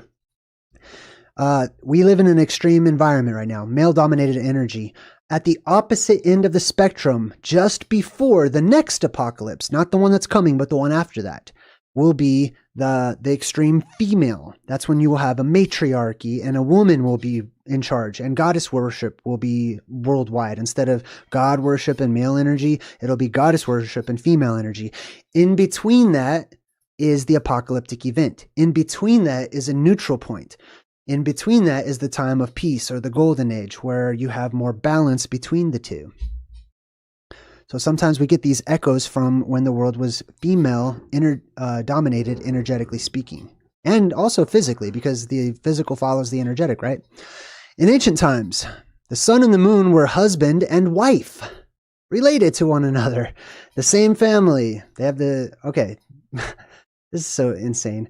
The sun, as the wife, is independent and outgoing. So the moon decided to leave the sun in order to pursue a better relationship. Nice, good job. After the leaving of the moon, the sun began to look for her own happiness. This is also the story of Lilith and Adam, if you're familiar with that one. That goes back before Adam and Eve.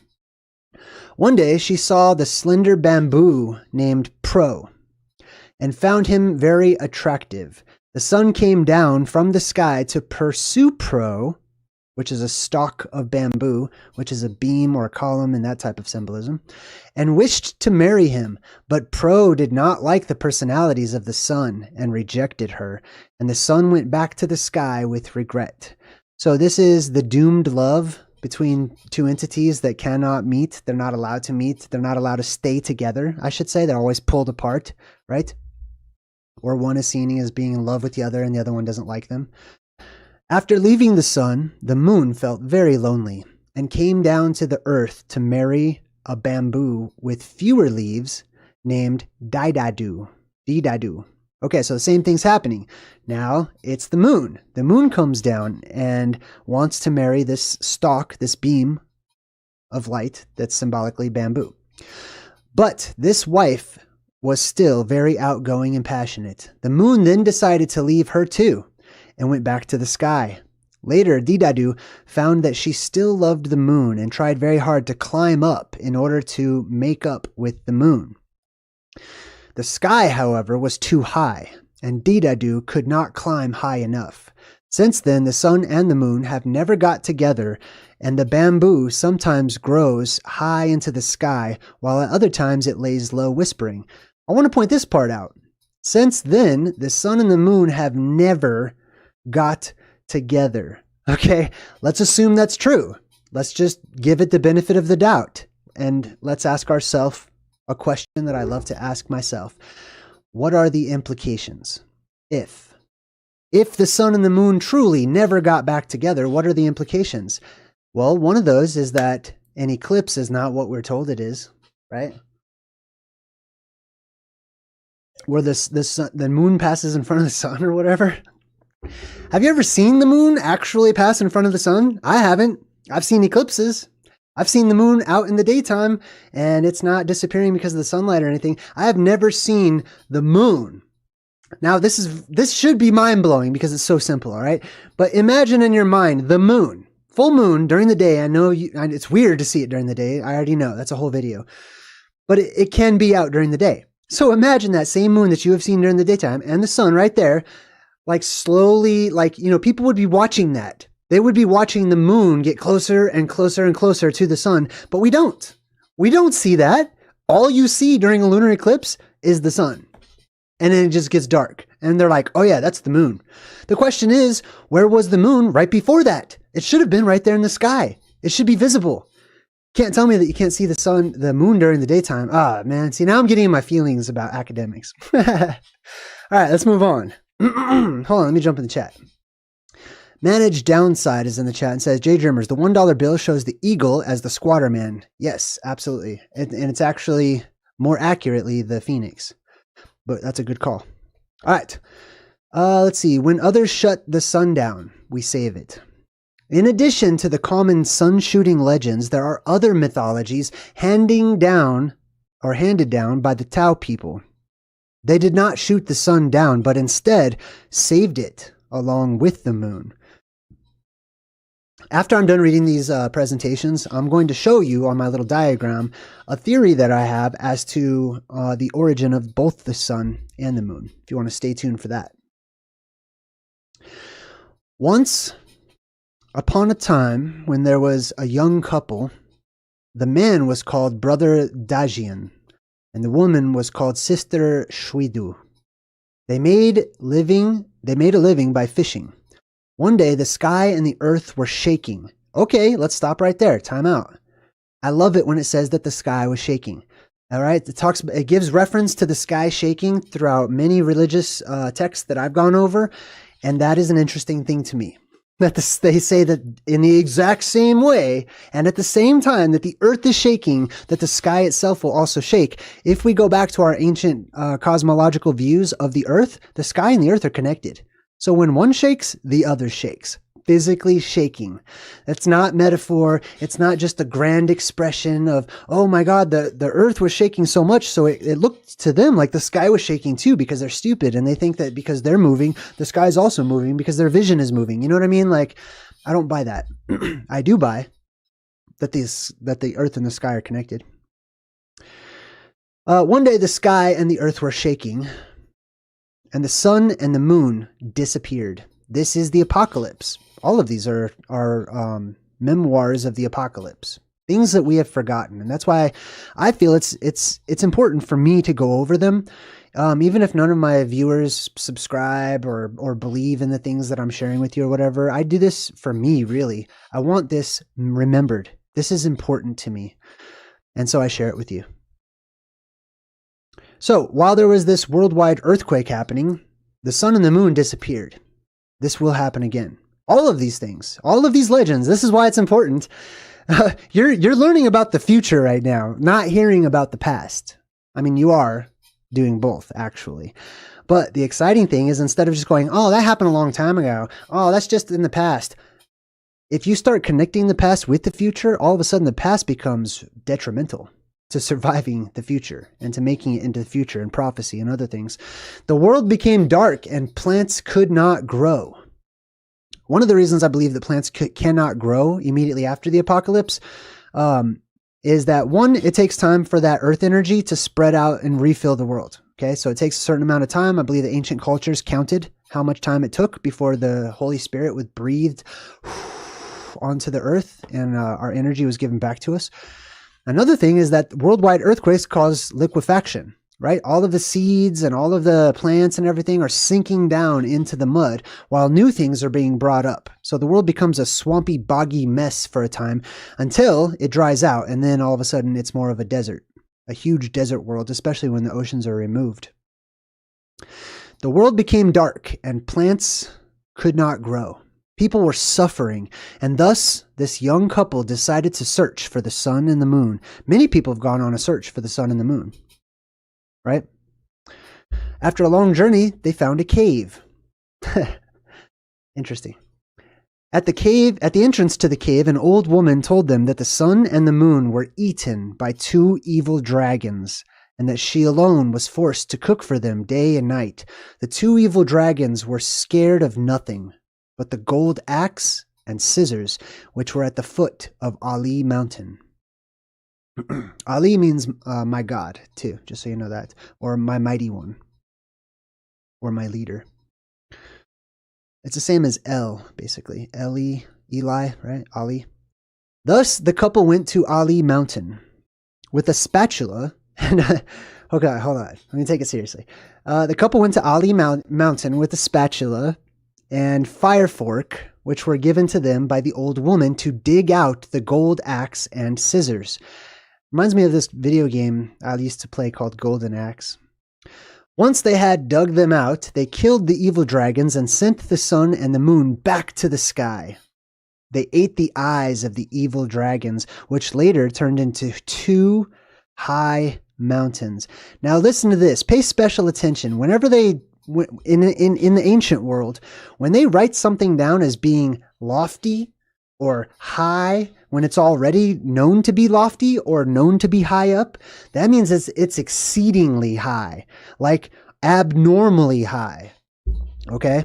So two abnormally high mountains, from which grew a palm tree for the sun and the moon to hold the sky. So we've got these two exceedingly high mountains way high up, which also Mount Meru is being seen as the most exceedingly high mountain, right? So it follows suit that the mountains near Mount Meru would also be, exceedingly tall. And out of the tops of those two exceedingly tall mountains grew palm trees. These are other beams of light, just so you know, that held up the sky. Many legends abound about how once when the sky was too low and the people felt like the sky was falling and it was going to crush them and it was going to land on them and all of the heavens were coming down and meeting with the earth, that there was some sort of trees that grew to prop it up, or people erected poles and pushed the sky up further and further. Legends abound. These two mountains that safeguard the sun and the moon. So let's think about the location real quick. Two mountains safeguard the sun and the moon, right? So the sun and the moon's origin, their home, their house, is somewhere between two mountains, the legends say. These two mountains that safeguard the sun and the moon, which are located on the two sides of Sun-Moon Lake, appropriately, if you know where that is, are now known as the Dajian and Shuidu Mountain. Each fall, the Tao people hold a ball and dances like the couple holding the sun and the moon.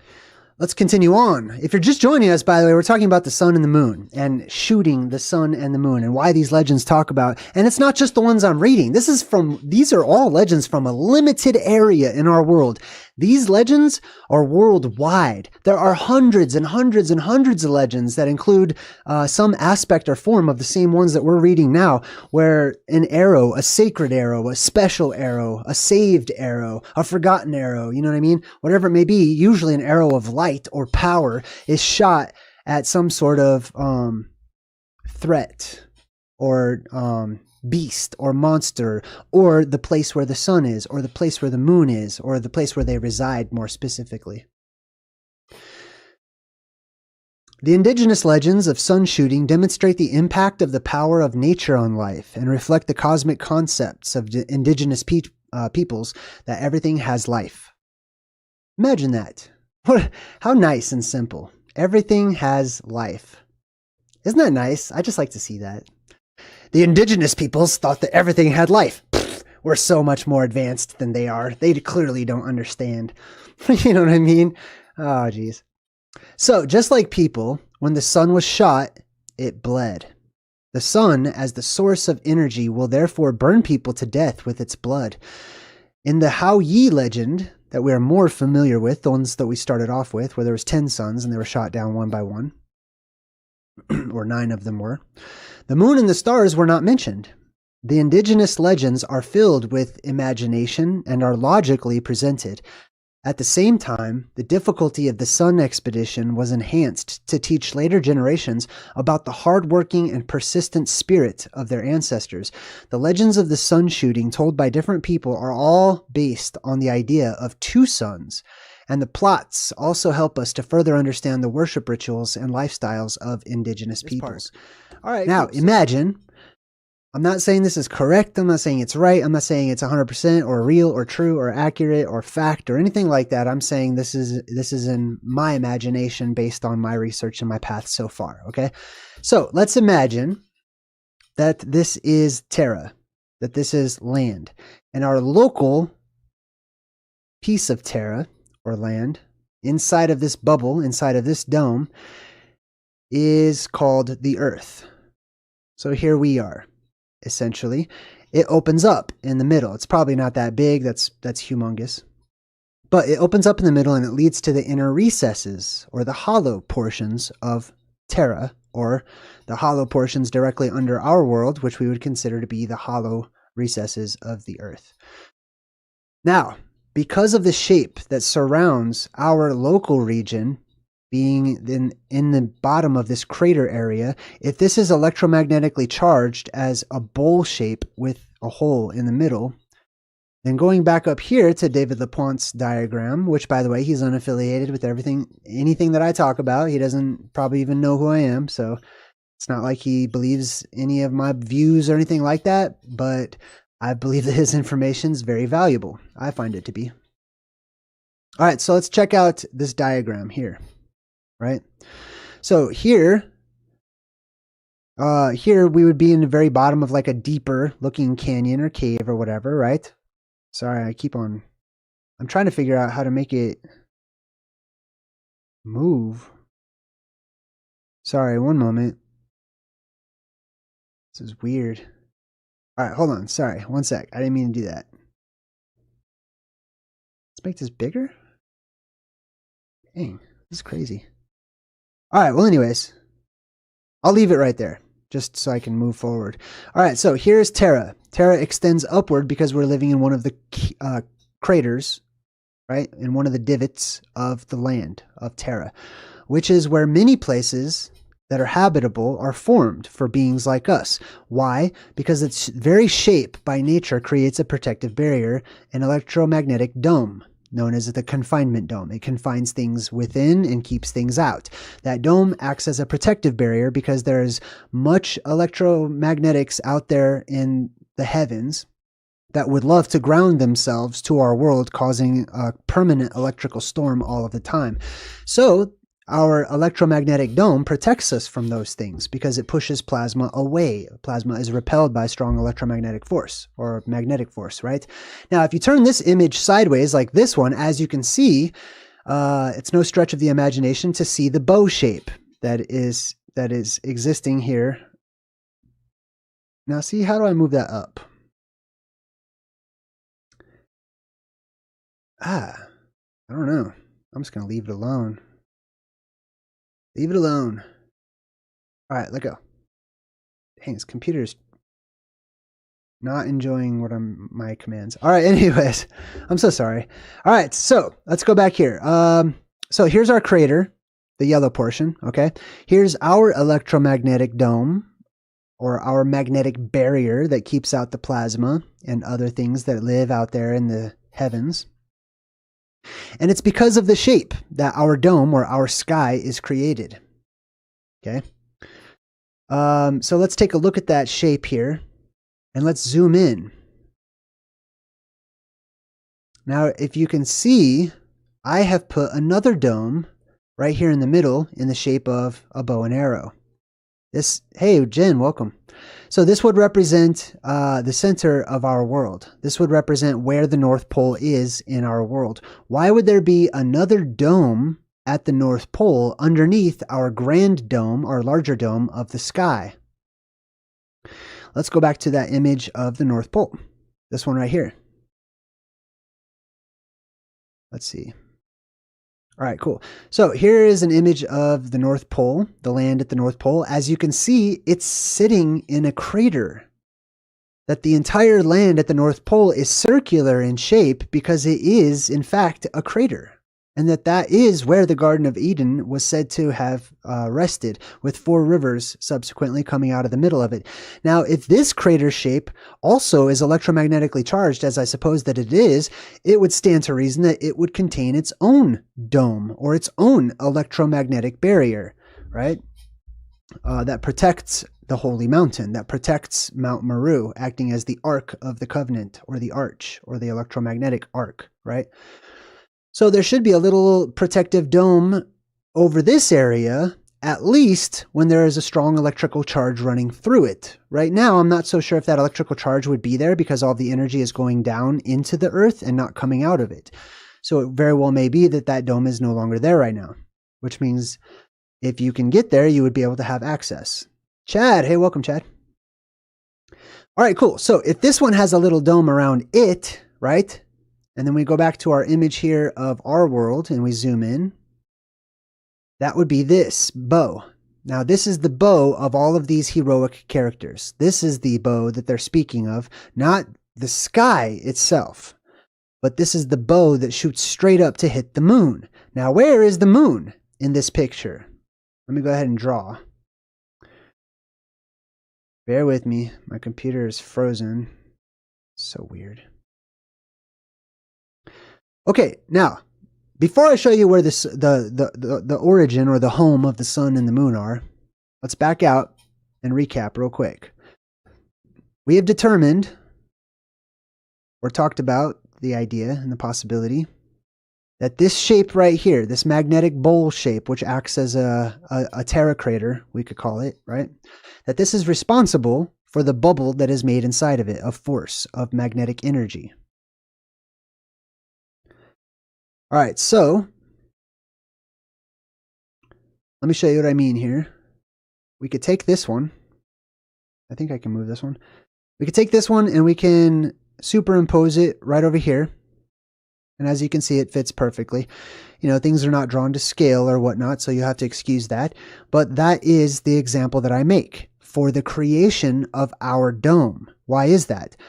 Because at first, there is no physical barrier. At first, everything starts off spiritual. Everything starts off electromagnetic in nature, you could say. So we have a magnetic invisible barrier that goes up. The plasma is repelled by that barrier, smashing into it and creating water as a byproduct. It creates a liquid byproduct. And that liquid instantly freezes and gives you a physical dome that conforms to the shape of the water. I mean, conforms to the shape of the electromagnetic confinement dome, giving you an ice dome, right? Solid, pure ice. That's the exact same as glass, basically, because it would not have any impurities. So now you have an ice dome, you have an ice barrier that is created because the plasma smashes into the magnetic field. So let's remove this and let's talk about the plasma apocalypse. The plasma apocalypse happens whenever the world depressurizes. It depressurizes because it is now contained and it will be uncontained. It will burst. The containment field will go down and the container will explode. Where will it explode? All of that energy is going to go to the apex, which is the top, which is right here. All of the weight of our atmosphere is being held in right now by a magnetic force. All of those gases that are repelled by a strong magnetic current are being pushed back in at us, causing pressure in our world to increase. However, one day, that barrier will go down. Let's see if I can do that. All right, boom. So that will cause a hole in the sky to open up, okay? Right above the North Pole, right at the North Star, basically. A hole in the sky opens up, all of our oxygen and everything gets sucked out, all the air gets sucked out, well, not all of it, but much of it, right? Lots of it gets sucked out, and it depressurizes the world. Now, we have a connection. Now there is no separation between the heavens and the earth. And then we've got the blue beam afterwards that shoots up from the inner recesses of the earth. The inner earth energy shoots up and it goes all the way up. Now, when that energy shoots up, that's an indicator that everything has reversed and that that electromagnetic field has gone back up. Okay? When the electromagnetic field goes back up, remember we said plasma is repelled by that field. So that plasma will hit the dome from the inside and it will recreate and fix the damaged portions of the dome. So follow me here. What we're going to do is we're going to take this image right here. We're going to flip this upside down. We're going to apply the same principles as what created our sky to the sky itself, because now we have the inverted form of this right here. Same thing, but it's upside down. It's a bowl shape, it's electromagnetic in nature, and there's a hole in the middle. So whenever we zoom in on that, if I can do it,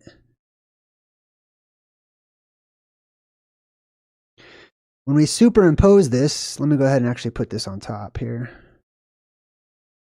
All right, so if we superimpose this, what we can infer is that logically it would have its own magnetic dome right there in the center, right at the middle of the world in the sky. Why is that important? Pardon me.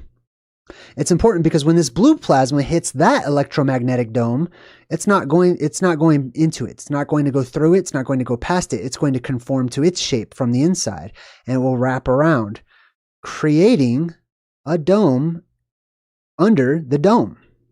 And it will split off into that Y shape that we have all studied so much, which is the VAV, or the nail of the world, right? The flux capacitor, etc. So it will now conform to that shape, and that water will freeze. And what that means is that directly above the North Pole, we possibly have, let's see, let's turn this one upside down as a reference point. We have this right here in our sky now. And that this dome up here has been covered and frozen, and that it becomes the moon, basically. That this right here becomes the moon. It becomes like the chandelier of our world. Now what we have to do is apply optics to this. If we think about the question, what are the implications, right? What's next? How would light act under these conditions? And so instead of light, so imagine that light comes from the plasma outside of our world, outside of the heavens, right? So the light is spiraling down, hits the dome, boom. The plasma hits the dome, I should say. The plasma is repelled, wraps around the dome, continuing to spiral. But the light does not. The light passes through the ice, and it hits the dome, redirects itself, and causes a focal point. That focal point is daytime. I'm just kind of drawing just to give you an example.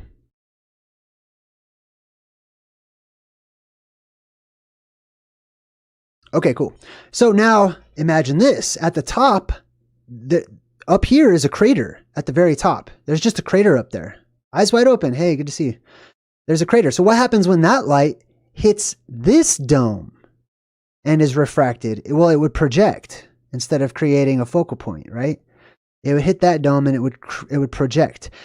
What it projects is an image of itself onto the night sky. Or possibly waters that are up there floating around. I'm not sure. But it makes a projection of itself, which is the moon. The focal point where all of those rays meet is where the sun is.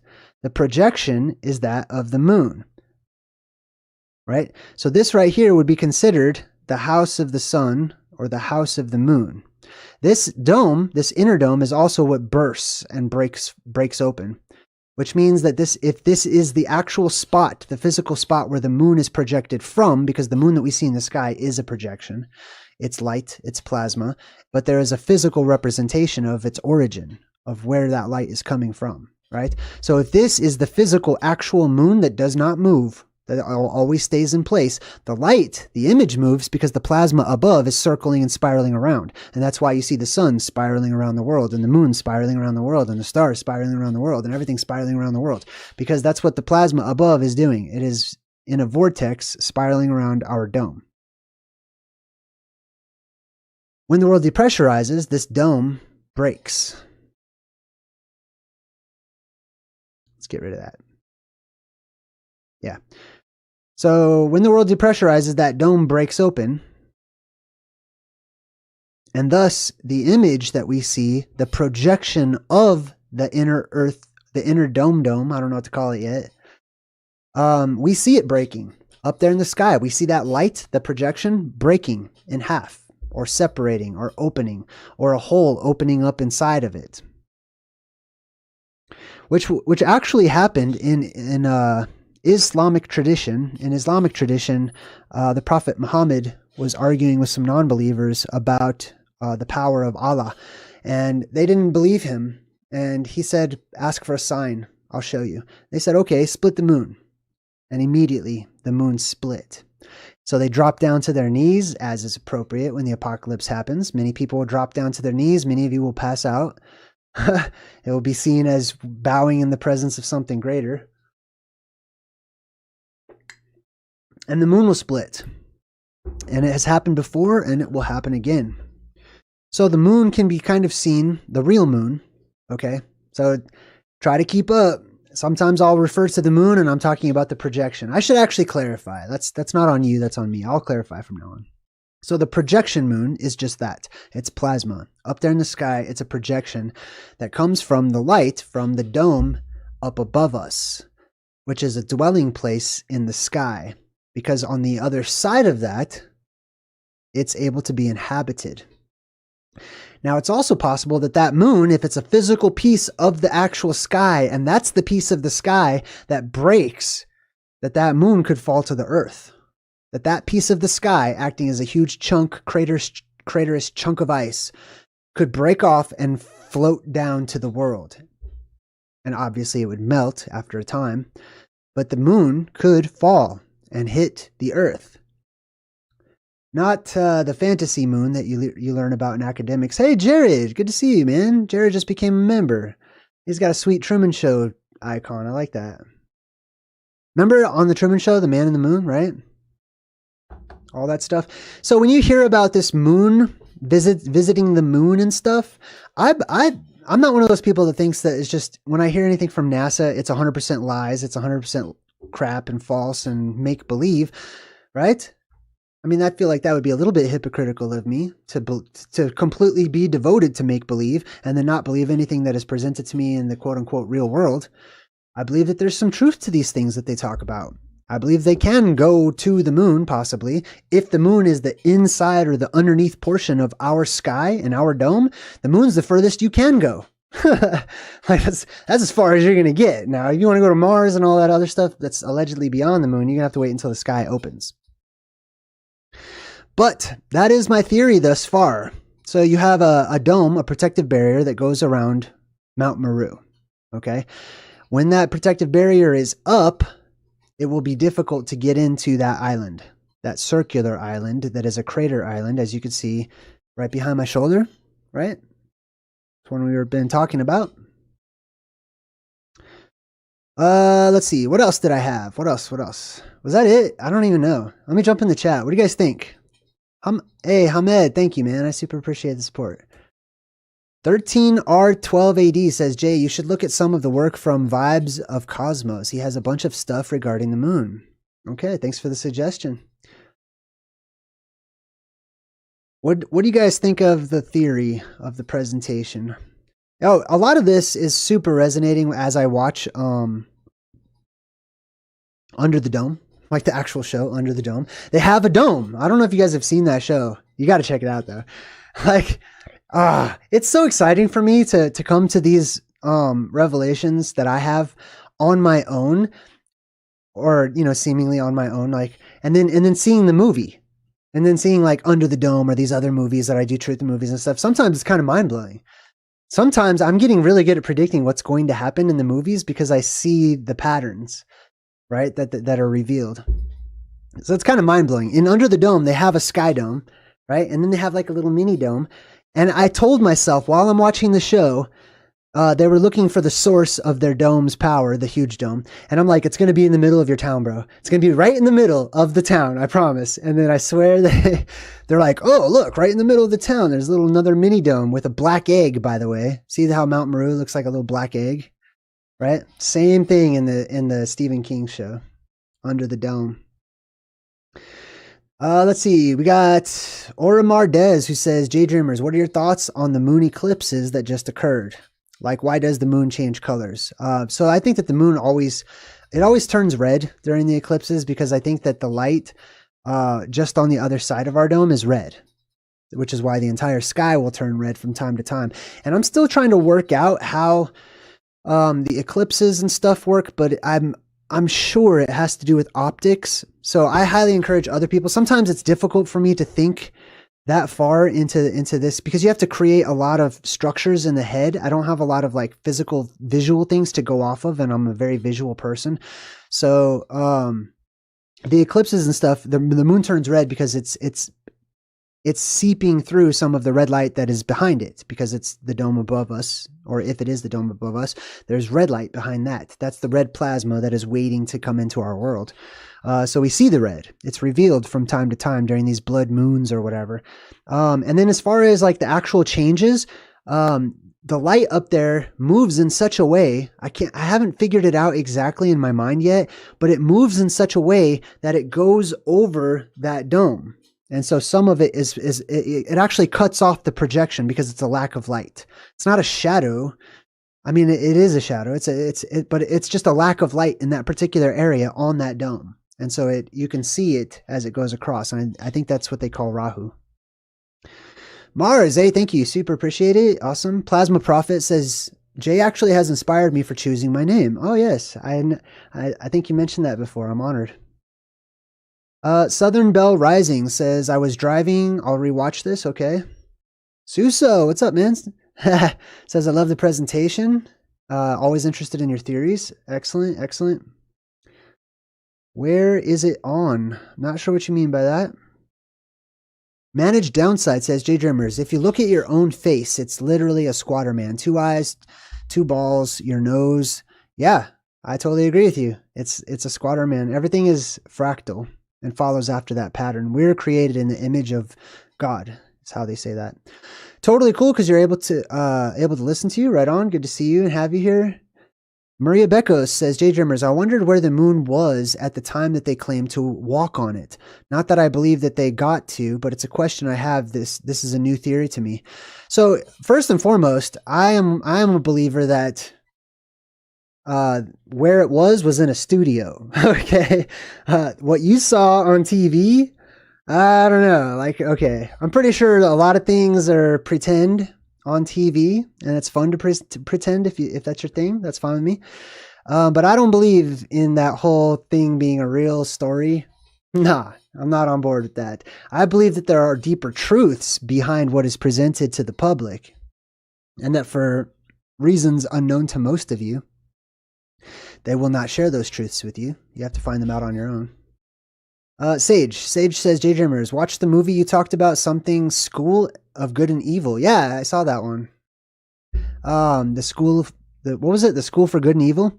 It's those are the 2 mountains that I was talking about, the Anode and the cathode on each side. So in this movie called The School for Good and Evil, or whatever it's called, I don't know what it's called, but it's a cool movie. It's actually really cheesy, but the symbolism's really good in the movie.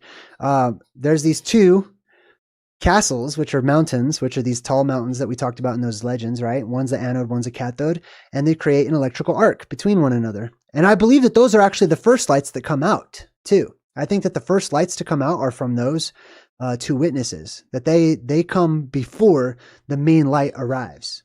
Okay. The main light takes much longer to come out. So first you see Adam and Eve is what they are. First you see the positive and the negative or whatever. And at first they're the same and they touch and they're vibing and everything. But then they're split by that central beam figure that turns them into male and female respectively. But that's all the symbol in that movie is all about that. They even have a spiraling tower, like right in the middle of these two castles that are connected by this bridge.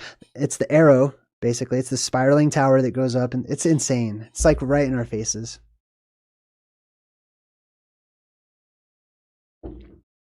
Space may be the final frontier, but it's made in a Hollywood basement. I couldn't agree more. Engage. Now, I'm not saying that everything's fake, though. I'm not one of those people that is, oh, everything's fake. NASA is 100% lies, blah, blah, blah. No, they're not. I'm going to say there's truth. There's truth in everything, right? We just have to rework it and figure it out. So I do believe they shoot rockets up at the sky. I do believe that they have tried to crack the dome open on many occasions. Project Dominic. One of the omens of the apocalypse is that the days and the length of time in a day would actually shrink. It would get smaller and smaller. Welcome to my channel. I'm JayDreamerZ. Hello to everybody in the chat. Today we're going to be discussing the shortening of days, the prophecy of the shortening of days. Basically, it means that one of the omens that we can look for, if you're the type of person that studies eschatology and you're looking for the signs to see how close we're getting, that's one of the things that I've learned over time is not to, I mean, it's okay to try to like figure out when you think it's going to happen, but more importantly, I feel that it's been stressed to look and to watch and to read the signs and the omens. We've been given plenty of signs and plenty of omens for when the apocalypse is going to start rearing its ugly head, depending on how you want to look at it.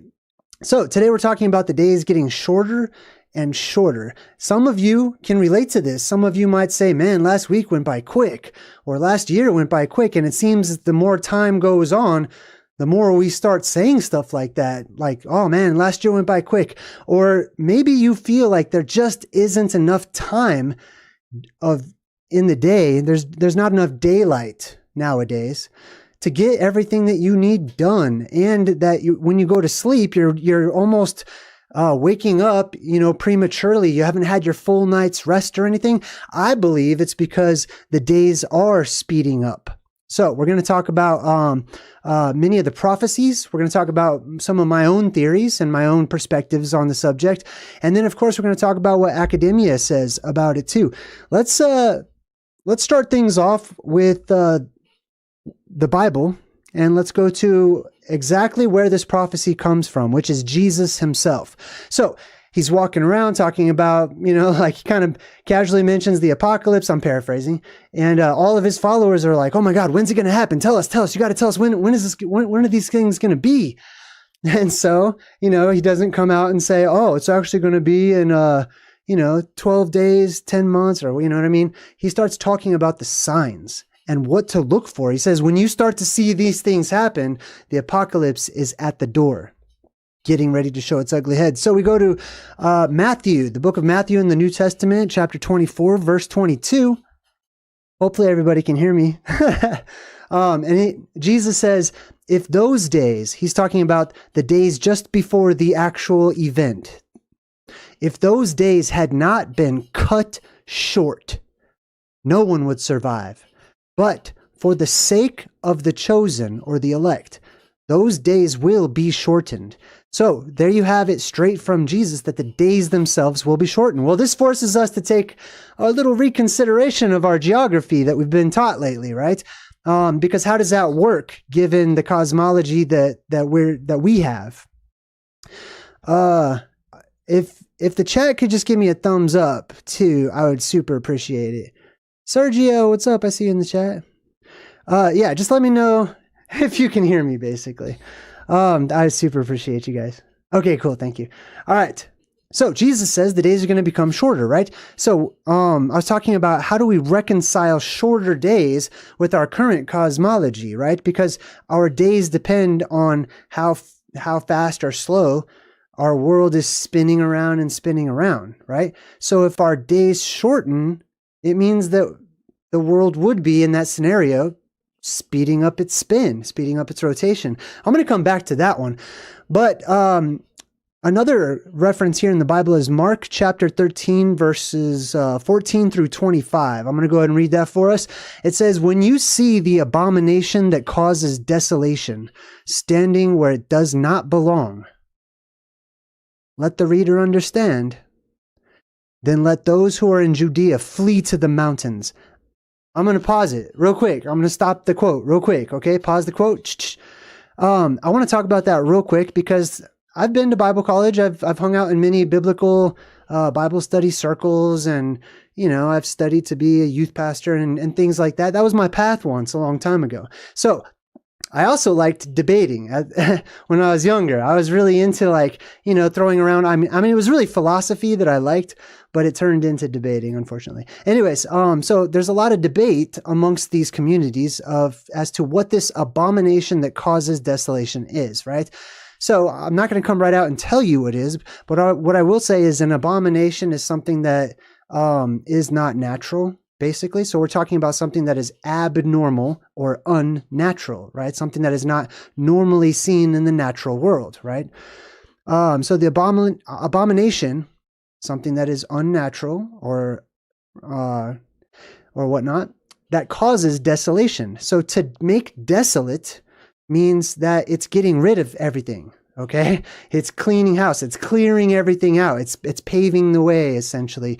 So that is an abomination that causes desolation. Now, whatever this is that's being spoken of, they say when you see that where it should not be, and then it says, "Let the reader understand. Let those who are in Judea flee to the mountains." Now, I'm going to tell you right now, my perspective on this is that this is all cosmic electromagnetic phenomenon, right? Or plasma. And I'll go into more detail, but I want to finish the quote before I lose everybody. So when you see the abomination that causes desolation standing where it does not belong, let the reader understand. Let those who are in Judea flee to the mountains. Let no one on the housetop go down or enter the house to take anything out. Let no one in the field go back to get their cloak. How dreadful it will be in those days for pregnant women and nursing mothers. Pray that this does not take place in winter. It almost sounds like there's an option there, like winter or something else. You know what I mean? Like he's basically saying, hope that the apocalypse you go through is not the winter solstice apocalypse, basically, because there's also a summer solstice apocalypse. All right. He says, pray that this will not take place in winter, because those days will be of distress unequaled from the beginning, when God created the world, until now, and never to be equaled again. If the Lord had not cut those days short, no one would survive. But for the sake of the elect whom he has chosen, he has shortened them. All right, so all of that, I kind of want to get back to the abomination that causes desolation, but we're actually we're going to circle back. Remember that, it's a little clue. We're going to circle back to the abomination that causes desolation. But basically, Jesus is saying the days are going to get shorter. Okay, it's not going to be a whole 24-hour day, which I'm sure at 24 hours, I'm sure it used to be longer than 24 hours. Actually, the further back in time we go, I have found, and my research shows, me at least, that days got longer and longer and longer during certain periods. Even if we go really far back, it seems like a day or daylight lasted for almost half of the year, and then for the other half of the year, the world sort of falls into a long winter or a nighttime. But I'll come back to that. All right, so let's see. I'm going back to the Bible quotes real quick and these prophecies about the days shortening. Let's see. So it says, so be on your guard. That means look out, right? Be watchers. Watch for the signs and the omens. Be on your guard. I have told you everything ahead of time. So he's saying, I'm telling you what's going to happen in the future. This is a prophecy. This is a prediction. But in those days following that distress, the sun will be darkened, and the moon will not give its light. The stars will fall from the sky, and the heavenly bodies will be shaken.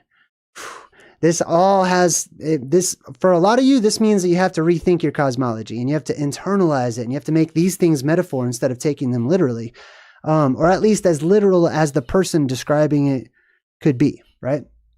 Now, we go to the Old Testament in the Bible where the sun is doing some funny stuff, right? We're going to say that the sun is responsible for how long our day is, typically. So if we go back to the book of Joshua, way back in the Old Testament, in chapter 10, verse 12, Joshua said to the Lord in the presence of Israel, "Sun, stand over Gibeon, and you, moon, over the valley of Ajalon." So the sun stood still, and the moon stopped, till the nation avenged itself upon its enemies. As it is written in the book of Yashar, or Jasher, the sun stopped in the middle of the sky and delayed going down for about an entire day. This I've always taken to be a literal account. I know there's many people that try to make that a metaphor. They try to internalize it, make it symbolic, etc. However, it seems to me, based on my own personal research, I'm good with the fact that I think that this physically actually happened, that the sun just stopped where it was supposed to be in the sky. And I've also read corroborating scriptures and writings and ancient historical records from people who lived on the other side of the world around that same time, where they talk about how the moon stopped in the sky and it was nighttime for an extended period of time, right? So I don't believe that the sun and the moon are these infallible, unchangeable objects. I actually believe they're constantly changing every day. It's just that we don't notice that change because, one, we're not paying attention. We're not watching collectively. And two, they're gradual changes and we get used to it. So it can speed it up a little towards the end of time. And then some people start to pick up on it. Other people, they dismiss it as they dismiss it every single day. All right, cool. Now I'd like to do some screen sharing. I'm going to take these pictures off real quick, and I want to show you some stuff here on the website about academics and what academics says the reason for the days speeding up, because they agree the days are speeding up, which is interesting news. All right, let me see if I can do this correctly. That is not it. That is not it. I'm in the wrong thing. My bad. Hold on one sec. Is that it? Yes. Okay, cool. All right, sweet. So I did a quick Google search. You could just kind of see it over here. I typed in, are the days getting shorter, etc. There's all kinds of articles from all areas of academics across the world. And it says, this is just one example, Earth's rotational speed has varied in the past, and the phenomenon is normal.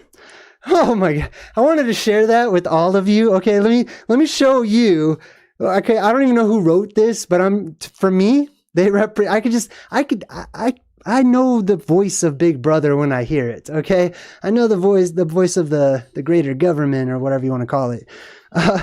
See how they say this, right? I'm like, hey, I'm obviously looking into why are the days speeding up? That goes against everything in physics that like I understand the way I was taught by you guys, right? They're like, Earth's rotational speed has varied in the past. Has varied? Okay, like for example, if we're talking about when Joshua asked the sun to stop in the sky, that would be a variance. Sure, yeah, I agree with that, but I don't know about that us spinning around has anything to do with it. But let's check this out. It says, oh, the phenomenon's normal. So that's what they jump right out and say. In case you're researching this and you happen to think it's abnormal, totally not. It's totally normal for the Earth to spin up in the days to just go faster, right? Or to slow down or whatever. Anyways, they say it's totally normal, right? Oh, and then they give me this garbage. I'm sorry, but I don't believe it. That the day only shortened by 1.59 milliseconds. So some incrementally insignificant shaving of time, which is the opposite of what they normally do with their little magic, is they usually add billions and billions of years so that you can just creatively, put all those links together and say, yeah, over millions of years, anything's possible. Well, then now they're doing the opposite version. They're just like, yeah, it is speeding up, but it's like 0.59159 milliseconds or whatever. Like, you know what I mean? Most people that read that are gonna be like, oh, who cares? Oh, that's what it is? Oh, well, I'm not gonna look at that's not speeding up enough for me to care. It doesn't really affect me that much, right? That's the mindset that they're dropping on you and suggesting that you have. It's inception through this little article right here and so many other avenues, right? So they say the phenomenon is normal. Let's look up the word phenomenon real quick. a remarkable person, thing, or event. Remarkable as opposed to unremarkable or normal, right? Don't believe me? Let's go to the thesaurus, right? And we type in phenomena. Abnormality is another word for phenomena. Okay, it's abnormal. It's not normal. I'm telling you right now, it's not normal for the day, the time in the day to just start speeding up and we lose time. You lose everything. You know, you don't have enough time to do the stuff you need to do. Anyways, let me get back to this. I want to talk about one of the reasons why I believe that the days are speeding up, right? I hearken back to an older cosmology, an older way from the ancients, from my ancestors that had ancestors that had ancestors that studied this their entire lives, that watched the stars, that built megalithic structures that were lined up perfectly, precisely, exact to the movements of the sun and the stars and the moon and the heavenly bodies, and they tracked comets and stuff. I'm not really going off of modern day educational system. I'm going off of my ancestors, and I'm going off of the old stories worldwide that stack upon stack all tend to have a similar story, and they seem to be in agreement on certain topics, right? So that's what I'm going back to.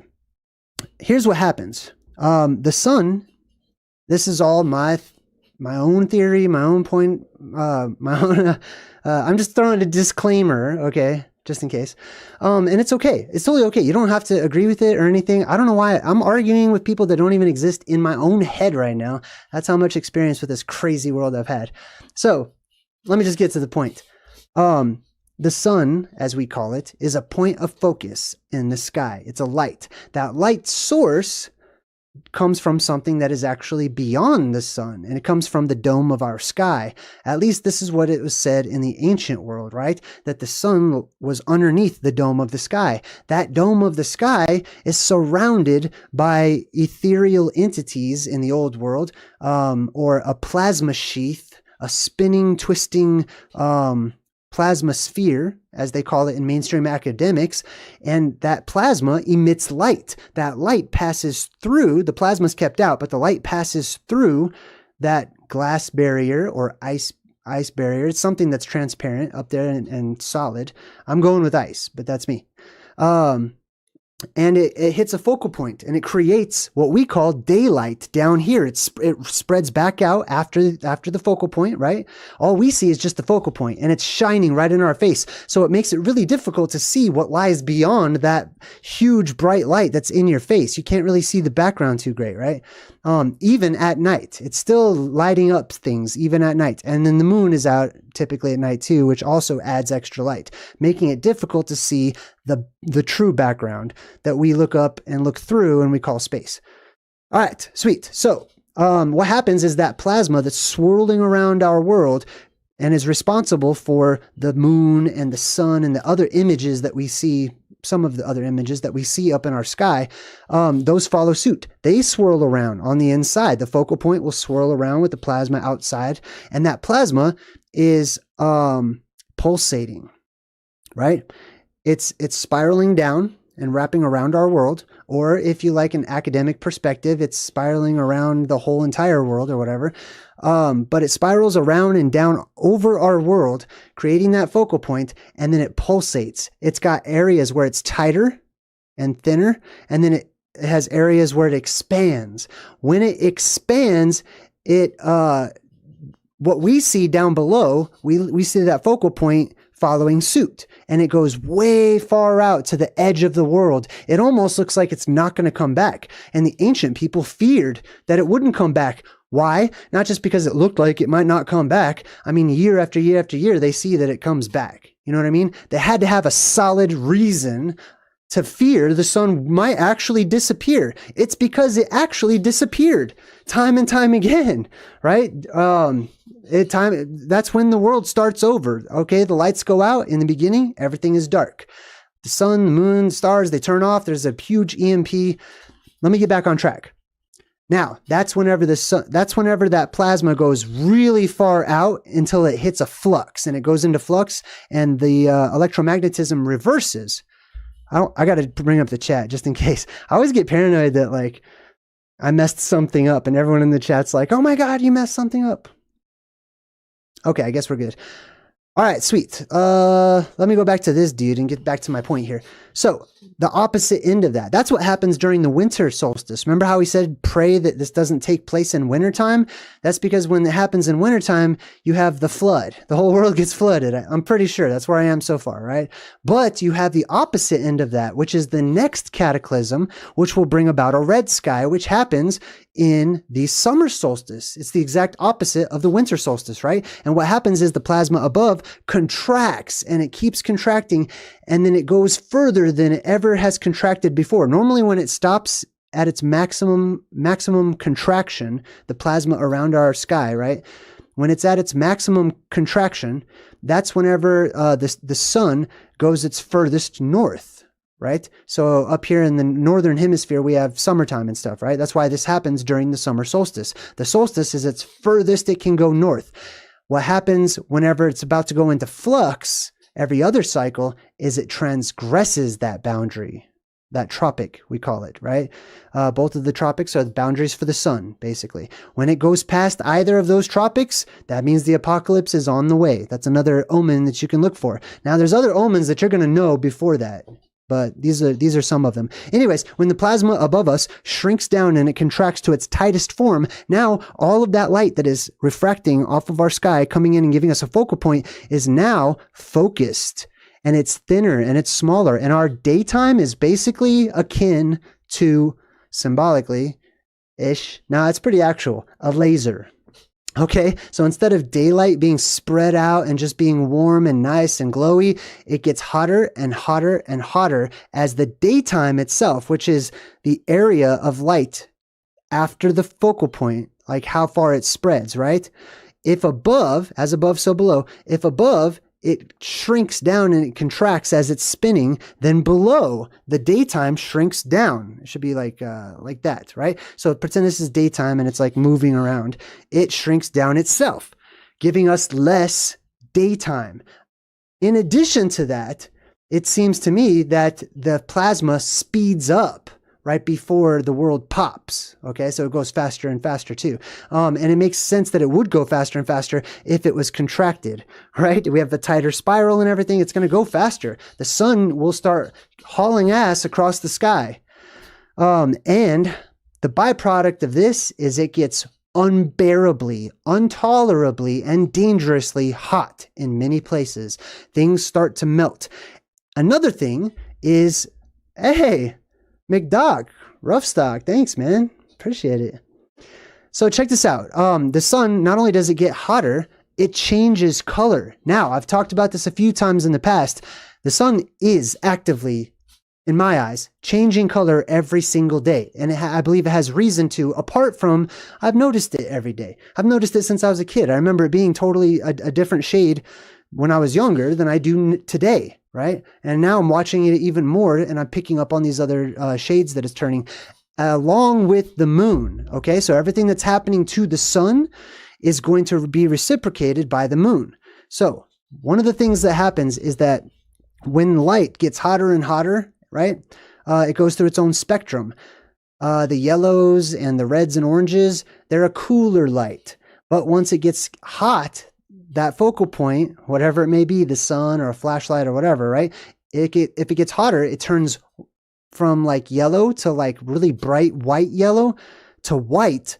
And then ultimately when it's really hot, it turns blue, right? The sun is changing colors. The moon is changing colors as well, which means one of these days, not only will we have a blue sun, and if you see a blue sun, run. Get it. Don't go out in the daytime. We're going to get to that. But anyway, so that brings, let me talk about the blue sun. This is, what's his name? Oh, let me pronounce it correctly. This is Huitzilopochtli. Huitzilopochtli. Let me go back to the other picture. So there's many different drawings of Huitzilopochtli. And he is one of the Mayan gods, I think, or maybe Aztec. Let's just double check. I'm pretty sure it's Aztec, actually. Oh.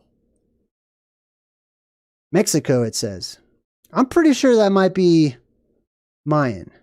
I don't know. I'll have to double check. Either way, this is a variation. There's many gods like this, okay, across the spectrum of all the different gods in the world. But let me tell you why he's important. He's the sun god, or he is a sun god. He is a sun representative. Now look at his color. He's blue. He represents the sun when it's in its blue phase like this, right? The blue sun is an abnormality. The blue sun is whenever the days are going by really fast. I mean, way faster than they are today even. There will come a time if you were able to tolerate the heat of the blue sun, and then I'm going to talk about like how hot that is. If you're able to tolerate it and you just stood out in the noonday and looked up during the middle of the day to the east and the west, you would see night.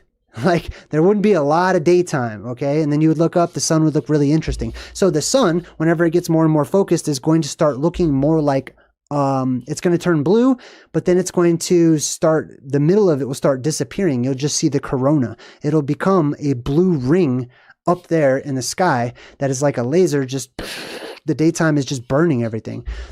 So this guy, as you can see, is represented not just by the color blue, but there's the blue ring right there as well. You can see the blue ring that he carries.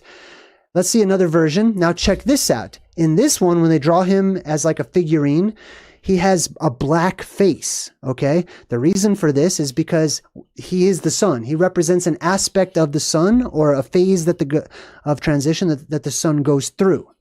And the sun is depicted in many of its phases. If you look around the world, there are many flags and different images and artistic renderings of the sun back when it was red. They drew the sun red, right? Because back whenever they made that, symbolic of their era or their time, the sun was red. But then it started to turn more into like the orange. And so they started drawing the sun orange, and then it turned yellow, and then they drew the sun yellow, etc. This right here is the blue sun with a blacked out center, or the face of the sun, which these circles in the sky are often seen as the faces of gods or their mouths or whatever, right? So he's the blue sun with the black face, or the missing face, or the invisible face, I should say. He just has that blue halo around him. Here he is in an awesome, I don't know, comic book style. I like it.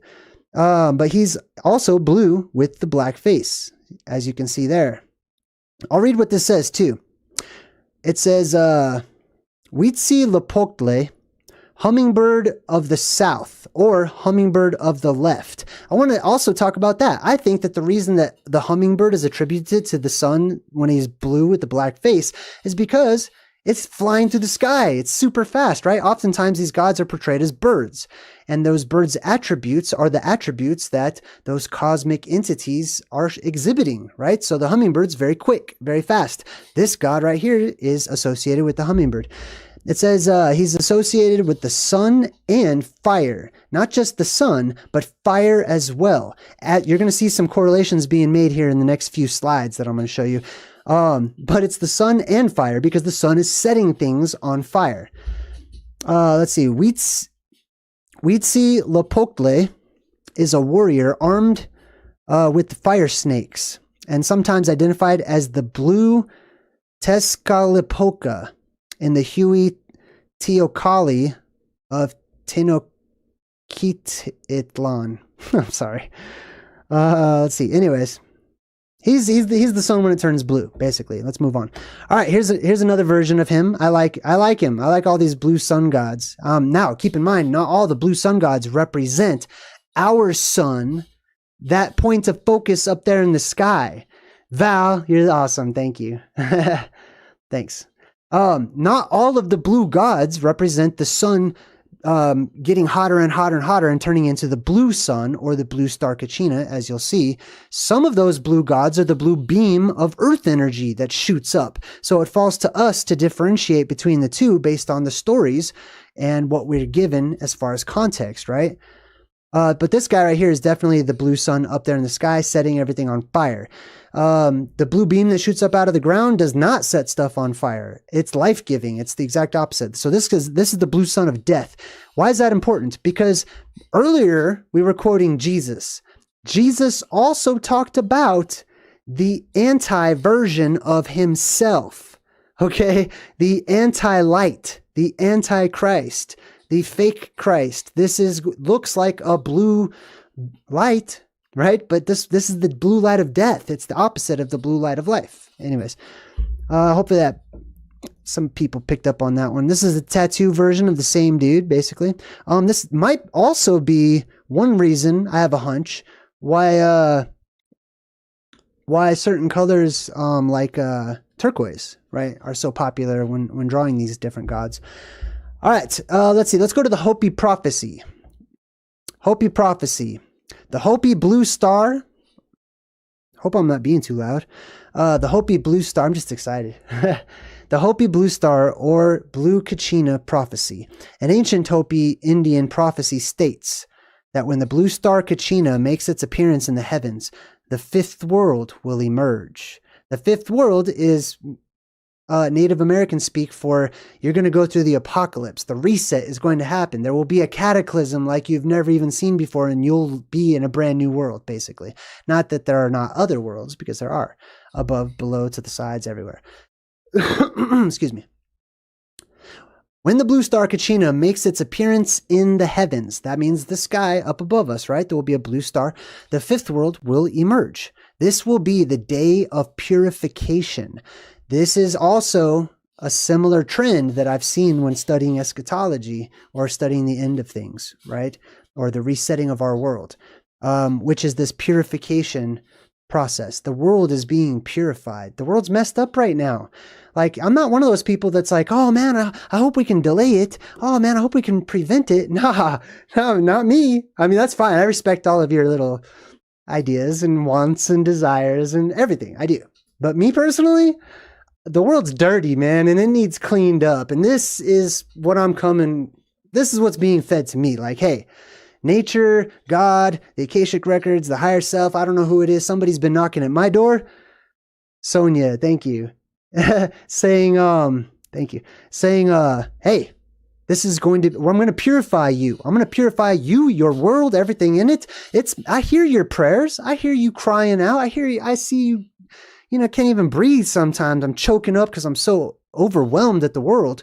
The world is responding to me, at least, saying, hey, the day will come when I will purify your world. Your whole world won't be so flipped upside down and messed up. Anyways, I'm going on a tangent. I'm sorry. The Hopi name for the star Sirius is Blue Star Kachina. It will come when the Sakwasoha, or the Blue Star Kachina, dances in the plaza and removes its mask. That is what I'm talking about, right? It will dance in the plaza and remove its mask.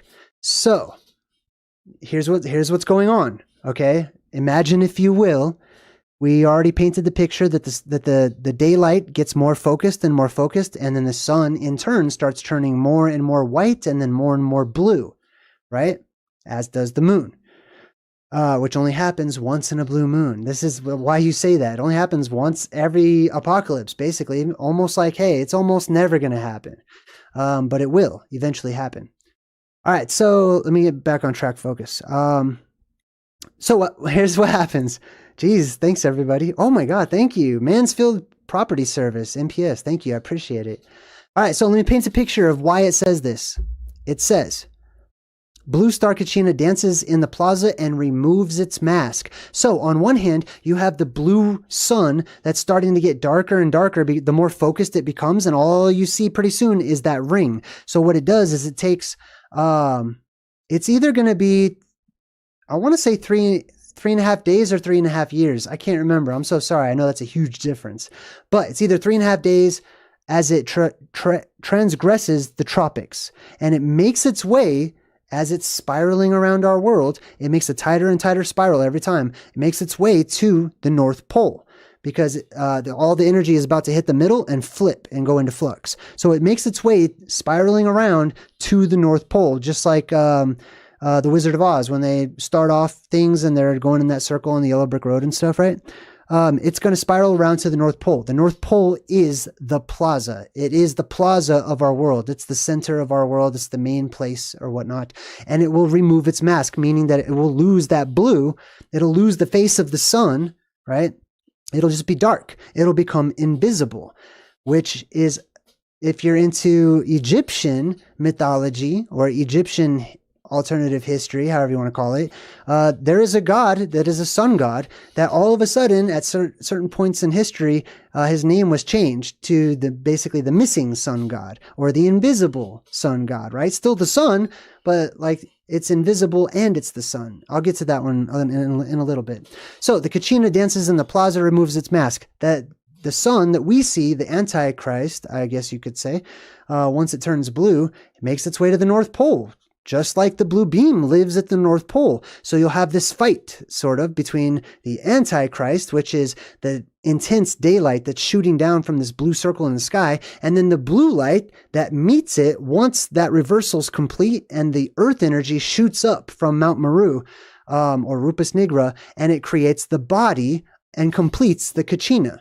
The Kachina has its mask removed in the plaza, dancing about because it's a plasma formation, right? The two things become one thing, essentially, or they're seen as one thing. All right, so that's the Blue Star Kachina prophecy. Now, let's go ahead and get back to some other stuff I'd like to share with you, many other things.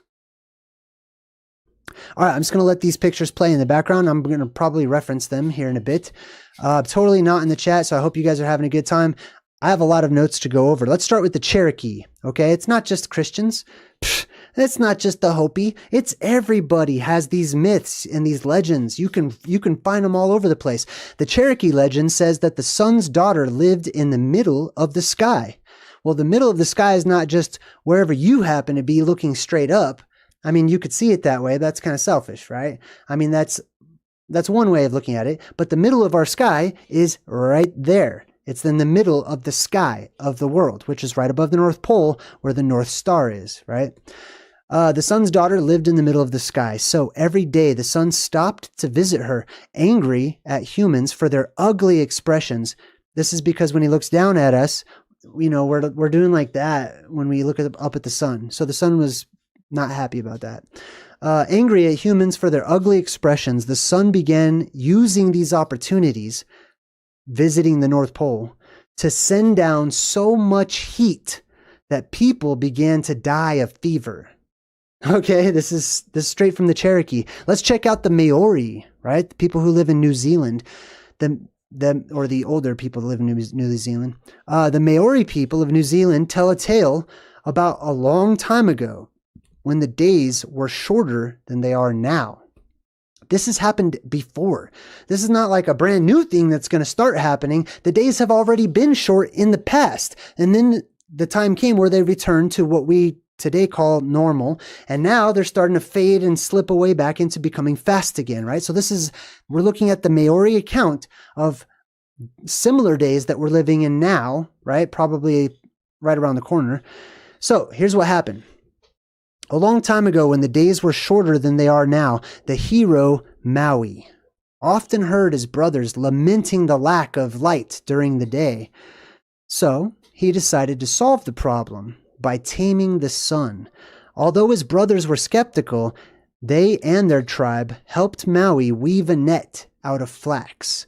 Maui and his brothers then set out to the east to find the sun's resting place. Let's do another quick timeout. Keep in mind, right, that when we look back at these ancient accounts and they're talking about like, you know, find the place where the sun rests and it's out in the east. If you have the same academic mentality that you do today, Josh, wow, thank you.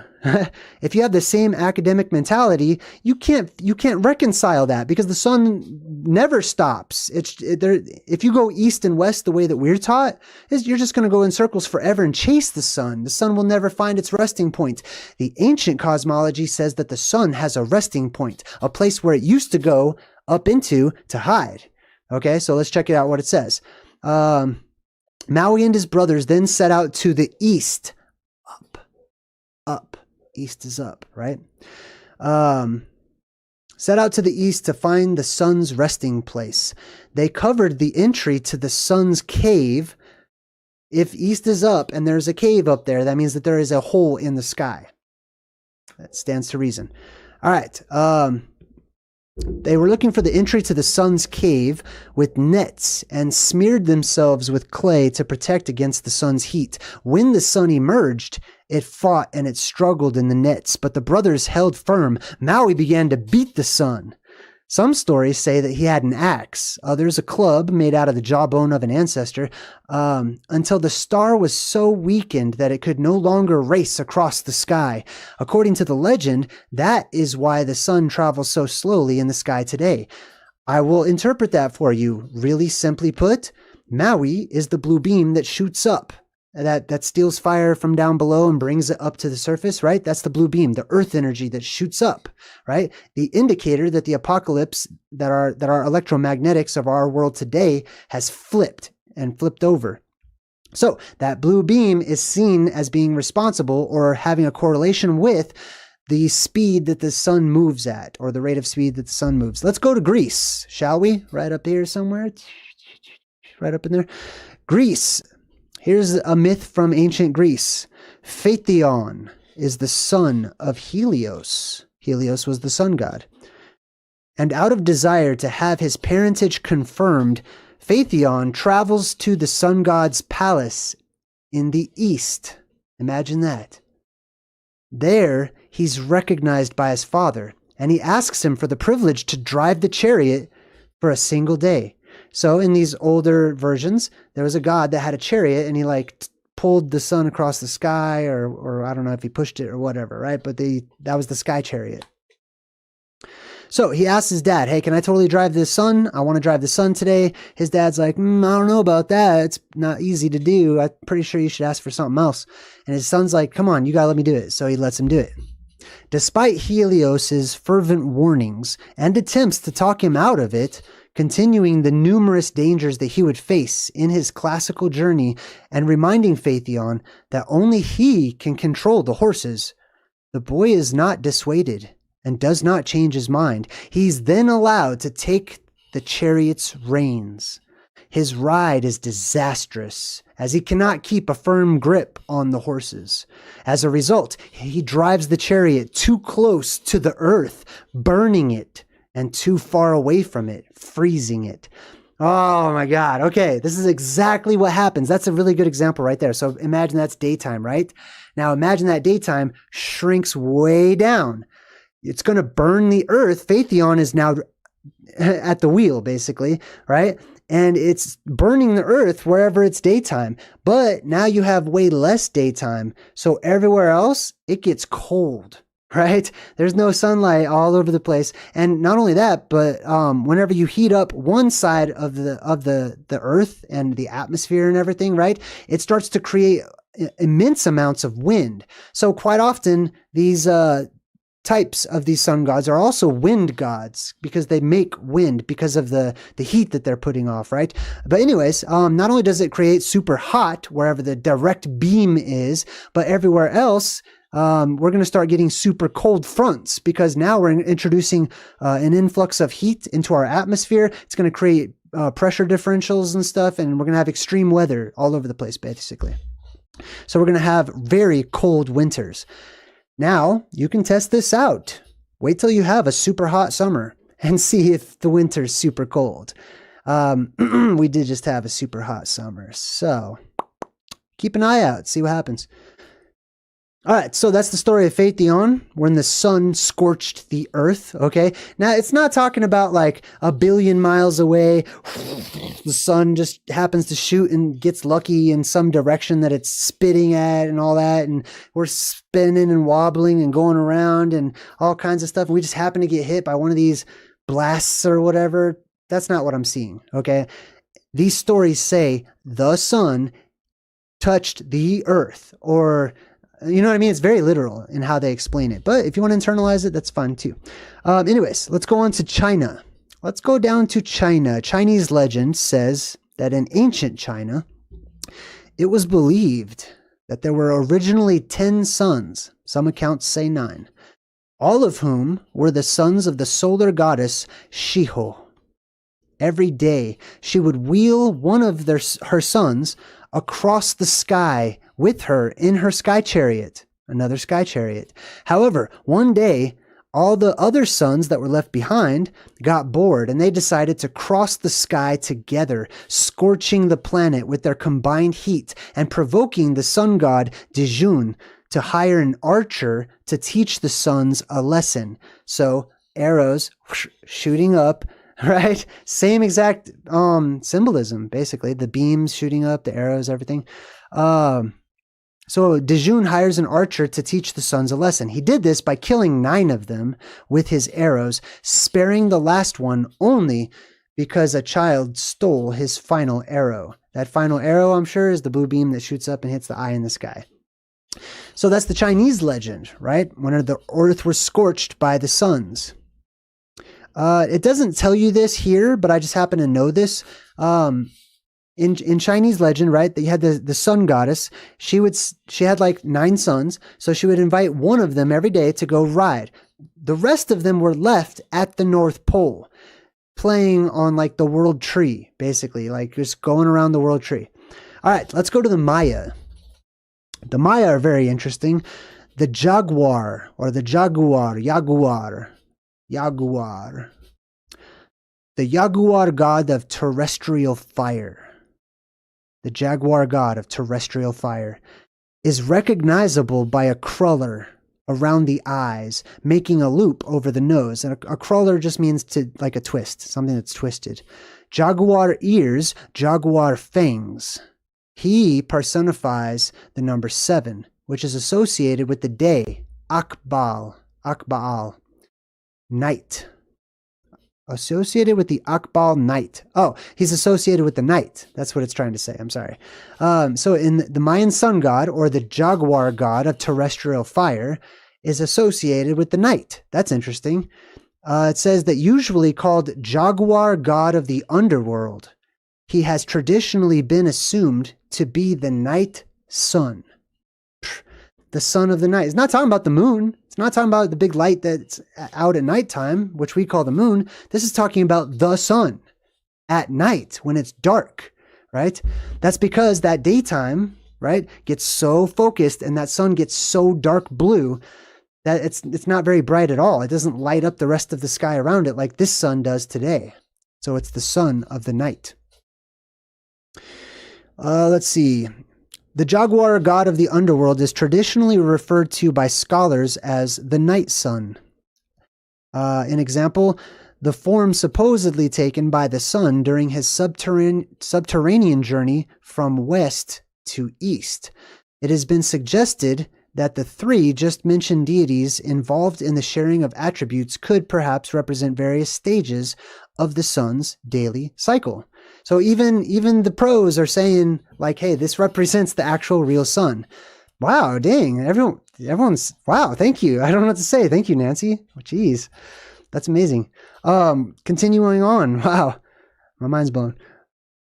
All right, next up we got mythology and ritual. Recent Maya mythology is mainly concerned with the sun's childhood and the conflicts leading up to his actual solar transformation. Although specific imagery is used for the path of the sun, for example, the sun being carried through the underworld or on the shoulders of its lord, there are hardly any histories concerning the mature sun deity, save for the southern Lacandons. According to them, Kinich Achau, the elder brother of the upper god, will put an end to this world by descending from the sky and have his jaguars devour mankind. Now remember, his jaguars are actually just fire, okay? Or whatever. It burns, basically. People see that blue ring up there and it's burning everything. All right, now in Aztec lore, let's go down to the Aztecs. In art and iconography, we've got Huitzilopochtli could be represented either as a hummingbird or an anthropomorphic figure with just the feathers of such on his head and left leg, a black face, and holding a scepter shaped like a snake and a mirror. According to the Florentine Codex, Huitzilopochtli's body was painted blue, sacrifices made to him to prevent the infinite night. So people sacrificed to this blue god, right? Who was clearly pissed because everything's burning everywhere he goes from his little jaguar fire or whatever. And they sacrificed to prevent an infinite night because they know the the infinite night is on the way, right? Or the darkness is on the way. They don't want that darkness to stay. It's 3.5 days of darkness, typically, right? When we go through this flux, this electromagnetic flux of our world, there's 3.5 days of darkness, traditionally speaking. They didn't want it to last forever, so they were sacrificing people to the blue sun ring in the sky, the blue star Kachina, whatever you want to call it. Navajo. Let's go to the Navajo.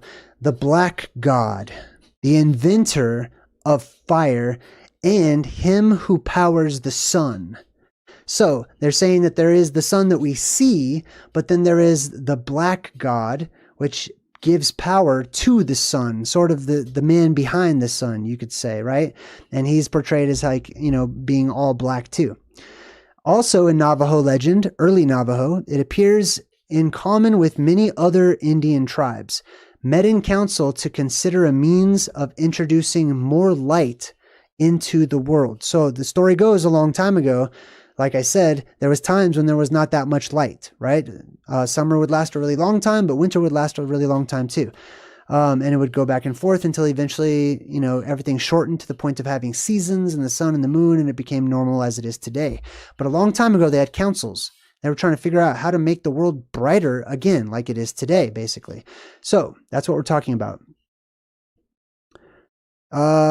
They met in council to consider a means for introducing more light into the world. For in early times, the people lived in semi-darkness, the obscurity resembling that of twilight. Here's what, let me repeat that because it's pretty important. What this is saying is that, wow, thank you, Deborah, Jesus. Wow, man, thank you, all of you. Thank you very much. Oh my God, thank you.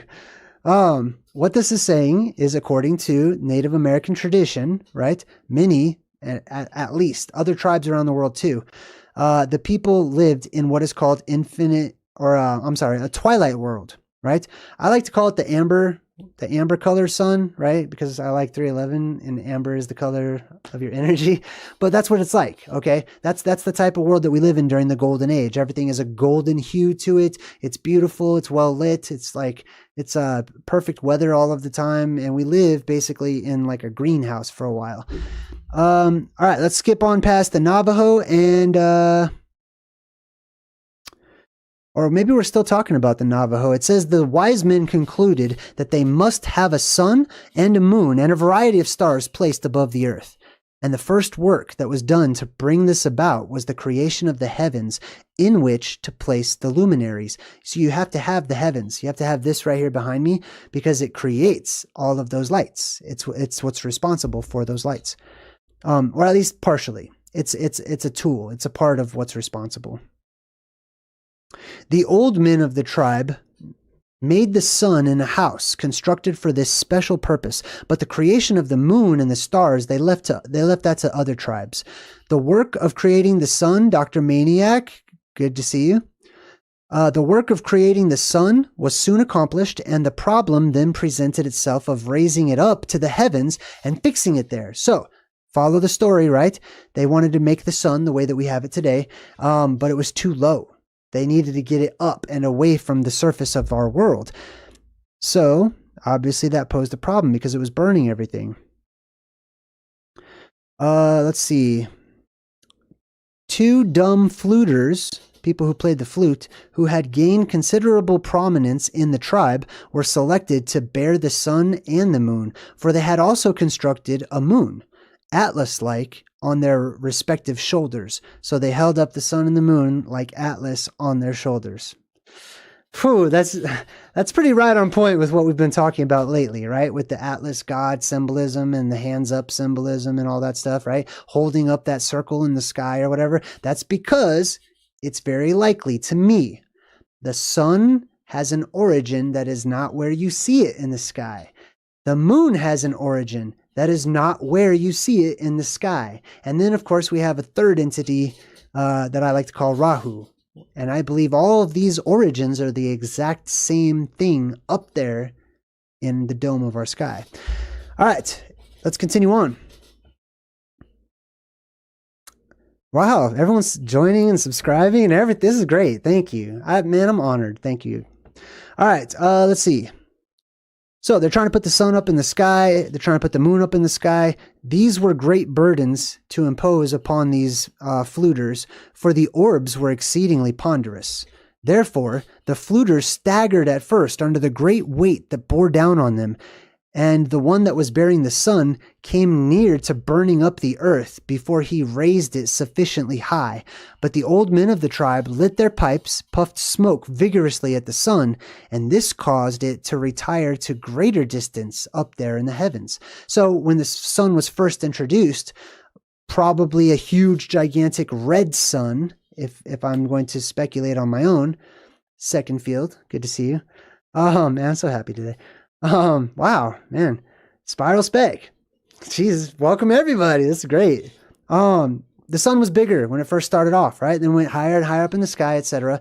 And then it got smaller and smaller, and then it was to where it is today. All right, let's move on. Now, 4 successive times they tried to do this to prevent the burning up of the world, for the earth has increased greatly in size since ancient times. Ooh, that's worth repeating, right? So 4 times they tried to stick the sun up there. 4 worlds they've been through. 4 times this has happened in our world. Cody, welcome. Wow, that's great. Man, high five to everybody. So 4 times, that's the 4 worlds, the 4 prior worlds, the 4 ages that we've already been through. Jesus, Martin. This is amazing. Is there that many people watching? That's crazy. Wow, there is a lot of people watching. That's awesome. Well, I hope you're getting some good info. All right, let's trek on, okay? Thank you so much for the support. Where was I? Man, I'm so distracted. So 4 times they tried to raise the sun and the moon up into the sky, right? To prevent the world from being burned. And it says the earth has increased greatly in size since ancient times. That means that this right here is expanding. The world is getting bigger. Jason, Villafane, thank you, man. Wow, thank you, everyone. I appreciate you. So let's finish the story here. 4 times they had to do this, you guys. 4 times we went through all those ages. The sun had to be put up higher. And it says, fudge, I lost my place. I'm sorry. The sun had to be projected higher into the heavens so that its great heat would not set the world on fire. Anyways, I thought that was very interesting. Now, let's go to Egypt. Everybody jump in the TARDIS and let's go to Egypt. There was Amun, and Amun became Amun-Ra. The name Amun, written I-M-N, meant something like the hidden one or the invisible one. Was red, and suddenly, right? They used to be painted red originally, just like the sun originally, when it started, was red. But then over time, they started to paint him blue. Guess? And then they called him the hidden one, right? See how like the face is black there in the middle and it's getting dark, right? That's because the sun starts to hide and all you see is the little halo, the little blue halo, just like you see right there. So Amun, the sun, becomes Amun-Ra, which is the invisible sun, which is exactly this right here. Man, Cherokee. Let's talk about the Cherokee. The Cherokee have a sun myth. When the earth was dry and the animals came down. Vincent, welcome to my channel, man. Check this out. Listen to what they say. When the earth was dry, meaning it's not wet right now. I mean, it wasn't wet. See that? That's the flood. That's what you call the ocean or the oceans or the seas or whatever. That is the flood that is still here, okay? Which means it needs to go, which helps to give you a little clue as to which apocalypse is coming next, right? So the Cherokee said that when the earth was dry, now remember, when you remove the oceans, you have sand that's going to dry out and become huge deserts everywhere, right? When the earth was dry and the animals came down, they have a time when animals came down. From where? From space, from the heavens. There are heavenly animals that descend along with aliens and stuff, right? People only want to talk about the bipedal, humanoid-looking aliens. I don't. I want to talk about the bugs. I want to talk about the animals. I want to talk about the weird other creatures. That's just me. That's me, actually. It's not just me. That's me. When the earth was dry and the animals came down, it was still dark. So they got the sun and set it on a track to go every day across the island from east to west, just overhead. It was too hot this way, and the red crawfish had his shell scorched a bright red so that his meat was spoiled, and the Cherokee do not eat it. Let's time out on that one too. Okay, time out. I don't know why I did that. Yeah, I'm so happy. So crawfish. This is another thing. Like in the Bible, the God of the Bible says, don't eat phantazoids, basically. Okay, don't eat lots of seafood and stuff like that. Here we have a Cherokee myth that sort of corroborates and has an interesting story that's similar, where they talk about how they can't eat crabs or crawfish or whatnot, because it was burned and it turned red. It was cooked. The sun cooked the crabs. Now, are they little tiny crabs? I don't think so. I think they're phantazoid giant crabs, huge ones. Anyways, back to the story. So the Cherokee don't eat those crabs that were scorched by the sun. The conjurers then put the sun another handbreadth higher in the air, but it was still too hot. They raised it another time and another until it was 7 handbreadths high, and just under the sky arch. Then it was right, and they left it so. Every day the sun goes along under this arch and returns at night to the upper side to the starting place. Wow, that's awesome. It says this myth reveals a belief common to many of the Indian tribes, that originally the sun was much nearer to the earth than now, and his scorching heat greatly oppressed mankind. Jeez, Ryan Cast gave me $20 just now. Thank you, Ryan. I don't even know what to say. So here's the deal.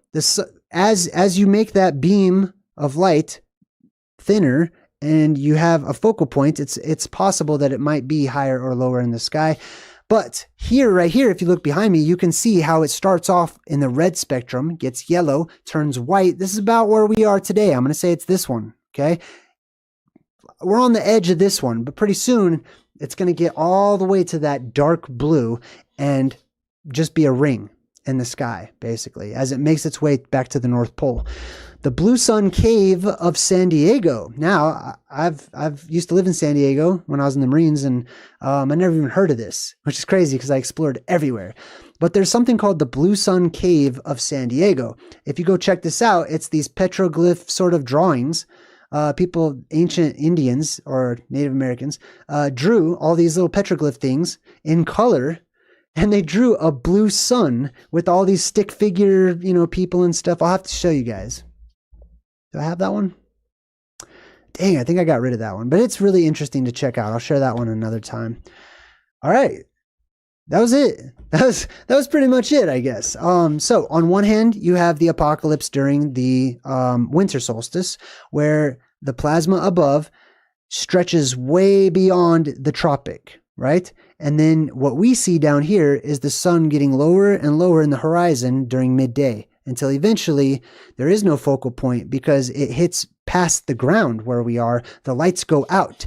The sun goes dark, the moon goes dark, the stars go dark, and you start seeing other cosmic lights because of things that are happening, right? The opposite of that is during our summer solstice, right? So that's right around June 21st, give or take, a day or two. Also keep in mind our times have been changing, right? That they've taken probably 13 days off of the calendar, I think now, or added 13 days to it. So we're actually 13 days behind. So which is why if you look at some of these holidays, like especially those ones that corroborate, why do I keep saying that word? Especially those ones that relate to the solstice, right?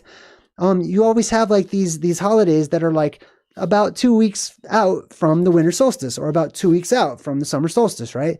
That's because they celebrated the solstice. What they did is our ancient ancestors, or at least mine, I have a feeling, knew that we would all forget about all of this. So they wanted to ensure our safety long after they were gone. What they did is they set up these celebrations, these holy days, these set apart times that were based on the movements and the placements and the signs and the omens, etc., that they knew would happen during certain times of our year, right? So they made sure that we would all gather together, that we would all be inside, that we would all light candles and have a light source because the lights were going to go out, etc. You can see right there, you see the desert marks? That's where the sun burns, I think, right? It starts way down here, boom, burns the tip there. I wish I could go all the way across, but it burns down there, and then it does a spiral and it comes back, boom. That's why I think it's probably only 3 days. If it was 3.5 years, I think it would burn way more. I think it's only 3 days of a laser. So I'm going to have to research that again, but I think it's 3.5 days. So if we go back to the original Bible verse that we started off with in Mark chapter 13, verse 14 through 25, he starts off by saying, when you see the abomination that causes desolation, this blue ring in the sky is going to cause everything to become desolate. It's going to clean house. Nobody's going to want to go outside in the daytime. Believe me. Okay. It's going to burn stuff. It's going to be hot. People are going to seek shelter underground and stuff to keep away from it, or just try to stay, you'll all be night people. You'll be sleeping during the days, hopefully, if you're safe, and you'll become night people, because that's when it won't be dangerous. You can go out. But it says, when you see the abomination, that is the abomination. That is the Antichrist, at least from my perspective. Okay. I know there's many stories out there and I respect all of them and I love them all and I learn from all of them. But this is the anti-version of the blue beam of light, is a blue ring of light that burns everything, basically, just like you see here, right? Now, that guy also has the blue with the black face. I didn't even actually notice that when I first did that. When you see the abomination, that's the blue ring of death, we'll call it, that causes desolation, means it gets rid of everything, burns everything, purifies, whatever you want to call it, standing where it does not belong, right? It's going to spiral its way to the North Pole. It does not belong at the North Pole. The blue beam belongs at the North Pole, right? And once the blue beam makes its appearance and we have an energetic flip, right? That energy will not be coming down anymore, so it won't create a focal point. The blue ring will all of a sudden turn into a red ring, okay? Because it'll show you the color that's actually there, which is red around our sky, or probably a magenta color. I like to think of it as magenta and cyan. Those are my colors I like.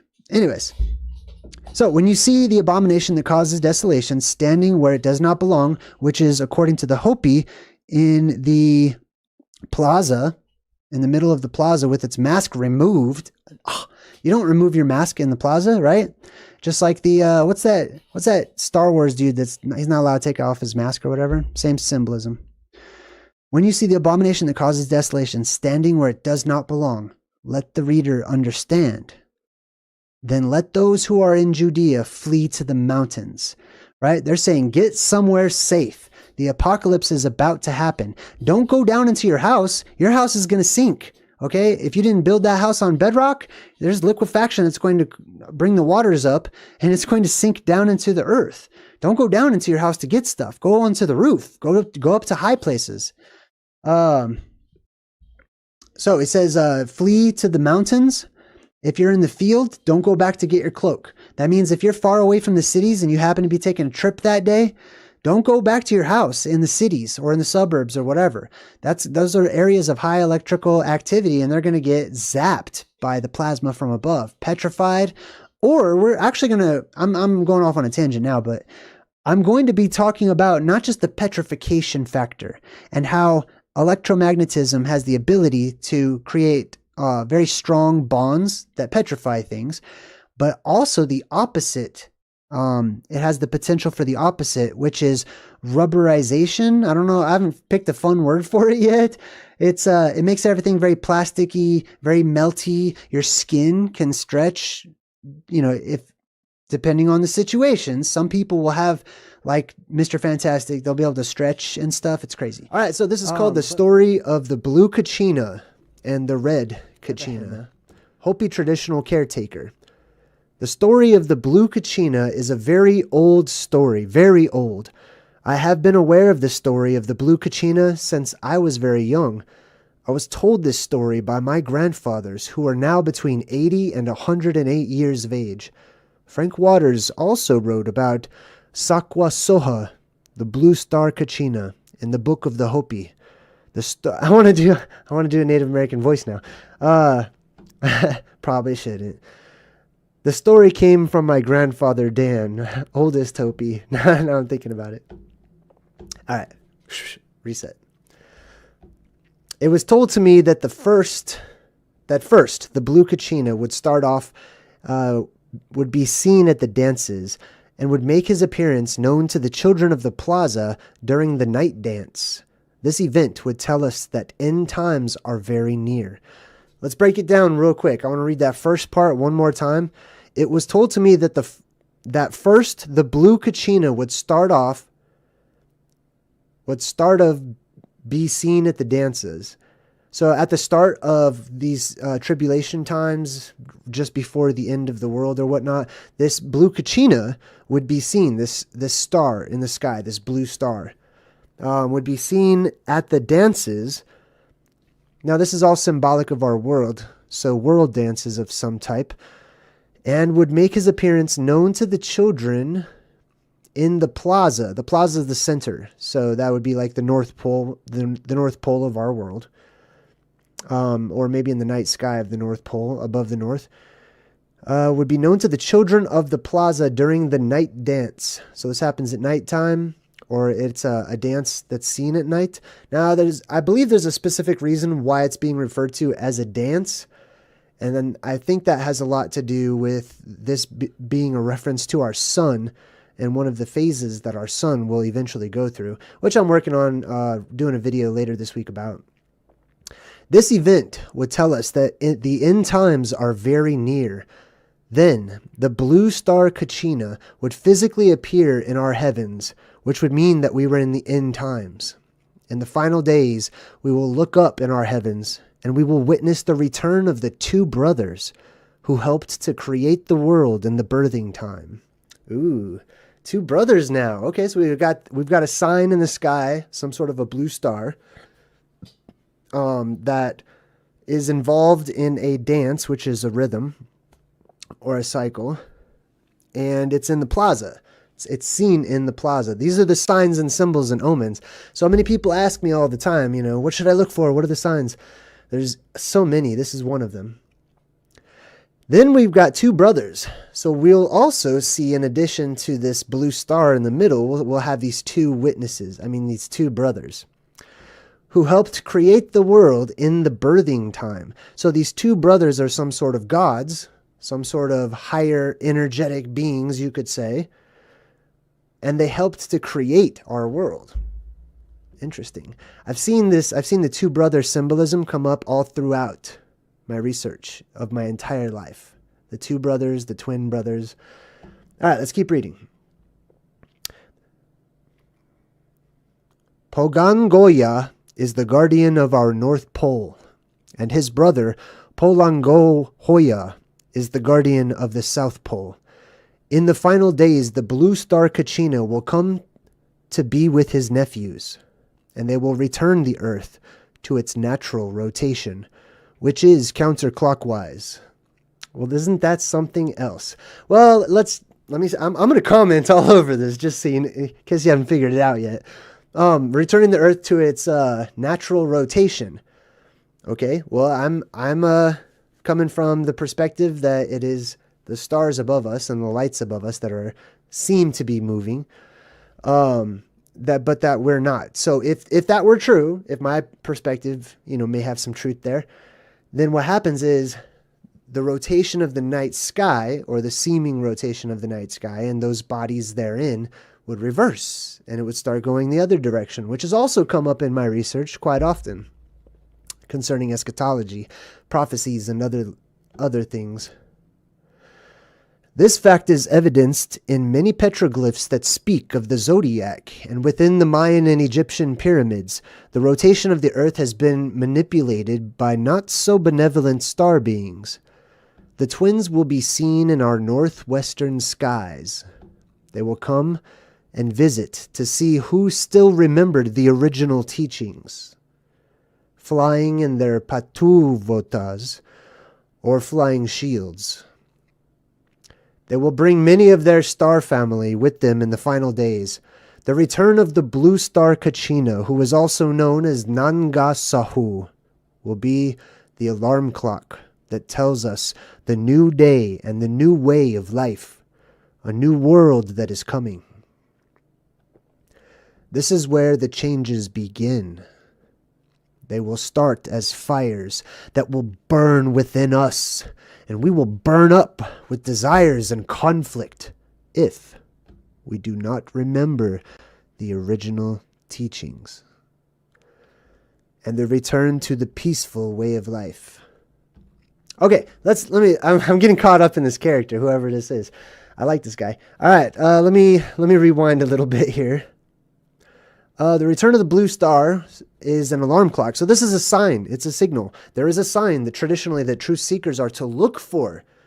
We are the watchers. We're watching. We're waiting. We should probably know what we're watching for, right? There are cosmic signs. There are earthly signs and wonders and symbols and sigils and pictures and images and feelings and vibes and all kinds of things, if we just will wake up and open our eyes to see them. Anyway, one of those signs is this blue star Kachina that signals a new day and a new way of life is on the way. A new world that is coming, and this is when the changes begin. They will start as fires that burn within us. This is what I've been referring to as being plasma possessed, or the over amplification of your existing soul/spirit energy, whichever you like. There are differences between soul and spirit, but for the sake of time, we're just going to say that they're very similar. They will start as fires that burn within us. You have a fire, hopefully, burning within you already, as do I. It gets amplified. We're walking in a world that is full of spiritless entities, spiritless vessels, I should say. Like robots, like we're in a world full of zombies and sleepwalkers. The spirit is very low. It is minimal. It is just enough to run the basic necessities of the body. So one of the signs is that our energies become amplified. And the energy of the world as it is today before it's wiped out is always negative. That's why it's wiped out. It's a process. It's a balance. It needs to be cleansed. So there's a lot of bad energy that becomes amplified right before the end times or right before the coming reset. There's wars. There's violence. There's all kinds of just terrible things that are happening. That's the energy becoming amplified. Just like there is an awakening of the few of us that are out there, and our souls and spirits become amplified, and we receive visions and prophecies and dreams and thoughts and wonders that blow our very minds quite often. And we don't really know what to make of it sometimes. These will start as fires that burn within us. And we will burn up with desires and conflict. We will burn up if we do not remember the original teachings and return to the peaceful way of life. The original teachings are connected and interconnected with living peacefully. All right, let's continue on. Whew, man, I went off on a tangent on that one. All right, not far behind the twins will come the purifier, the red star Kachina. Okay, so first we've got this blue star Kachina that comes in as this sign and this signal that we're looking for. The energy becomes amplified. And then after that, we've got this purifier coming in that he calls the red star Kachina, who will bring the day of purification. Now, this is Judgment Day. In every religion I've ever studied, in every myth, anytime it's talking about the world being purified, that is a cataclysm. That is the end of the world or an end of the world type event. Okay, so the red star Kachina is associated with this end of the world cataclysm, this day of purification, judgment, whatever people would like to call it. On this day, the earth, her creatures, and all life as we know it will change forever. Now check this out. It starts to get real weird, right? If you think that just cracking open the can was weird, wait till you taste what's inside, okay? It gets real weird. It gets fun too. I mean, if you're already weird, then this will be fun for you. If not, it could be kind of out there. There will be messengers that will precede this coming of the purifier. They will leave messages to those on earth who remember the old ways. Let's talk about that. So some people can interpret this as physical beings that will come here and say, hey, you got to remember the old ways or whatever. Absolutely, it's a possibility. But I think the messengers are from the earth itself. I think the earth sends out spirit messengers in the ways of signs and omens and communication and electrical signals and other things. They will leave messages to those on earth who remember the old ways. So we receive these messages. Remember, like when I did this Truth in Movies segment, I break down movies and like little breadcrumbs of truth that I see in them. And I broke down the movie Buckaroo Banzai. And there's a scene in Buckaroo Banzai where he picks up this phone because somebody's calling for him, and these aliens wanted to transmit a message to him, so they sent this electrical signal that went into his brain and just filled him with all kinds of information. That's kind of how I see this. The messages will be found written on the living stone, through the sacred grains, and even the waters. And then this person puts their own 2 cents and says, crop circles have been found in ice. From the purifier will issue forth a great red light. Yep, that would be the sky turning red. Or at least the red ionized hydrogen plasma, coming down into our world. All things will change in their manner of being. All things. Okay. So, hey, there's many of us who are like preppers out there. I've been very interested in, prepping for world changes, and cataclysms and things like that, emergencies, for quite some time. This is not something anyone will be able to escape the effects of. This will affect everything. There will be survivors, but none will be unaffected by what happens.